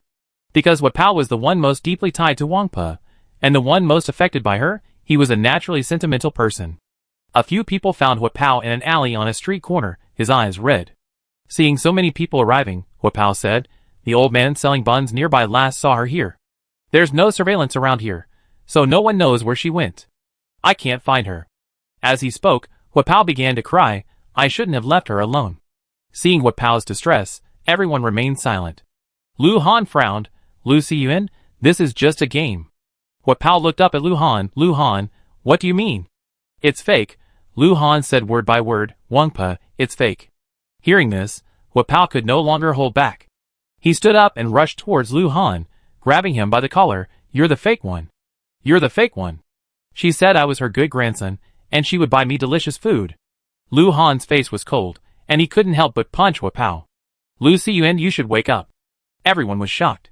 Because at this moment, a murderous look flashed in Lu Han's eyes. "Lu Han, you have no heart." Huapao reacted, and immediately started to wrestle with Lu Han. "Stop!" Song Yusheng and Zheng Shen instinctively tried to stop the fight. Seeing Jiang Zhao's calmness, Lu Daong asked nervously, "Jiang Zhao, why didn't you stop him?" "Ah." Jiang Zhao glanced at him, feeling reassured. He can't beat Lu Han. In a flash, Huapao was pinned down by Lu Han, who was lashing out with several powerful punches. Lu Daong, ? Is this a fight? They're in a fight. If I don't fight now, I'd be unable to fight after I leave the game. Jiang Zhao thought seriously. Because the current rules prohibit players from directly harming each other, there's pain, but it doesn't reduce any stats. When she accidentally knocked out Zheng Shen's front teeth, it wasn't her kick that knocked them out directly, she kicked the door, and the door hit Zheng Shen's face, causing pain. Zheng Shen's lost front teeth had lowered his maximum stamina. Lu Daong, ? After being swung hard by Lu Han, Huapao's head was buzzing. Although his stamina had dropped, the pain was still there. He clutched his head, sobbing, "No more, no more. Your blows are too painful." Lu Han then stood up, tugged at his collar, and looked down at Huapao, his eyes cold and clear. "Lu Siyuan, think carefully about why you entered this game. Who is real and who is fake?" Huapao curled up on the ground, like a caterpillar on fire, trying to escape the burning pain. Chapter 567. Everyone was waiting for Huapao. Wangpa had gone missing, and they should have looked for her. But Huapao wasn't feeling right. Jiang Zhao asked Lu Daong, "How long has he been like this?" Lu Daong paused, since Wangpa was diagnosed with Alzheimer's. At the end of the previous segment, the symptoms of the fifth segment began to appear. Huapao knew Wangpa would start to get sick, and he began to worry that she wouldn't remember him, so he had to remind her several times every time. It was normal to worry about an NPC, but Huapao's feelings for Wangpa went beyond a real-life player's feelings for a virtual NPC in a game. Huapao was heartbroken at this moment. He knew the rules of the game, but he couldn't bear to let her go. This reluctance was uncontrollable. He had longed for affection for a long time. He had friends and many brothers, and he was good-tempered and tolerant. But he had no elders, no family. Lu Han wanted to beat Huapao awake. Although Wangpa was an NPC, she didn't harbor feelings for Huapao. Her feelings, from beginning to end, were for the artificially programmed NPC character, the elderly woman who had lost all her loved ones in her NPC story. Even if it hadn't been Huapao, but another player, Wangpa would still have reached this ending. But Huapao couldn't tell the difference now. "Lu Han, you're not me. I never felt this kind of care. I know this is a game, but I still want to take good care of her. I want to call her grandma. I want to carry her fishing on my back." Huapao cried like a child. And at this moment, the live stream exploded with Huapao's reaction. Because this game NPC is so real, now that he knows the NPC is leaving, he's sad. But the NPCs are fake. Can't he tell the difference? If you were in the game, would you think the NPCs were fake? There's no other holographic game out there with NPCs as real as this one. But I watched Brother Pao's livestream. Wangpa is just an ordinary NPC. Much of her dialogue is repetitive, but Brother Pao still takes it too seriously. The game constantly reminds us that the official system exists. Because of the game settings, NPCs can become whatever players want. But in the real world, you can never force someone to love you, because everyone has their own thoughts. Brother Pao lives in his own world, imagining Wangpa as his true family. Isn't this game curating mental illnesses instead of making them sick? Seeing Huapao like this, I'm starting to get worried. Lu Han squatted down, looking at Huapao, who lay languid on the ground, refusing to get up. Over 8 million followers? Lu Han raised an eyebrow. Are you going to replace Lu Han as the top streamer in the gaming world? Your 8 million plus fans are now watching you tantrum and rage because an NPC is playing dirty. It's a bit of a reversal. Before, Lu Han was serious about gaming, disregarding human feelings, and was ridiculed by Huapao. Now, Huapao is too serious about gaming, ignoring human feelings, and is being ridiculed by Lu Han. You don't understand what it feels like to lose someone. I watch her face fade day by day, her memory fading, her health deteriorating. I'm scared. Huapao's tone was filled with fear. Lu Han pinched Huapao's face and looked at him seriously. I understand better than you do. You're just saying you never had it, and now you're about to lose it. But think about it differently, Lu Xiyuan. What you didn't have before, you now have it here. Instead of dwelling on the impending loss, it's better to think differently. At least you had it before. The former is to trap oneself in invisible shackles, while the latter can clear the clouds and see the sun. Chapter 568. The atmosphere was tense for a moment. Huapao lay on the ground, refusing to get up. Lu Han squatted in front of him, pinching his face. Just the two of them. Jiang Xiao, looking from behind Lu Daong at the distance between them, couldn't help but say, "Why don't you two kiss and make peace?" At this distance, if they weren't fighting, they were going to kiss. Huapao suddenly came to his senses at Jiang Xiao's words. He pushed Lu Han's hand away, stood up angrily, dusted himself off, and immediately took out a bottle of shower gel and used it. Who asked you to comfort me? I was comforting you. Lu Han raised an eyebrow. Am I not beating you up? Huapao, Jiang Xiao took the opportunity to quip. No wonder the fans are trying to hype you two up. Huapao's face flushed red. Who hyped him up? You're dreaming. Xingshan touched his chin and patted Huapao on the shoulder. Brother, you're a man of character. Song Yusheng smiled. Lu Daong asked curiously, what are you laughing at? Song Yusheng said, I just suddenly remembered a news story I saw a while ago about a foreigner who chose to marry a lifelike figurine in his collection, and even held a wedding for it and himself. The reason was that he loved his figurine, and felt that it was actually alive. Have you heard of that? A group of people shook their heads. Nothing much, just a feeling of admiration for the wonders of humankind. Song Yusheng said, human emotions can be applied to everything in the world, and can be expressed in any form. Lu Han raised an eyebrow. My thinking has suddenly improved significantly. I'm suitable for writing science fiction. Jiang Xiao brought the topic back to the topic. If the player's abilities can't find Wangpa, then we have to rely on the police. Just as he finished speaking, Huapao's phone rang. He wiped his nose and answered the call. His eyes lit up when he heard the content. Okay, I'd be right there. He hung up. Mother-in-law's been found. Someone took her to the police station. Leaving Lu Daong and the others to stay at the shelter, Song Yusheng drove Huapao to the police station to pick up Grandma Wang. Lu Han was hungry. He took out some bread and sat on the shelter's garden terrace to nibble on it. After a few days of soup, all solid food tasted delicious. Jiang Xiao watched Lu Han wolfing down his food, glancing at him from the side. Lu Han ate a little more politely, but still remained shameless. What? You suddenly realize your boyfriend is so handsome you're infuriating. Jiang Xiao blinked. No. She always known Lu Han was good-looking. It's just that she felt what Lu Han said resonated with her. But what Lu Han said to Huapao felt more like a way of comforting himself. Because what's lost can never be regained. To keep himself moving forward, he consoled himself by saying, at least he had it.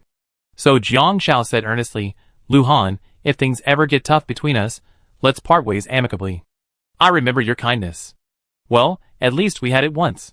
Lu Han, ? Looking at Jiang Xiao with a cold gaze, Jiang Xiao suddenly sensed a sense of danger. She wanted to slip away. She instinctively stood up and tried to leave, but Lu Han grabbed the back of her neck. It was like a chick being caught by a hen. Jiang Xiao, what makes you think our relationship is so fragile that you're already thinking about parting ways amicably before we even met? Lu Han's tone was resentful. Are you planning to dump me? Jiang Xiao reacted quickly, saying, no, I was just saying it casually. Who knows about relationships? It must be because I haven't done enough to make you think that way. Lu Han was incredibly serious. I decided to be even more dedicated and provide 24/7 personal protection. So leave your door unlocked tonight. Jiang Xiao couldn't help but slap Lu Han's face and pushed him away. Dream on. Lock it. The door must be locked. Chapter 569. An hour passed before Huapao brought Wangpa back. Hua Pao found a sign with Mu Mian's contact information written on it. He then gave Wang Pa the sign and put it in his pocket to prevent her from getting lost again. Wang Pa looked at Hua Pao blankly, letting him tinker with her. Hua Pao's eyes welled up again. He glanced at Lu Han and wiped his nose. Zhao Bo was still coughing. Jiang Xiao reminded Lu Daong to take Uncle Zhao to the hospital, but Uncle Zhao waved his hand. No, I don't like hospitals. It's fine if we don't go. Lu Daong urged, but what if? There's no what if. Uncle Zhao was very firm. Boy, Uncle is old now, with one foot in his grave. A minor illness will pass, and if it doesn't, that's perfectly normal. Don't be like that fat guy, crying like a coward. Uncle Zhao despised Hua Pao. Everyone was worried about Wang Pa, but crying was useless. There are always things that can be solved and things that can't. Being anxious or sad doesn't mean you can just let things unfold the way you want. Lu Daong looked at Jiang Xiao helplessly. Jiang Xiao said nothing. Back at the villa that night, Jiang Rong and Lu Yuqing expressed great interest in Lu Han's bald head. But Lu Han's hair had been cut, and it would take 3 days for it to grow back after stopping chemotherapy. Jiang Xiao couldn't sleep that night, thinking about the artillery fire today, and sent a message to He Xian. Is He Xian there? The game planner she met in Wushan village. She knows a lot about games, from a planner's perspective. He Xian, yes. Jiang Xiao, did you make it to the finals? There are no other tasks in the 5th round. He Xian, I didn't make it to the finals, but I know the rules. What do you want to ask? Although she's a game planner, He Xian's focus isn't on the competition itself, but on the gameplay. Unfortunately, as a game planner, she can't just play the game like a cheat. Jiang Xiao thought for a moment and typed, it seems like the NPCs in the 5th round don't need the player's help. He Xian, NPCs that need the player's help usually have Easter egg story rewards. As the game progresses, there are fewer or even no Easter eggs. It's normal for there to be no task targets based on the game's progression rules, but aren't there cash rewards? Cash rewards are closely related to the player's real life. You can think of the 5th round as the competition begins, preparing for desensitization treatment for the holographic game. In normal medical desensitization, medication is used to stimulate the patient, allowing them to develop a stronger tolerance to the substance they were allergic to. Online desensitization, on the other hand, means numbness, a loss of interest and sensitivity to something that was once irritating. Desensitization therapy in holographic games is a form of detachment. The more realistic the holographic game, the more immersive and exciting it feels. Desensitization therapy helps players gradually detach from this sense of reality, making NPCs that were once connected to them no longer relevant, freeing them from attachment to them. The emotional ties brought by the holographic game are detached from their consciousness, allowing them to gradually return to reality. Jiang Xiao said, but the NPC storyline in the hospital continues. He Xian pondered for a moment. Perhaps it's because this game itself simulates real life. All NPC storyline data is actually based on real-life events and exists everywhere in the game. Because of their closed social circles, a person rarely encounters more things. The game makes these events happen around the player. Jiang Xiao was curious. So the player doesn't have to do anything? He Xian, just lie back, wait for death, and collect the real-life bonus. Jiang Xiao glanced at her bonus, and saw that it had already reached 3,000 yuan. Normally, she only made 5,000 or 6,000 yuan a month when she was live streaming. Thinking of this, she decided to just lie back. Chapter 570. Before bed, Jiang Xiao checked the forums as usual. The posts were starting to get interesting again, with one of the most popular ones pinned to the top. I don't want to play anymore. I have to work in real life, and in the game too. Ugh, I'm going back to work in real life. I decided to experience what it's like to starve myself to death in the game. The game's competition server can't be logged out. You can only wait for it to shut down, or for any value to drop to 0. Anyone want to die? Let's do it together. First poster, my satiety level is 80 now. I won't eat. I'm going to starve myself to death. A long time later, the poster replied to themselves, I feel hungry when my satiety level drops below 30. A few hours later, the poster sent a message, my satiety level is below 10. I can't take it anymore. I'm starving. I need to eat. No one can stop me from eating. Jiang Xiao couldn't help but laugh. 28th floor, learning from the original poster's experience, I feel starving myself to death is more painful, so I chose to crash my car. Be decisive. A few hours later, 28th floor replied to herself, I crashed, but I wasn't completely killed.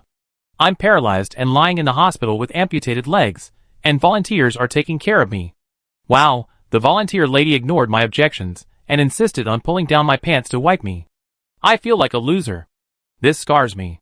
I definitely crossed the street properly from now on. 117th floor, what a coincidence. I chose to jump from the building just like the second floor, but I didn't die. I'm paralyzed from the waist down and bedridden. I'm also being cared for by volunteers, and I'm a bit withdrawn. 189th floor, I chose to lower my cleanliness and get myself dirty, but when it dropped to 30, I started experiencing all sorts of problems. Oily ears, dandruff, foot odor, all sorts of secretions, and even diseases caused by excessive dirtiness. I'm going crazy. I have obsessive-compulsive disorder. I can't take it anymore. So, all sorts of posts popped up. Is there a painless, dignified way to die? I refuse to starve to death. I refuse to starve to death. I refuse to starve to death. I also refuse to jump off a building. I saw someone jump off a building today, and their clothes were all shredded when they jumped. Not a pretty sight. If you have any, please let me know. Foodies really can't stand dying of starvation. Even an ugly death is unacceptable. Jiang Xiao suddenly remembered that the game had a mechanism built into it from the start. When the player's stamina drops to a certain level, they become unable to move and automatically fall asleep. Stamina regenerates when they fall asleep, and when it's fully restored, they automatically wake up, so they can't die in their sleep. When the hunger bar drops to a certain level, they can't sleep due to hunger. Players with strong hunger will subconsciously strive to survive and find food. It's a very complete system of rules. So, the game has protections against player death from the start. Most importantly, the match server doesn't have an option to automatically quit. Jiang Xiao murmured, it seems the stage hasn't been unchanged. The goal is to stay alive, so it's going to make dying a lot easier. Unlike the beginning, where failing to meet all the required stats meant dying and being eliminated from the game, players can now choose to exit the game by dying. But the question of how to die dignifiedly and whether players can accept an undignified death becomes a difficult one. Number of days in the 5th stage, 4. Base cash reward, 4,000. Today, Jiang Xiao and Lu Han have a mission. Both Jiang Xiao and Lu Han's careers have reached a peak. Lu Han's current status requires only self-sufficiency, and his social status cannot be further improved. He simply follows Jiang Xiao to complete her last NPC mission and help Chen Mingming realize her dream. Chen Mingming is still a little short of becoming a top designer. So, while Lu Han still has no hair, they're going to film a video, one about monks. However, Jiang Xiao hasn't received the final script yet, and she has no idea what Chen Mingming and Zhu Xiao have planned. Chapter 571. Chen Mingming and Zhu Xiao came together. When Jiang Xiao and Lu Han came downstairs, they saw Zhu Xiao patting Chen Mingming's head. The gesture was familiar. Lu Han raised an eyebrow. There's a chance? No wonder Zhang Yuan sent me a message the day before yesterday asking me to go out for drinks. But unfortunately, he didn't go because he was at the hospital. Jiang Xiao didn't know, so she didn't ask. After getting in the car, Zhu Xiao drove. Chen Mingming wanted to discuss the script with Jiang Xiao, mentioning the gossip that Jiang Xiao had been curious about. Are you and Zhu Xiao together? Chen Mingming paused, then nodded. Let's give it a try. Zhang Yuan was my first love. I gave him my most beautiful and pure feelings. Chen Mingming whispered, when I was with him, I felt inferior for a long time, but I still liked him. Later, I couldn't accept it anymore, so we broke up. At that time, how to say it? Zhang Yuan's casual smile would make my heart flutter. Chen Mingming felt she'd never be able to experience the pure feeling she felt when she fell in love with Zhang Yuan. I just feel that my life shouldn't be just about love. It's just an emotional icing on the cake, not the goal I should be pursuing. Chen Mingming looked at Jiang Xiao. Jiang Xiao nodded in agreement, yes. Chen Mingming blinked. Just like when you work with me, your Lu Han comes to keep you company. He probably has his own career, right? Jiang Xiao nodded, yes. Zhu Xiao has one too. Besides helping me, he's also learning promotional videos and helping people edit them. Chen Mingming said seriously, he said he wasn't originally in my industry, but because he liked me, he realized he could find a common ground between us, like we were originally two parallel lines that didn't intersect. When he found that point, we could intersect. So I think we can give it a try. Chen Mingming blinked. I accompany him and film whatever he wants. If it's really a good match, I might consider getting married. Jiang Xiao thought for a moment. That's great. She happily reached a consensus with Chen Mingming. So let's talk about the new script. It's set in a world where demons are wreaking havoc. The people sincerely plead with the Buddha to save the world, and the Holy Son of Buddhism is born to slay the demons. One day, the Holy Son of Buddha encountered a great demon and was seriously injured, but was saved by a flower demon. The flower demon had just transformed and had a clean and pure aura, so the Son of Buddha turned a blind eye. Thanks to the flower demon's kindness, the flower demon fell in love with the Son of Buddha. One day, the Son of Buddha was ambushed by the great demon again and was seriously injured. To save the Son of Buddha, he wanted to steal the great demon's treasure. The flower demon stole the great demon's treasure and was seriously injured herself. When she returned to the Son of Buddha with the treasure, she was harassed by several hooligans who wanted to commit a crime. The flower demon, intending to scare off several people, accidentally killed a mortal, becoming tainted with the sin of killing. After rescuing the Buddha, he was torn by the sight of the flower demon's murder, and, unable to bear the thought of killing her, drove the demon away. The flower demon left the Buddha, but, severely injured, revealed her true form and was captured by a group of mortals. By then, the Buddha learned from a few thugs that he had misunderstood the flower demon. By the time he realized he was a flower demon and went looking for her, it was too late. The mortals, realizing she was a flower demon, forcibly stripped her demon core and traded it for silver. Fueled by remorse, the Buddha killed several people in a rage, falling into the demonic realm. After saying this, Chen Mingming rested her chin on her hand. I already thought of some kind of demon monk makeup for your Lu Han. Jiang Xiao, ? Isn't this plot a little too complicated? Jiang Xiao couldn't help but wonder. After all, there are so many characters. After Chen Mingming finished speaking, she remembered to tell Jiang Xiao, we found a partner for our account, so don't worry, we go to a nice place to shoot today. Chapter 572. The place Chen Mingming and Zhu Xiao took Jiang Xiao to was actually the in-game film set. The realistic modeling, ranging from ancient times to Republican-era styles to postmodern landscapes, was mostly NPCs. Are we really going to film here? Jiang Xiao was a little unsure. The plot is complicated, and my acting isn't exactly. It doesn't matter. Chen Mingming blinked. We're collaborating on this account because our last few videos went viral. MG's company spotted this account, and they're using it as an incubator. We can help them cultivate more viral stars through the storyline, so this time we have a lot of very good-looking actors. Jiang Xiao was stunned. She looked at Chen Mingming. Chen Mingming looked at Jiang Xiao and said, Jiang Xiao, thank you so much. You've always been by my side, helping me achieve my dreams. You and Zhu Xiao are both doing the same. I can accompany Zhu Xiao further, but you, as a model, have already reached the pinnacle of your profession. You only stayed with me to help me achieve my dreams. But I can't be so selfish and continue to take up your time. As she spoke, Chen Mingming looked at Jiang Xiao with a farewell look. Actually, I already established a reputation in the fashion design world. I already established my own brand, and I already received commissions for my designs. It won't be long before things get off the ground. I won't be designing clothes exclusively for other models anymore. If you need to attend an important event, please come to me. Jiang Xiao reacted. Desensitization treatment. NPCs you know, and are familiar with will gradually drift away from the player. Okay. Jiang Xiao blinked. But you probably still need me now, right? About 2 categories of videos, add those new actors, and build the account into an internet sensation. Then make them familiar faces, and Zhu Xiao will gradually withdraw from your storylines.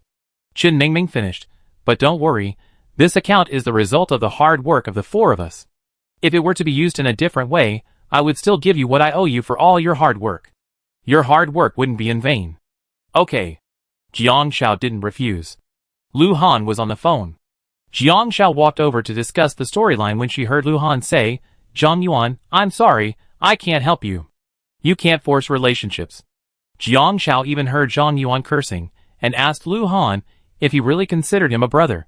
Then he hung up. Lu Han looked at Jiang Xiao. What's wrong?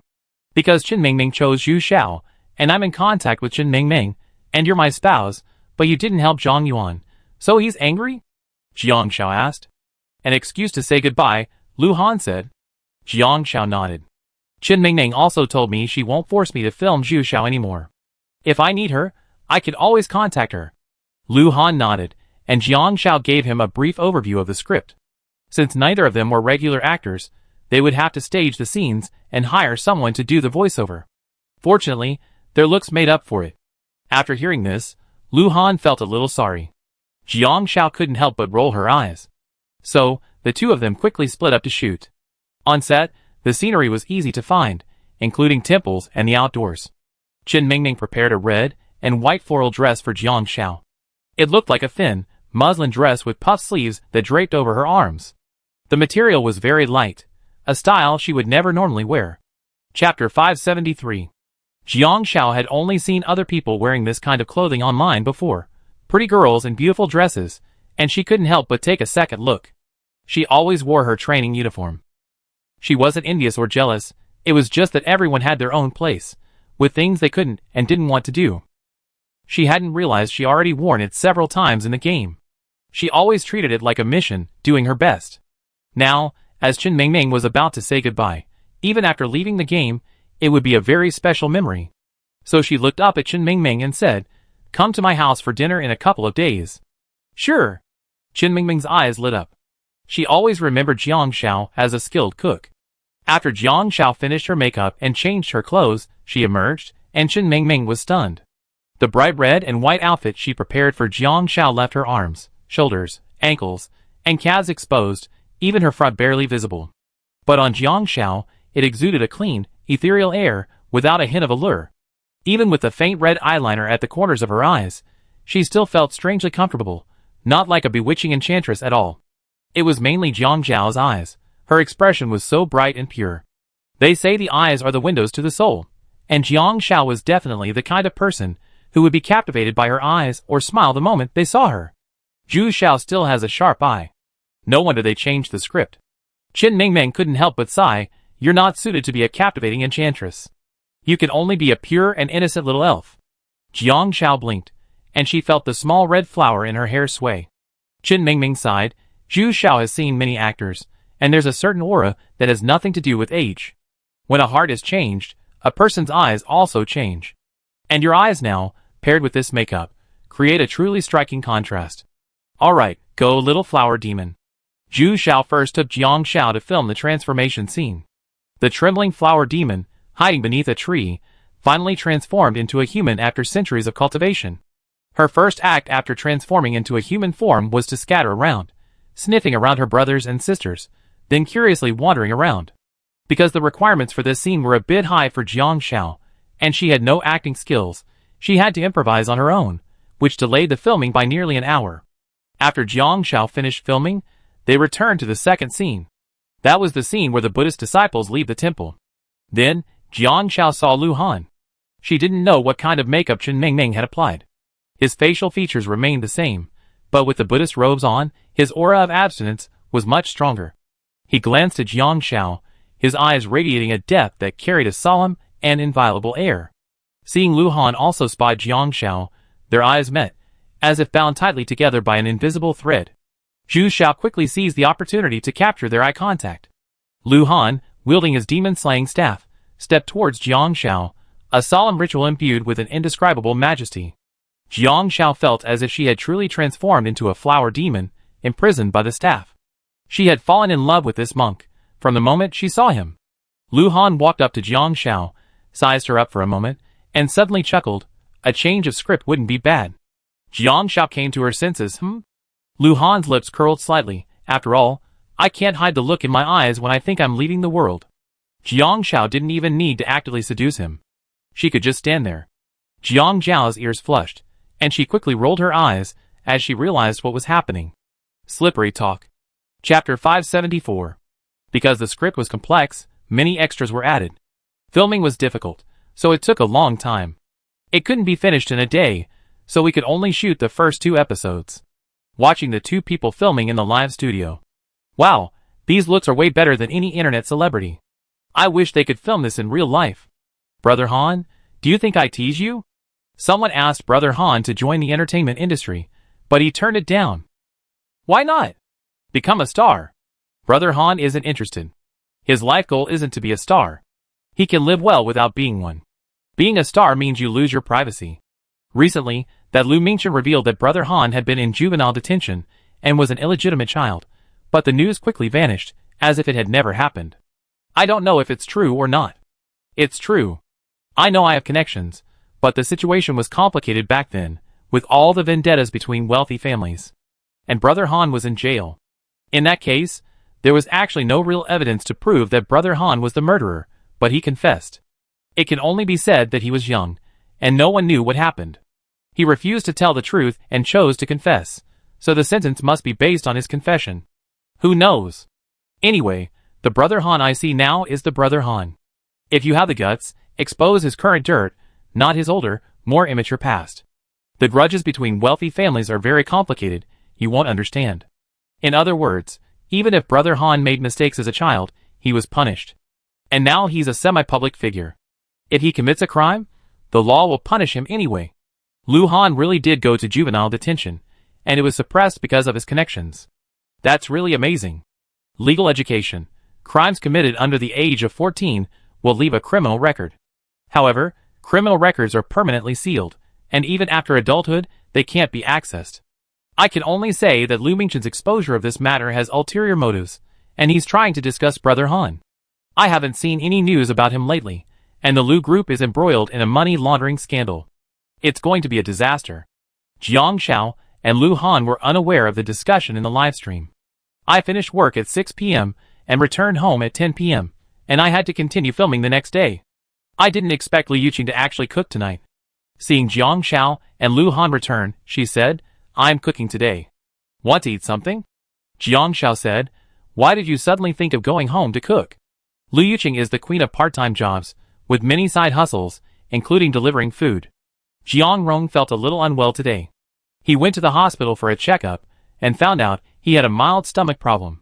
His job often requires him to eat erratically, so I figured since I already won a prize from the game, I might as well just give it a go and cook at home. Liu Yuqing said, "I saw on the forums that it's not recommended to get sick if you don't have much money, so staying healthy is the best." Lu Han, ?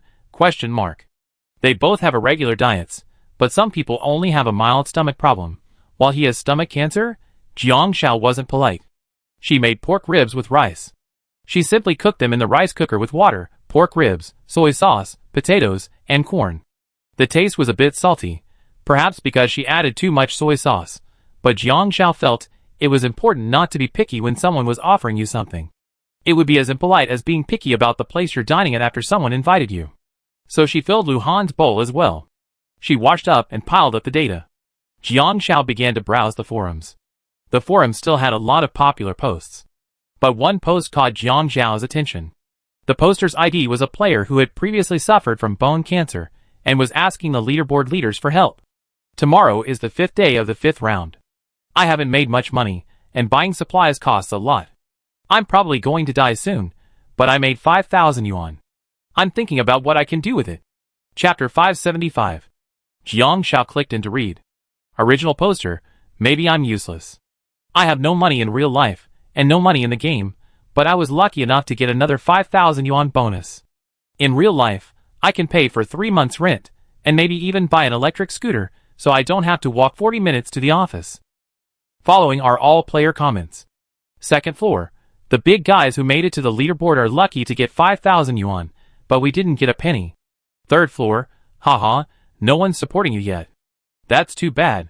Why don't you come to me and beg me? Maybe I can help you. Fourth floor, I can only say that this game is quite realistic. If you can make it to the finals, you can survive. 38th floor, the original poster replied to the post. Today I went to the hospital in the game and saw an elderly couple. The old man also had cancer and was taking painkillers for the pain. He said he couldn't get treatment and didn't have much money, so he saved it for his kids to get married. I suddenly thought of my dad. My dad's illness. That's what they said back then, saying my mom couldn't make money and had to save money for my education, so they didn't treat her. 39th floor, is the OP making up stories? 40th floor, a talent for the top rankings, updates soon. 76th floor, the OP replied to the thread themselves, but my mom didn't agree. She sold the house to pay for my dad's medical treatment, but he still passed away. The year my dad passed away, I didn't do very well on the exams, barely getting into a second-tier university. I felt a little guilty, but I didn't want to repeat the year. It would cost money, and I wanted to start making money sooner. 77th floor, the OP hasn't updated in a minute. Are you trying to come up with a story? 78th floor. The OP's story is quite touching.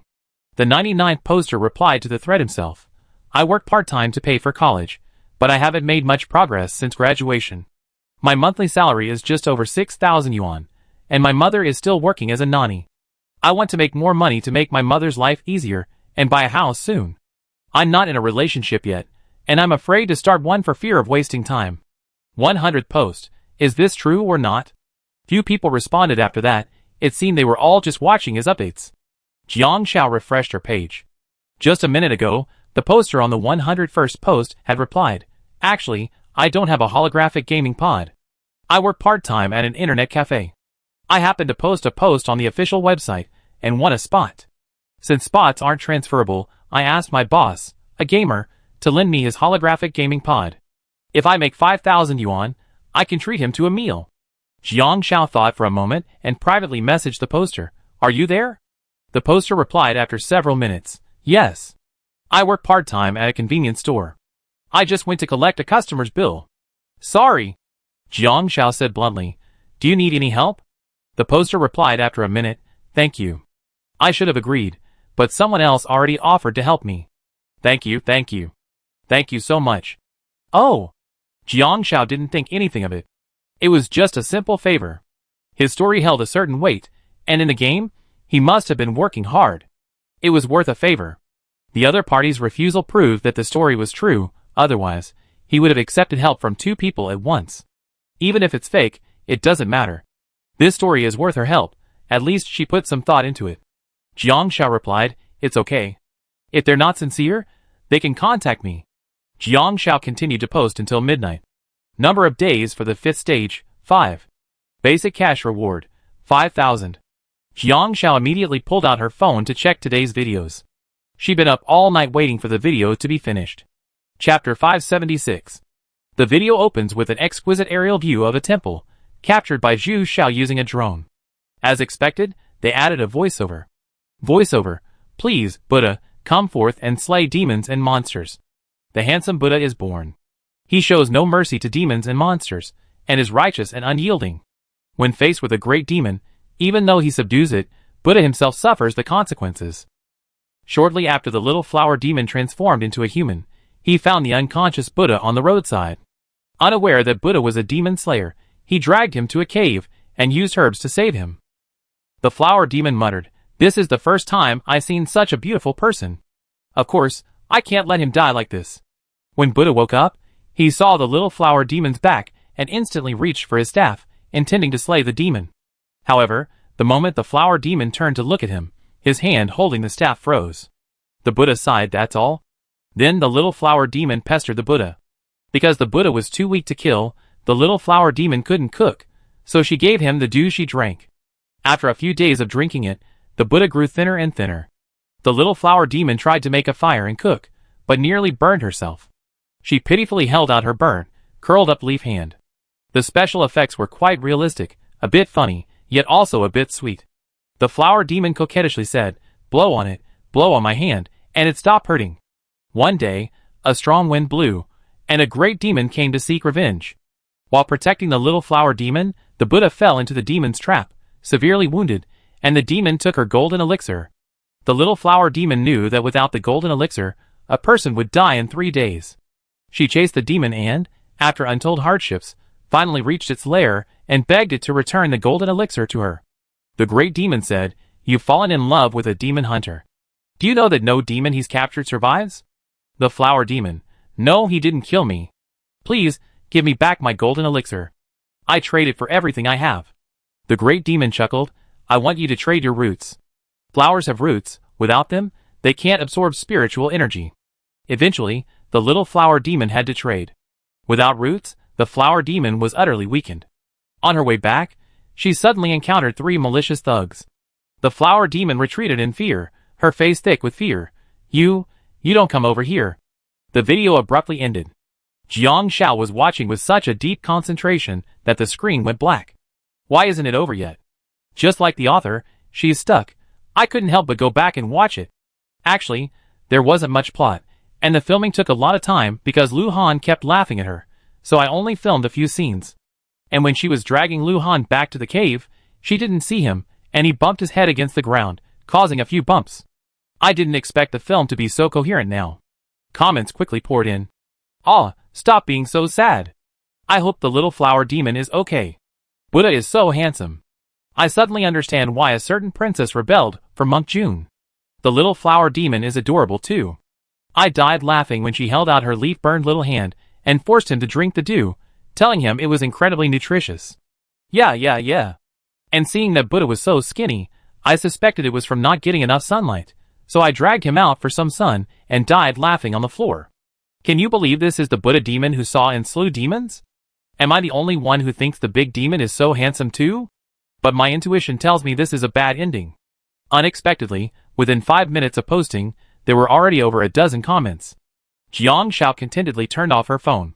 Unexpectedly, Lu Han woke up early the next morning. Upon seeing Jiang Xiao, he said to her, I have to go out and meet someone. Chapter 577. Jiang Xiao instinctively said, Who are you meeting? Lu Han was about to speak when he saw Jiang Xiao rub her chin.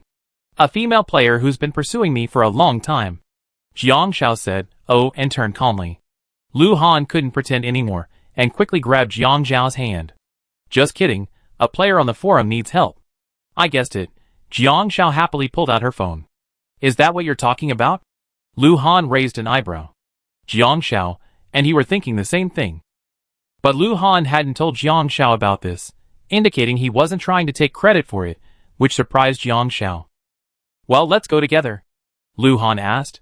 Jiang Xiao didn't refuse. After getting in the car, they followed Lu Han to the agreed location, near a school where books were sold for 3 for 10 coins. Lu Han knocked on the table. The boy with glasses was sorting books. He quickly looked up from under the bookshelf and almost knocked his head over the bookshelf he had worked so hard to build. Hello, would you like to buy a book? The boy asked. Lu Han read out a string of numbers. It was the boy's player ID from the forum. Hello. My name is Xiao Ming. The boy realized who he was, and after a moment, he took at Lu Han's face. Are you the streamer Han Hui? Of course, he had seen Lu Han before, as he worked part-time at the internet cafe. Lu Han nodded and looked at the boy. Programmer? The boy nodded. Just graduated this year and joined a small game company. Lu Han directly transferred the game funds to the other party. It wasn't much. Jiang Xiao could see that Lu Han's account was down by 1 million. The money in the game was like virtual game currency. If you didn't spend it now, it would be too late to spend it after you left the game. Lu Han said, if you want a part-time job, someone will contact you after the game is over. Thank you. Zhao Ming looked at Lu Han gratefully. The main issue was the money transfer. If the two players haven't signed a clear system contract, it can't be done without meeting in person. The whole process took less than 15 minutes. Lu Han handled the matter quickly. After getting in the car, Jiang Xiao looked at Lu Han curiously. Do you mean for him to come find you after the game? Lu Han nodded. In this electronic age, the gaming industry is enduring. Working in a corporate environment is a 9-to-5 job, with no high salary, just enough to make ends meet. My studio is different. It's seeing some success, and the treatment they receive is pretty good. Jiang Xiao nodded. Your studio is hiring, and there should be quite a few applicants. Lu Han smiled. But we don't hire everyone. Some graduates have advanced degrees, which small studios don't look down on. But studios offer part-time jobs, and if you do well, you should get more than the average part-time job. Rather than waiting for people to come, Lu Han preferred to discover things on his own. Actually, everyone in the studio is already busy, but one more person would also help with the tasks. Jiang Xiao blinked. Aren't you just making empty promises? A boss who can't make empty promises isn't a good boss. Lu Han tilted his head. Why, you want to try it too? Jiang Xiao quickly shook her head. No, I have something I want to do. Lu Han nodded without asking what it was. Today's filming was more difficult for the two of them than yesterday, but with the experience from the previous day, the scene was completed quickly. Just as the scene was finished, Lu Han suddenly felt a strong sense of discomfort and clutched his waist. Jiang Xiao was still removing her makeup when she heard the system notification. Your spouse seems a little unwell. This familiar feeling. Will Lu Han continue to be sick during this segment? Chapter 578. Jiang Xiao hurried to ask Lu Han. Lu Han's face was tense, and he clutched his waist, which was in great pain. Not only that, he was also experiencing noticeable pain at the focal point of the 12th rib in the center of his spine. The others saw Lu Han's face instantly drain of color, and Jiang Shao hurriedly said, "He's not feeling well. He needs to be taken to the hospital." The film set was about an hour's drive from the hospital. But this time, Lu Han didn't faint. Jiang Shao curiously asked, "Do you know what's wrong with him?" Lu Han's lips tightened, and after a moment, he uttered 3 words, "Kidney stones." Oh! Jiang Shao suddenly remembered Song Yuxing's diagnosis of Lu Han's mild kidney stones. "You are experiencing discomfort due to a kidney stone attack. You need to go to the hospital for diagnosis and treatment within 6 hours. If you exceed this time, the kidney stones will worsen, causing further damage to your body." It was numb. He was getting sick too often. Arriving at the hospital, Jiang Shao quickly registered for a physical examination with Lu Han, and the results were as expected. Kidney stones, accompanied by fluid accumulation. Luckily you arrived early. If you were late, the fluid accumulation would be severe, with potentially serious consequences. Kidney stone surgery isn't too difficult, a Class B procedure, though it does carry certain risks. We actually have several stone removal options. Since Lu Han was conscious and could make his own choice, Jiang Shao let him choose. Lu Han glanced at them, his expression growing increasingly grim. Class C kidney stone surgical plan. Surgical success rate, 100%. Postoperative recurrence rate, 30%. Surgical fee, 10,000. Intraoperative accidents, 1% chance of sepsis, 1% chance of heart failure, 1% chance of shock. Postoperative side effects, 5% chance of kidney deficiency. Class B kidney stone surgical plan. Surgical success rate, 100%. Postoperative recurrence rate, 20%. Surgical fee, 30,000. Intraoperative accidents, 1% chance of bacterial infection, 1% chance of shock. Surgical side effects, 3% chance of kidney deficiency. Class A kidney stone surgical plan. Surgical success rate, 100%. Postoperative recurrence rate, 10%. Surgical fee, 80,000 yuan. Probability of surgical accidents, 1% chance of bacterial infection. Postoperative side effects, 1% chance of kidney deficiency. Lu Han couldn't help but ask, "Are there any chances?" Kidney problems? Jiang Shao glanced at it and reminded him, "You can check the VIP registration channel." Lu Han finally saw it. Clicked into C. S-level kidney stone surgery plan. Surgery success rate, 100%.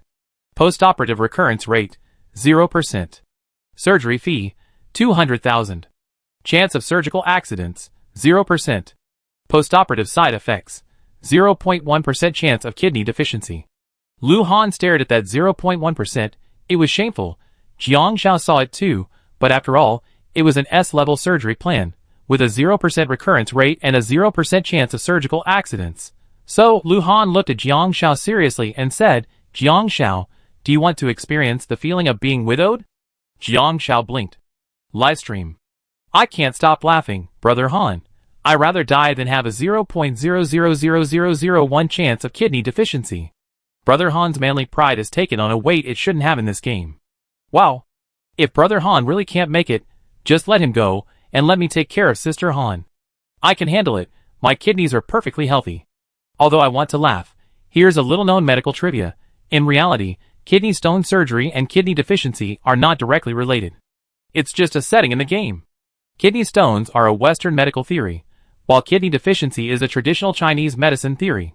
They're both kidney diseases, so most people think there's some connection, but it can't be established in both Western and Chinese medicine. Chapter 579. Ultimately, Lu Han chose the S-level treatment plan. They quickly entered the operating room. Zhu Xiao prepared to return to edit the film, while Chen Mingming stayed behind to accompany Jiang Shao. However, Jiang Shao entered the VIP ward with familiarity and retrieved her equipment. Even the nurse asked, "He was just discharged 2 days ago, why is he back again?" Jiang Shao was very familiar. Alas, he's not feeling well. So turning to Chen Mingming, she said, "It's okay. You and Zhu Xiao can go back first. I'm used to it." Even if you're not used to it, you have to get used to it. Only 5 days into the 5th phase, Lu Han was already in the hospital for the 2nd time. Chen Mingming said with some concern, "Lu Han's health is so poor. Jiang Shao, you have to be careful." "It's okay. I don't mind him," Jiang Shao said decisively. "It's just a game, after all." Chen Mingming said nothing more, and returned with Zhu Xiao. No one knew about Lu Han's kidney stone surgery, and Jiang Xiao hadn't told anyone. In the operating room, the kidney stone surgery was quick, completed in half an hour. Since the stones were crushed, all he needed to do afterward was drink plenty of water to slowly expel them. Lu Han heard a system notification. Since the player is at the end of their life game, every illness is a loss. The kidney stone surgery will reduce the player's maximum stamina by 20 points. Because the player has triggered the aftereffects of kidney deficiency, their stamina limit is reduced by an additional 10 points. So, Lu Han's current stamina limit is 370 points. Lu Han breathed a sigh of relief. Although he couldn't do anything in the game, the aftereffects of this were quite painful. Soon, Lu Han entered the ward, where the doctor instructed, drink 1,000 milliliters of warm water every 4 hours for 48 hours to help the stones pass. Observe overnight, and you be discharged tomorrow morning. Okay. Jiang Xiao nodded. This was doctor's order, and she had to follow it. Lu Han lay on the hospital bed, his face taut and looking unhappy. Jiang Xiao wanted to comfort Lu Han's unfortunate condition, so she said, just think about how your hair will grow back tomorrow. Lu Han snorted softly. He's having a little temper. It was the first time Jiang Xiao had seen Lu Han look so sullen. After careful consideration, she figured out the reason. So she said seriously, Lu Han, I won't dislike you. She handed him a glass of warm water, and poured herself one as well. Lu Han's eyes darkened. After waiting for Jiang Xiao to finish her drink, he said softly, Jiang Xiao, you know whether you dislike me or not when we meet in person. Ahem. Jiang Xiao almost spit out a mouthful of water in Lu Han's face. Lu Han said nothing, but she already felt like she was in a super-fast sports car. Even though he hadn't noticed anything before he got out, he had definitely been driving. I'm going for a walk. Jiang Xiao quickly stood up. After all, this was her second stint. She went to look around for any clues.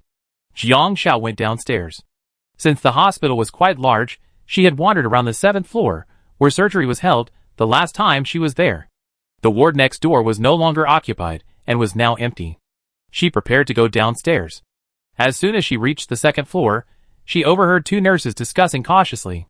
The cause of that patient's illness hasn't been determined yet. He had diarrhea, vomiting, and fever for the past 2 days, but today, his skin has started to ulcerate. You have no idea how horrific it looks. I never seen anything like it. I heard the hospital still hasn't diagnosed the cause, and has called an emergency meeting. They said they wanted him transferred, but the order came down to suspend the transfer, isolate the patient, and determine the cause before making a decision. Jiang Xiao's player instincts told her that the game was about to get messy. Chapter 580. But besides what the 2 nurses said, Jiang Xiao didn't get any other clues. She returned to her room and told Lu Han what she had heard. Lu Han pondered for a moment. Do you suspect a large-scale infectious disease will appear in the game? Jiang Xiao nodded. Because the 5th stage's mission is to stay alive, and the gradual onset of the player's symptoms is a clue, but the game doesn't provide any other hints. Just like the 1st stage, there's no specific explanation for the mudslide, only a notification on the 10th day. Lu Han tapped his knee. T-virus? Jiang Xiao blinked. What T-virus? Lu Han said, tomorrow is the Doomsday game. Players will be infected with the virus, and items containing T-virus serum will appear to alleviate the symptoms. Every time a player faces a zombie, if attacked or injured, they must use the serum to reduce the infection level, otherwise they will become a zombie and be attacked and killed by other players. Jiang Xiao thought about it and frowned. Wouldn't this stage be the same? If zombies were to appear. She chose to blow herself up on the spot. Lu Han shook his head. No, there are fundamental differences between the 2 games, but there's a possibility of a large-scale infectious disease. Plus, the task in this stage is to stay alive. The disease could come from the player themselves, but more likely, it could be spread by others. The 2 exchanged glances, and simultaneously used the game information verification. A large-scale infectious disease will appear in the 5th stage of the game. Information accuracy is 50%, unable to send. No, the game accuracy is only 50%. Jiang Xiao frowned. Lu Han stood up and thought for a moment. A serious unknown infectious disease is about to break out in Nan City. Information 100% accurate. Jiang Xiao realized, isn't the infectious disease part of the game during the competition? Lu Han nodded, it's a disaster within the entire game system. Nan City, as the main city, is like the war phase in the second phase. It's actually because crime is always lurking. At that time, there were many players, so the competition phase issued tasks. But if players didn't complete the tasks, the game would continue. Jiang Xiao suddenly realized. Yes, the competition is part of the process, but it's not the design of the game. She had felt something was wrong before, so she asked He Xian. He Xian told her to just tank the game, so she just tanked. But she had overlooked the gameplay of the game. This game is actually about the human relationships and natural and man-made disasters that have occurred in human history. In the first stage, the mudslide is a natural disaster, and the criminals are man-made disasters. In the second stage, it's about human survival and the man-made disasters that are foreshadowed by the game. The third stage involves traveling, but the unexpected also includes natural and man-made disasters. There aren't any major disasters in the fourth stage, but that doesn't mean there aren't any in the game, we just haven't encountered them. If this game were just about working and making money, it would be boring. So, the game is designed to have disasters occur at regular intervals, in any map and in any form. Now, it's time for Nan City to be hit by a disaster. Jiang Xiao realized. The competition is meaningful, and the level design is well organized. But the game itself has a wide range of gameplay, and the occasional disaster is also a part of it. Now, coincidentally, the competition has reached the fifth stage, which is related to illness. Lu Han nodded. Perhaps at some point, the corresponding rules for the competition stage will be announced, but I prefer that there be no player missions for this stage. What do you mean? Jiang Xiao asked, puzzled. Lu Han simply replied, number of players. If this were a normal server with a large player base, any large-scale disaster scenario would be eligible for missions, just like the second stage. But now, we're in the fifth stage. Originally, there were only 1 million players in the competition. After multiple rounds of screening and reduction, the current number of players is seriously insufficient, and it may be impossible to initiate and complete city missions. Jiang Xiao suddenly remembered. So we're officially giving up? Stocking up, hiding, staying home to avoid infection, and waiting for the game disaster to blow over on its own? Lu Han nodded. Pretty much. As he spoke, Lu Han looked at Jiang Xiao and suddenly said, you're lucky. I'd be sick, and you'd be wandering around. And that wandering around turned up a clue. Jiang Xiao pulled out her phone and started messaging Liu Yuqing and the others about this possibility. She then sent messages to NPCs like Mu Mian. After a moment's thought, Jiang Xiao asked, if it's really an infectious disease, why not take action now before it officially spreads? Sir, should we try to guide them ahead of time? Lu Han also sent a message, looking up at Jiang Xiao and asking how? I heard from those two nurses that the transfer of isolated patients has been suspended. This is probably the only case so far. If it's an infectious disease, there's a chance someone else might be infected but not showing symptoms. Should we make this a big deal ahead of time, leak the news directly to Lin Nin, and have her come to the hospital as a public affairs reporter to interview them, so they can focus on this patient's symptoms? First, let's see if we can nip the source of the infection in the bud. This might help narrow the scope. Chapter 581. Lu Han said. Jiang Xiao immediately messaged Lin Nin. Lin Nin took a long time to reply, are you sure? Is it really an unknown virus? Jiang Xiao replied, yes. Lin Nin said, I better ask the director first. Every time an unknown virus appears in human history, it brings a major disaster. If it's truly unknown, and if it's highly contagious, it could be very serious. Besides, I have interviews tomorrow and the day after tomorrow, so it might take 2 days before I have time. Jiang Xiao, okay. Her only clues were that this was a virus with unknown symptoms, so it was unknown. As for how contagious it was, she really didn't know. After receiving the news, Liu Yuqing and the others quickly went on a shopping spree. Jiang Xiao asked them to buy a few more items to replenish their stamina.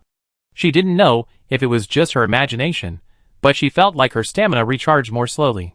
It used to take 6 hours to fully recharge, but now it takes 7. I boiled a pot of water for Lu Han, letting him hold me while I drank. Jiang Xiao checked the forums as usual. There were still many players who wanted to quit the game early. I chose to overeat, but I didn't expect that I wouldn't die immediately. I swear, from now on, I only eat until I'm 70% full. I never want to eat this full again. The original poster, a foodie chose to overeat. I heard that triple the fullness limit can kill you. At 2 times, the game reminds me that I need to take stomach strengthening and digestion promoting pills within half an hour. I'm a little full, and don't want to eat anymore. To quit the game, I force myself to eat. At 3 times, I'm told I'm about to overeat. All the digestive pills are ineffective. The food won't be digested, and the feeling of fullness persists. So I'm not dead yet, because I can't exit the game until 3 hours later. That means I have to hold on for 3 hours. Ah! I feel like vomiting. Second floor. No way, I've seen people die from vomiting without even mentioning the feeling of fullness. Third floor. Isn't that added starting with the 5th round? The original poster replied to third floor. I'm not even a player anymore, are you still making me experience this? Fourth floor. Death isn't easy. If it weren't for the grief that outweighs the heartbreak, that momentary collapse and impulsive determination to die, no unnatural way of dying is ever comfortable. Although we didn't make it to the finals, on the server, we were still players in the competition. The original poster replied to fourth floor. I regret it now. I really don't want to experience this feeling of wanting to vomit, but not being able to, this nausea and discomfort, ever again. I feel like my stomach is going to explode. It's so hard. Sixth floor. I want to buy sleeping pills. Wow, the doctor is so stingy. I told him I couldn't sleep because I wasn't feeling well, and he prescribed me 1 pill. What can I do with 1 pill? Seventh floor. You can starve to death. Sleeping pills work quickly. 1 pill lasts for 8 hours, and a single sleep consumes about 30 points of satiety. I took a sleeping pill when my satiety dropped to 30 points, but I was still able to bear the hunger. When I woke up, my satiety was down to 0. The game told me I was starving, and now I don't feel full even after refilling. 3 hours later, I quit the game. The intense hunger made me scratch my head. I desperately took out all my food and stuffed it into my mouth, but there was no sense of fullness. I finally understand why people would eat each other in times of famine. They would do anything to get enough. I'm so hungry, I even want to eat myself. I'm a little overwhelmed. 8th floor. I didn't make it to the finals, but I don't want to die either. I just re-examined the post and the game, and I'm feeling very emotional. When food was scarce, everyone fought tooth and nail to survive. Now that food is plentiful, many people desperately want to die. People are never satisfied, whether materially or spiritually. Once they gain something, they crave more. They want someone to treat them with lifelong kindness, to live a wealthy life, to be healthy, to receive rewards without any effort. Seeing this, Jiang Xiao paused. This was probably the most objective analysis of the game she had seen from a player other than Lu Han in her recent browsing of game posts. Chapter 582. Basic Cash Reward, 6,000. Lu Han was discharged at 8 o'clock. After reviewing Lu Han's report, the doctor said earnestly, young people should take good care of their bodies, and not wait until old age to regret it. Jiang Xiao couldn't help but laugh. In return, she received a puzzled look from the doctor. Let's go! I take you there, the doctor said. She had become a regular at the hospital. Thank you, Jiang Xiao thanked him. The 3 of them went downstairs, Lu Han standing to Jiang Xiao's left and the doctor to her right, giving her some routine instructions. The exit was only 100 meters away, but many people were passing by. Some held their medical records, brows furrowed, some anxiously awaited the results, and some breathed a sigh of relief, their faces visibly relaxed. A middle-aged man in a black baseball cap stared nervously around, his forehead smeared with sweat. He clutched a large black backpack to his chest, one hand tightly clasped, the other hidden beneath it.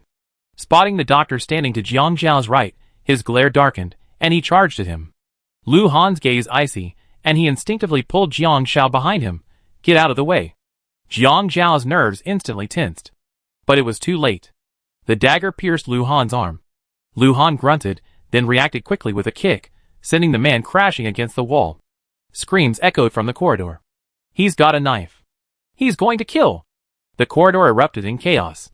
Lu Han assumed the man was targeting Jiang Xiao, but he quickly scrambled to his feet, rushed toward the doctor, and stabbed him with a powerful knife. In just a few breaths, he had stabbed the doctor multiple times in the heart. Lu Han reacted quickly, subduing the man and pinning him to the ground, shouting, "Call the police." This was Jiang Xiao's first time encountering such a scene. She reacted quickly, her hands shaking as she called the police. The doctor huddled on the ground, blood gushing from beneath him. "Quack! You spent so much money and couldn't cure my son. I want you dead. I want you dead."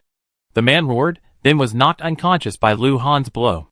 The nurses quickly reacted and wheeled the doctor into the operating room, leaving only a pool of blood on the floor. The security guards rushed over and restrain the unconscious man. Lu Han looked up at the dazed Jiang Xiao, stood up, walked over to her, and covered her eyes. "Don't look." After a long pause, Jiang Xiao finally said, "Lu Han, I'm not scared. It was just that the moment was too sudden." This unexpected event was unprepared. Now that she had come to her senses, Jiang Xiao remembered that the dangers of the game never ceased. It was just that she had experienced a long period of comfort, so her vigilance had dropped. If this person's target today was her, she might not have escaped unscathed.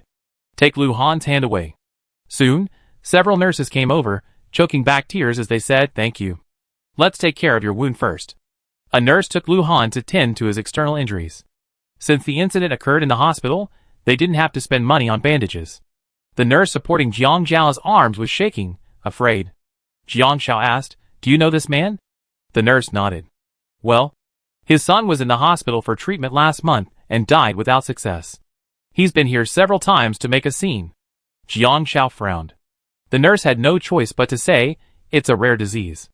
We tried our best." Specifically, the child had a rare condition called osteogenesis imperfecta, with an incidence of approximately 0.3 in 100,000.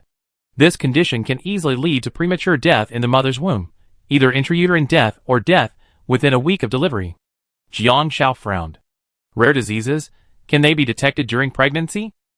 Osteogenesis imperfecta, also known as brittle bone disease, can actually be detected in the womb through ultrasound. Actually, when his wife came for a prenatal checkup, the ultrasound indicated something might be wrong with the baby, but it wasn't definitive. It required amniotic fluid and chorionic villus analysis, but she felt the hospital was just trying to scam her, so she refused to do it. She just took the scans and left. The nurse continued, "Although the test is troublesome, it can prevent many unexpected situations." Chapter 583. Later, the other woman gave birth prematurely. The child was alive at birth, but this rare disease is a genetic disorder and cannot be cured by current medical technology. Since it was a son, the other woman insisted that the doctor keep the child. Therefore, the child had to be kept in an incubator for over a month. The incubator cost money every day, but such a child is inherently fragile. Even with a little force, the child is more likely to break a bone than a normal newborn, and the healing process is more difficult. A month later, the other woman's mother-in-law came to hold her grandson. After holding the child, he kept crying. It was discovered that his hand was broken. Emergency surgery was performed, but due to poor recovery, subsequent symptoms occurred, and the child could not be saved. Because the whole family had been in the hospital for a full 2 weeks, the department had to voluntarily compensate him, but it was not much. I had thought the matter was resolved, but I didn't expect something like this to suddenly happen today. The doctor is still operating. The situation is very urgent, but the hospital will do its best to save him. Lu Han's wound had been bandaged, and soon the police arrived to inquire about the situation. Jiang Xiao and Lu Han were unable to help. Leaving the hospital, Lu Han was lost in thought. He had also taken in what the nurse had said. The two of them didn't drive, but took a taxi back. Jiang Xiao looked at Lu Han's expression with a puzzled look. "What did you think of?" She had initially assumed it was something related to the game. Lu Han, however, said seriously, "I must undergo every necessary examination. It's troublesome, but I have to face that day one day." No one had taught him, but he could learn by watching. Possible accidents, possible traps. From another perspective, even traps encountered in games can be prevented in real life. Most things begin in ignorance and unpreparedness. Because we haven't encountered them before, we never think we encounter them. But when they do happen, the devastation is unimaginable. Perhaps this is part of the meaning of the game. Jiang Xiao belatedly realized that Lu Han was thinking too far ahead. But Jiang Xiao paused. "Lu Han, I'm not thinking as far ahead as you. I still have a lot of things I want to do." Lu Han nodded. "Okay, I listen to what you want to do." Jiang Xiao began seriously. "I want to go back to school. I want to study." She was 19 years old. She hadn't returned to school after retiring, but now she knew what she wanted to do. At 13, she won the junior championship at the World Darts Championship. She was once offered a place on a foreign training team, but the contract period was 5 years, meaning she couldn't return home during those 5 years, so she declined. She might not be able to compete in darts anymore, but she could return to school and use her academic record at the sports school to apply for study abroad. The coach will retire in 3 years. If they don't win the Olympics this year, he won't have another chance to train the team. She wanted to go abroad, learn their training methods, see their training equipment, and absorb their training philosophies, perhaps even more, and bring them back. She couldn't be a competitor, but she could be a coach. So, Jiang Xiao had to confront Lu Han. She said, "Lu Han, you included me in your life plan, but I can't be like you right now. I have goals I want to achieve, and they might take a long time to achieve, but I..." Lu Han gently interrupted Jiang Xiao, "I'm not trying to stop you." There was a pause. Lu Han continued, "Even if you hadn't appeared, I would have had my plans. It's only with your presence that I considered more of the possible situations I might face. If your plan is one I can't participate in, then go ahead and complete it. Look back at me when you're done." Even though he said that, Lu Han's downcast eyes made Jiang Xiao uneasy. She whispered, "I'm afraid you'd be sad." Even though Lu Han was powerful, even though Lu Han was incredible, there were some things she could only accomplish alone. Chapter 584. About 3 minutes passed. Lu Han chuckled softly, his large hand resting on the back of Jiang Xiao's head, gently rubbing it. "I was feeling quite down, but now that you said that, I'm not so down anymore. But I want to ask, after your plan is complete, can you formally invite me into your life?" After all, his appearance had been unexpected to her at first. He couldn't force her to agree with him. After all, his parents would argue over whether to walk or drive. Jiang Xiao came to her senses. Truly, she hadn't thought about it, but after Lu Han's words, she couldn't help but think long-term. She wanted her own family, a lifelong family, not something given to her by others, not temporary, but something truly hers. She wanted this family to move from a vague imaginary existence to something more concrete, and finally to Lu Han. She would be delighted to have Lu Han as her family. "Okay." So Jiang Xiao nodded, paused, and said honestly, "But I don't know how long it will take. 3 years, 5 years, maybe even longer." She felt guilty towards Chenling all these years, but people are selfish. Deep down, she wanted the coach's attention, so she chose to ignore her guilt towards Chenling. She could refuse to fight for it, but she couldn't refuse to accept it either. Accepting it would inevitably hurt Chenling. If she had chosen the same path as the coach, she wouldn't want her child to become the next Chenling. Lu Han raised an eyebrow. "That's perfect. I don't know how long I can wait anyway." She didn't utter a promise like, "I always wait for you," leaving a sense of uncertainty. Jiang Zhao's nails subconsciously dug into her palm. She had to admit, she felt a slight sense of disappointment when Lu Han said this, but it was only natural. "Okay." Jiang Xiao felt a bitter taste in the words she uttered. Lu Han sensed this and pressed the tip of his tongue against his cheek. Jiang Xiao, when a man makes a promise, he believes he can keep it. Many people break their promises, but it doesn't mean they lied at the time. It's simply that later experiences have changed them and made them unable to keep their promise. "I can't promise an uncertain future, but I've chosen you and won't easily change to someone else." "Not easily." "It wasn't that I wouldn't." Jiang Xiao turned her head to look at Lu Han, contemplating for 3 seconds. Before Lu Han turned his head, she suddenly leaned in close and, unexpectedly, kissed his cheek. The soft touch made Lu Han suddenly stiffen, as if he could only hear his own heartbeat. After the kiss, Jiang Xiao quickly retreated into her shell. Lu Han took a moment to react and whispered, "Actually, a promise isn't out of the question." Then Jiang Xiao watched Lu Han shamelessly lean in closer. "How about you kiss me again? You kissed me too quickly just now, I didn't even feel it." Jiang Zhao's ears flushed. Using both hands, she forcefully pushed Lu Han's face away. Lu Han's face instantly twisted, but he didn't flinch. The driver, watching the two joking couple in the rearview mirror, instinctively said with envy, "It's great to be young. You've been married to my wife for years, and she hasn't kissed me in ages." Instantly, their eyes turned to him. There was confusion in their eyes. Jiang Xiao, are they not in a good relationship? Lu Han, are they fading? Driver, After a moment, the driver hesitated, "No.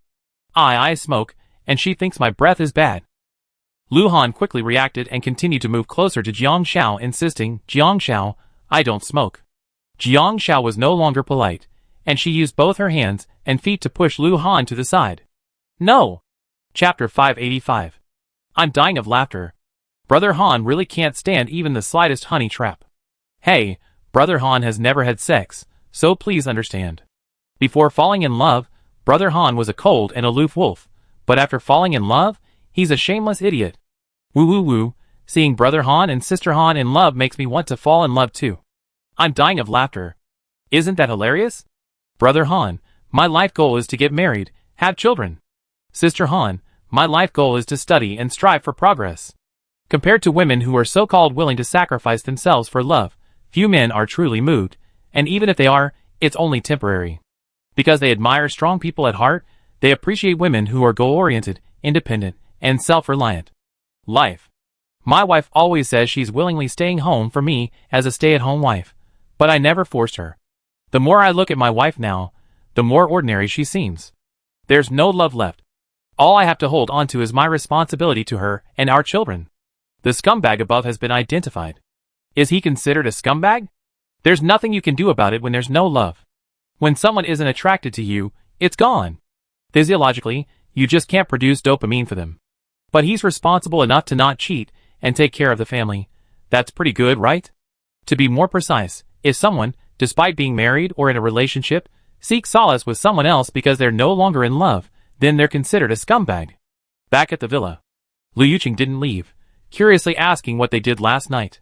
Jiang Xiao and Lu Han both answered date, and Liu Yuqing gave a sly, I get it smile. Liu Yuqing then took the two of them to the basement, stockpiling food, enough for 7 people to last for 6 months, not just 20 days.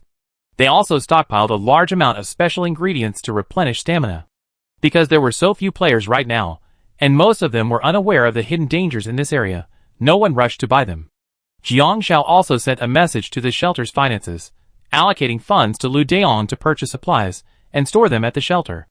They also bought some medical precautions, common medications, disinfectant alcohol, and other supplies just in case. If the news broke, the shelter would be temporarily closed. Unexpectedly, that afternoon, the game news broke about the morning's medical dispute. A bystander had filmed the scene, and the news report stated that the doctor had suffered severe heart and lung injuries, suffered complications during surgery, and ultimately died despite medical treatment. Jiang Xiao and Lu Han paused. This was another incident where players could only observe. Lin Nen immediately called Jiang Xiao. Jiang Xiao, is that you in the video? Yes, Jiang Xiao said. Lin Nen said, it just so happens that this matter has become quite a big deal. The director has agreed to let me go to the hospital and ask about what you mentioned earlier. I'm going there now. Jiang Xiao said, okay, be careful. Recalling that the incident had occurred when she was leaving, Jiang Xiao hadn't noticed if there were any more patients with the same symptoms at the hospital. It was quickly approaching the 7th day of the 5th round. The game still hadn't made any news, but Song Yusheng, who worked at the hospital, had received news upon returning. 3 patients had recently developed the same symptoms of vomiting, diarrhea, and fever. The cause had also been unknown. The first patient had just returned from a trip and was now worsening. The hospital had confirmed that the virus was contagious, but the extent of the infection had not yet been determined. The hospital had been placed under martial law. But that afternoon, Jiang Xiao received a message from Lu Daong. Grandma Wang has passed away. Hearing this news, Jiang Xiao called Lu Han and went to the shelter together. Before they arrived, they wore masks, as Song Yusheng had instructed. Before entering the shelter, they heard the deafening roar of artillery fire. Chapter 586. Wang Pa passed away after a nap. She felt a little tired, so Hua Pao helped her to a nap. In fact, Hua Pao had felt this way the day before. The night before, Wang Pa suddenly regained consciousness and grabbed Hua Pao's hand, saying, "You're not my grandson." "I know. My grandson is gone to heaven. Don't be sad if I'm gone. I be watching over you from heaven. These are my savings. Take them and buy whatever you want. When you get to heaven, my family will take care of me." Hua Pao couldn't sleep at night because of this. He didn't know if this was the way every elder passed away, but Wang Po's words suddenly sobered him up, more than Lu Han's punches. He realized clearly that Wang Po wasn't his mother-in-law, and that he wasn't her true family. Wang Po's funeral was held at the orphanage, a simple affair. A simple morning hall.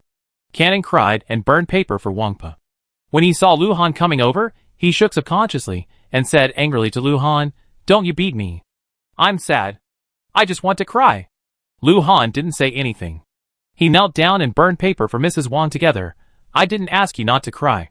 Sadness is inevitable." Cannon cried not only because Wang Po left, but also because of the transition from ambiguity to reality. Cannon babbled while burning the paper, a cold and heartless person, like he doesn't know anything about feelings. "I have never had a family in my life. This is the first time I have met an elder who treats me well." Lu Han paused. He thought about that year. After handling all the compensation matters, he only had a little money, and he cried at that time. But someone told him, "Little boy, your parents will never come back. Do you know what to do next?" He could only wipe his tears and nod. The other person sighed, stood up, touched his head, and said, "You be an adult from now on." Then he took his parents' death certificates and went to the orphanage alone. According to the surveillance footage, his parents were the ones responsible for the accident and held fully responsible. The victim was a pregnant woman, and her family had the right to seek compensation from the perpetrator's estate. The house was worthless and was given to the other party. So he didn't have time to cry. If he continued crying, he wouldn't be able to report to the orphanage in time, and he would have nowhere to live. He had also had dreams in which his parents didn't die, and his mother's cooking was still terrible. However, after waking up, he hadn't eaten all day. Jiang Shao watched Lu Han lose his focus. Even after burning the paper money in his hand, he reached into the fire and quickly shook Lu Han's hand. Lu Han regained consciousness, his gaze instantly returning, becoming incredibly deep and calm, all his emotions contained within his pupils. Yet Jiang Shao still caught a glimpse of a lingering warmth. Lu Han stood up and patted Huapao's head. "You be an adult from now on." Huapao was stunned.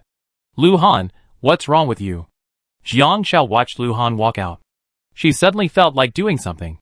So she ran over to Lu Han and looked at him. Lu Han lowered his head, meeting Jiang Zhao's gaze. What's wrong?" Jiang Shao then threw herself into Lu Han's arms, grasping his waist and whispering into his chest, "Lu Han, give me a hug." Lu Han frowned, a long moment of reaction taking him to react. He chuckled softly. "Jiang Shao, are you being coquettish?" Jiang Shao was stunned. Is this coquettish? She didn't know, but at that moment, she wanted to hug him. Jiang Shao felt a little uncomfortable when she realized it. The impulse to throw herself into Lu Han's arms was impulsive, but the reaction was a flush. She tried to push Lu Han away, but he embraced her whole body. In the light, in the shelter's open space, in front of the simple morning hall. "Yes, Jiang Shao, let me hug you," Lu Han said in a deep voice. A moment passed, until Huapao came out and shouted, "This is disgusting. Can you two take care of this single guy?" She covered her eyes with her hands, but her middle and ring fingers formed a scissor shape, looking furtively. Jiang Shao reacted quickly and pushed Lu Han away. She bent down, picked up a stone, and threw it at Huapao. The blow was fast and accurate. "Ouch!" Huapao covered his bumpy head. "Why did you hit me?" Jiang Shao didn't dare look at Lu Han, snorted softly, and left. "Don't ask. Asking is just shyness." Huapao glared at Lu Han angrily. "Why are you being so rude? I'm the one getting hit." Lu Han regained his composure and said sarcastically, "Singles don't understand." Sha Jin, squatting in the corner and watching the whole thing, clutched a handful of chicken butts and grinned so wide you could see the back of his teeth. Hee hee. Chapter 587. Jiang Shao was checking the food supply at the shelter when Lu Han walked in and took a look around. Huapao is doing a good job. This shelter was originally used to build a school. It's only now abandoned, as the school relocated and the original school district has become smaller, leaving this area an industrial zone. The cafeteria warehouse is still quite large. It doesn't matter that Lu Daong and Huapao have a system warehouse. What's important is that there are more than a dozen NPCs here. If a player encounters an accident, they have to rely on the stored food. But the supplies Huapao and his team have stockpiled overnight are enough to feed the NPCs at the shelter for over 6 months. Jiang Shao raised an eyebrow. "Then you beat them up the day before yesterday." "Yes, you beat them up the day before yesterday, and now you're comforting them." Lu Han smiled. "The NPC is fake, but he has more things to his credit, right? In this game, just like to me, all the NPCs are fake, but Jiang Shao, you're real. It's not that Huapao shouldn't be allowed to indulge in it. It's just that his state of mind is wrong. Things destined to be lost cannot be retrieved, but many people, lost in fantasy, often overlook what they possess. Wangpa is certainly important to Huapao, but so are those around him. Lu Daong, his constant collaborator, Jiang Shao, and the friends who worked so hard to get him to the finals. Perhaps Lu Han was cruel to Huapao. So his sadness is understandable, but Huapao's state that day was clearly off. Jiang Shao said solemnly, "Lu Han, you're not that cold and indifferent. You have a good heart." Lu Han, ? Good heart? Okay, he has this stuff. It's not much, but it's enough. So Lu Han said, "If it was you who caused Huapao to fall into that state that day." He paused. Jiang Xiao blinked. Lu Han said slowly, I would have killed him. Back to reality, he couldn't cooperate with Jiang Xiao in the game behind his back. He had to start by rejecting the cuckoldry that was glittering on his head. Jiang Xiao couldn't help but laugh. She didn't even realize Lu Han was wrong, but this was just a private chat between the two of them. Outside, Lu Han still gave Hua Pao enough face. He let him cry, the moon shining on the river. If there's an infectious disease, don't admit outsiders yet. I send you a message when the situation arises. You should also try to avoid crowded places and avoid going to the hospital for the time being. Before leaving, Jiang Xiao instructed the NPC administrator currently at the shelter. The other person nodded. After giving these instructions, Jiang Xiao and Lu Han returned to the villa. Lu Han had to go out somewhere else, and he had to go to the company. Although investors didn't have to be involved in everything once they reached a certain position, it was still a precaution. Jiang Xiao nodded. Not long after returning, Song Yuxing returned wearing a mask and carrying a large amount of disinfectant supplies. He had returned during his shift. Someone has appeared at the hospital. 2 or 3 medical staff have also started vomiting, suffering from diarrhea and fever today. Jiang Xiao asked, what about you? Are you still going to the hospital? Song Yuxing nodded. I have a medical license. As a healer, I have to go to the hospital. If an infectious disease breaks out, he should have missions. My return now is just the hospital's arrangement. Jiang Xiao realized that this section wasn't without missions, but rather that they were only for players with relevant professions. Okay, then wait a minute. There should be supplies to make some blood packs. If there are missions, blood packs would be best. Jiang Xiao remembered that she had also bought ginseng. Because the pharmacy has a purchase limit, while ginseng can only be stocked at a time. If it's not for sale, it won't be restocked. It takes several days to restock. Cultivated ginseng, on the other hand, has 10 roots. The two have different effects when stewed.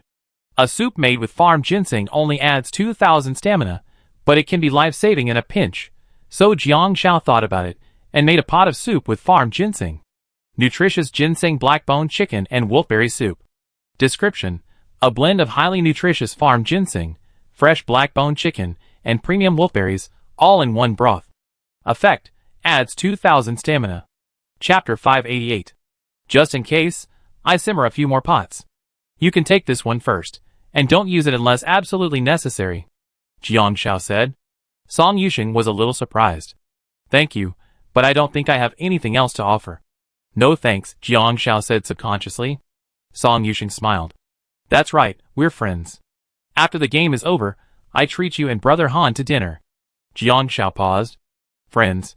Yes, besides the NPCs, she seemed to have real friends too.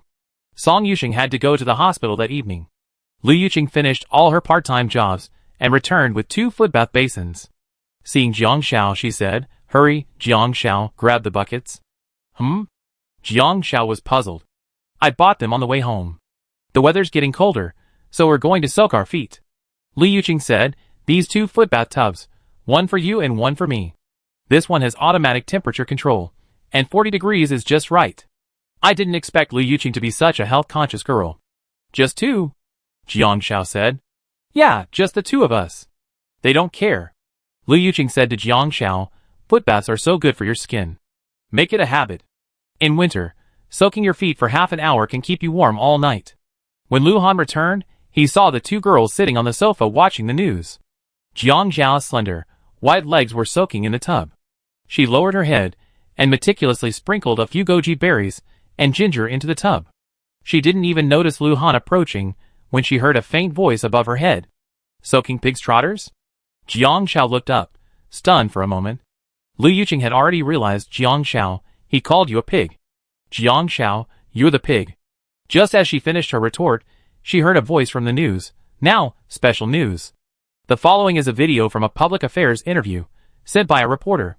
Several people turned their attention to the TV, which was showing an undercover investigation. Mysterious reporter, hello, what illness do those people have? Nurse, I'm sorry, we can't disclose patient privacy. Mysterious reporter, I just heard someone outside say that their family has been in the hospital for several days, and they haven't seen them yet. Is that true? The nurse immediately became alert. I'm sorry, the patient is undergoing treatment and is not allowed to be seen outside. Just then, someone rushed over and said, why can't I see my husband? What illness does my husband have? You won't tell me. What is your hospital hiding? The scene abruptly stopped. The news anchor said, according to relevant reporters, she received information that an unknown infectious disease had occurred at the hospital. The hospital hadn't identified the cause, and was concealing the actual situation from the family. Setting aside the question of whether the family has the right to know the patient's condition, the medical aspect alone is a matter of long-standing public concern. We will follow up on the actual situation at the hospital and report on it later. The weather is getting cooler today, making it easy to catch a cold or get sick. Please take precautions, wash your hands frequently, and disinfect frequently. Jiang Xiao heard the voice. It was Lin Min. It seemed she had gone after all. Will early exposure change the rules of the game? Jiang Xiao asked. Several people shook their heads, no one knowing. That night, Song Yuxing sent a message saying he couldn't come back because the hospital was under martial law and the police were involved. Suddenly, 7 or 8 people showed symptoms that night, and the entire hospital was now closed to the public. Exposure will attract attention, Jiang Xiao said. Li Yuqing remained non-committal. That's true, because now is the age of the internet. The internet can save lives, but it can also kill. Jiang Xiao blinked. What do you mean? Li Yuqing replied naturally, when I was in college, I was tutoring a kid part-time. The kid's parents were dropping me off at school, and a classmate photographed me getting out of a luxury car. Rumors started circulating that I was being kept, and I almost got expelled. Based solely on a single image, she endured malicious attacks and slander based on the lack of truth. Chapter 589. But this is unavoidable. The world is advancing too rapidly. Most people who see things online will speculate on the outcome based on their own perceptions and assumptions, and then judge them accordingly. Any mistake could be caught, publicized, and subject to criticism. But if there's no progress, it's feudalism and backwardness, a missed opportunity, ignorance and stupidity. So Jiang Xiao didn't know how to comfort Li Yuqing. Fortunately, Li Yuqing raised an eyebrow, but I never bothered them. I asked their parents to help explain to the school, so there's no problem. Li Yuqing's part-time job as the queen of the game wasn't for nothing. Besides playing games, she enjoyed various part-time jobs. Later, she had an opportunity to make a small fortune, and with careful financial management, she was able to earn a stable monthly income of 10,000 plus yuan before she turned 25, which was quite satisfying for her. Now that the truth has been exposed, it all depends on when the game rules are released, Lu Han said. Oh, I'm stewing some blood packs for you. Take them, just in case. Jiang Xiao said, this part drains your stamina quickly, and the recovery time is prolonged. If you get sick, your stamina limit is lowered. To avoid any unexpected situations, it's better to bring a blood pack.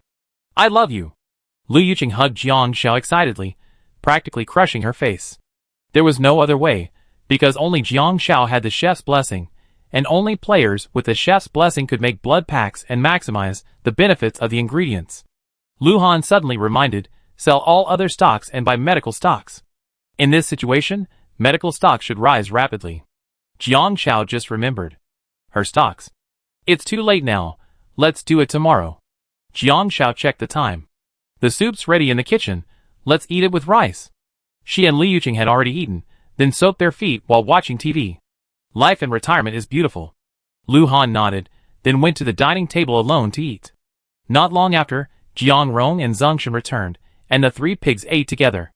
Jiang Rong asked, Song Yuxing isn't coming back, and Shen Jingbin isn't coming back either? Lu Han remembered the message Shen Jingbin had sent him. He remarried his NPC spouse. She's sick, and he's going to the hospital to take care of her. Shen Jingbin can take care of people? Lu Yuqing was a little incredulous. And for him to even dare to go to the hospital at this time was quite heroic. But it wasn't surprising. Lu Han told Shen Jingbin the news. As for whether he would come back to see him, earning an extra 1,000 or 2,000 yuan didn't matter to Shen Jingbin. He just wanted to have fun. Before bed, Jiang Xiao checked the post as usual. I'm in the hospital and can't leave? What the hell? I'm numb. I should have been discharged, but now I'm told I can't leave the hospital during a special testing period. I'm not even allowed to leave the ward. I want to go to the hospital for treatment, but now I'm not allowed. But my hemorrhoids are flaring up. They're reminding me to get surgery. I just want to be a simple ride-hailing driver. Why are you doing this to me? When will the hospital reopen? No way. No way. I can't find a place to get treatment if I'm sick. Forget it, I didn't make it to the finals anyway, so I might as well die of illness. I guess it's because so many people got sick during this round. Even players who didn't make it to the finals were on the competition server, and their progress was based on the progress of the competition, so the frequency of illness would increase. Jiang Shao stopped reading. Number of days in the 5th round, 8. Base cash reward, 8,000. Waking up in the morning, Jiang Shao was in a good mood with another 1,000 in funds. I went downstairs to make noodles, and found Liu Yuqing already up and on the TV. A news reporter was reporting from the scene. The main hospital of Nansha No. 1 hospital is now under lockdown, but early this morning, many people were seen outside the hospital with symptoms of diarrhea, fever, and vomiting. I heard this isn't an isolated case. We're heading in to investigate, and will continue to report. Liu Yuqing asked, even with this situation, the game hasn't released the rules yet? Jiang Shao paused. The number of people infected hasn't reached a certain level yet, so the game won't release hidden rules. So, the smart players have already stockpiled food and hidden it, while the unwise players are still trying to squeeze into the hospital for hemorrhoidectomy. Chapter 590. Except for Shen Jingmin and Song Yuxing, who hadn't returned, and Jiang Rong, who had to go on a police call, no one else left. In fact, the only people in the huge villa right now were Liu Yuqing, Jiang Shao, Lu Han, and Zheng Shen. Liu Yuqing wanted to learn how to cook from Jiang Shao. She was curious why Jiang Zhao's casual sprinkle of salt was always just right, while she was always too much or too little. Jiang Shao couldn't give an answer. It was all just a matter of experience. The two girls tinkered in the kitchen while Lu Han and Zheng Shen were in charge of tasting the food. After a few attempts, Liu Yuqing finally realized that this skill required not only talent, but also long-term study, so she suggested starting the barbecue. Lu Han brought out the barbecue grill, and Jiang Shao cut the pork belly, beef, and beef slices. Zheng Shen also helped get soda and drinks, and the four of them began a happy dry meal in the garden on the villa's rooftop. Lu Han wasn't responsible for the condiments, but he was responsible for the barbecue. Jiang Shao stared intently. It's time to flip it over. The pork belly sizzled, its aroma emanating from the oil. It curled up into a golden brown mass, and quickly said, "It's done." Lu Han listened and placed it in Jiang Zhao's bowl. Then he began to distribute it very rationally. 1 slice for Jiang Shao, 1 for him, 2 for Jiang Shao, 1 for him, 1 for Jiang Shao. Jiang Shao puffed out her cheeks, chewed, and said casually, "Sprinkle some cumin on it, and some lettuce." Lu Han sprinkled the cumin on it as instructed, then grilled it, wrapped it in lettuce, and handed it to Jiang Shao. Zheng Shen waited for a long time, but Lu Han didn't give him a slice. He drooled, saying, "Brother Han, you're so inhumane." Lu Han glanced at Zheng Shen sideways. There's no need for humanity towards a former rival. Zheng Shen, You can't get over this, right? Why all the sarcasm? Look at Liu Yuqing again. Wow, she swiftly snatched the last piece of roasted, golden pork belly from Lu Han's grip. She said to Zheng Shen earnestly, "Rely on yourself for everything. Don't rely on others. Especially when it comes to barbecue." Zheng Shen, Good girl. Livestream. I just want to know. Is this game camera intelligent? It's clearly a happy scene for 4 people, but why is the scene focusing on a barbecue? I'm hungry. I'm leaving. Don't ask, I'm going to eat barbecue. I'm trying to lose weight. I was just thinking about watching live streams to lose weight, since there's no way to eat in the live stream plaza. And what happened? Brother Han has become a food streamer? So insane? I suggest checking out the streamer next door. After being bankrupted and divorced by his NPC spouse, he went back to the mountains to dig for wild vegetables like he's playing a survival game, eating everything. He even grilled a scorpion, and now it's foaming on the ground. Give it a try. At 7 p.m., exactly 24 hours after the news broke the previous day, players finally heard the rules for the 5th round. Attention players in Nan City. A large-scale outbreak of an unknown viral disease is imminent. However, due to early exposure by reporters, it has attracted significant attention. Therefore, the rules for this game have been announced in advance. Once infected with this virus, the probability of death is 100%, and the vaccine development time is 14 days. Starting with the announcement of the game rules, the number of infected people will multiply by the previous day's figure. Current number of infected, 78. Players with the healer status can accelerate virus vaccine research by completing tasks. The system was silent for approximately 3 seconds. It has been detected that there are fewer than 3 players with the healer status, making this game mission impossible. The game has been reduced in difficulty. The vaccine development time is shortened to 10 days. The rules for the virus infection have been announced. Chapter 591. Jiang Shao breathed a sigh of relief at this.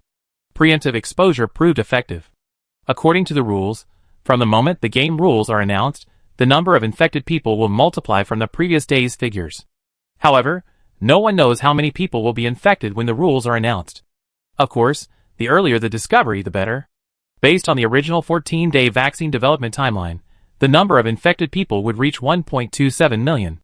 Since there are fewer than 3 players with the doctor status, this game mission cannot be completed. After the game's difficulty is reduced, the vaccine development timeline is reduced to 10 days. The day before the vaccine is developed, the number of infected people will reach over 70,000. Before a vaccine is developed, the mortality rate is 100%, a frighteningly high probability. The source of this virus is a tourist who ate an unknown toxin-laden wild animal while traveling. Symptoms of infection include fever, vomiting, diarrhea, and skin ulcers. Death occurs 48 hours later. Blood contact with an infected person increases the chance of infection by 100%. Contact with an infected person's body fluids increases the chance of infection by 50%. Skin contact with an infected person increases the chance of infection by 30%. Contact with unsterilized items used by an infected person increases the chance of infection by 10%. Other transmission routes increase the chance of infection by 1%. If the infected person's contact with or use of unsterilized items fails to reach the target, they will infect NPCs and players through other transmission routes.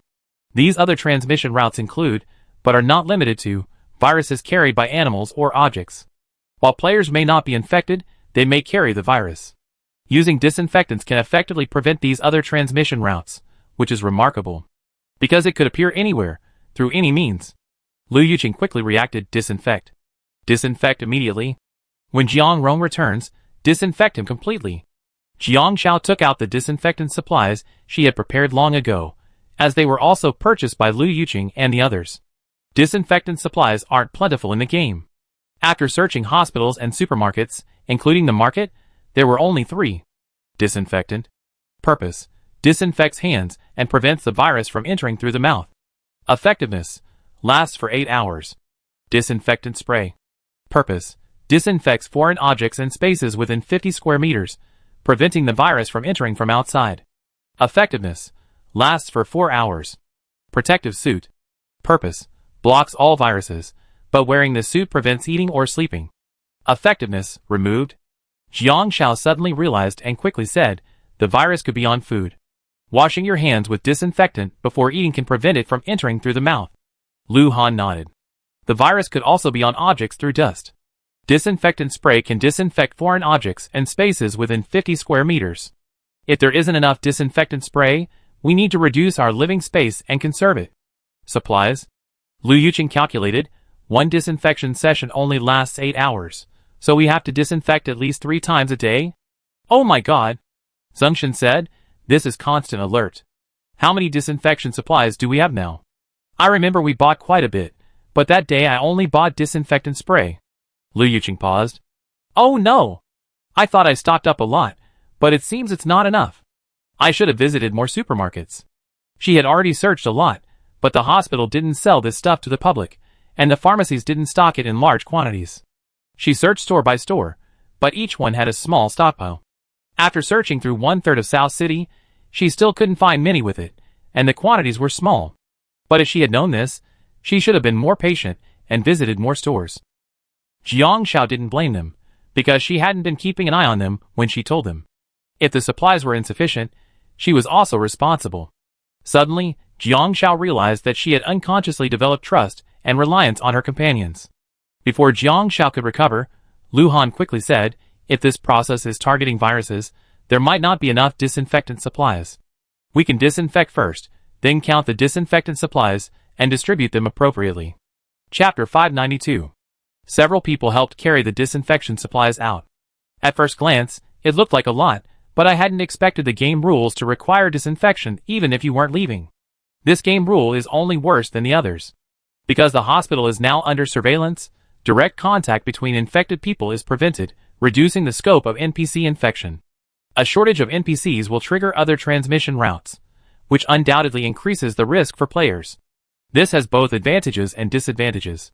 The game won't let players get stuck. After all, if the disease is under control from the beginning, what's the point of playing? Song Yusheng, Jiang Rong, and Shen Jingnan all carry supplies, but I haven't counted them exactly. There are a total of 78 bottles of disinfectant, 67 bottles of disinfectant spray, and 18 sets of protective clothing here, Lu Yuqing said. The main issue is that Shen Jingban and Song Yusheng are in the hospital, so they may not be able to leave.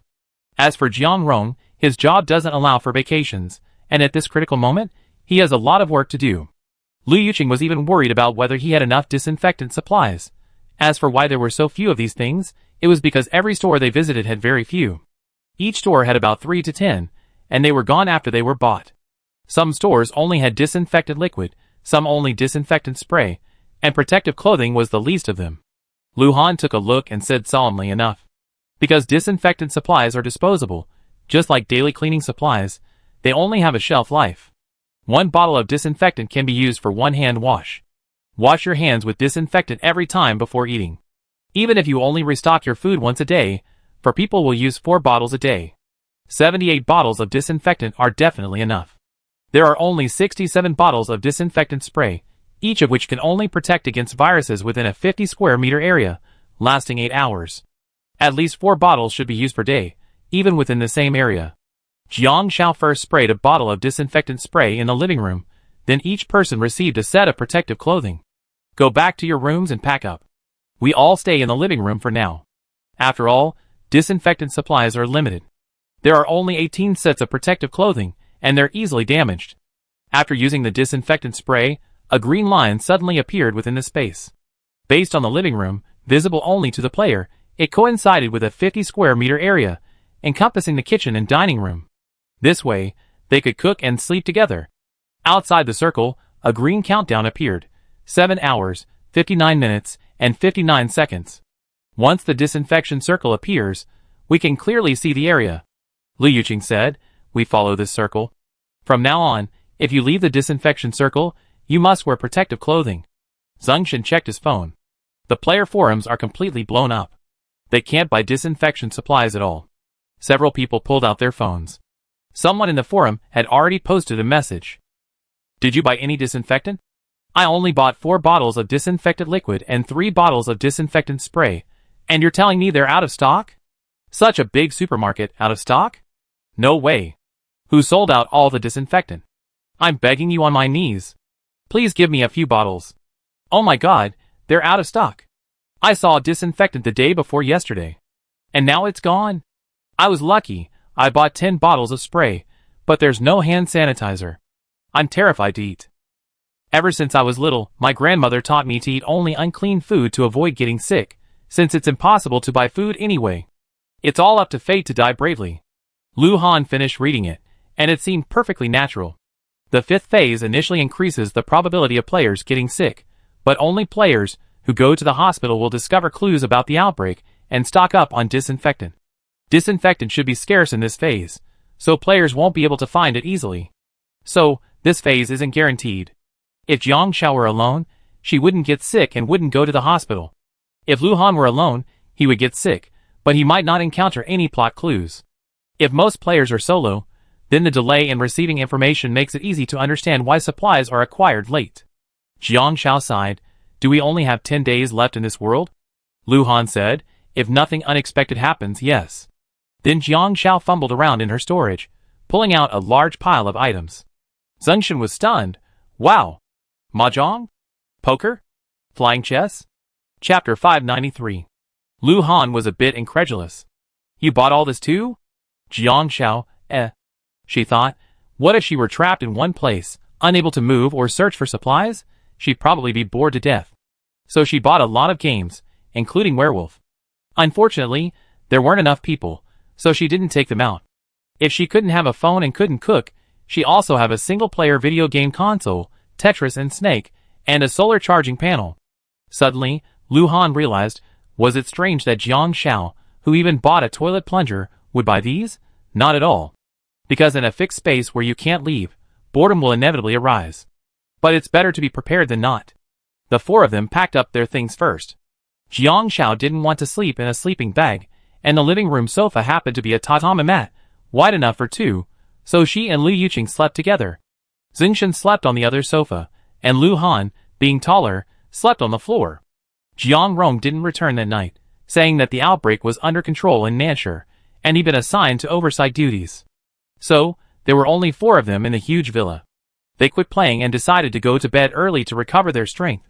They used up 4 bottles of disinfectant before bed, and ate all at once to fill up their satiety meter. The test revealed that their satiety meter had dropped when they woke up the next day. Number of days in the 5th stage, 9. Base cash reward, 9,000. Number of people infected, 156. 3 a.m. With only 3 minutes left in the disinfection circle, Lu Han set his alarm to wake up on time and use disinfectant spray once at the 3-minute mark. Jiang Xiao heard the alarm and blearily rose, rubbing her eyelids. How's it going? To avoid wasting supplies, they were testing whether the duration of the poison circle could be stacked. If it couldn't, they would have to wake up with the alarm before spraying. Lu Han looked at the poison circle's time display, which counted down to 7 hours, 59 minutes, and 59 seconds. It can't be stacked. Jiang Xiao nodded. Knowing that if the disinfectant duration couldn't be stacked, then she would have to set the alarm to wake up early to disinfect at night. At about 6 a.m., everyone woke up, and Jiang Xiao asked about their satiety levels. Zingshan frowned. My satiety limit is 100 points, and it's only 60 now. Jiang Xiao's satiety limit was 160, Lu Han's was 170, and Liu Yuqing's was 140. After about 8 hours of sleep, she had lost 40 points of satiety upon waking. During the day, the satiety level would drop even faster, about 10 points per hour, requiring at least 160 points of satiety to be consumed.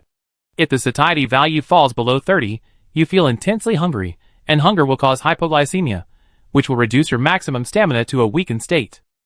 So Jiang Xiao said, eat when the satiety value reaches 30. The disinfectant lasts for 4 hours, but Zingshan needs to replenish his satiety value at least 3 times a day, which means 2 bottles of disinfectant. Lu Han and I only need to use disinfectant once before 8 p.m., so we don't need to coordinate meal times. 5 bottles of disinfectant a day is a bit tight, but barely enough. Even with 1 more person, supplies wouldn't be enough. Liu Yuqing suddenly thought, if that's the case, what if 1 person washes their hands, and then that person feeds us? Although the idea was strange, it actually came to life, because Jiang Xiao had previously said that disinfectant prevents viruses from being present on food. Lu Han thought carefully, the problem isn't hand washing, but only using disinfectant can prevent viruses from entering the body through the mouth. Other players can't help with that. So the game's mechanics have nothing to do with hand washing. The key is the necessity of using disinfectant. Otherwise, the virus could still enter the mouth. Jiang Xiao directly verified it, and as Lu Han had said, viruses primarily enter through 2 methods, oral and respiratory. Disinfectant shouldn't be sprayed on food, as it would appear that the food has been treated with chemicals and could be poisonous. Chapter 594. After washing up and boosting their cleanliness, the 4 of them fell into a state of extreme boredom. But such were the days of trying to survive. The 4 of them dug up Jiang Xiao's toys and started playing flying chess. The rules of flying chess were roughly as follows. Each person had 4 planes at the base camp airport. If the dice rolled a 6, the plane could prepare for takeoff. If the dice didn't roll a 6, it was the next player's turn. If they rolled a 6 consecutively, they could keep rolling the dice. Jiang Xiao was incredibly lucky, rolling 2 SIXS in a row. Starting with 2 planes, she played them together. Then she rolled a 5, allowing the plane to move 5 steps. When it was Lu Han's turn, it rolled a 1, effectively passing. So, in the first round, Jiang Xiao's first plane had already reached the finish line, while Lu Han's had just left the base camp. And it had only taken 2 steps when it was knocked back by Zingshan's plane, which had flown across the map. Zingshan rubbed his hands. Brother Han, I'm sorry. I didn't mean to do that, but your plane happened to be in my flight path, and there's nothing I can do. Lu Han's face darkened. Although this is just a flying chess game, it feels so frustrating. After Jiang Xiao's 4 planes reached the finish line, Lu Han's first plane officially came out. He kept oscillating between 1, 2, and 3 on the dice. They played 3 or 4 rounds in a row, and Jiang Xiao won without a doubt every time, with Lu Han coming in last. Because the game involves a certain level of luck, it always favors Jiang Xiao. Playing such a game of luck in the game is pointless. In the end, Lu Yuqing felt that playing this way was really boring, but Jiang Zhao's luck was unstoppable in the game. After a moment's thought, he said, "Let's play a game that avoids the game's luck." Jiang Zhao blinked. "What?" Lu Han raised an eyebrow. Zhongshan agreed, "Sure. Just tell me what game absolutely avoids the game's probability." Lu Yuqing said mysteriously, "The King's Game." "The King's Game. There are 1, 2, 3, and a joker. The player who draws the joker can designate anyone to complete truth or dare. Because the game's probability exists only within the game itself, and there's no way to control which cards players draw, or which card the joker will penalize, it's the only game Lu Yuqing could think of that could avoid the game's luck." Livestream. I'm dying of laughter. This is truly a great way to take care of Brother Han. With Brother Han's luck in this game, can he win? He can't possibly win. After all, the probability of him rolling a 6 on the dice is incredibly small. Ha ha ha, Brother Han, where am I? I'm not suited to this game. What is Ludo? So while other players are diligently searching the streets for disinfectant and supplies, and have to go to work to avoid running out of money for medical treatment and food, these few people are already lying down? Well, because they have money, they can get supplies. Because they're in a large group, they can handle small things together. They don't lie down. What else can you do if you're even? Just bet on that 1% chance, like the streamer next door. You can't bet on someone like Han. 1% is 100%. I think if he doesn't stay in the quarantine zone, he'd definitely get infected if he goes out. Only I know, the king game is exciting. What if I get Han and Jiang Zhao kissing? Whoa. To me. Don't be so scared. Oh my god, I hope whoever gets the king kiss can learn what a French kiss is, thank you. The silky kind. Suddenly, a greasy car wheel hits my face. Single guys still have their first kiss. I don't understand. Chapter 595. Lu Yuqing was beaming with excitement. This game was supposed to foster bonding between men and women, so no one objected. In the first round, Lu Yuqing drew the king and excitedly raised her hand. "I'm the king, I'm the king." She observed everyone's expressions, but couldn't guess who had drawn what number, so she randomly said 3. Pinch your nose and spin like a top in circles for everyone. Spin 10 times. No way, it's me. Zhongshan cried out in shame. As expected, with this kind of player-initiated game, it's impossible to blame Lu Han for the probability theory. Zhongshan then began spinning in circles, pinching his nose. 1 circle was bearable, but after 2, his vision was blurry. After 3, he felt a little dizzy. After 10, he was already seeing stars. No, I'm going to throw up. This thing also reduces his stamina. The intense spitting causes dizziness and vomiting, reducing your stamina by 3 points. The dizziness lasts for 10 minutes, and then Zhongshan feels completely foggy. Lu Yuqing felt a bit of a shame when she couldn't punish Zhongshan. On second thought, why not punish both of them at once? That would be more fun? Jiang Zhao had never played before, and didn't quite understand the rules, so 2 people seemed to be just as good. Lu Han did okay. Zhongshan nodded. In the second round, Jiang Zhao drew the king and raised her hand. "I got the king." Lu Yuqing said, "Then tell me, punish number so-and-so, and what do they do?" Jiang Zhao instinctively glanced at Lu Han. "No looking. No eye contact," Zhongshan said quickly. Jiang Zhao looked up at the sky and thought seriously. Number 1 will do the Yanko dance, and number 2 will sing the accompaniment. As soon as she finished, Lu Yuqing gave Jiang Zhao a big hug. "Good sisters, we're on the same page. Come on, who of you dances the Yanko, and who of you sings?" Zhongshan grimaced. "Why me again? How do I dance the Yanko?" Jiang Zhao said, "Just like this, then that, just follow along." She knew the words, but the movements were useless. Lu Han pinched his brows. "Really? You want me to sing?" He hadn't sung in years, and he had no interest in it. Jiang Zhao thought humming a song shouldn't be difficult. Zhongshan had a handkerchief ready. "Forget it, Brother Han, come on. I'm not afraid. I can handle it." He was ready. Lu Han coughed lightly, then began in a deep voice, "Holding a steamed bun in my hand, and there's not a drop of oil in the dish." Zhongshan collapsed in an instant. "Not Brother Han, how am I supposed to dance like you?" Jiang Zhao blinked, unable to help but look at Lu Han. "Is that all you know?" Lu Han frowned. He had no memory of any songs. The thought of singing reminded him of Su Mu, who would stick his butt out against the window every day and sing this song.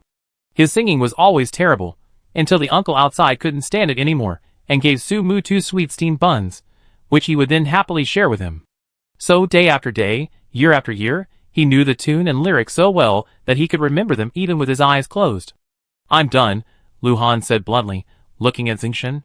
You can do yours. There were no more songs, so Zingshan was left to do his hip shaking. When Jiang Rong came back, he saw Zingshan shaking his hip in the living room and couldn't help but ask, Zingshan, are you doing a shaman dance?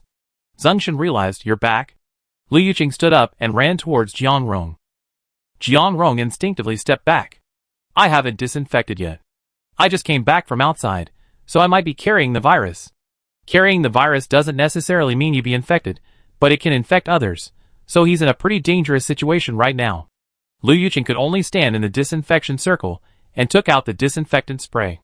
Shall I disinfect you first? Jiang Rong shook his head. I can't rest for a few days. I come back to get you some disinfectant supplies.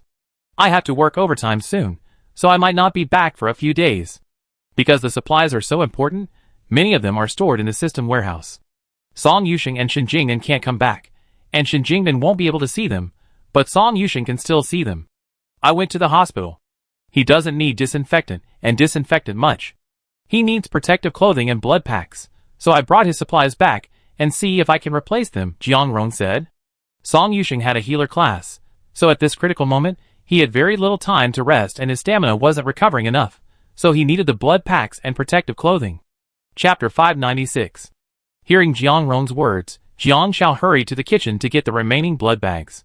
Jiang Rong left behind 40 bottles of disinfectant and 60 bottles of disinfectant spray, and took 10 sets of protective clothing, leaving 8 for them as a precaution. Liu Yuqing watched Jiang Rong leave, and couldn't help but ask, you're leaving now? Jiang Rong glanced at Liu Yuqing and said, well, stay home. Jiang Xiao noticed the disappointment on Liu Yuqing's face. After Jiang Rong left, Liu Yuqing couldn't help but whisper, Jiang Rong is actually a student at the police academy and plans to be a police officer. I know he's very busy, so I always tried to spend time with him whenever I have free time. But now that I'm free, I realize he's still busy. I'm suddenly at a loss as to what to do. Although it was fun to play with Jiang Xiao and the others, she still felt lost without Jiang Rong. Jiang Xiao paused. You want to go with him and help? Liu Yuqing nodded and shook her head. I just don't know how I can help him. Could you wipe Jiang Rong's sweat while he worked? Or hold an umbrella for him while he was on patrol? Or help him subdue criminals when they committed crimes? She couldn't do that. She could only wait for Jiang Rong to come home from get off work and be happy to see her. Jiang Xiao didn't say anything. Lu Han whispered, that's great. Jiang Xiao looked over curiously. How so? Lu Han said, have you ever heard a story about a traffic light suddenly malfunctioning on a crowded road, causing a traffic jam? A man saw a traffic police officer directing traffic and, before arriving, pretended to be one directing traffic in the middle of the road. Unexpectedly, this led to a serious car accident. Jiang Xiao came to her senses. In unfamiliar territory, sometimes not causing trouble is already a form of help. Just like this virus, without the medical credentials Song Yusheng had, with system-based reminders and professional skills for every task, what could they possibly do at the hospital? They'd just be another person blocking the corridor. Liu Yuqing couldn't help but say, my mom always told me not to find a partner who's too busy, or one who doesn't have time for me, otherwise there's a high risk of marriage problems later. Jiang Xiao frowned. She disagreed. She looked at Liu Yuqing and said, different professions carry different missions. There are things in this world that must be done, and there are positions that must be filled. If you or your mother can't accept it and are prejudiced, I suggest you talk it over with Jiang Rong and part ways amicably. Let Jiang Rong choose someone who accepts his profession. This was the first time Jiang Xiao had meddled in someone else's relationship perspective. Even for Chen Mingming's choice, she wouldn't easily offer advice. But Liu Yuqing's words made her speak. Liu Yuqing froze in place for a moment, startled by Jiang Xiao's stern reaction. I'm sorry, I shouldn't have. Jiang Xiao realized her reaction had been a bit extreme, and tried to explain. Perhaps some people prioritize the gains and losses of emotional companionship, the spiritual value of emotional well-being. But from another perspective, some professions are indispensable, requiring someone to undertake and fulfill them, whether it's promoting development or maintaining social order. They may face greater sacrifices, and sometimes it's impossible to achieve both. The dilemma of not being able to have your cake and eat it too has been a persistent one. Not all professions are perfect, just like marching in battle. Some return victorious, while others die on the battlefield. If they are deprived of their right to a family simply because they chose such a profession, then they are truly pathetic. But Liu Yuqing had already burst into tears. Chapter 597. Jiang Xiao was startled. Liu Yuqing cried not because of Jiang Xiao's words, but because she had spoken the truth. She thought that as long as she liked Jiang Rong, everything would be fine. When she found out he was a police officer, she felt he was powerful, righteous, and a source of security. But Liu Yuqing herself was a particularly boisterous person. When she went out to work part-time, she couldn't help but send messages to Jiang Rong whenever she encountered something interesting or beautiful. Jiang Rong would reply when he had time, but most of the time she was alone with her monologues.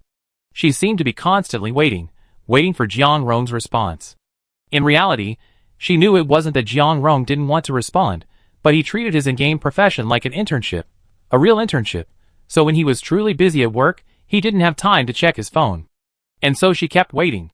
This enthusiasm might have been a kind of excitement and anticipation at first, but over time, she felt her efforts were unrequited. Last week, Jiang Rong was on vacation, and the two of them went to the movies together. But Jiang Rong received a call midway through the film and had to go on a police call, so she ended up finishing the movie alone. It was as if Jiang Xiao had returned to her words. Can you guarantee your passion for life? Jiang Xiao didn't know how to comfort Liu Yuqing, feeling somewhat lost. After all, she and Liu Yuqing had very different personalities. In the end, she could only pat Liu Yuqing's head. Liu Yuqing sobbed, I know what you mean. I'm just a little sad. Jiang Xiao thought for a moment. I just think if you're truly sad, you should talk to Jiang Rong about it instead of dwelling on it alone. Problems must be solved. If they're unsolvable, we can discuss who should make concessions. If no one can compromise, then we should make a final decision. Zhengxin gave Jiang Xiao a thumbs up. Lu Han raised an eyebrow. Looking at Jiang Xiao, great. When did you become an emotional expert? Jiang Xiao looked at Lu Han. It was like when she and Qinling had disagreements and unpleasant experiences, and it wasn't the coach or Qinling who apologized, but the coach's wife, Qinling's mother. She smiled at her then. You're a hard-working and lovely child. I love you very much. As a wife, I understand my husband's dreams, his pressures, and his responsibilities.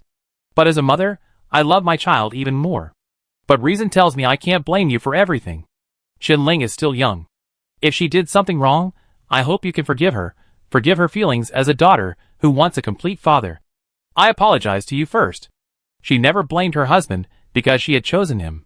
When she saw him training with such vigor, watched his teammates stand on the podium, and then chose to pursue a career in an unpopular sport, she was always proud of him. Because no one is perfect. Loving someone isn't about loving a perfect person, but loving someone who is perfect because you love them. If her child must blame someone, she should blame her mother, because she had chosen such a father for her. Because of her mother's words, Jiang Xiao knew that there was a conflict between her and Qinling that could never be reconciled, but such a small conflict was negligible and not worth Jiang Xiao's concern. Until she herself touched upon her own feelings and met Lu Han, she knew it clearly. She herself had flaws, even if she didn't want to admit them. Lu Han's appearance was like a mirror that allowed her to face her own shortcomings. At the same time, Lu Han could accept his flaws, and because of this, she could accept the real Lu Han. So Jiang Xiao looked at Lu Han very seriously. Lu Han, I won't cry. Liu Yuqing, sobbing, looked up, ? She was already feeling sad. Why was she suddenly being fed dog food? Lu Han was stunned for a moment, then raised his brows nonchalantly. You won't cry? Really? Yeah. Because she's Jiang Xiao. Lu Han smiled and patted Jiang Xiao's head. There are many ways to cry. I hope you can still say that in the future. Jiang Xiao, ? Chapter 598. For the next 2 days, the four of them stayed indoors, practically going moldy in the villa. On the 10th day of the 5th phase, the number of infected people reached 312. On the 11th day, the number of infected people reached 624. Jiang Xiao and the others also heard the news broadcast. The newly discovered, unknown virus has been found to be highly contagious. All infected patients died within 3 days of onset. For the safety of the public, Nanshur will implement a travel ban starting today. All non-medical facilities in Nanshur will cease operations, and all civilian transportation will be suspended. Citizens are advised not to leave their homes unless absolutely necessary. Relevant instructions have been issued to local authorities for implementation. If necessary, call the emergency hotline 88*****. Please wait for the specific opening time. Not long after, The villa's security guard came knocking on the door. Jiang Shao called out from the window. The guard, wearing protective gear, handed over 2 bottles of disinfectant spray and 2 bottles of hand sanitizer, instructing, "We got orders from above. No one's allowed out. Those outside can't come in. If you need anything, just call this number, and we deliver it." "Okay, thank you." Jiang Shao took the disinfectant spray and hand sanitizer. After all, perhaps because this is a wealthy area, the management has always been very friendly. "A player on the forum has been infected," Lu Han said. Jiang Shao pulled out her phone to read the post. "That delivery guy is so handsome. I just touched his little hand, and how did I get infected? Ugh, male beauty can be deceptive." The original poster, "I didn't buy any disinfectant, so I just stayed home, ordered takeout, and didn't talk much. But the delivery guy was so handsome. I couldn't help but touch his hand, and then I was told I was infected and would show symptoms within 24 hours. I was advised to call the hotline for quarantine. I already called, and the ambulance is coming to pick me up right away with a special car." The post was posted 20 minutes ago. Probably because no one had gone out, the building below had already built over 100 stories. Once infected, players will show symptoms within 24 hours, becoming a source of infection and carrying the virus. Jiang Shao blinked. The rules of this game are quite strict for players. Disinfection tools are limited, and it's easy to get infected, so once infected, you become a source of infection. But just a minute ago, I refreshed my screen and saw the original poster's message. The hospital says the virus currently has a 100% mortality rate. They asked if I'd be willing to cooperate with medical research, even donating my body to the hospital after my death, to potentially find a cure. I agreed. Anyway, I didn't make it to the finals, and I couldn't find a way to die a few days ago. Seeing this message, Jiang Shao paused, then suddenly realized vaccines and curing diseases are 2 different things. Vaccines protect against viral infection in people who haven't yet developed the disease, but the mortality rate for those already infected is still 100%. Curing a disease, on the other hand, is for those already infected. Jiang Shao refreshed her browser again, and the original poster sent a message.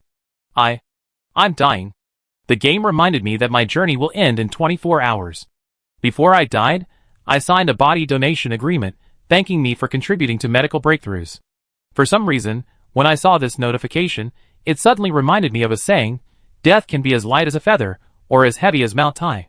To be honest, I didn't know much about body donation, but after signing it, I knew what it meant. After the game ends, I sign it myself. Chapter 599. Yang Qingyu entered the game to compete, having been chosen for a chance. She was a homebody, never leaving the house unless she could shop online. She didn't have much of a social circle, and lived an ordinary life. She had no desire to get married, believing that this was probably the way things would be. Occasionally, she see people online who were even younger than her, often earning millions a year. She didn't have such ambitions. She was content with just getting by, saving a little to support her parents in their old age. As for her own later years, she hadn't given much thought. So, upon entering the game, her first thought was to just eat and wait for death. She couldn't beat the others anyway, but if she didn't cause trouble, she wouldn't die. Unexpectedly, she didn't make it to the finals. She hadn't expected to be infected by simply ordering takeout. It was just bad luck. She just had to give up. When she arrived at the hospital, she saw it was a tumultuous mess, filled with insults and cries. To be honest, it was quite noisy. She was wheeled straight into the isolation room. Not long after, a doctor in protective gear came over to inquire about her condition. After performing a series of tests, he apologetically told her, "There's currently no treatment for this virus. We do our utmost to save you, but we still have a request." She said, "Tell me." "We hope that after your death, your body can be donated," the doctor said. To be honest, discussing a person's remains while they're still alive is quite rude, and many people might consider it unlucky. But the doctor had to ask, "What do you want my body for?" Yang Qingyu asked curiously. The doctor looked at Yang Qingyu and said, "Because we want to understand the virus quickly. The virus is killing people very quickly, and not all patients can be treated while they're still alive. But our research won't stop. Of course, we will respect the patient's choice. I know this may be rude to you, but it's urgently needed right now. It can help us cure this unknown virus more quickly." Yang Qingyu didn't care. She simply said, "Fine. It's just a game, after all." To her surprise, the doctor looked at her gratefully and bowed. Thank you so much." Yang Qingyu frowned. Isn't this disease said to be fatal quickly? Aren't there enough bodies? The doctor shook his head. We respect the patient's choice. Because the body will be analyzed after an autopsy, most people in our country prefer to have their own body or their family's body intact and buried. There are therefore very few people willing to donate their bodies. This virus is very aggressive. We need more research and analysis, and we need more volunteers to join. Yang Qingyu nodded. Yes, I will. She's the ultimate loser in life, so signing a body donation in the game is nothing. Unexpectedly, after signing, she received a system notification. Due to your choice, after your death, the cure rate for patients infected with the unknown virus will increase by 0.01%. Thank you for your willingness to contribute to medical advancement. Life is unique, precious, and fleeting. To sustain human life and civilization, maintain social order, and advance academic disciplines, medical research remains a non-stop endeavor. This game segment is designed to promote body donation. Body donation is a selfless act of dedication aimed at promoting medical education in my country, improving physician skills, and advancing medical science. It is an essential component in cultivating medical professionals from scratch. Finally, thank you for selflessly donating your body in your final moments. We believe that one flower leads to thousands of flowers blooming.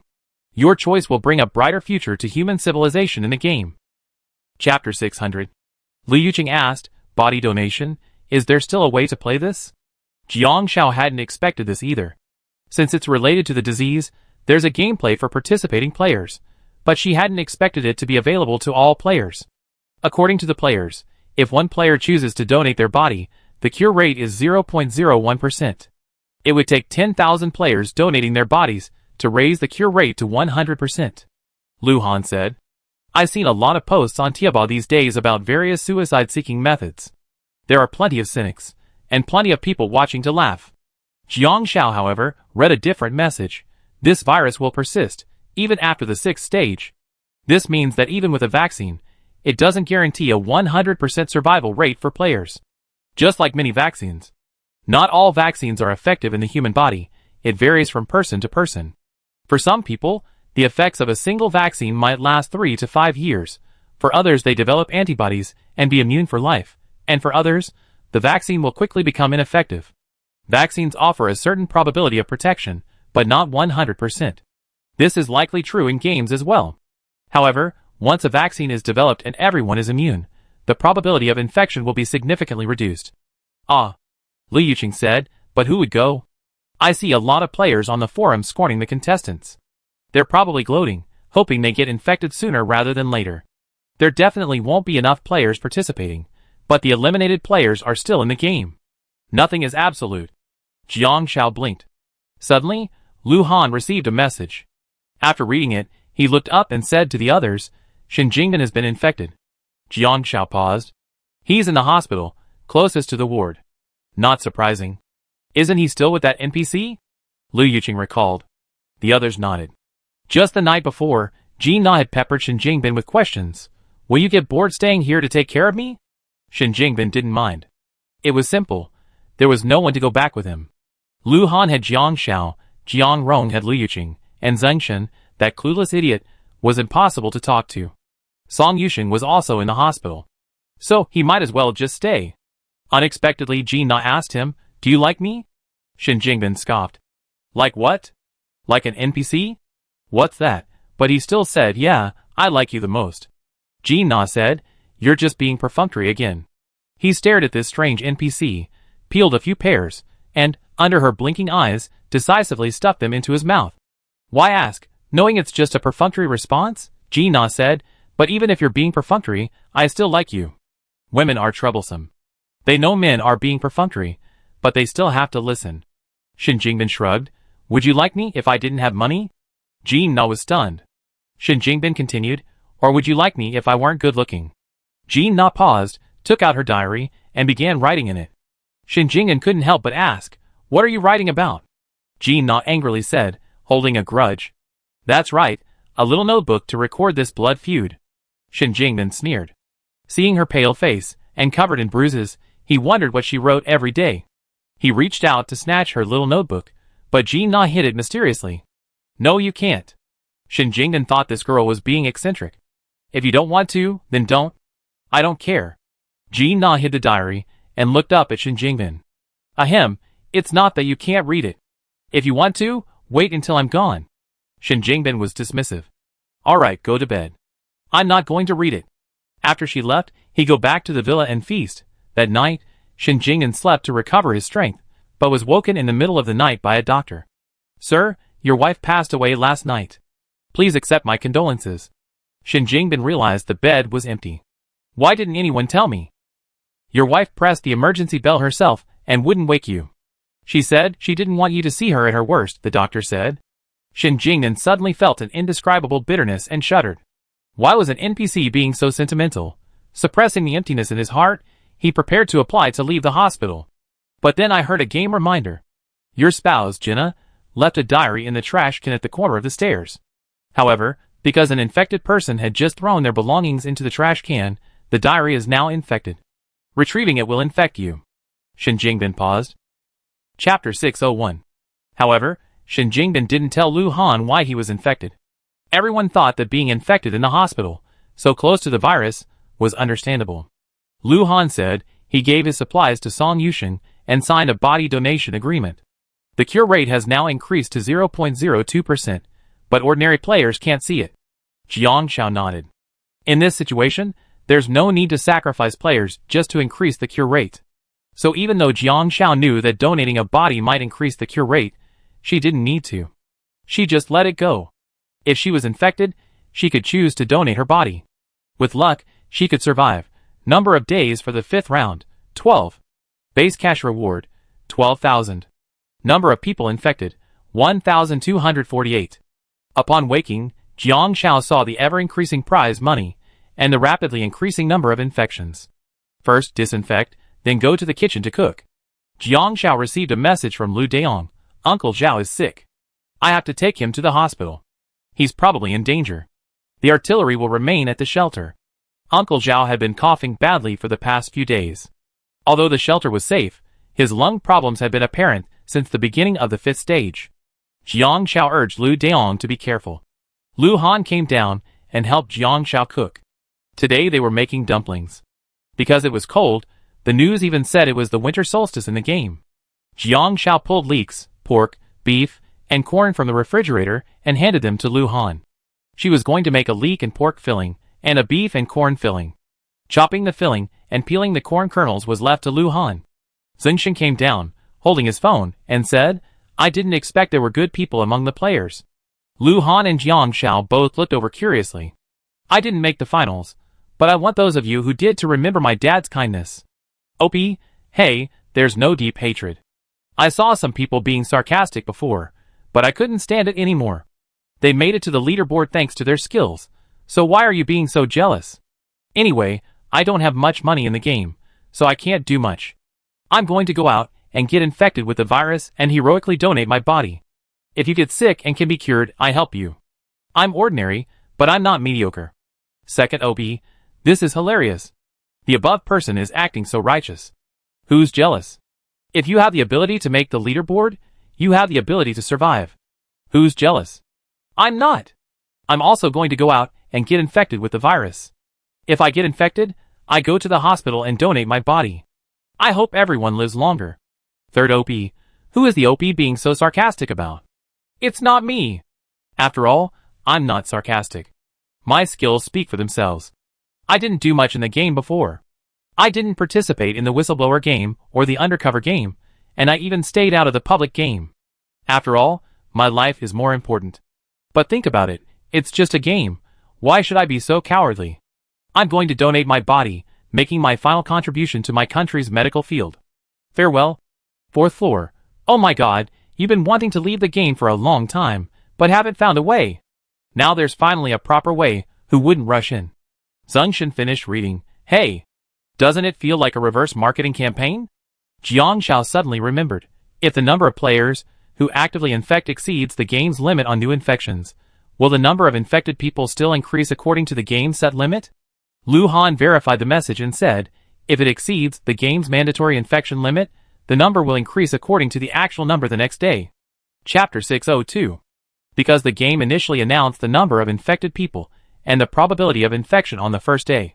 78 people on the first day, 156 on the second day. These were all NPCs, not players. If a player becomes infected, it's counted in addition to the number of forced infections by the system. So, if many players voluntarily become infected and then donate their bodies, then the number of infected people will increase significantly within a single day, doubling the number on the second day. Liu Yuqing realized, so, the more players get infected, the more people will be infected. Jiang Xiao nodded, but it also increases the probability of recovery. For example, if the virus infects 1,248 people today, all NPCs, but 1,000 players voluntarily become infected, then the number will become 2,248. Tomorrow, the number of infected NPCs will be 4,496, a doubling of the number. But the more players participate, the greater the probability of recovery. If 1,000 players actually participate and donate, that would give a 10% chance of recovery, giving those already infected hope of survival. From terminal illnesses to curable ones, the journey has always been built on countless patients, through countless experiments, analyses, and clinical observations. This is another battleground in life. After saying this, Jiang Xiao placed a gold coin inside a dumpling. Lu Han asked him, "Lucky omen. Whoever eats the gold coin will have good luck." Jiang Xiao blinked. "It's a good omen." Lu Han nodded. "Yes, you'd definitely be able to eat it then." Jiang Xiao, ? Yes. Each dumpling with thin skin and large filling increases satiety by 3 points. To replenish satiety all at once, a person would need to eat 30 or 40 dumplings. But Jiang Xiao wasn't eating dumplings specifically to replenish satiety, she just wanted to eat dumplings. So she asked Zhengshen and Liu Yuqing how many they wanted. Zhengshen asked for 20, Liu Yuqing 15, Jiang Xiao asked for 10, and Lu Han also asked for 20. So Jiang Xiao said, "Let's wrap the dumplings we cook later, so let's wrap 46 gold coins." Lu Han, ? Why 46? Lu Han asked. Jiang Xiao said righteously, "To ensure at least one gets to you." Lu Han sighed, "Jiang Xiao, I'm glad you want to share your luck with me, but have you ever considered that soon, when you eat dumplings, you turn into a coin-spitting turtle?" Jiang Xiao, ? Golden coin turtle? What the hell? But Lu Han's words also reminded Jiang Xiao that if that happened, she'd be biting into a gold coin with each dumpling, which would affect the taste. Forget it, let's just wrap one. We all fish from the big pot later. Whoever gets to eat it will depend on luck, Jiang Xiao said. That way, it wouldn't be a matter of luck and probability in the game. After all, we're all in the same pot. At the same time, Jiang Xiao received a message from Song Yusheng. "Jiang Xiao, can you please help me? Can you make a few more health packs? I have a player here who has the healer, and his stamina is low."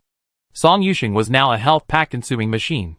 Since he went to the hospital, he had barely had any time to rest, and over 1,000 people had already been infected. He would be woken up after less than an hour of sleep, and then rushed off to work, leaving him with no time to recharge his stamina. If this continued, he suspected he would die suddenly. With him was another player named Qin Chi. During their break, Qin Chi leaned against the wall and asked Song Yusheng, "Are you a medical student too?" Song Yusheng shook his head, "No." He had acquired his status as a healer through deception. All his quests and medical skills were issued by the system. He had no professional medical knowledge. "Who are you?" Song Yusheng asked.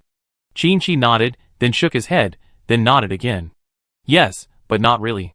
I gave up my hospital internship before entering the game." Song Yusheng was puzzled. "Because you don't like it?" Qin Chi smiled. "I studied clinical medicine for 5 years, just to wait for the day I could officially get my medical license. How could I not like it?"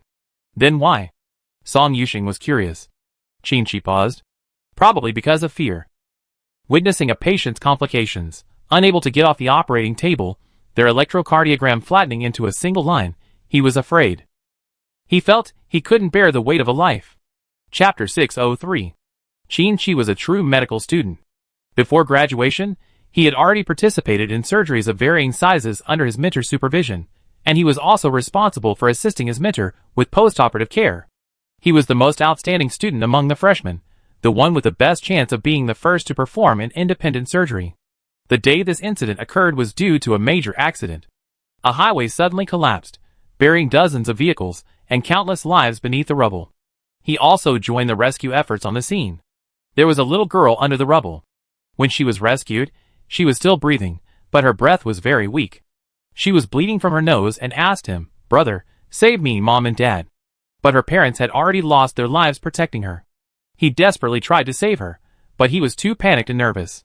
He had never encountered such a young patient before, and had never even handled a dissected body. Among the few donated bodies, children were particularly rare, and not many children could be assigned to the school's research labs. Most were elderly or older adults. The child was only 3 or 4 years old. Her tiny body couldn't handle the damage, and her internal organs were severely damaged. His misjudgment in the treatment failed to prolong her life, leaving her dead by the time she reached the hospital. Because her entire family was gone, no one held him accountable. No one blamed him for this mistake. But only he knew that he had made a mistake. He was the one who wanted to save her the most, yet he let her die before his eyes. This mistake, watching a life being lost at his hands, terrified him. He feared he couldn't be a good doctor, and he dreaded the weight of such a heavy responsibility. Although no one blamed him, this mistake would resurface in his mind, transforming into the moment the girl's breath ceased with every moment he closed his eyes. So he ran away. During the final exam, he left without permission and entered the game to avoid the medical license that was so close to his grasp. His first anatomy class, his first operating table, one on a dead body, the other on a perfectly performed surgery under his mentor's knife, both gave him confidence. But facing death, he truly realized how cruel it was. He was terrified, unable to face it. But after years of study, he entered the game, only to find himself faced with the profession of doctor. Fear? Song Yusheng asked curiously, puzzled. Fear of what? Qin-Chi looked up at the hospital, where the lights were so bright and dark that they made one see double. Ordinary people shoulder their own lives, but doctors shoulder the lives of others. Do I understand? If it were just him, you could make your own decisions without restraint. But a doctor's mistake could affect an entire family's life. Song Yusheng didn't understand, but the words weighed heavily on him. He took out a blood pack to replenish his stamina. Qin-Chi watched as Song Yusheng held a clay pot filled with ginseng soup. What's that?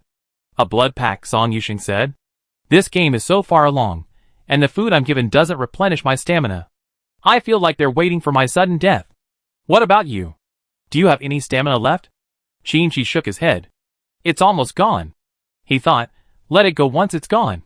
Song Yusheng thought for a moment, then handed him the large clay pot of black-boned chicken and ginseng stew. Qin-Chi was stunned. He touched the clay pot. Honestly, Jiang Zhao's soup was not only delicious, but also fragrant. He hadn't eaten in most days, and was waiting for food. Feeling hungry, he took a sip and found it actually boosted his stamina. He didn't drink too much, so he returned it to Song Yusheng. Song Yusheng waved, no need to return it to me. I give it to you. Qin-Chi also knew the scarcity of in-game supplies. No, that's not a good idea. Song Yusheng thought for a moment. I don't know why you gave up, but I think being a doctor is amazing. You can save people I can't. I can't save you in real life, but you can learn things I can't. I think you're amazing. I'm giving you this pot of soup. Think of it as me saving a doctor in the game, and then allowing that doctor to save more people. Thinking about it, it's quite a good deal. I saved a doctor, and then allowed that doctor to save more people. Let him save more people. Qin-Chi clenched his spoon. He was stuck in a mental quandary when a sudden realization dawned on him. Chapter 604. Qin-Chi. The game's NPC Dean called out from a distance. Qin-Chi replied, I'm here. It was time to get busy. Qin-Chi paused, looking at Song Yusheng. You gave it to me. What will you do? Song Yusheng thought for a moment. I still have quite a bit. My friends will bring it to me when the time comes. Don't worry about me. He patted Qin-Chi's shoulder. Song Yusheng knew that the game competition was nearing its end, so even if Jiang Zhao didn't help him, it didn't matter. It was just a personal sponsorship, and at worst, it would just end. Honestly, he was completely bewildered the entire time as a doctor, especially when the NPC spoke professionally. He couldn't understand, and almost fell asleep. He had missed countless opportunities for career advancement. Although he and Qin-Chi were both doctors, there was still a gap. Thanks, brother. Come to me for surgery next time. I try to save you blood bags. Qin-Chi looked at Song Yusheng. Song Yusheng? ? No, that doesn't sound like a good thing. Qin-Chi walked over. The dean looked at Qin-Chi and felt that something was different about him. Qin-Chi, are you okay? Fine. Qin-Chi put on his mask and protective gear and disinfected his hands. As a doctor, the infection rate in this area can be ignored by the 1% transmission route. As long as you avoid contact with pathogens, body fluids, and blood under normal circumstances, and wear gloves before touching anything, you'll be fine. The dean pinched his throat and continued, Chin-Chi, you're very talented. You've been my life for so many years. Chin-Chi said firmly, Dean, I know. Rescue the dying and the wounded, respect life. Do your best. The dean wanted to say something, but seeing Chin-Chi's enthusiasm, he felt like nothing needed to be said. He nodded and got busy. And now, behind the scenes of the game to live, a middle-aged man in a white coat seemed puzzled. No, why are there so few people in our profession? You don't know how desperately needed doctors were when the small masks appeared a few years ago. You can't stop promoting it just because our profession doesn't have sponsorship. Another bespectacled professor nearby patted the middle-aged man on the shoulder. I see that body donation is getting quite a lot of publicity. Several children have already chosen to donate their bodies. That's different. The middle-aged man expressed his confusion. It's the same. The old professor spoke earnestly. Anatomy is the first step in clinical medicine. It can be said that without anatomy, there's no medicine. He looked at the children of today and thought of his own life, his childhood. Every country needs to continuously push the boundaries of medicine, using every possible means. The difference is that our enemies will cruelly use our fellow human beings for experimental research, pushing their own boundaries.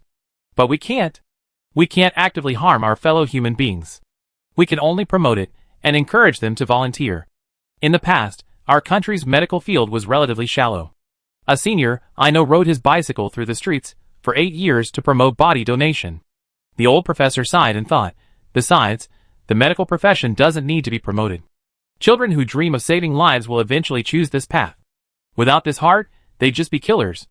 The staff member explained, apologetically. It's not that we don't promote it, but that few players can reach the healer profession. Most of the participating players were invited to the game, and the few invited medical players are so busy in real life that they don't have the time to participate in the holographic game. Of the few participating players, most didn't make it to this stage of the competition and therefore couldn't trigger the gameplay. That's unavoidable. After all, how many medical students have the time to fully dedicate themselves to gaming?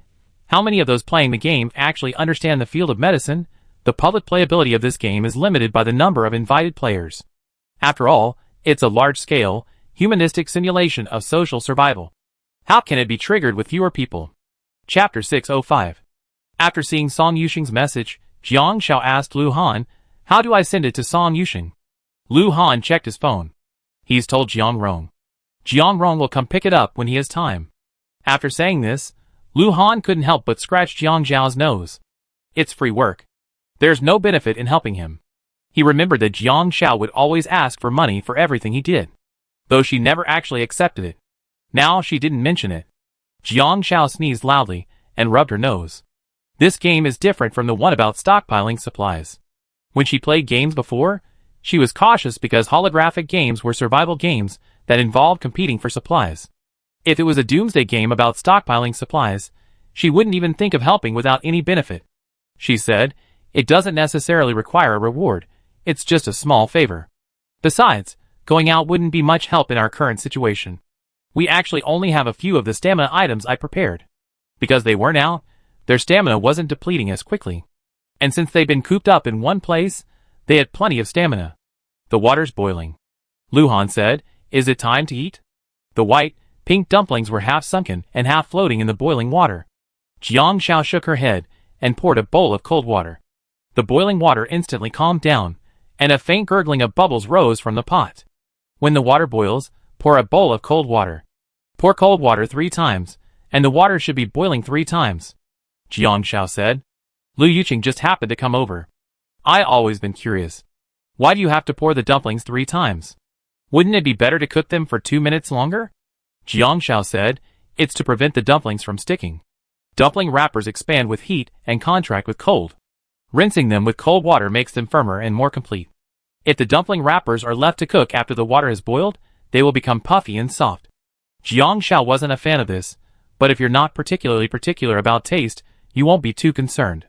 After the dumplings were cooked, Jiang Xiao was in charge of scooping them out, thus avoiding any mystical considerations. She scooped everyone's dumplings, and who got what was left to fate. Finally, the 4 of them sat down at the table, and Jiang Xiao prepared a sweet and sour dip for the dumplings. Chives and pork. Lu Yuqing bit into it. Zungshan, really? I think corn and beef are better. He couldn't help but give Jiang Xiao a thumbs up. Delicious. Chives and pork, a perfect match. The dumplings, too, had thin wrappers and thick fillings.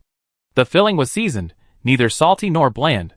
There was a touch of ginger, but not much, and it was fragrant enough. The meat was firmly held together, and the wrappers were soft but not loose. The strong flavor of the winter solstice permeated the air with every bite. Eating dumplings in this cooler weather feels like Chinese New Year, Zungshan said. Hom. Lu Han stuffed dumplings into his mouth one by one. Delicious. Lu Han wasn't known for elegant eating. With his hands in his pockets, he stuffed his food with great concentration, racing against time. His eating habits were long-standing, and he couldn't change them, nor did he intend to. He wasn't an elegant person. When the four of them had finished their meals and slumped in their chairs, Lu Yuqing belatedly remembered and asked, "Where are the gold coins?" Jiang Xiao blinked and shook her head. Not me. She ate very slowly. She liked to split the dumplings in half in the bowl, add the dipping sauce, and then eat them. She'd take 3 bites of each. The gold coins in the game weren't very big, about the size of a thumb. Lu Yuqing shook her head quickly. Not me either. The two girls looked at Lu Han and Zungshan. Zungshan was about to speak, but Lu Han's face darkened, and he clutched his stomach, his mind racing with the damn game prompts. Chapter 606. The result was that Lu Han not only suffered a stomachache for 4 hours, but also spent his feet cramped in the bathroom, before finally pooping out a diamond coin. Number of days in the 5th round, 13. Base cash reward, 13,000. Number of people infected with the virus, 2,612. Day 13 arrived, and the players heard a system notification. Yesterday, 58 infected players chose to donate their bodies, significantly improving the battle against the virus. The current cure rate for this unknown virus is 0.58%. Even the in-game morning news host announced, thanks to a large number of infected volunteers willing to donate their bodies, further progress has been made in the treatment process. A cure is now possible. We believe we definitely received good news. Now for the daily news. Jiang Xiao cooked dumplings in the kitchen, but didn't eat them. She simply packed them into disposable plastic containers, 10 at a time, with sauce, and counted them. 1, 2, 3, 4, 5. Lu Han was still there, helping Jiang Xiao write names on the containers. Lu Daong, Shen Jingbin, Song Yuxing, Jiang Rong. Canon? Jiang Xiao nodded. This should be Shen Jingbin's last meal, right? Consider this a farewell for him? It would be awkward to give Shen Jingbin a meal and not Jiang Rong, since Jiang Rong was now free to move around freely, and he still had to deliver a blood pack to Song Yuxing. Lu Han looked at Jiang Xiao and nodded. A last lunch? Okay, let's get them to stop eating for free in the future. Jiang Xiao paused. I just feel. Lu Han looked over. Jiang Xiao continued, some people, once you say goodbye, you never get the chance to see them again. She used to be close friends with a girl from the opposing gymnastics team. After she retired, they agreed to meet again, but 5 years later, they hadn't been in touch. Jiang Xiao went to look for her at her old team's address, but her family's house had been sold 2 years earlier. It was then that Jiang Xiao realized that once you say goodbye to someone, you might never see them again. Just like Shen Jingbin now, they had known each other in the game for quite some time, and now Shen Jingbin's in-game life was about to end. Given Jiang Xiao's current life and plans, they probably wouldn't see each other again after the game ended. This dumpling meal was also a farewell to each of them. Jiang Rong had taken some time to come back in the afternoon. Lu Yuqing handed the dumplings to Jiang Rong, reminding him to disinfect them before eating. Jiang Rong was surprised to have his own share of dumplings, and was a little happy. Seeing Lu Han and Jiang Xiao standing at the window, he waved excitedly at them. Lu Yuqing hesitated. Jiang Rong turned around innocently. Hey Yuqing, tell me. Since the day before yesterday, Lu Yuqing's messages to Jiang Rong have become less frequent. But Jiang Rong didn't sense anything wrong. He just subconsciously pulled out his phone when he had some free time, and felt a little empty when there weren't any messages from Lu Yuqing. But after thinking about it, he realized that maybe it was because Lu Yuqing couldn't go out and stayed at the villa, so she had nothing to share. So he thought about it. Yuqing, after this phase is over, let's go to the haunted house. Didn't you say last time you wanted to see if there were any other games in the game? I found a haunted house in Nanshire that's pretty good. Lu Yuqing's eyes lit up. But then a thought dimmed, and she said, let's talk after you're done. I have something to tell you then. Okay. Jiang Rong smiled and turned away without hesitation. His back, carrying the dumplings, was crisp and brisk. Lu Yuqing felt sad.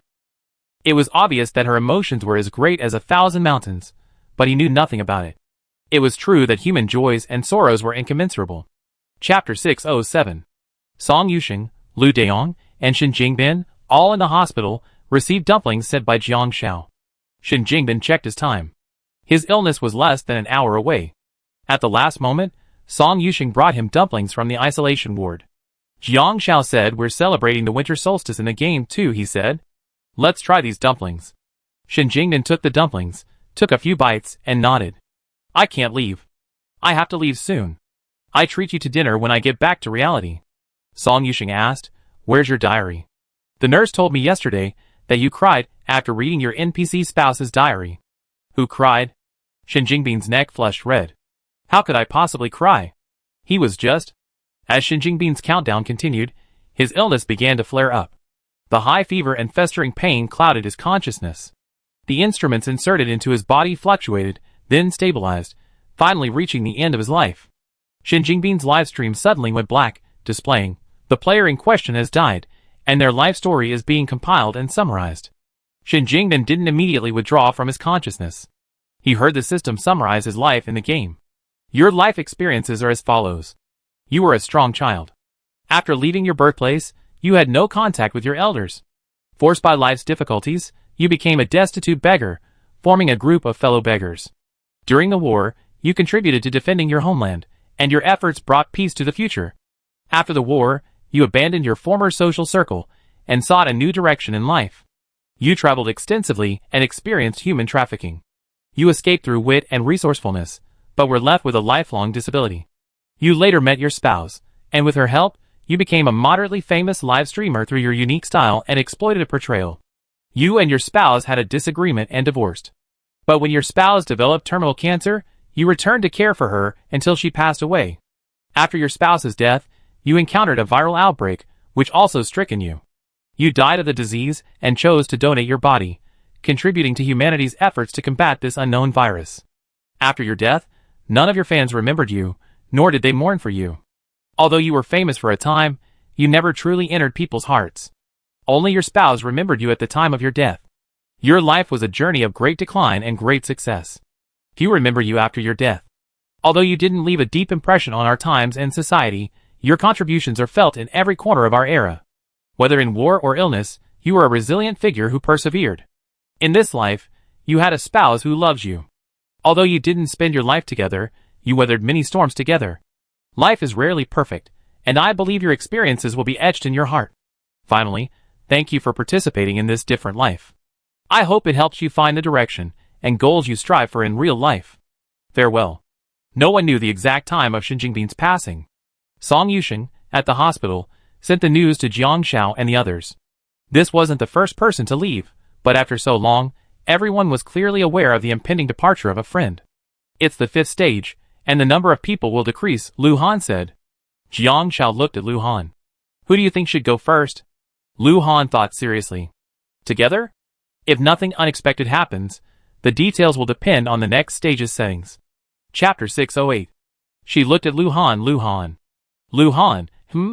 Just when he thought Jiang Xiao was about to say something, Lu Han heard her face turn serious.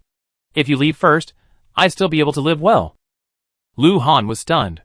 He raised an eyebrow and tugged at Jiang Xiao's bangs. "Then go square dancing and find some old men to keep you company." Jiang Xiao rolled her eyes. "What's wrong with old men? They have the minimum living allowance." After saying that, Lu Han stood up to go cook. He watched Jiang Xiao's back. To be honest, he hadn't considered what would happen if Jiang Xiao left first, or if he left first. He just thought that if Jiang Xiao finished the game first, he would probably quit because he thought it was boring. He stood up and followed Jiang Xiao like a big-tailed wolf, peeling potatoes. Number of days in the 5th stage, 14.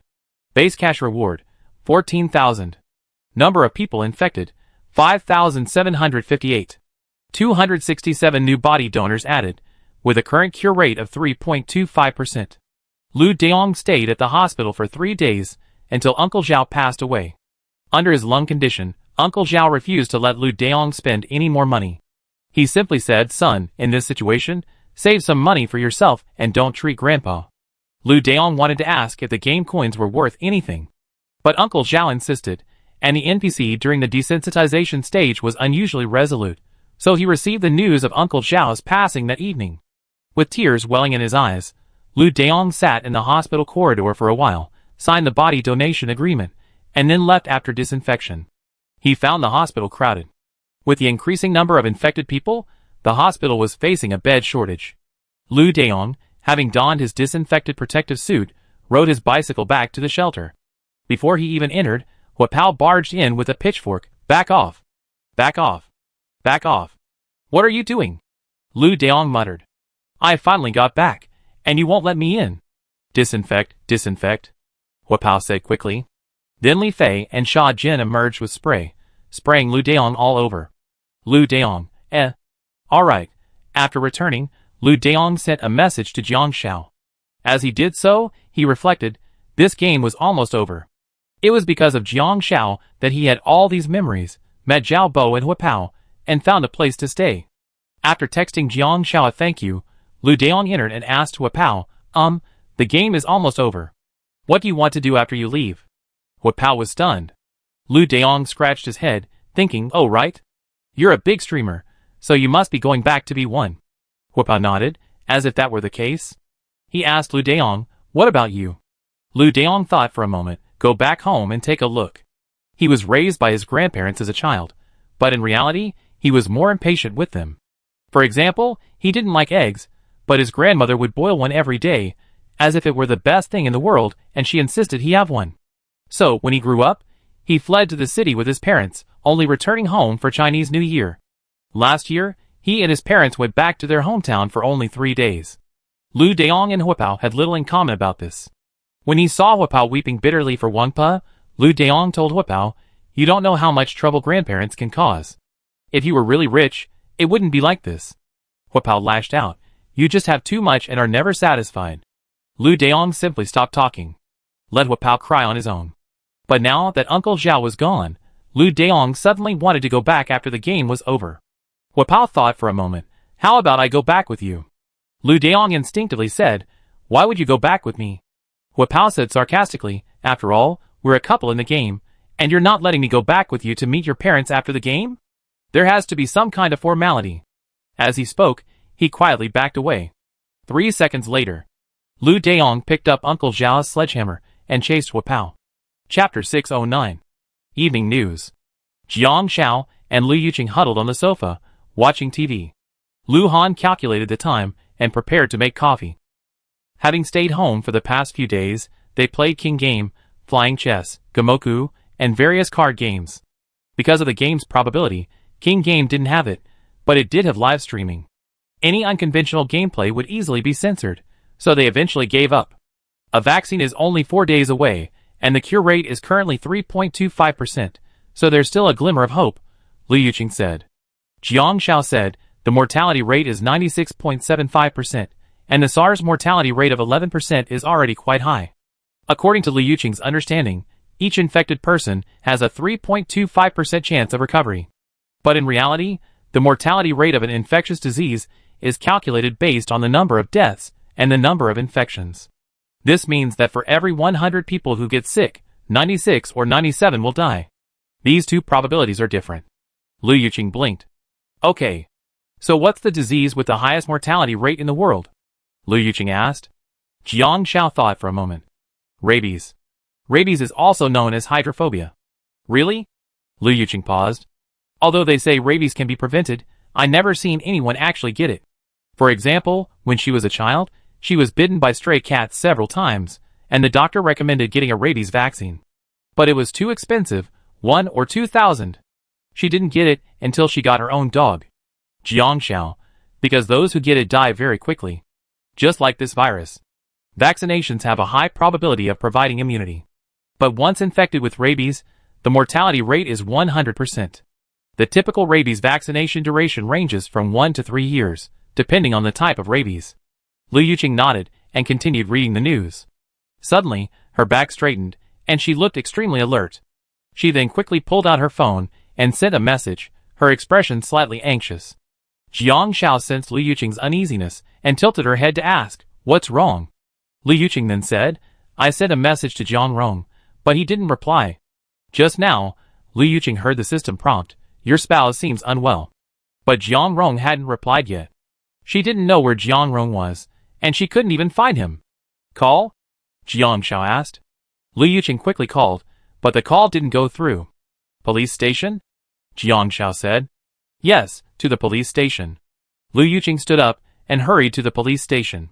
Jiang Xiao instinctively stood up to help, but felt she couldn't help much, so she didn't follow. Zhengshan watched Liu Yuqing change into protective gear and asked, "Can you drive?" Liu Yuqing realized she couldn't drive at all. "Never mind, I take you." Zhengshan stood up and changed into his own protective gear. Liu Yuqing didn't hesitate, saying to Jiang Xiao and Lu Han, "I go out and ask around." Jiang Xiao nodded. After all, they both had protective gear. After Liu Yuqing left, Jiang Xiao asked, "Didn't Jiang Rong send you a message?" "No." Lu Han asked, "What illness did Song Yuqing diagnose Jiang Rong with last time?" Jiang Xiao blinked. She'd forgotten. She hadn't really been paying attention. Suddenly, Jiang Zhao's attention was drawn to a news story on TV. She said, "It's not a disease." Lu Han looked up and saw the dignified host on TV speaking with a serious expression. "A news interruption. Due to an unknown virus infection, Nanshur City has been temporarily locked down until supplies can be redistributed. However, citizens have reported that someone in a residential area has been maliciously destroying and stealing distributed supplies, and the police have dispatched personnel to investigate. According to the investigation, the perpetrators were a citizen infected with an unknown virus and exhibiting antisocial personality traits. They concealed their symptoms and intentionally damaged other people's disinfectant supplies, deliberately leaving their own blood and other supplies behind, resulting in the infection of multiple residents. This evening, when police arrived to arrest him, he refused to cooperate and attacked a police officer with a dagger. The officer was seriously injured and has been taken to the hospital for treatment. His condition is currently uncertain. We will continue to share this news as we have more information. The figure in the video was unmistakably Jiang Rong, wearing a mask. Chapter 610. Liu Yuqing returned an hour later. The first thing she did upon returning was disinfection. She shook her head at Jiang Xiao. "No, he said he went on a mission this afternoon, and we haven't heard anything yet." Jiang Xiao and Lu Han already knew what had happened to Jiang Rong. But there must be a reason the police station hadn't told Liu Yuqing.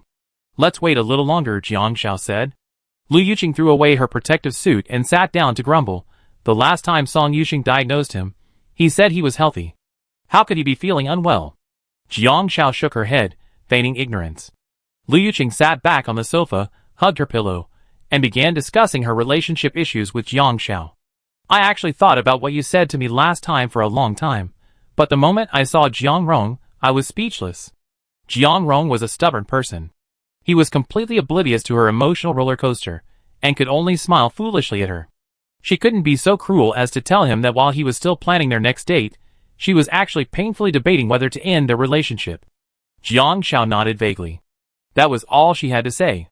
Any more would be overstepping her bounds, so she listened to whatever Liu Yuqing said. Lu Han came over with a plate of strawberries. He paid the property management guy to bring them in.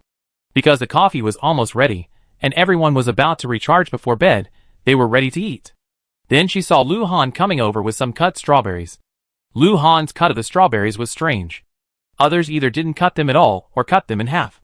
Lu Han separated the strawberries from the tip to the base from the front. Jiang Xiao was puzzled. "Why do you cut them like that?" Lu Han pointed at the tip of the strawberry with great earnestness. "Yours." He then pointed at the bottom of the strawberry. "Mine." "Don't ask, it's just some video he's seen online. When his wife eats strawberries, she eats the tips, while he can only eat the bottom. It had a high like rate, and he watched it on a whim." The comments were all praising his husband. Now that he remembered it, he decided to give it a try, to see if Jiang Xiao would praise him. Even Liu Yuqing was envious. Brother Han is so kind. When did he become such a devoted husband? Woohoo! Every time she ate watermelon, she couldn't help but give the sweetest part to Jiang Rong. But Jiang Rong actually ate it every time, without even a word of politeness. After all, that was the sweetest part of the whole watermelon. But when Jiang Rong said it was sweet, she felt satisfied. It was a very contradictory mentality.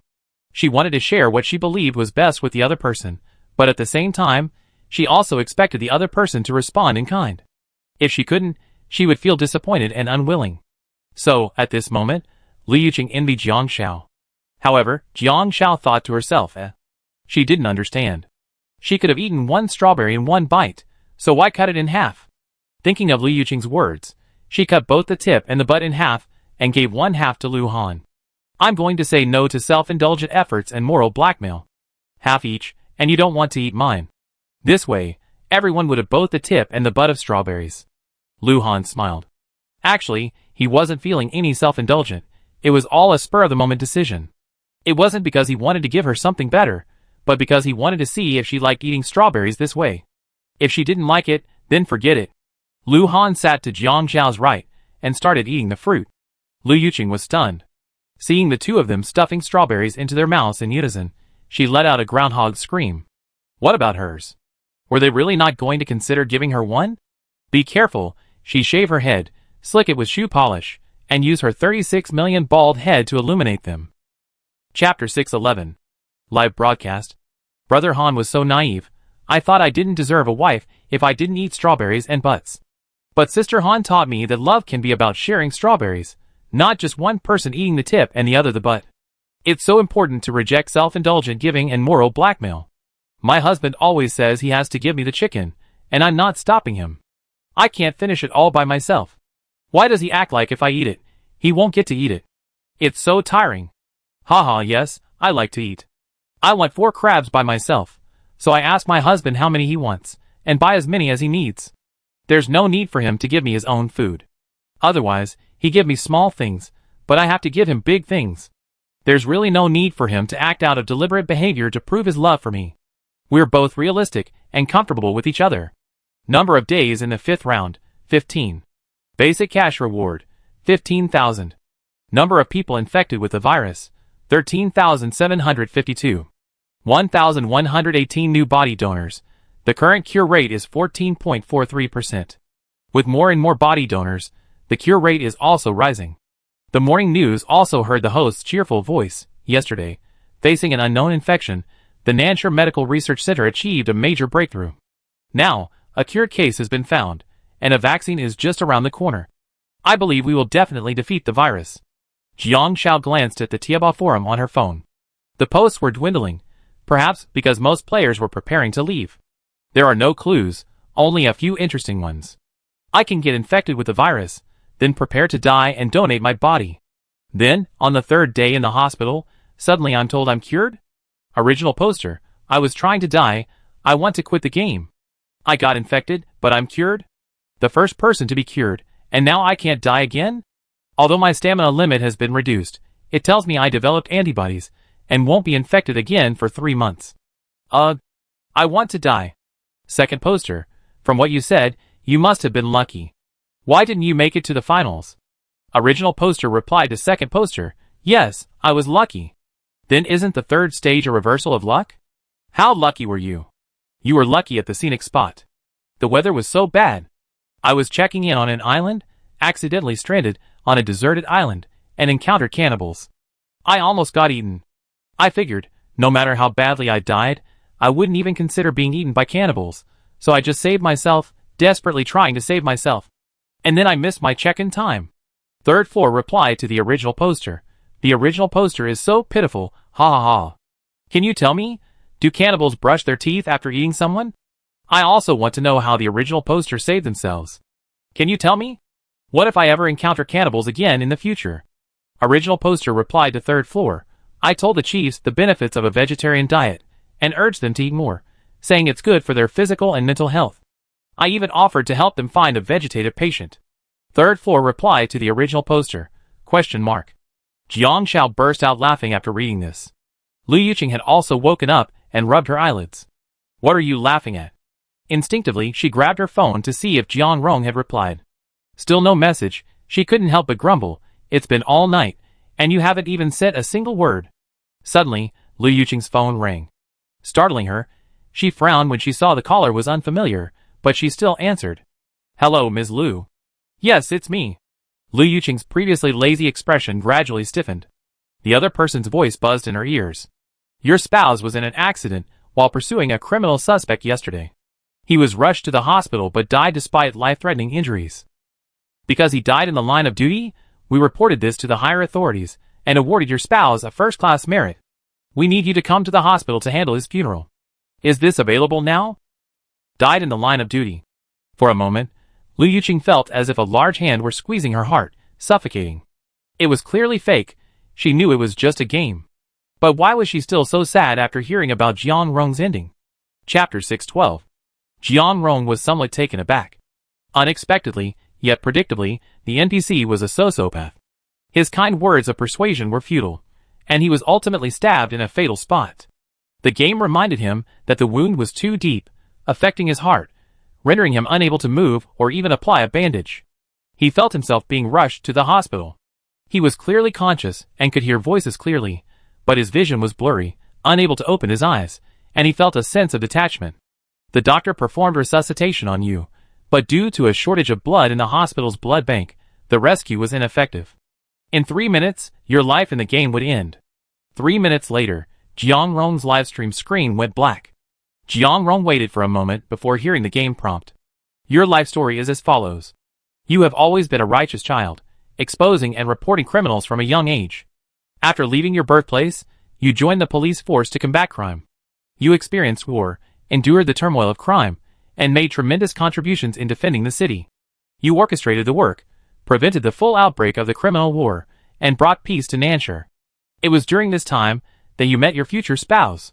After the war, you traveled together, saving injured animals, but work always forced you to end your trips early and return to your job. Throughout this time, your spouse never complained, silently watching over you. Your life ended with you sacrificing your own to protect the lives of others. Dedicated to duty and kindness, you saved countless lives, earning the gratitude of victims and the tears of your loved ones. You were a dedicated police officer, fighting crime, upholding your responsibilities, and serving the people. Your spouse has been with you for 2/3 of your life, and your premature passing has deeply hurt her. You have a spouse who loves, supports, and adores you. Although you weren't able to be with her throughout her life, you have a clear conscience. You persevered throughout your life toward the bright future and your duty. Life rarely feels perfect, and I believe your experiences will be deeply engraved in your heart. Finally, thank you for participating in this different life. I hope it will help you find the direction and goals you strive for in real life. Goodbye. Jiang Rong thought. Now that his life was over, he should have a clear conscience. After all, he entered the game because he knew it was a test. He died for the people, and that was his responsibility. But this summary tells him, life rarely feels perfect. Because it says, your premature passing has deeply hurt your spouse. Crack. The game cabin opened, and Jiang Rong heard applause. He stood up, surrounded by classmates and alumni. For a moment, he was stunned, and smiled innocently. Yes, out of everyone, he should have survived the longest, making it to the finals. Before he could even smile, he heard a roar of approval, applause. Who told you to applaud? Jiang Rong's spine instantly tingled, and upon seeing Qiuguoli, he quickly saluted. Qiuguoli looked at Jiang Rong. Do you understand where you went wrong? Jiang Rong's nerves were tense, and he shook his head blankly. Qiuguoli had the video replayed. Antisocial personality? Did your instructor teach you that when dealing with this type of personality, you should be skeptical of their words, see through them, learn to protect yourself, and avoid accepting their help? At the same time, lower their guard and comfort them. Not only did your comfort have no effect, it only irritated them. Jiang Rong hadn't expected that even though he survived the longest, he would still be scolded so harshly by Qiuguoli. Qiuguoli took a deep breath. We have a duty to protect the people. But we are also sons and daughters, husbands and fathers, with families and loved ones. When facing any criminal who needs to be dealt with, we must also cherish our own lives, analyze rationally, analyze the criminal's psychology, and offer comfort, waiting until his defenses are lowered before closing in. Otherwise, if we sacrifice ourselves, our families will face a lifelong wound that will never heal. After saying this, Qiuguoli switched the live camera to another broadcast, which showed Lu Yuqing being notified to go to the police station to collect Jiang Rong's first-class Medal of Honor. Chapter 613. Lu Yuqing's eyes were red. She clutched the first-class Medal of Merit awarded by the police station tightly, and walked out of the station in a daze. Jiang Xiao, Lu Han, and Zhengshan had been in the car the entire time. They had simply seen Lu Yuqing crying so hard, so they drove her out and took a drive to relax. Although the rules advised against going out on the streets, they weren't actually that strict. The high mortality rate of the virus still deterred many NPCs, and the streets remained silent. Jiang Xiao remembered to use disinfectant spray in the car, and surprisingly, it actually worked, transforming the car into a disinfected space. The game reminded Liu Yuqing that, due to her spouse's death, all inheritance and property, including the honor points Jiang Rong had earned, now belonged to her. Since she was now a widow, she could find a new spouse. But Liu Yuqing didn't have the time to find a new spouse. After getting in the car, Zheng Shen, observing Liu Yuqing's displeasure from the passenger seat, deliberately made a face to tease her. "Don't cry. When you're done, you two can still meet in person." Liu Yuqing, holding Jiang Rong's medal, leaned against the car window. This wasn't a matter of meeting in person or not. Jiang Xiao looked at Liu Yuqing and speculated, "Is it because you didn't have time to explain things clearly to Jiang Rong?" Jiang Xiao understood a little, but because she had prepared in advance, she felt only a sense of disappointment. Liu Yuqing finally came to her senses, and shook her head, "No." When she went to retrieve the medal, the person told her that Jiang Rong had encountered an antisocial individual with an infectious disease. The individual had maliciously destroyed disinfectant supplies, and intended to infect innocent people. His behavior was egregious and disturbing to public order. During the arrest that day, he had kidnapped a hostage. Jiang Rong had been trying to save the hostage, when the criminal stabbed her in the heart. Liu Yuqing suddenly remembered when she first met Jiang Rong. It was because of an encounter with a criminal NPC that Jiang Rong came to her rescue. It was Jiang Rong who protected her then. But Jiang Rong wasn't just protecting her. She selfishly wanted to occupy all of Jiang Rong's time, to keep all his kindness for herself. But looking back, if Jiang Rong hadn't chosen to become a police officer, perhaps they wouldn't have met in the first place, and she wouldn't have fallen in love with him for his sincerity and honesty. How could she, while liking him like this, selfishly want him to change for her? So Liu Yuqing said sadly, "Jiang Xiao, I don't want to break up again." "Zheng Shen, you want to break up? When?" Even Lu Han gave her a puzzled look. After all, in their eyes, Liu Yuqing and Jiang Rong were so infatuated that a breakup was impossible. No way. Jiang Rong did something wrong. Zheng Shen's face was filled with gossip. Lu Han's eyes kept scanning the rearview mirror. Liu Yuqing didn't bother explaining to them. She simply said to Jiang Xiao, "Although he doesn't have much time to spend with me, and can't respond the same way I do, I can't expect him to do the same." If that were the case, Jiang Rong wouldn't be the Jiang Rong I love. That honest and upright boy, with his own goals and true to his beliefs. That was the kind of person she had initially liked. Jiang Xiao didn't say anything. She felt that whether Liu Yuqing could accept it depended on herself. Not being able to be with her all the time wasn't the worst part. Facing retaliation and sacrificing for others were also possible outcomes. Zheng Shen and Lu Han were baffled. Liu Yuqing straightened her back with great energy. "No need to part ways. I go find him after the game. I even bring him to my sisters to show them how amazing my boyfriend is." Jiang Xiao nodded. "As long as you're happy." Looking ahead, she noticed Lu Han's eyes kept glancing at her. Lu Han's guess was pretty close, but he still found it a bit strange. After all, he was certain Jiang Rong had no idea Liu Yuqing had ever considered breaking up with him. So, when the others returned and Jiang Xiao went into the kitchen, Lu Han curiously followed her and asked. Chapter 614. Jiang Xiao was washing fruit. When did Liu Yuqing think about breaking up with Jiang Rong? Just a few days ago. Jiang Xiao thought carefully. Lu Han raised an eyebrow. "Do you know the reason?" Jiang Xiao looked at Lu Han. "Are you curious?" Lu Han crossed his arms. "Look, we're in a relationship. We're both newbies, right? What do newbies do? Of course, we learn. I don't want to end up like Jiang Rong, being dumped by you without knowing anything." Jiang Xiao lowered her head to wash the oranges. "Don't worry, if I wanted to break up with you, I wouldn't hide it. I just say it straight out. Hesitation for even a second would be disrespectful to the end." Lu Han, ? Why did this sound even more uncomfortable? Lu Han couldn't help himself. He snatched the orange from Jiang Zhao's hand and pushed her into the corner of the kitchen, using his height advantage to hold her in his arms. "Jiang Xiao, what I mean is, if there are any problems in our relationship, we can solve them first."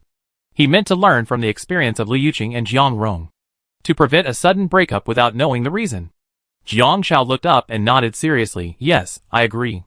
But is there a contradiction between solving the problem and breaking up when necessary? There isn't. After all, problems don't necessarily mean you want to break up." Lu Han felt something was wrong. Jiang Xiao emerged from Lu Han's arms and said, Liu Yuqing wanted to break up with Jiang Rong because she miscalculated his career schedule. She thought he would spend the same amount of time and energy with her as she did. But Jiang Rong is also quite slow in relationships. He really loves being a police officer. Lu Han understood immediately, because the schedule for game streamers was similar. Once they began streaming, they typically needed to be undisturbed, and a live stream could last for several hours. There were also other preparatory tasks before and after the broadcast. So Lu Han said, Jiang Xiao, if you're also short on time like me, tell me and I adjust. Jiang Xiao blinked, thought for a moment, and slipped an orange into Lu Han's hand. Lu Han stared at the orange for a moment, then asked, you mean, if you want an orange, I have to give you one? Jiang Xiao, shaked her head. She split the orange in Lu Han's hand in half and tucked it into his palms. Lu Han remarked, women's hearts are truly hard to understand. He looked at Jiang Xiao tentatively. You mean, we can try one thing and come up with two solutions? Jiang Xiao laughed. I mean you. She blinked and approached Lu Han, causing his hands, which were holding the orange, to widen the distance. Open this orange and enlarge it. Perhaps she didn't even think that. If Lu Han wanted to focus on his own affairs, she could just do the same. It's best not to be too idle, otherwise people will easily find trouble. Lu Han lowered his eyes, considering. Zhengxin came in and quickly covered his eyes. Sorry, go on. I didn't mean to. Despite saying that, he showed no sign of leaving. He even spread his fingers a little, his eyes full of gossip. Jiang Zhao's ears blushed, and she turned and went to the living room with the orange beside her. After Jiang Xiao left, Zhengxin, still looking particularly provocative, approached Lu Han and said, Hey, Brother Han, I didn't interrupt your date, did I? I didn't mean to. He admitted that he had done it on purpose. It was these two who were so affectionate. Lu Han came to his senses and slowly approached Zhengxin. He solemnly placed an orange in Zhengxin's hand and cracked it open, instantly staining Zhengxin's hand with the juice. Lu Han patted Zhengxin's shoulder and wiped his hands on it. Open it. Maybe they weren't even dating anymore. Zhengxin looked at the broken orange and shuddered. He was careless. Brother Han must be warning him. Are you going to do the splits again? Chapter 615. Basic cash reward, 16,000. Number of virus infected, 32,672. 2,584 new body donors added, current cure rate at 40.27%. On the 16th day, Jiang Xiao woke up to a system notification. The donor count was from the previous day, while the number of infected people was from today's NPCs. At the same time, the morning news host announced, through everyone's concerted efforts, the second batch of infected people have been gradually cured. I believe that with time, we will definitely defeat the virus. In addition, experts say that the vaccine has entered the second round of testing and will be available soon after confirmation. If the cure rate reaches 100%, will the vaccine still be effective? Jiang Xiao looked at the post. Sure enough, all the news posts contain the answer. I'm cured, but there are side effects, and they're quite serious. The original poster, although it can be cured, it will warn you about the virus causing organ damage, reducing your maximum stamina by 100 points. Everyone knows that low stamina can make you weak. I didn't get any Easter eggs. I discovered the fitness Easter egg late in the second stage, so my maximum stamina is only 200 points. I was sick at the beginning of this stage, and although I recovered, I only had 160 stamina left. After recovering, my stamina kept dropped by 100 points, leaving me with only 60. Ugh, it reminds me of my weakness even at home, and they suggest I use a wheelchair for transportation. The second poster replied to the original poster, I have a wheelchair for sale. If you need one, I give you a 20% discount, only 800 coins. The original poster replied to the second poster, can you deliver it to your door? The second floor replied to the original poster, no, you need to come to the store to pick it up yourself. The original poster replied to the second floor, guess why I'm buying a wheelchair? Jiang Xiao muttered, it can be cured, but the maximum stamina will be reduced. That was expected.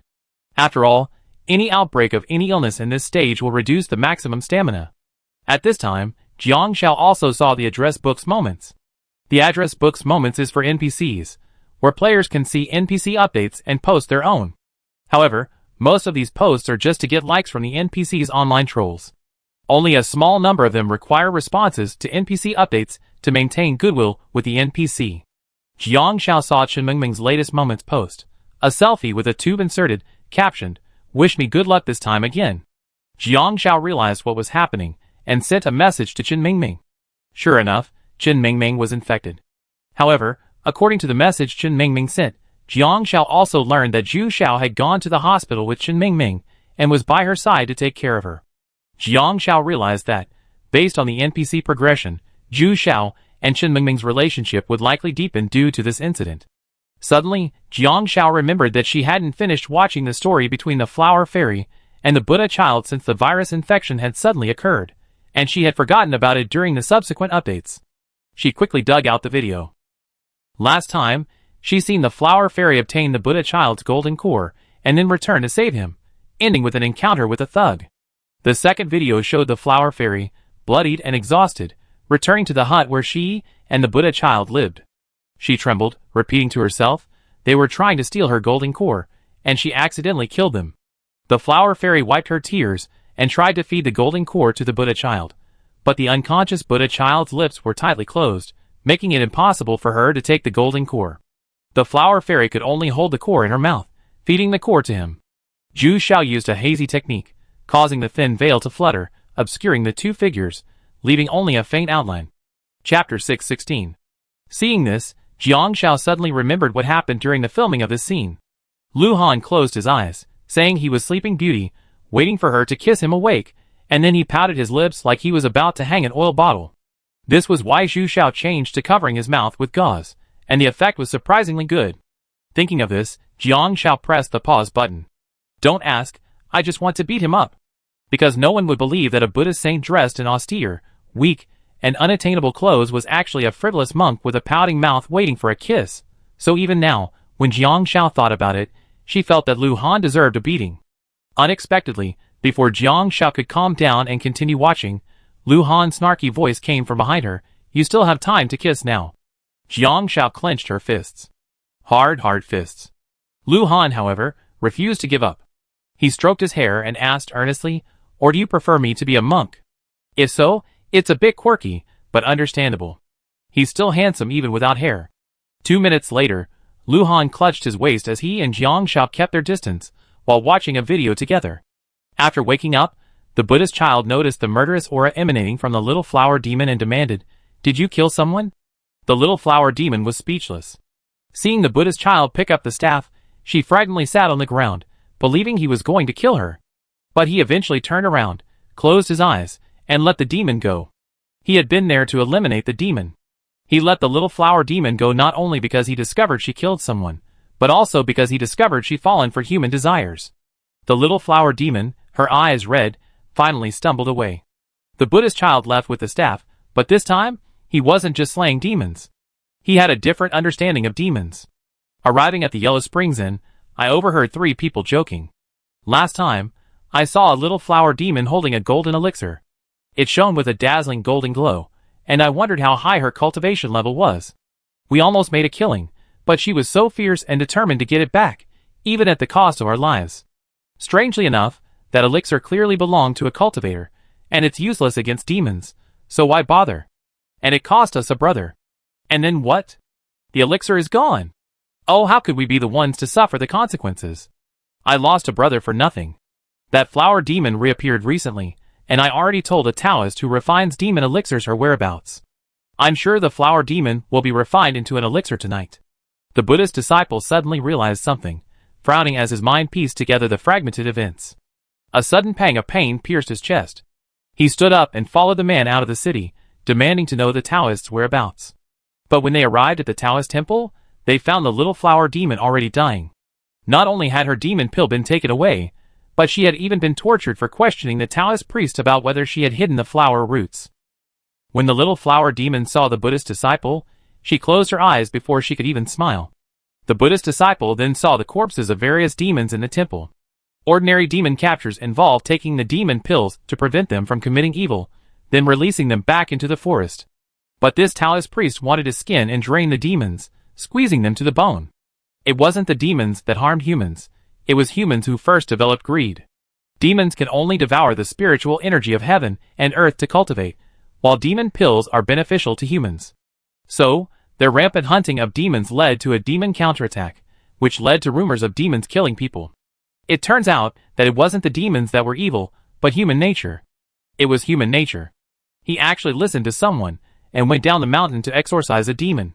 The one he was supposed to exorcise wasn't the demon, but this person. At this point, the Buddhist disciple's transformation was complete, his handsome face tinged with evil, a red dot between his brows adding to his allure. The golden staff in his hand had turned black, and his black robes emanated a thick demonic aura. This concludes the second video. I have to say, Zhu Zhao's special effects were excellent. After careful editing, the possessed Buddhist disciple's face resembled a game model, handsome and alluring, with a red cinnabar mole on his forehead and pupils darker than ink. Chapter 6:17. The fans in the livestream also saw the video.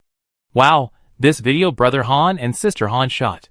If they don't release it after the game is over, I'm going to make a scene at the game planning department. Brother Han is so horny. I'd be willing to stay in the mountains for a monk like him, and build a nunnery next to his temple. You're overthinking it. With Sister Han around, would Brother Han be willing to become a monk? Would he be willing to enter the Buddhist monastery? Hee hee. I suspect Sister Han also likes the reserved and flirty type, like Brother Han. Otherwise, she would have said Brother Han to the Claw Frog Kingdom long ago. Reserved? Flirty? Is that really how you describe Brother Han? Yeah, he looks so cool on the surface, but then when he meets Sister Han, some of his actions become incredibly flirty, like when he filmed this video. Oh my god, what did I miss? Did I miss something?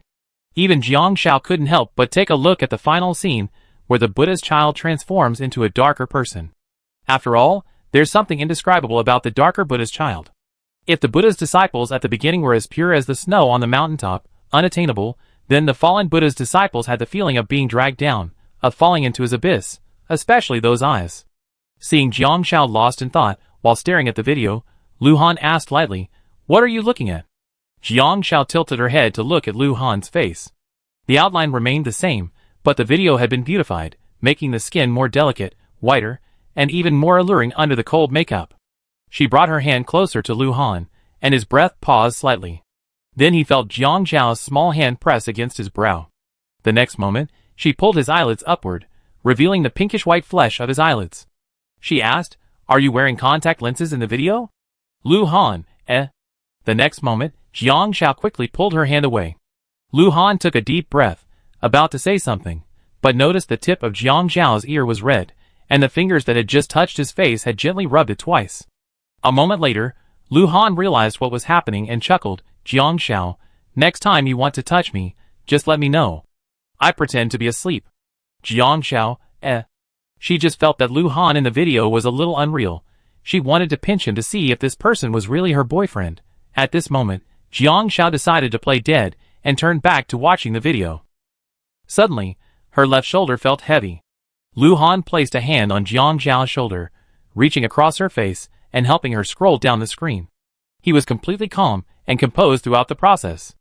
Jiang Zhao's breath stopped for 2 seconds.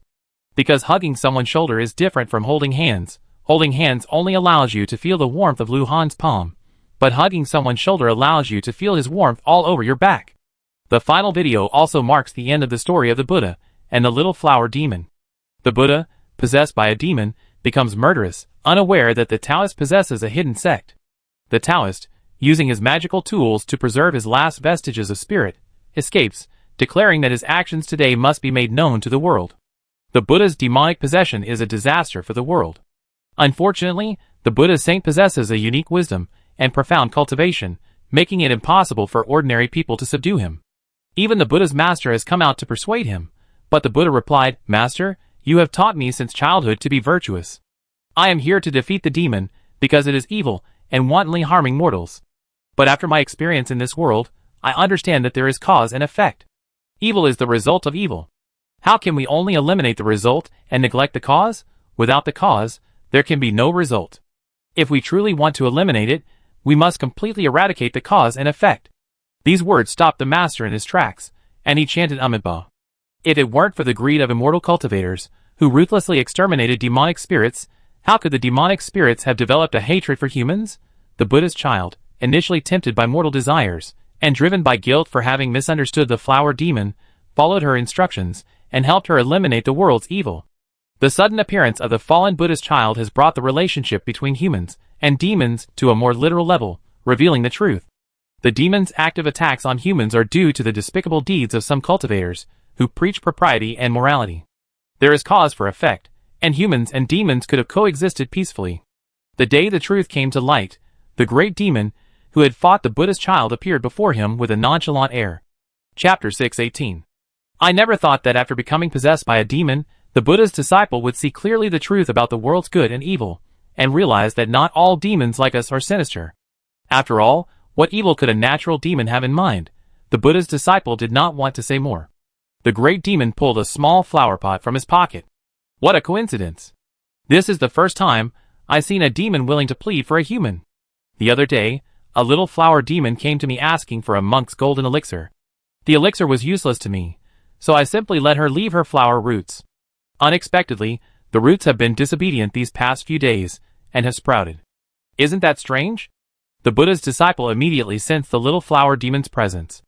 Flower and plant demons, as long as they have roots, can regenerate.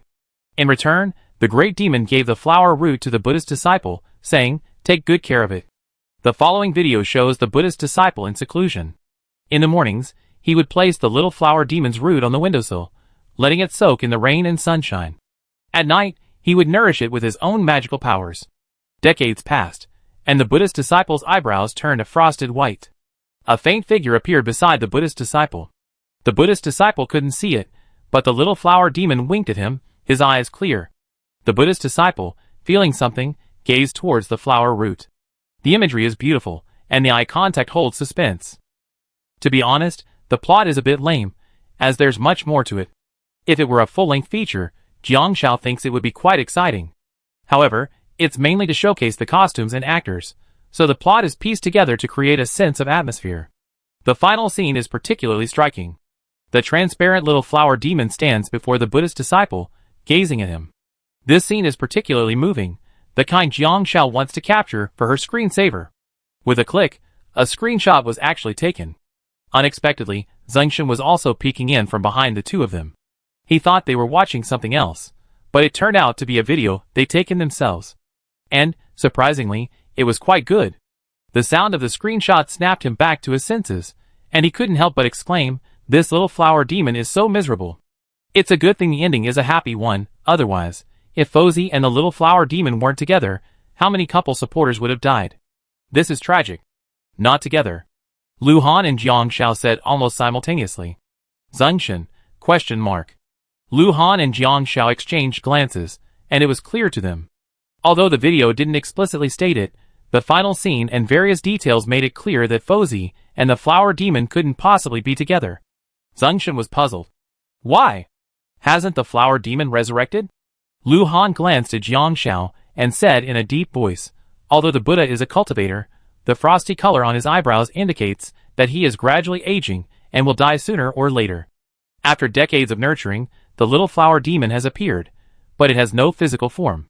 It will take time to condense into a physical form. Jiang Xiao nodded. The little flower demon's eyes, when she looked at the Buddha, were clear and innocent. She has no memories, because the newly condensed flower demon is not the flower demon the Buddha knew, but just a similar flower that grew from the same root. It's like the flowers that bloom and fade year after year, only to have an identical gardenia bloom again this year.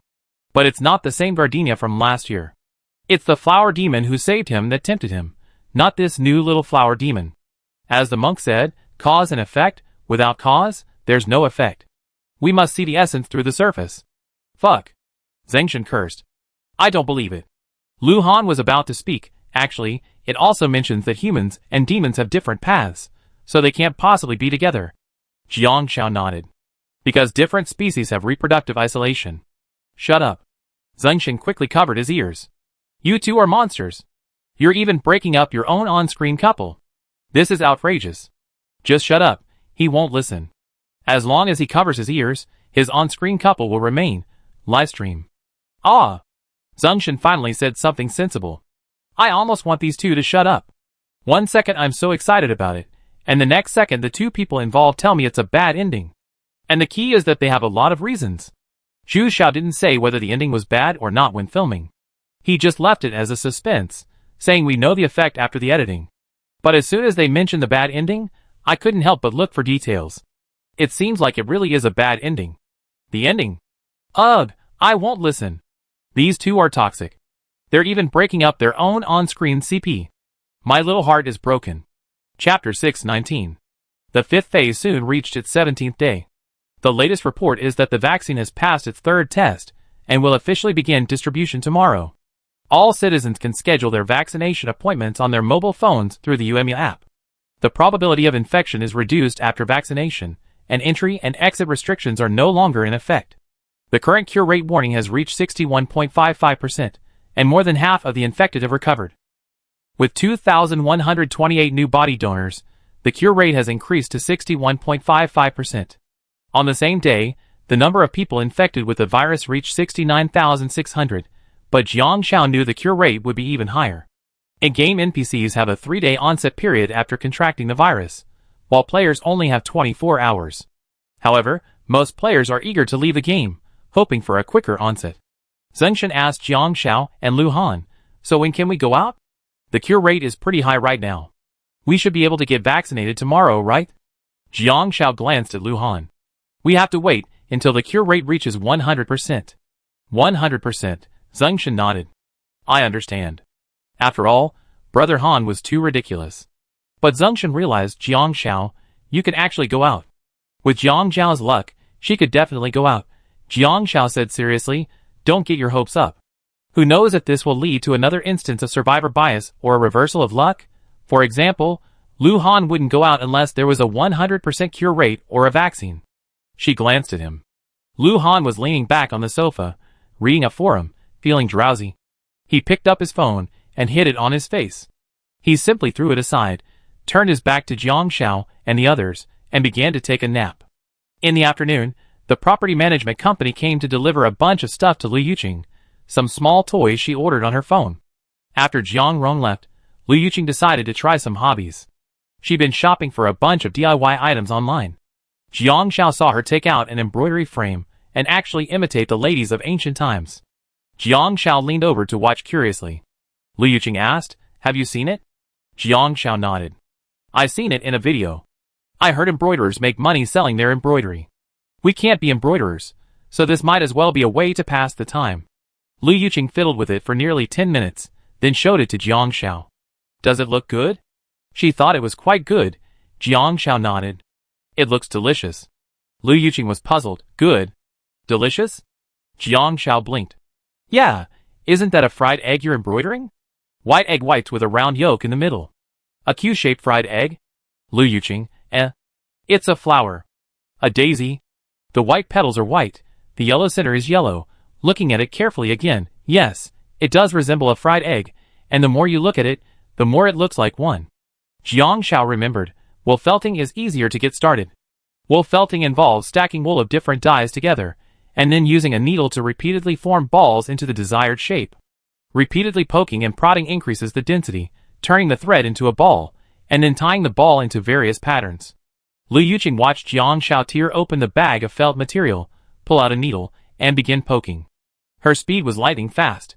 In just a few seconds, the outline of a round head emerged. Surprised, she quickly imitated Jiang Xiao's movements and began poking, asking Jiang Xiao, "Have you tried this before?" "Yes." Jiang Xiao twisted her wrist quickly. Because this was her own way of practicing, it was precise. From a certain perspective, the needle grip for felting is quite similar to darts. The difference is that darts require long-range precision, while felting is for close range. And it can easily prick your hands. But after training alone, Jiang Xiao would still practice this method to improve her close-range accuracy and get the hang of it. It might not work for everyone, but it worked for her. "I used to earn pocket money by felting. It takes less time than embroidery and is easier to get the hang of," Jiang Xiao said. Liu Yuqing was puzzled. "No, how do you make money with this?" Chapter 620. Because handmade felt is very cute, provided it's beautifully tied, Jiang Xiao said. After tying it, she packages it in a small box, and usually posts it on an app that sells household items. It's usually sold secondhand, and many people also list their homemade figurines and DIY tools there. The prerequisite for it to sell is that it's beautifully tied. Suddenly, someone in the live stream chatted, "Ha ha ha, is this true? Are these finished wool felt poke toys? I only bought them. I never bought a blind box made by Han Saw. Woohoo! Wool felt poke toys? Blind boxes? Tell me more about them. Is it fun? It's just a personal hobby. I like collecting handmade items. Many people make their own creative gadgets. But with handmade blind boxes, it really depends on your luck what kind you can get. And the main thing is, blind boxes are non-refundable. I once spent 69 yuan on a blind box of homemade food from a college student, and it's hard to describe. It was just a perfunctory gesture. I never buy from him again. What do you do with it? Hobby, handmade items. I'm a collector. Gaming blind boxes are so cute and beautifully crafted. For example, last time I bought a blind box that contained a toilet, haha. That toilet was really pretty, and only 39 yuan. There are also beds and pillows. Wow, I want to build a whole house. I've been waiting for that handmade blogger's blind box, but she is so laid back. Sometimes she does, sometimes she doesn't. She hasn't done one in ages. I'm always waiting. The person above. You couldn't be so lucky as to buy the wool felt that Han saw made. Jiang Xiao and Liu Yuqing explained, then I make some fun props myself, like a barbell, basketball, football, and other sports equipment, as a sports blind box. There are also blind boxes for everyday items, like toilet brushes, toilets, shower heads, nightstands, pillows, and so on. Liu Yuqing's mouth dropped open. So how much does one sell for? Jiang Xiao thought for a moment. Bigger items like toilets and beds range from 39 to 69. Smaller ones, like dumbbells and shower heads, might cost 39 yuan for 5 random boxes, and occasionally they get custom boxes. Actually, she calculated the cost based on time. Wool felt isn't expensive, around a dozen or 20 yuan. Instead of buying in bulk, you can buy a whole bunch of colored felt wholesale. So the cost is very low. Small items take less than 10 minutes to make, while larger ones might take half an hour to an hour. Wow, how much can you sell in a month? Liu Yuqing asked. Jiang Xiao shook her head. I only occasionally make a couple, not exclusively. I occasionally take on custom orders. I probably make 1,000 or 2 a month. She spends most of her time training and doesn't specialize in this. What's custom made? Liu Yuqing watched Jiang Xiao speak as her hands moved rapidly. She could vaguely see the outline of a head, deepening the facial features. There was a girl whose cat passed away. She sent me some of the cat's fur. I then used a photo of her cat to create a picture of a kitten and sent it to her. Jiang Xiao thought, it didn't take that long, just 3 hours. She had originally thought she'd just ask for a labor fee, but she directly transferred 888 yuan. Wow! Jiang Xiao, are you poking Brother Han? Liu Yuqing finally saw that the felt in Jiang Xiao's hands had taken on the outlines of his facial features. Then, Jiang Xiao twisted the black yarn and carefully stitched the features. Only 10 minutes had passed. Lu Han heard the sound and opened his eyes to see Jiang Xiao's profile, intently poking a small, round head with felt. She was also meticulously poked 9 scars with brown felt, then a red dot between the eyebrows, like the finishing touch, a cartoon version of a Buddhist monk.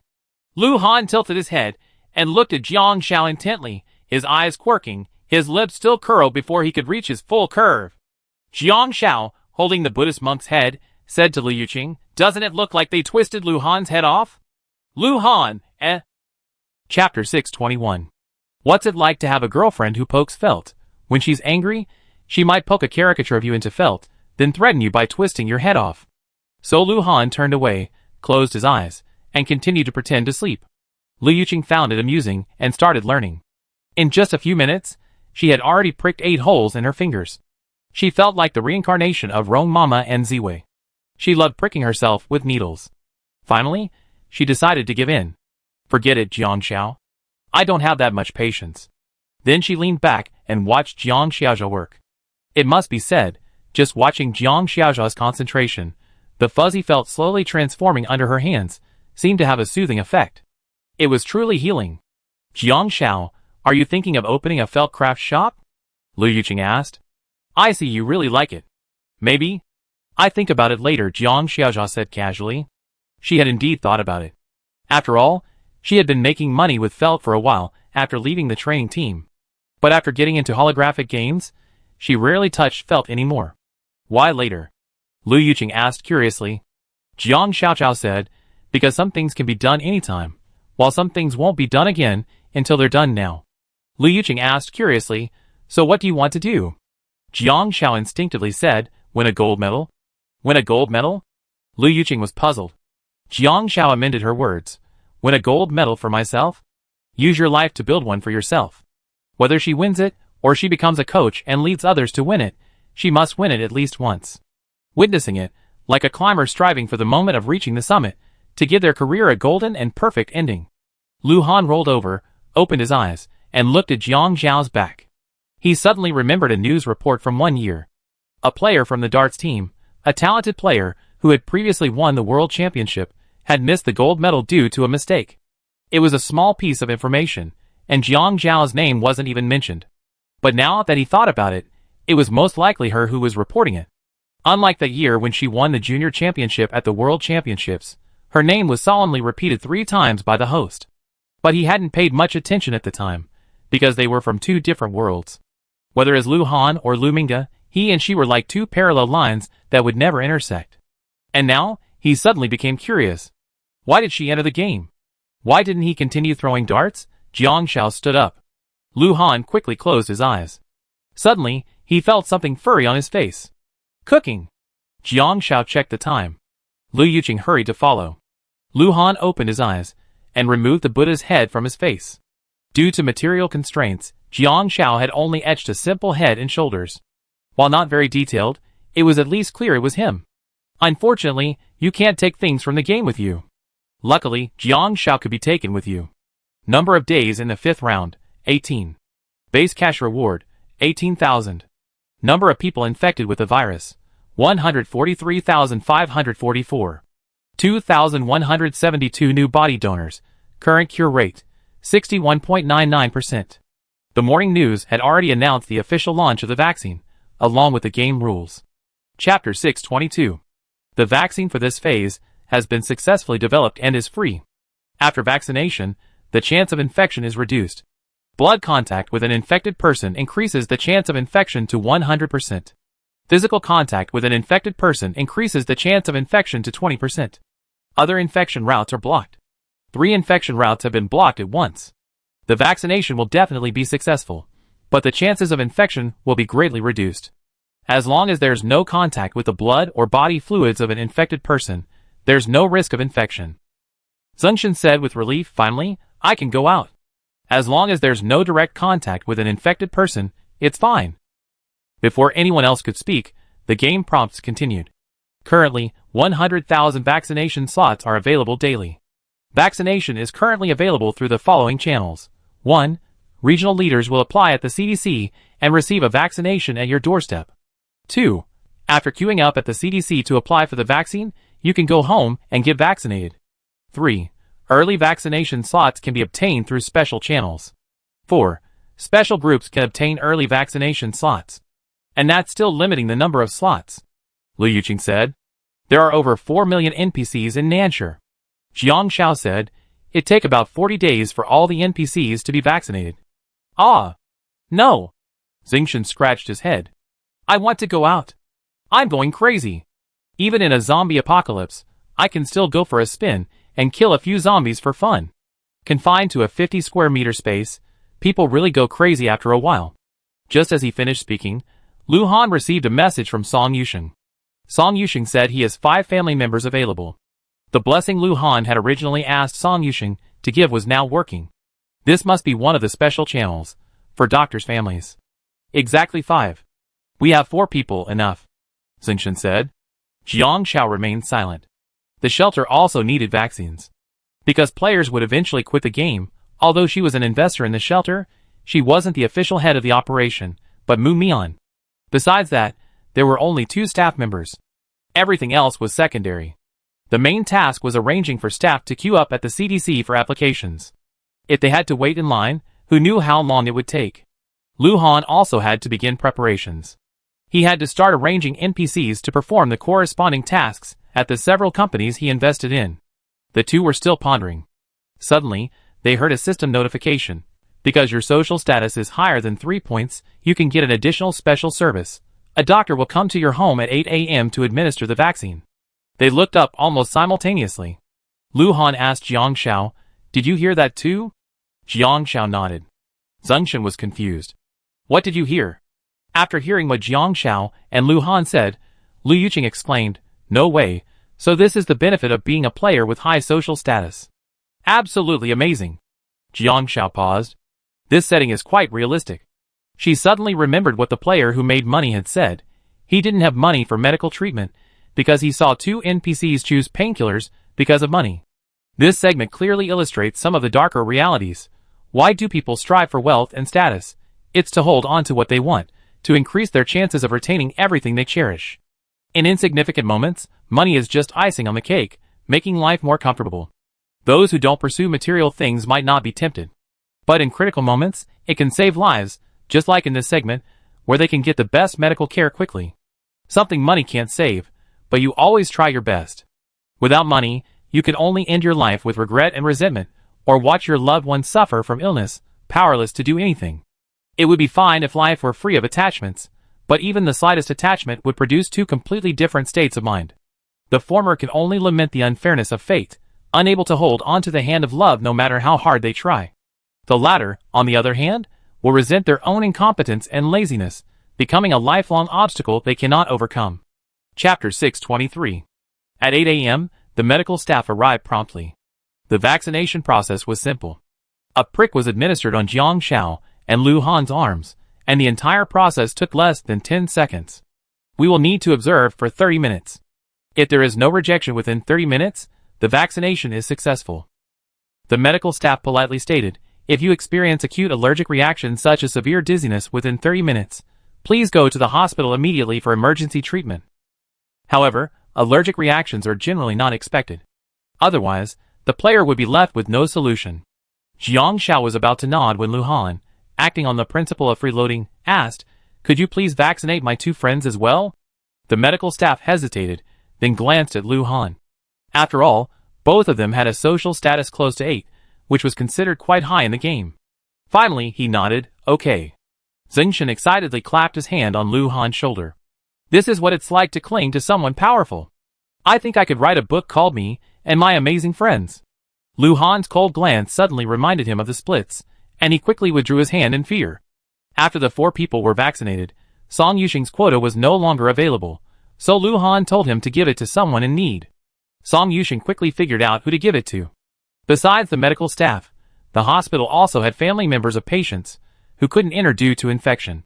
If the patients' families couldn't get vaccinated immediately, the patients would have to stay alone in the hospital, potentially never seeing their families until the very end. I'm going to the shelter to get the materials, Jiang Xiao said, and then go to the CDC to apply for the vaccine. As long as there's no contact with the infected person's blood or body fluids, it's fine. The vaccine only requires disinfecting the arm and injecting the injection directly. It's a simple, no-brainer, just like an insulin injection. Lu Han nodded. I'm going to the company too. Jiang Xiao paused. Lu Han, why don't you go out tomorrow? It's safer. After all, other than healers, ordinary players can't tell if an NPC is infected. Because there are NPCs with ties to the newspaper, if Lu Han encounters one, even if he doesn't touch the infected person, they actively try to get close to him. This is difficult to prevent. Lu Han raised an eyebrow. Okay. Jiang Xiao nodded, and went out with Lu Yuqing and Zeng Shen. They all wore gloves and masks to prevent skin contact with strangers. Lu Han was alone at home, watching from the balcony. Jiang Xiao quickly went to the shelter, and bought some candy and fruit on the roadside. Lu Daong was teaching Sha Jian, you're the older brother. From now on, you and Uncle Yin will take them to the toy factory. Sha Jian, in fact, was the smartest of the group and knew the way to the toy factory. Seeing Jiang Xiao approach, Sha Jian happily ran over. Sha Jian, you're so good. Have some candy. Jiang Xiao patted Sha Jian's head and handed him the candy. Huapao looked at Jiang Xiao and asked, why did you come out? Did you get vaccinated? Jiang Xiao nodded. Yes, I came to get the shelter's information and then go to the CDC to apply for vaccines. Mumian brought the information over. Mumian came over quite often now. Now that she's a freelance NPC, her career has shifted to a charitable endeavor. Mumian's focus is now on charitable causes, and her philosophy aligns with Zhang Mingxing's. Zhang Mingxing's brand is also a popular charitable brand. Although it's jewelry, the majority of its revenue goes to charity, which perfectly suits Mumian's image. Jiang Xiao took the information and went straight to the CDC. Lu Han finished breakfast, and the disinfection barrier completely vanished. He stood on the balcony, breathing in the fresh air, when he suddenly noticed a mosquito perched on his arm. He raised an eyebrow at the mosquito, its belly bulging with blood. Without hesitation, he reached out and swatted it to death. He also heard a system notification. You killed a mosquito that had just fed on an infected person's blood. You came into contact with the infected person's blood and contracted the virus. Please contact a hospital for treatment within 24 hours. Lu Han, ? How can this be contagious? That's outrageous. Chapter 624. Jiang Xiao reported the number of people at the shelter and signed the registration. Because of her high social status, the other party responded quickly. They said there was still enough vaccine available today, and it would be delivered to the shelter as soon as possible. Jiang Xiao came out of the shelter and heard the system notification. Your spouse seems unwell. She took out her phone and sent a message to Lu Han while waiting for a ride back. Lu Han waited a moment before saying, nothing. I won't be back tonight. Jiang Xiao got in the car and asked, kidney stones?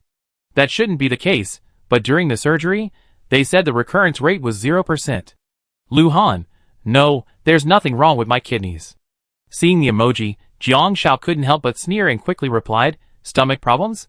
Because of the stomach cancer surgery, and since then, to conserve disinfectant supplies, their mealtimes have been irregular.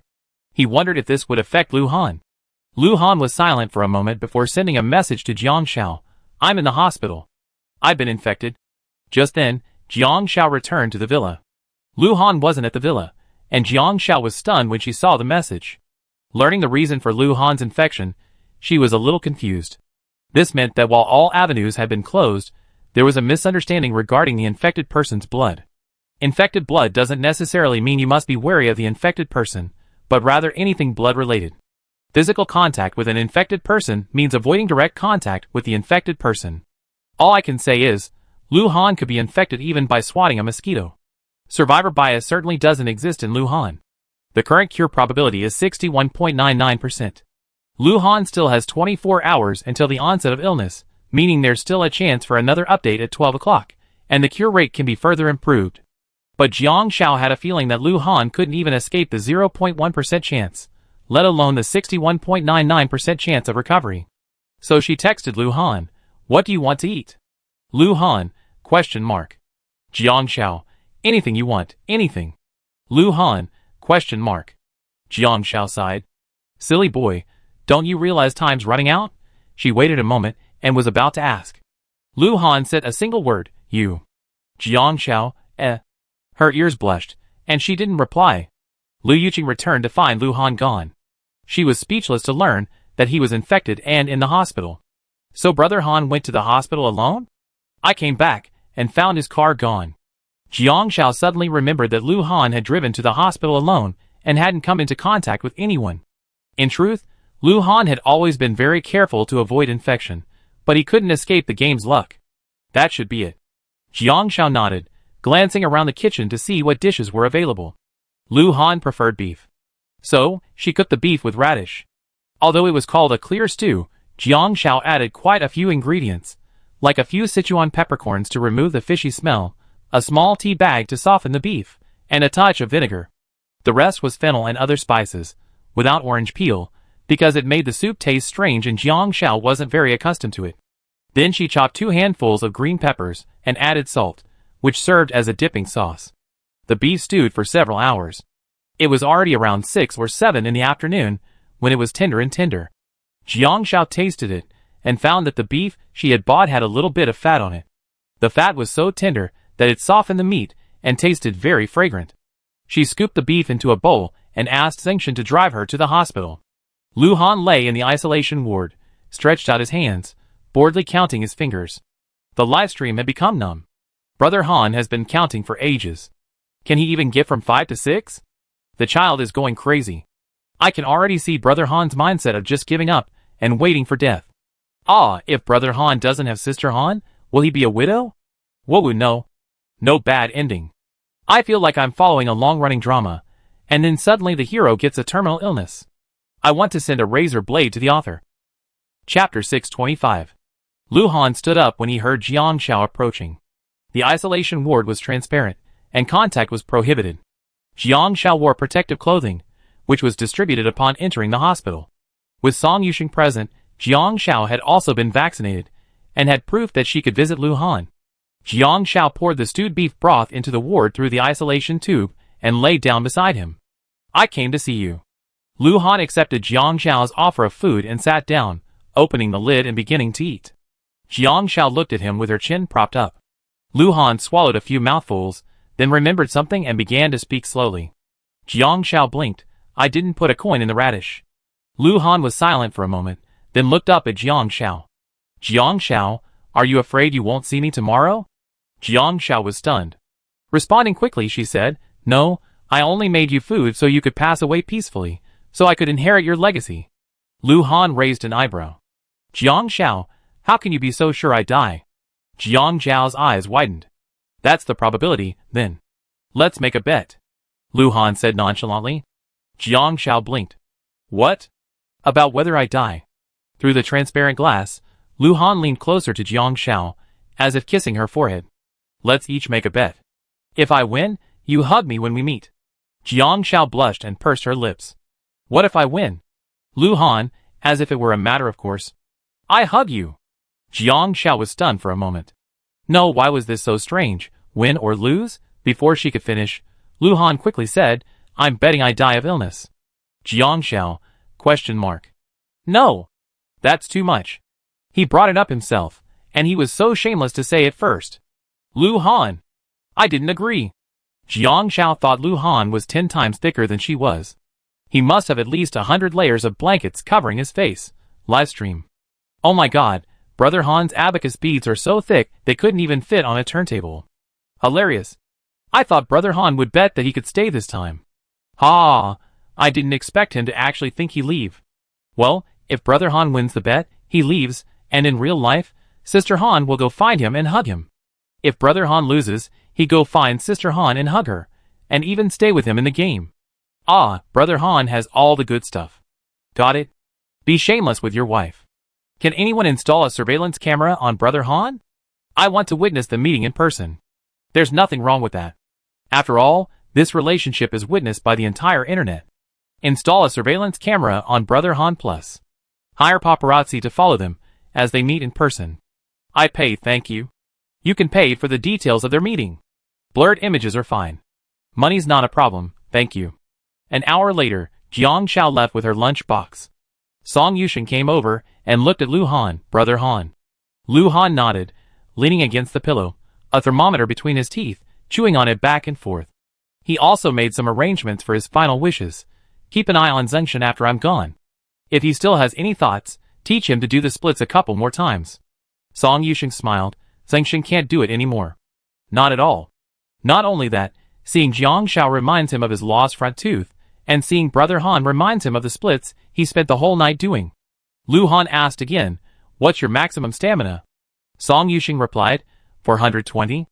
Lu Han paused for a moment and said, don't leave her alone after I leave. Song Yusheng paused for a moment. I'm going to take care of my sister-in-law. No, that's not right. Lu Han, question mark. Isn't there Liu Yuqing? What are you thinking? He just doesn't have Liu Yuqing's contact information. Liu Yuqing's maximum stamina isn't much lower than Song Yusheng's, probably about the same as Jiang Xiao's. Please tell Liu Yuqing that after the game is over, we can all have a meal together. The specific location. We arrange it later. There had to be a formal reason for the first meeting. What if she became so nervous she became a tortoise? Chapter 626. Basic cash reward, 19,000. Number of virus infected, 146,635. 2,597 new body donors. Current cure rate 87.97%. On the 19th day, the number of virus infections had surprisingly not doubled. It transpired that the virus was under control due to the development of a vaccine and the travel ban. Therefore, the 10 days of vaccine development were the time limit for the number of infections to double. Jiang Xiao ate breakfast and sat in the living room, feeling somewhat bored. She saw the Buddha statue she had poked yesterday, placed on the coffee table by Lu Han. She took out her brown wool felt and silently carved a stone tablet for the Buddha statue, placing it in front of it. She also carved a flower pot with a small flower demon and placed it to the other side. She should have waited at the hospital, but Jiang Xiao didn't want to see Lu Han leave. She'd better wait for the game's notification. If Lu Han left, The hospital would probably call her. She checked the time. It was 9 o'clock in the morning. Lu Han should have had a seizure. Lu Yuqing woke up and lingered in bed for a while before getting down. Upon coming down, she saw Jiang Shao tinkering with something. She approached, revealing a small tombstone, quite a ceremonial gesture. Has Brother Han passed away? She asked. Jiang Shao replied, not yet, but he should be soon. Players infected to the point of developing symptoms will experience a relapse within 24 hours, and then undergo emergency treatment, though results vary, and the duration is uncertain. Lu Yuqing drank some hot water, and attempted to exchange experiences with Jiang Shao about widowhood. Wouldn't it be sad to think about Brother Han's passing? She sat cross-legged beside Jiang Shao, her chin in her hand, watching her poke at the felt. Just like when I heard Jiang Rong was leaving, I was so sad. The thought of never seeing the person she loved so much again made her truly sad. So she still wanted to be together. Call her love-brained or impulsive. Life only happens once, and if you don't rush to the places you long for, then it's a wasted journey. Sad? Jiang Shao thought carefully, tilting her head to look at Fozie's head. Not really, but a little lost. She felt lost in the game for a long time, not being able to see Lu Han and contact him. Then Jiang Shao's lips curled up, her eyes sparkling. But I'm also a little happy. The thought of meeting Lu Han officially after the game ended made her heart feel like a hatching chick, growing bigger and bigger, and bulging at the chambers, ready to burst out. Lu Yuqing looked at the smile on Jiang Shao's face. Why am I so sad, even though we're both widowed? Is the difference between people so great? Zheng Shen's voice rang from the doorway.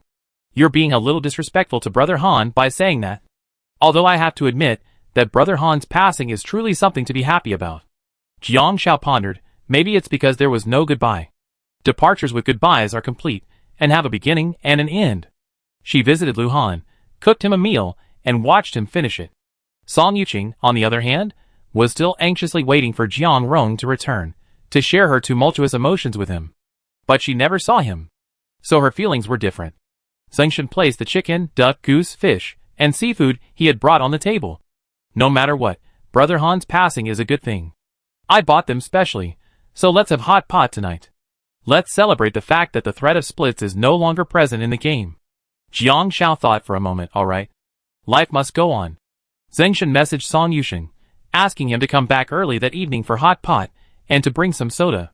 The family's stock of snacks and soda was low, having been used up over the past few days.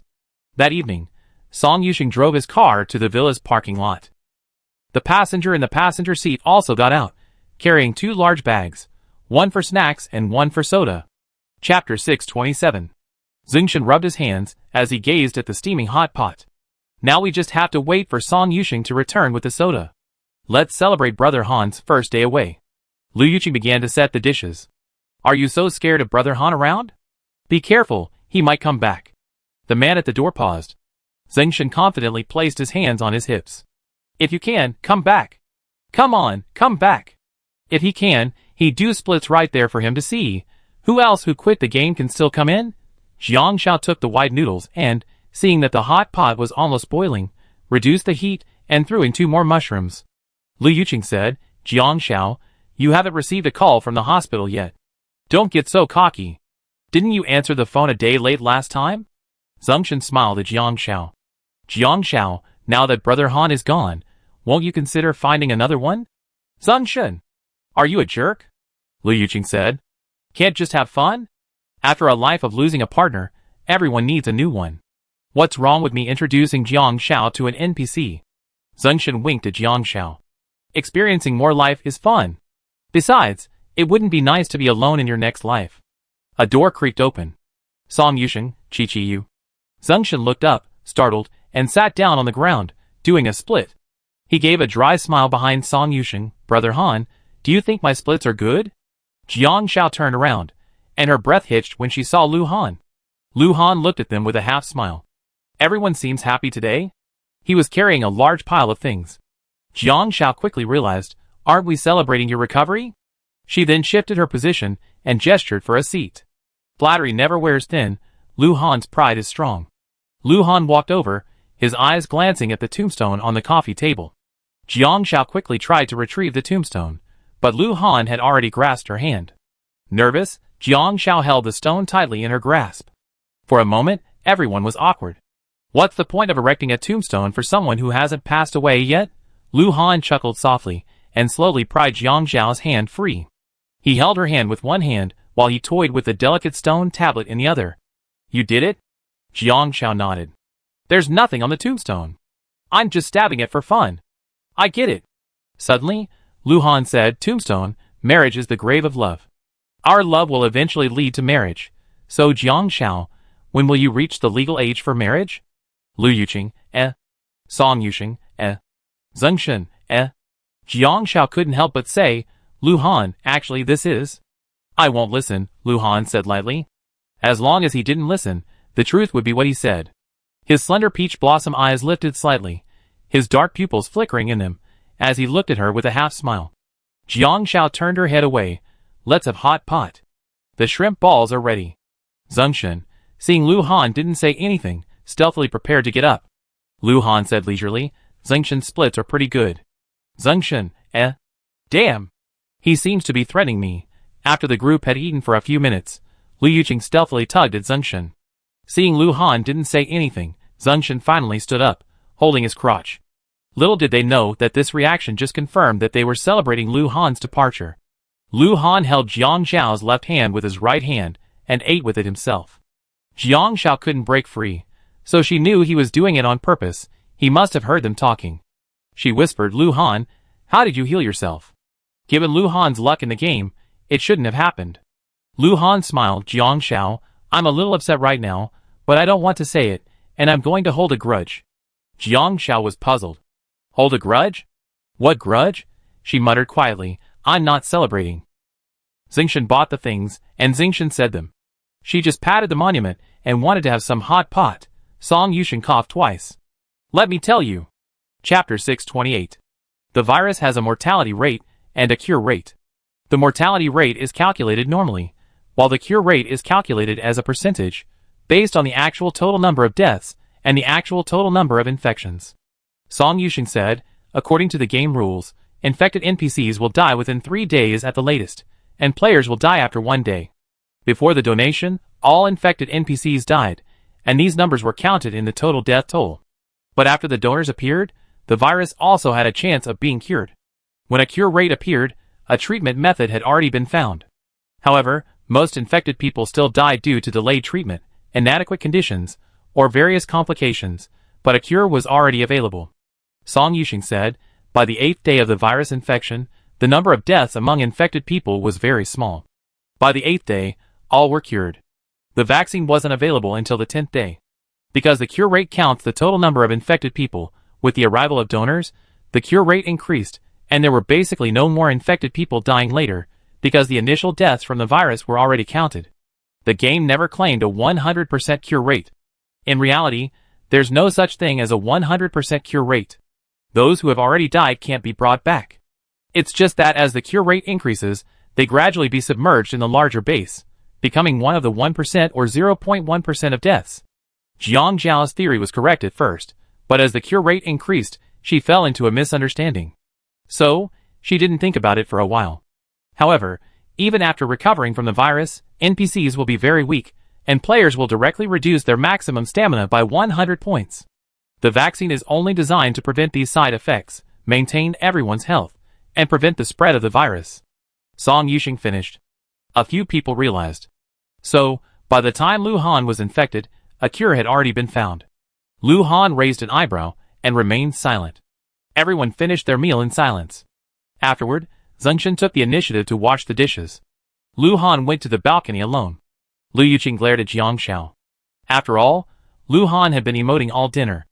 Jiang Zhao had no choice but to go to the balcony and ask from behind Lu Han, Lu Han, are you angry? Lu Han, his back to Jiang Zhao, said in a particularly resentful tone, I thought you'd be happier if I didn't leave. Jiang Zhao felt a little guilty when she heard this. She thought for a moment, actually, I'm actually quite happy to see you. How can I put it? The moment she saw Lu Han return, she was genuinely happy. It's like when you run out of pocket money and think you have to wait until next month for yours, only to find another 100 yuan on the street. Lu Han sighed softly, I thought you'd text me this morning to check if I was still there. Okay, Jiang Zhao was a little wrong about this. It's like wanting to bury someone alive without even seeing them breathe. I mean. Jiang Shao paused. Apologizing is useless. Lu Han's voice sounded downcast. Jiang Shao lowered her head in thought, then leaned closer to Lu Han's back, ready to wrap her arms around his waist. Then I take the initiative to hug you. You can't be angry. Then, her wrist was suddenly clamped. By the time Jiang Shao realized what was happening, Lu Han had already turned around, pressing the back of her head against his chest, and even wrapping one hand around his waist. Well, hold me. I let you go, then let go. An apology with action is more sincere. Jiang Shao, ? Hearing Lu Han's laughter, she instantly realized what was happening and angrily exclaimed, Lu Han, you're not angry. No, I am. Lu Han remained remarkably calm. Suddenly, a pain in his waist pierced his chest, and he leaped away with a hiss. You pinched me again. Jiang Shao snorted proudly and turned away. If she's not angry, there's no need to coax her. Chapter 629. After returning to her room, Jiang Shao checked the forum. The number of people on the forum was dwindling, and the most popular post at the moment was, My girlfriend is sick, and I have no money, so I've given up on her treatment. She probably understands me, right? Jiang Shao clicked on it to read. The original poster, My girlfriend and I entered the game together. I made it to the finals, but she didn't. During the third round, there was a public game where she delayed her check-in time to help me clear it, and she didn't complete the check-in task. The fourth round leaderboard required her and me to work together to gain happiness to reach the finals. During this round, she fell ill and passed away. I didn't have much money, so I gave up treatment because I wanted to live a few more days. What if I got sick and needed treatment myself? After all, an extra day of life is 1,000 yuan, which is half a month's rent for both of us. She wouldn't be misunderstanding me, right? Pose 2, you're done. You won the game, but you lost your girlfriend. As a woman, I'm already feeling uneasy. Pose 3, I think the original poster probably had a reason. After all, it was for the prize money, and the prize money is real. Pose 4, the original poster's girlfriend is so understanding. That wouldn't happen. After Jiang Shao went through the discussion, everyone seemed to have a point. Most people thought it was all about practicality, but Jiang Shao still felt something was amiss. After a moment's thought, she forwarded the message to Lu Han and asked, Are you asleep? Take a look. Lu Han leaned back against the pillow, thinking a lot. He felt a little lost. After all, just as he thought, Jiang Shao didn't seem too bothered by his departure. Everything was going on as usual, and she was doing fine without him. After receiving Jiang Shao's message, Lu Han spent half a minute stroking his fingers on his phone before starting to type. Jiang Shao waited a few minutes before receiving Lu Han's message. I posted this just to find peace of mind and justify my choice. But if the answer is right on the test but the process is wrong, you still lose points. Think about that player with bone cancer. That's right. There are many ways for two people to survive together in the game. After all, it's not true death. At this stage, there are no longer any clearance requirements. Survival isn't just about money, as there are many ways to get money, such as borrowing from NPCs, taking out a bank loan, mortgaging property, etc. After all, this is the penultimate stage, and debt won't prevent you from continuing. So, if there's hope for a cure, why not give it a try? He gave up because he was worried about getting sick himself and wanted to save the money just in case, to get a larger bonus. But he didn't consider that the power of two people is always greater than one, nor did he consider other solutions. He simply gave up. In other words, if someone encounters an illness in the game and immediately thinks of giving up, would they choose to persevere if faced with the same situation in real life? Then, Jiang Shao received a message from Lu Han. Today's matter isn't over yet. Jiang Shao asked, Why? Lu Han, because you're happy that I'm leaving. Jiang Shao paused. Not particularly happy. Lu Han, so you're still happy? Jiang Shao didn't know how to explain it. She was too shy to admit that she was happy just thinking about the game ending and the possibility of the meeting again, so she simply tossed her phone aside and went to sleep. Lu Han watched Jiang Shao stop replying and licked his teeth. Good, you're holding a grudge.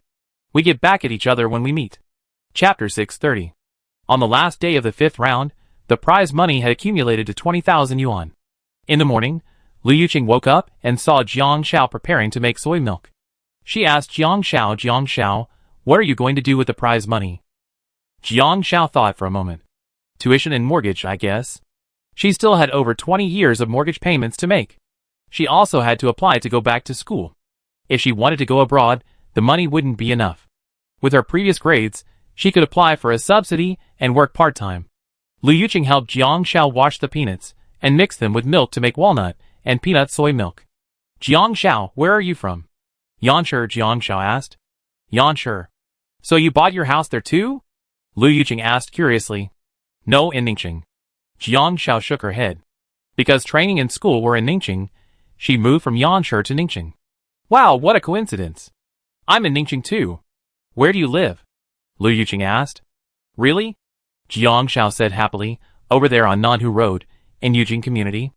Lu Yuqing blinked. School district housing? School district housing over there is so expensive. How much is the monthly mortgage payment? Jiang Shao shook her head. A little over 1,000 a month. It wasn't expensive when I bought it. When she was 13, her coach helped her buy it. It was just over 8,000 yuan per square meter. It was 180 square meters, so she paid 1.44 million yuan with an 80% down payment and a 30-year mortgage. Now the price of school district housing has tripled to 24,000 yuan. So the mortgage payment is negligible. Lu Yuqing thought the house wasn't very big, but she still envied it. Jiang Shao, it was bought 6 years ago, when you were only 13. They bought you a house so young. I just regret not having my grandma sell the house in our hometown, and buy you one in Ningxing when I was little. It would have been better than now anyway. No matter how much the housing prices in her hometown rise, they only be 2 or 3,000 yuan. But Ningxing's housing prices are rising year by year. Jiang Shao nodded, but didn't explain too much.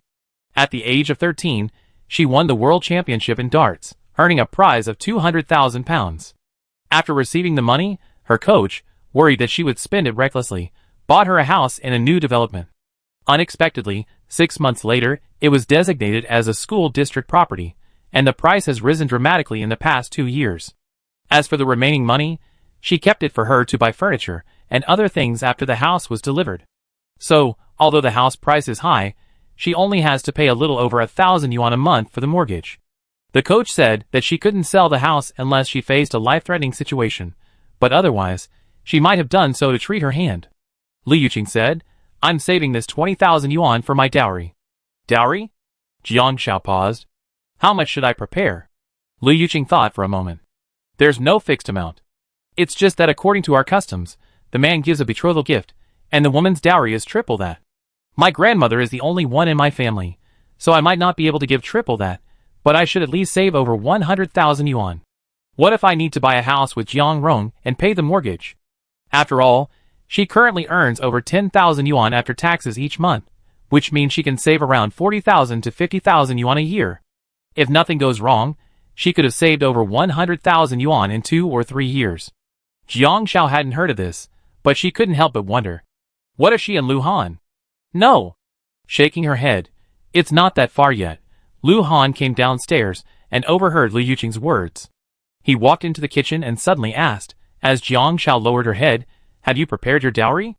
Jiang Shao was startled and looked up at Lu Han with a strange expression. You want a triple dowry too? Although she had won a world championship and received a 120,000 yuan prize for her silver medal at the Olympics, she wasn't very wealthy right now.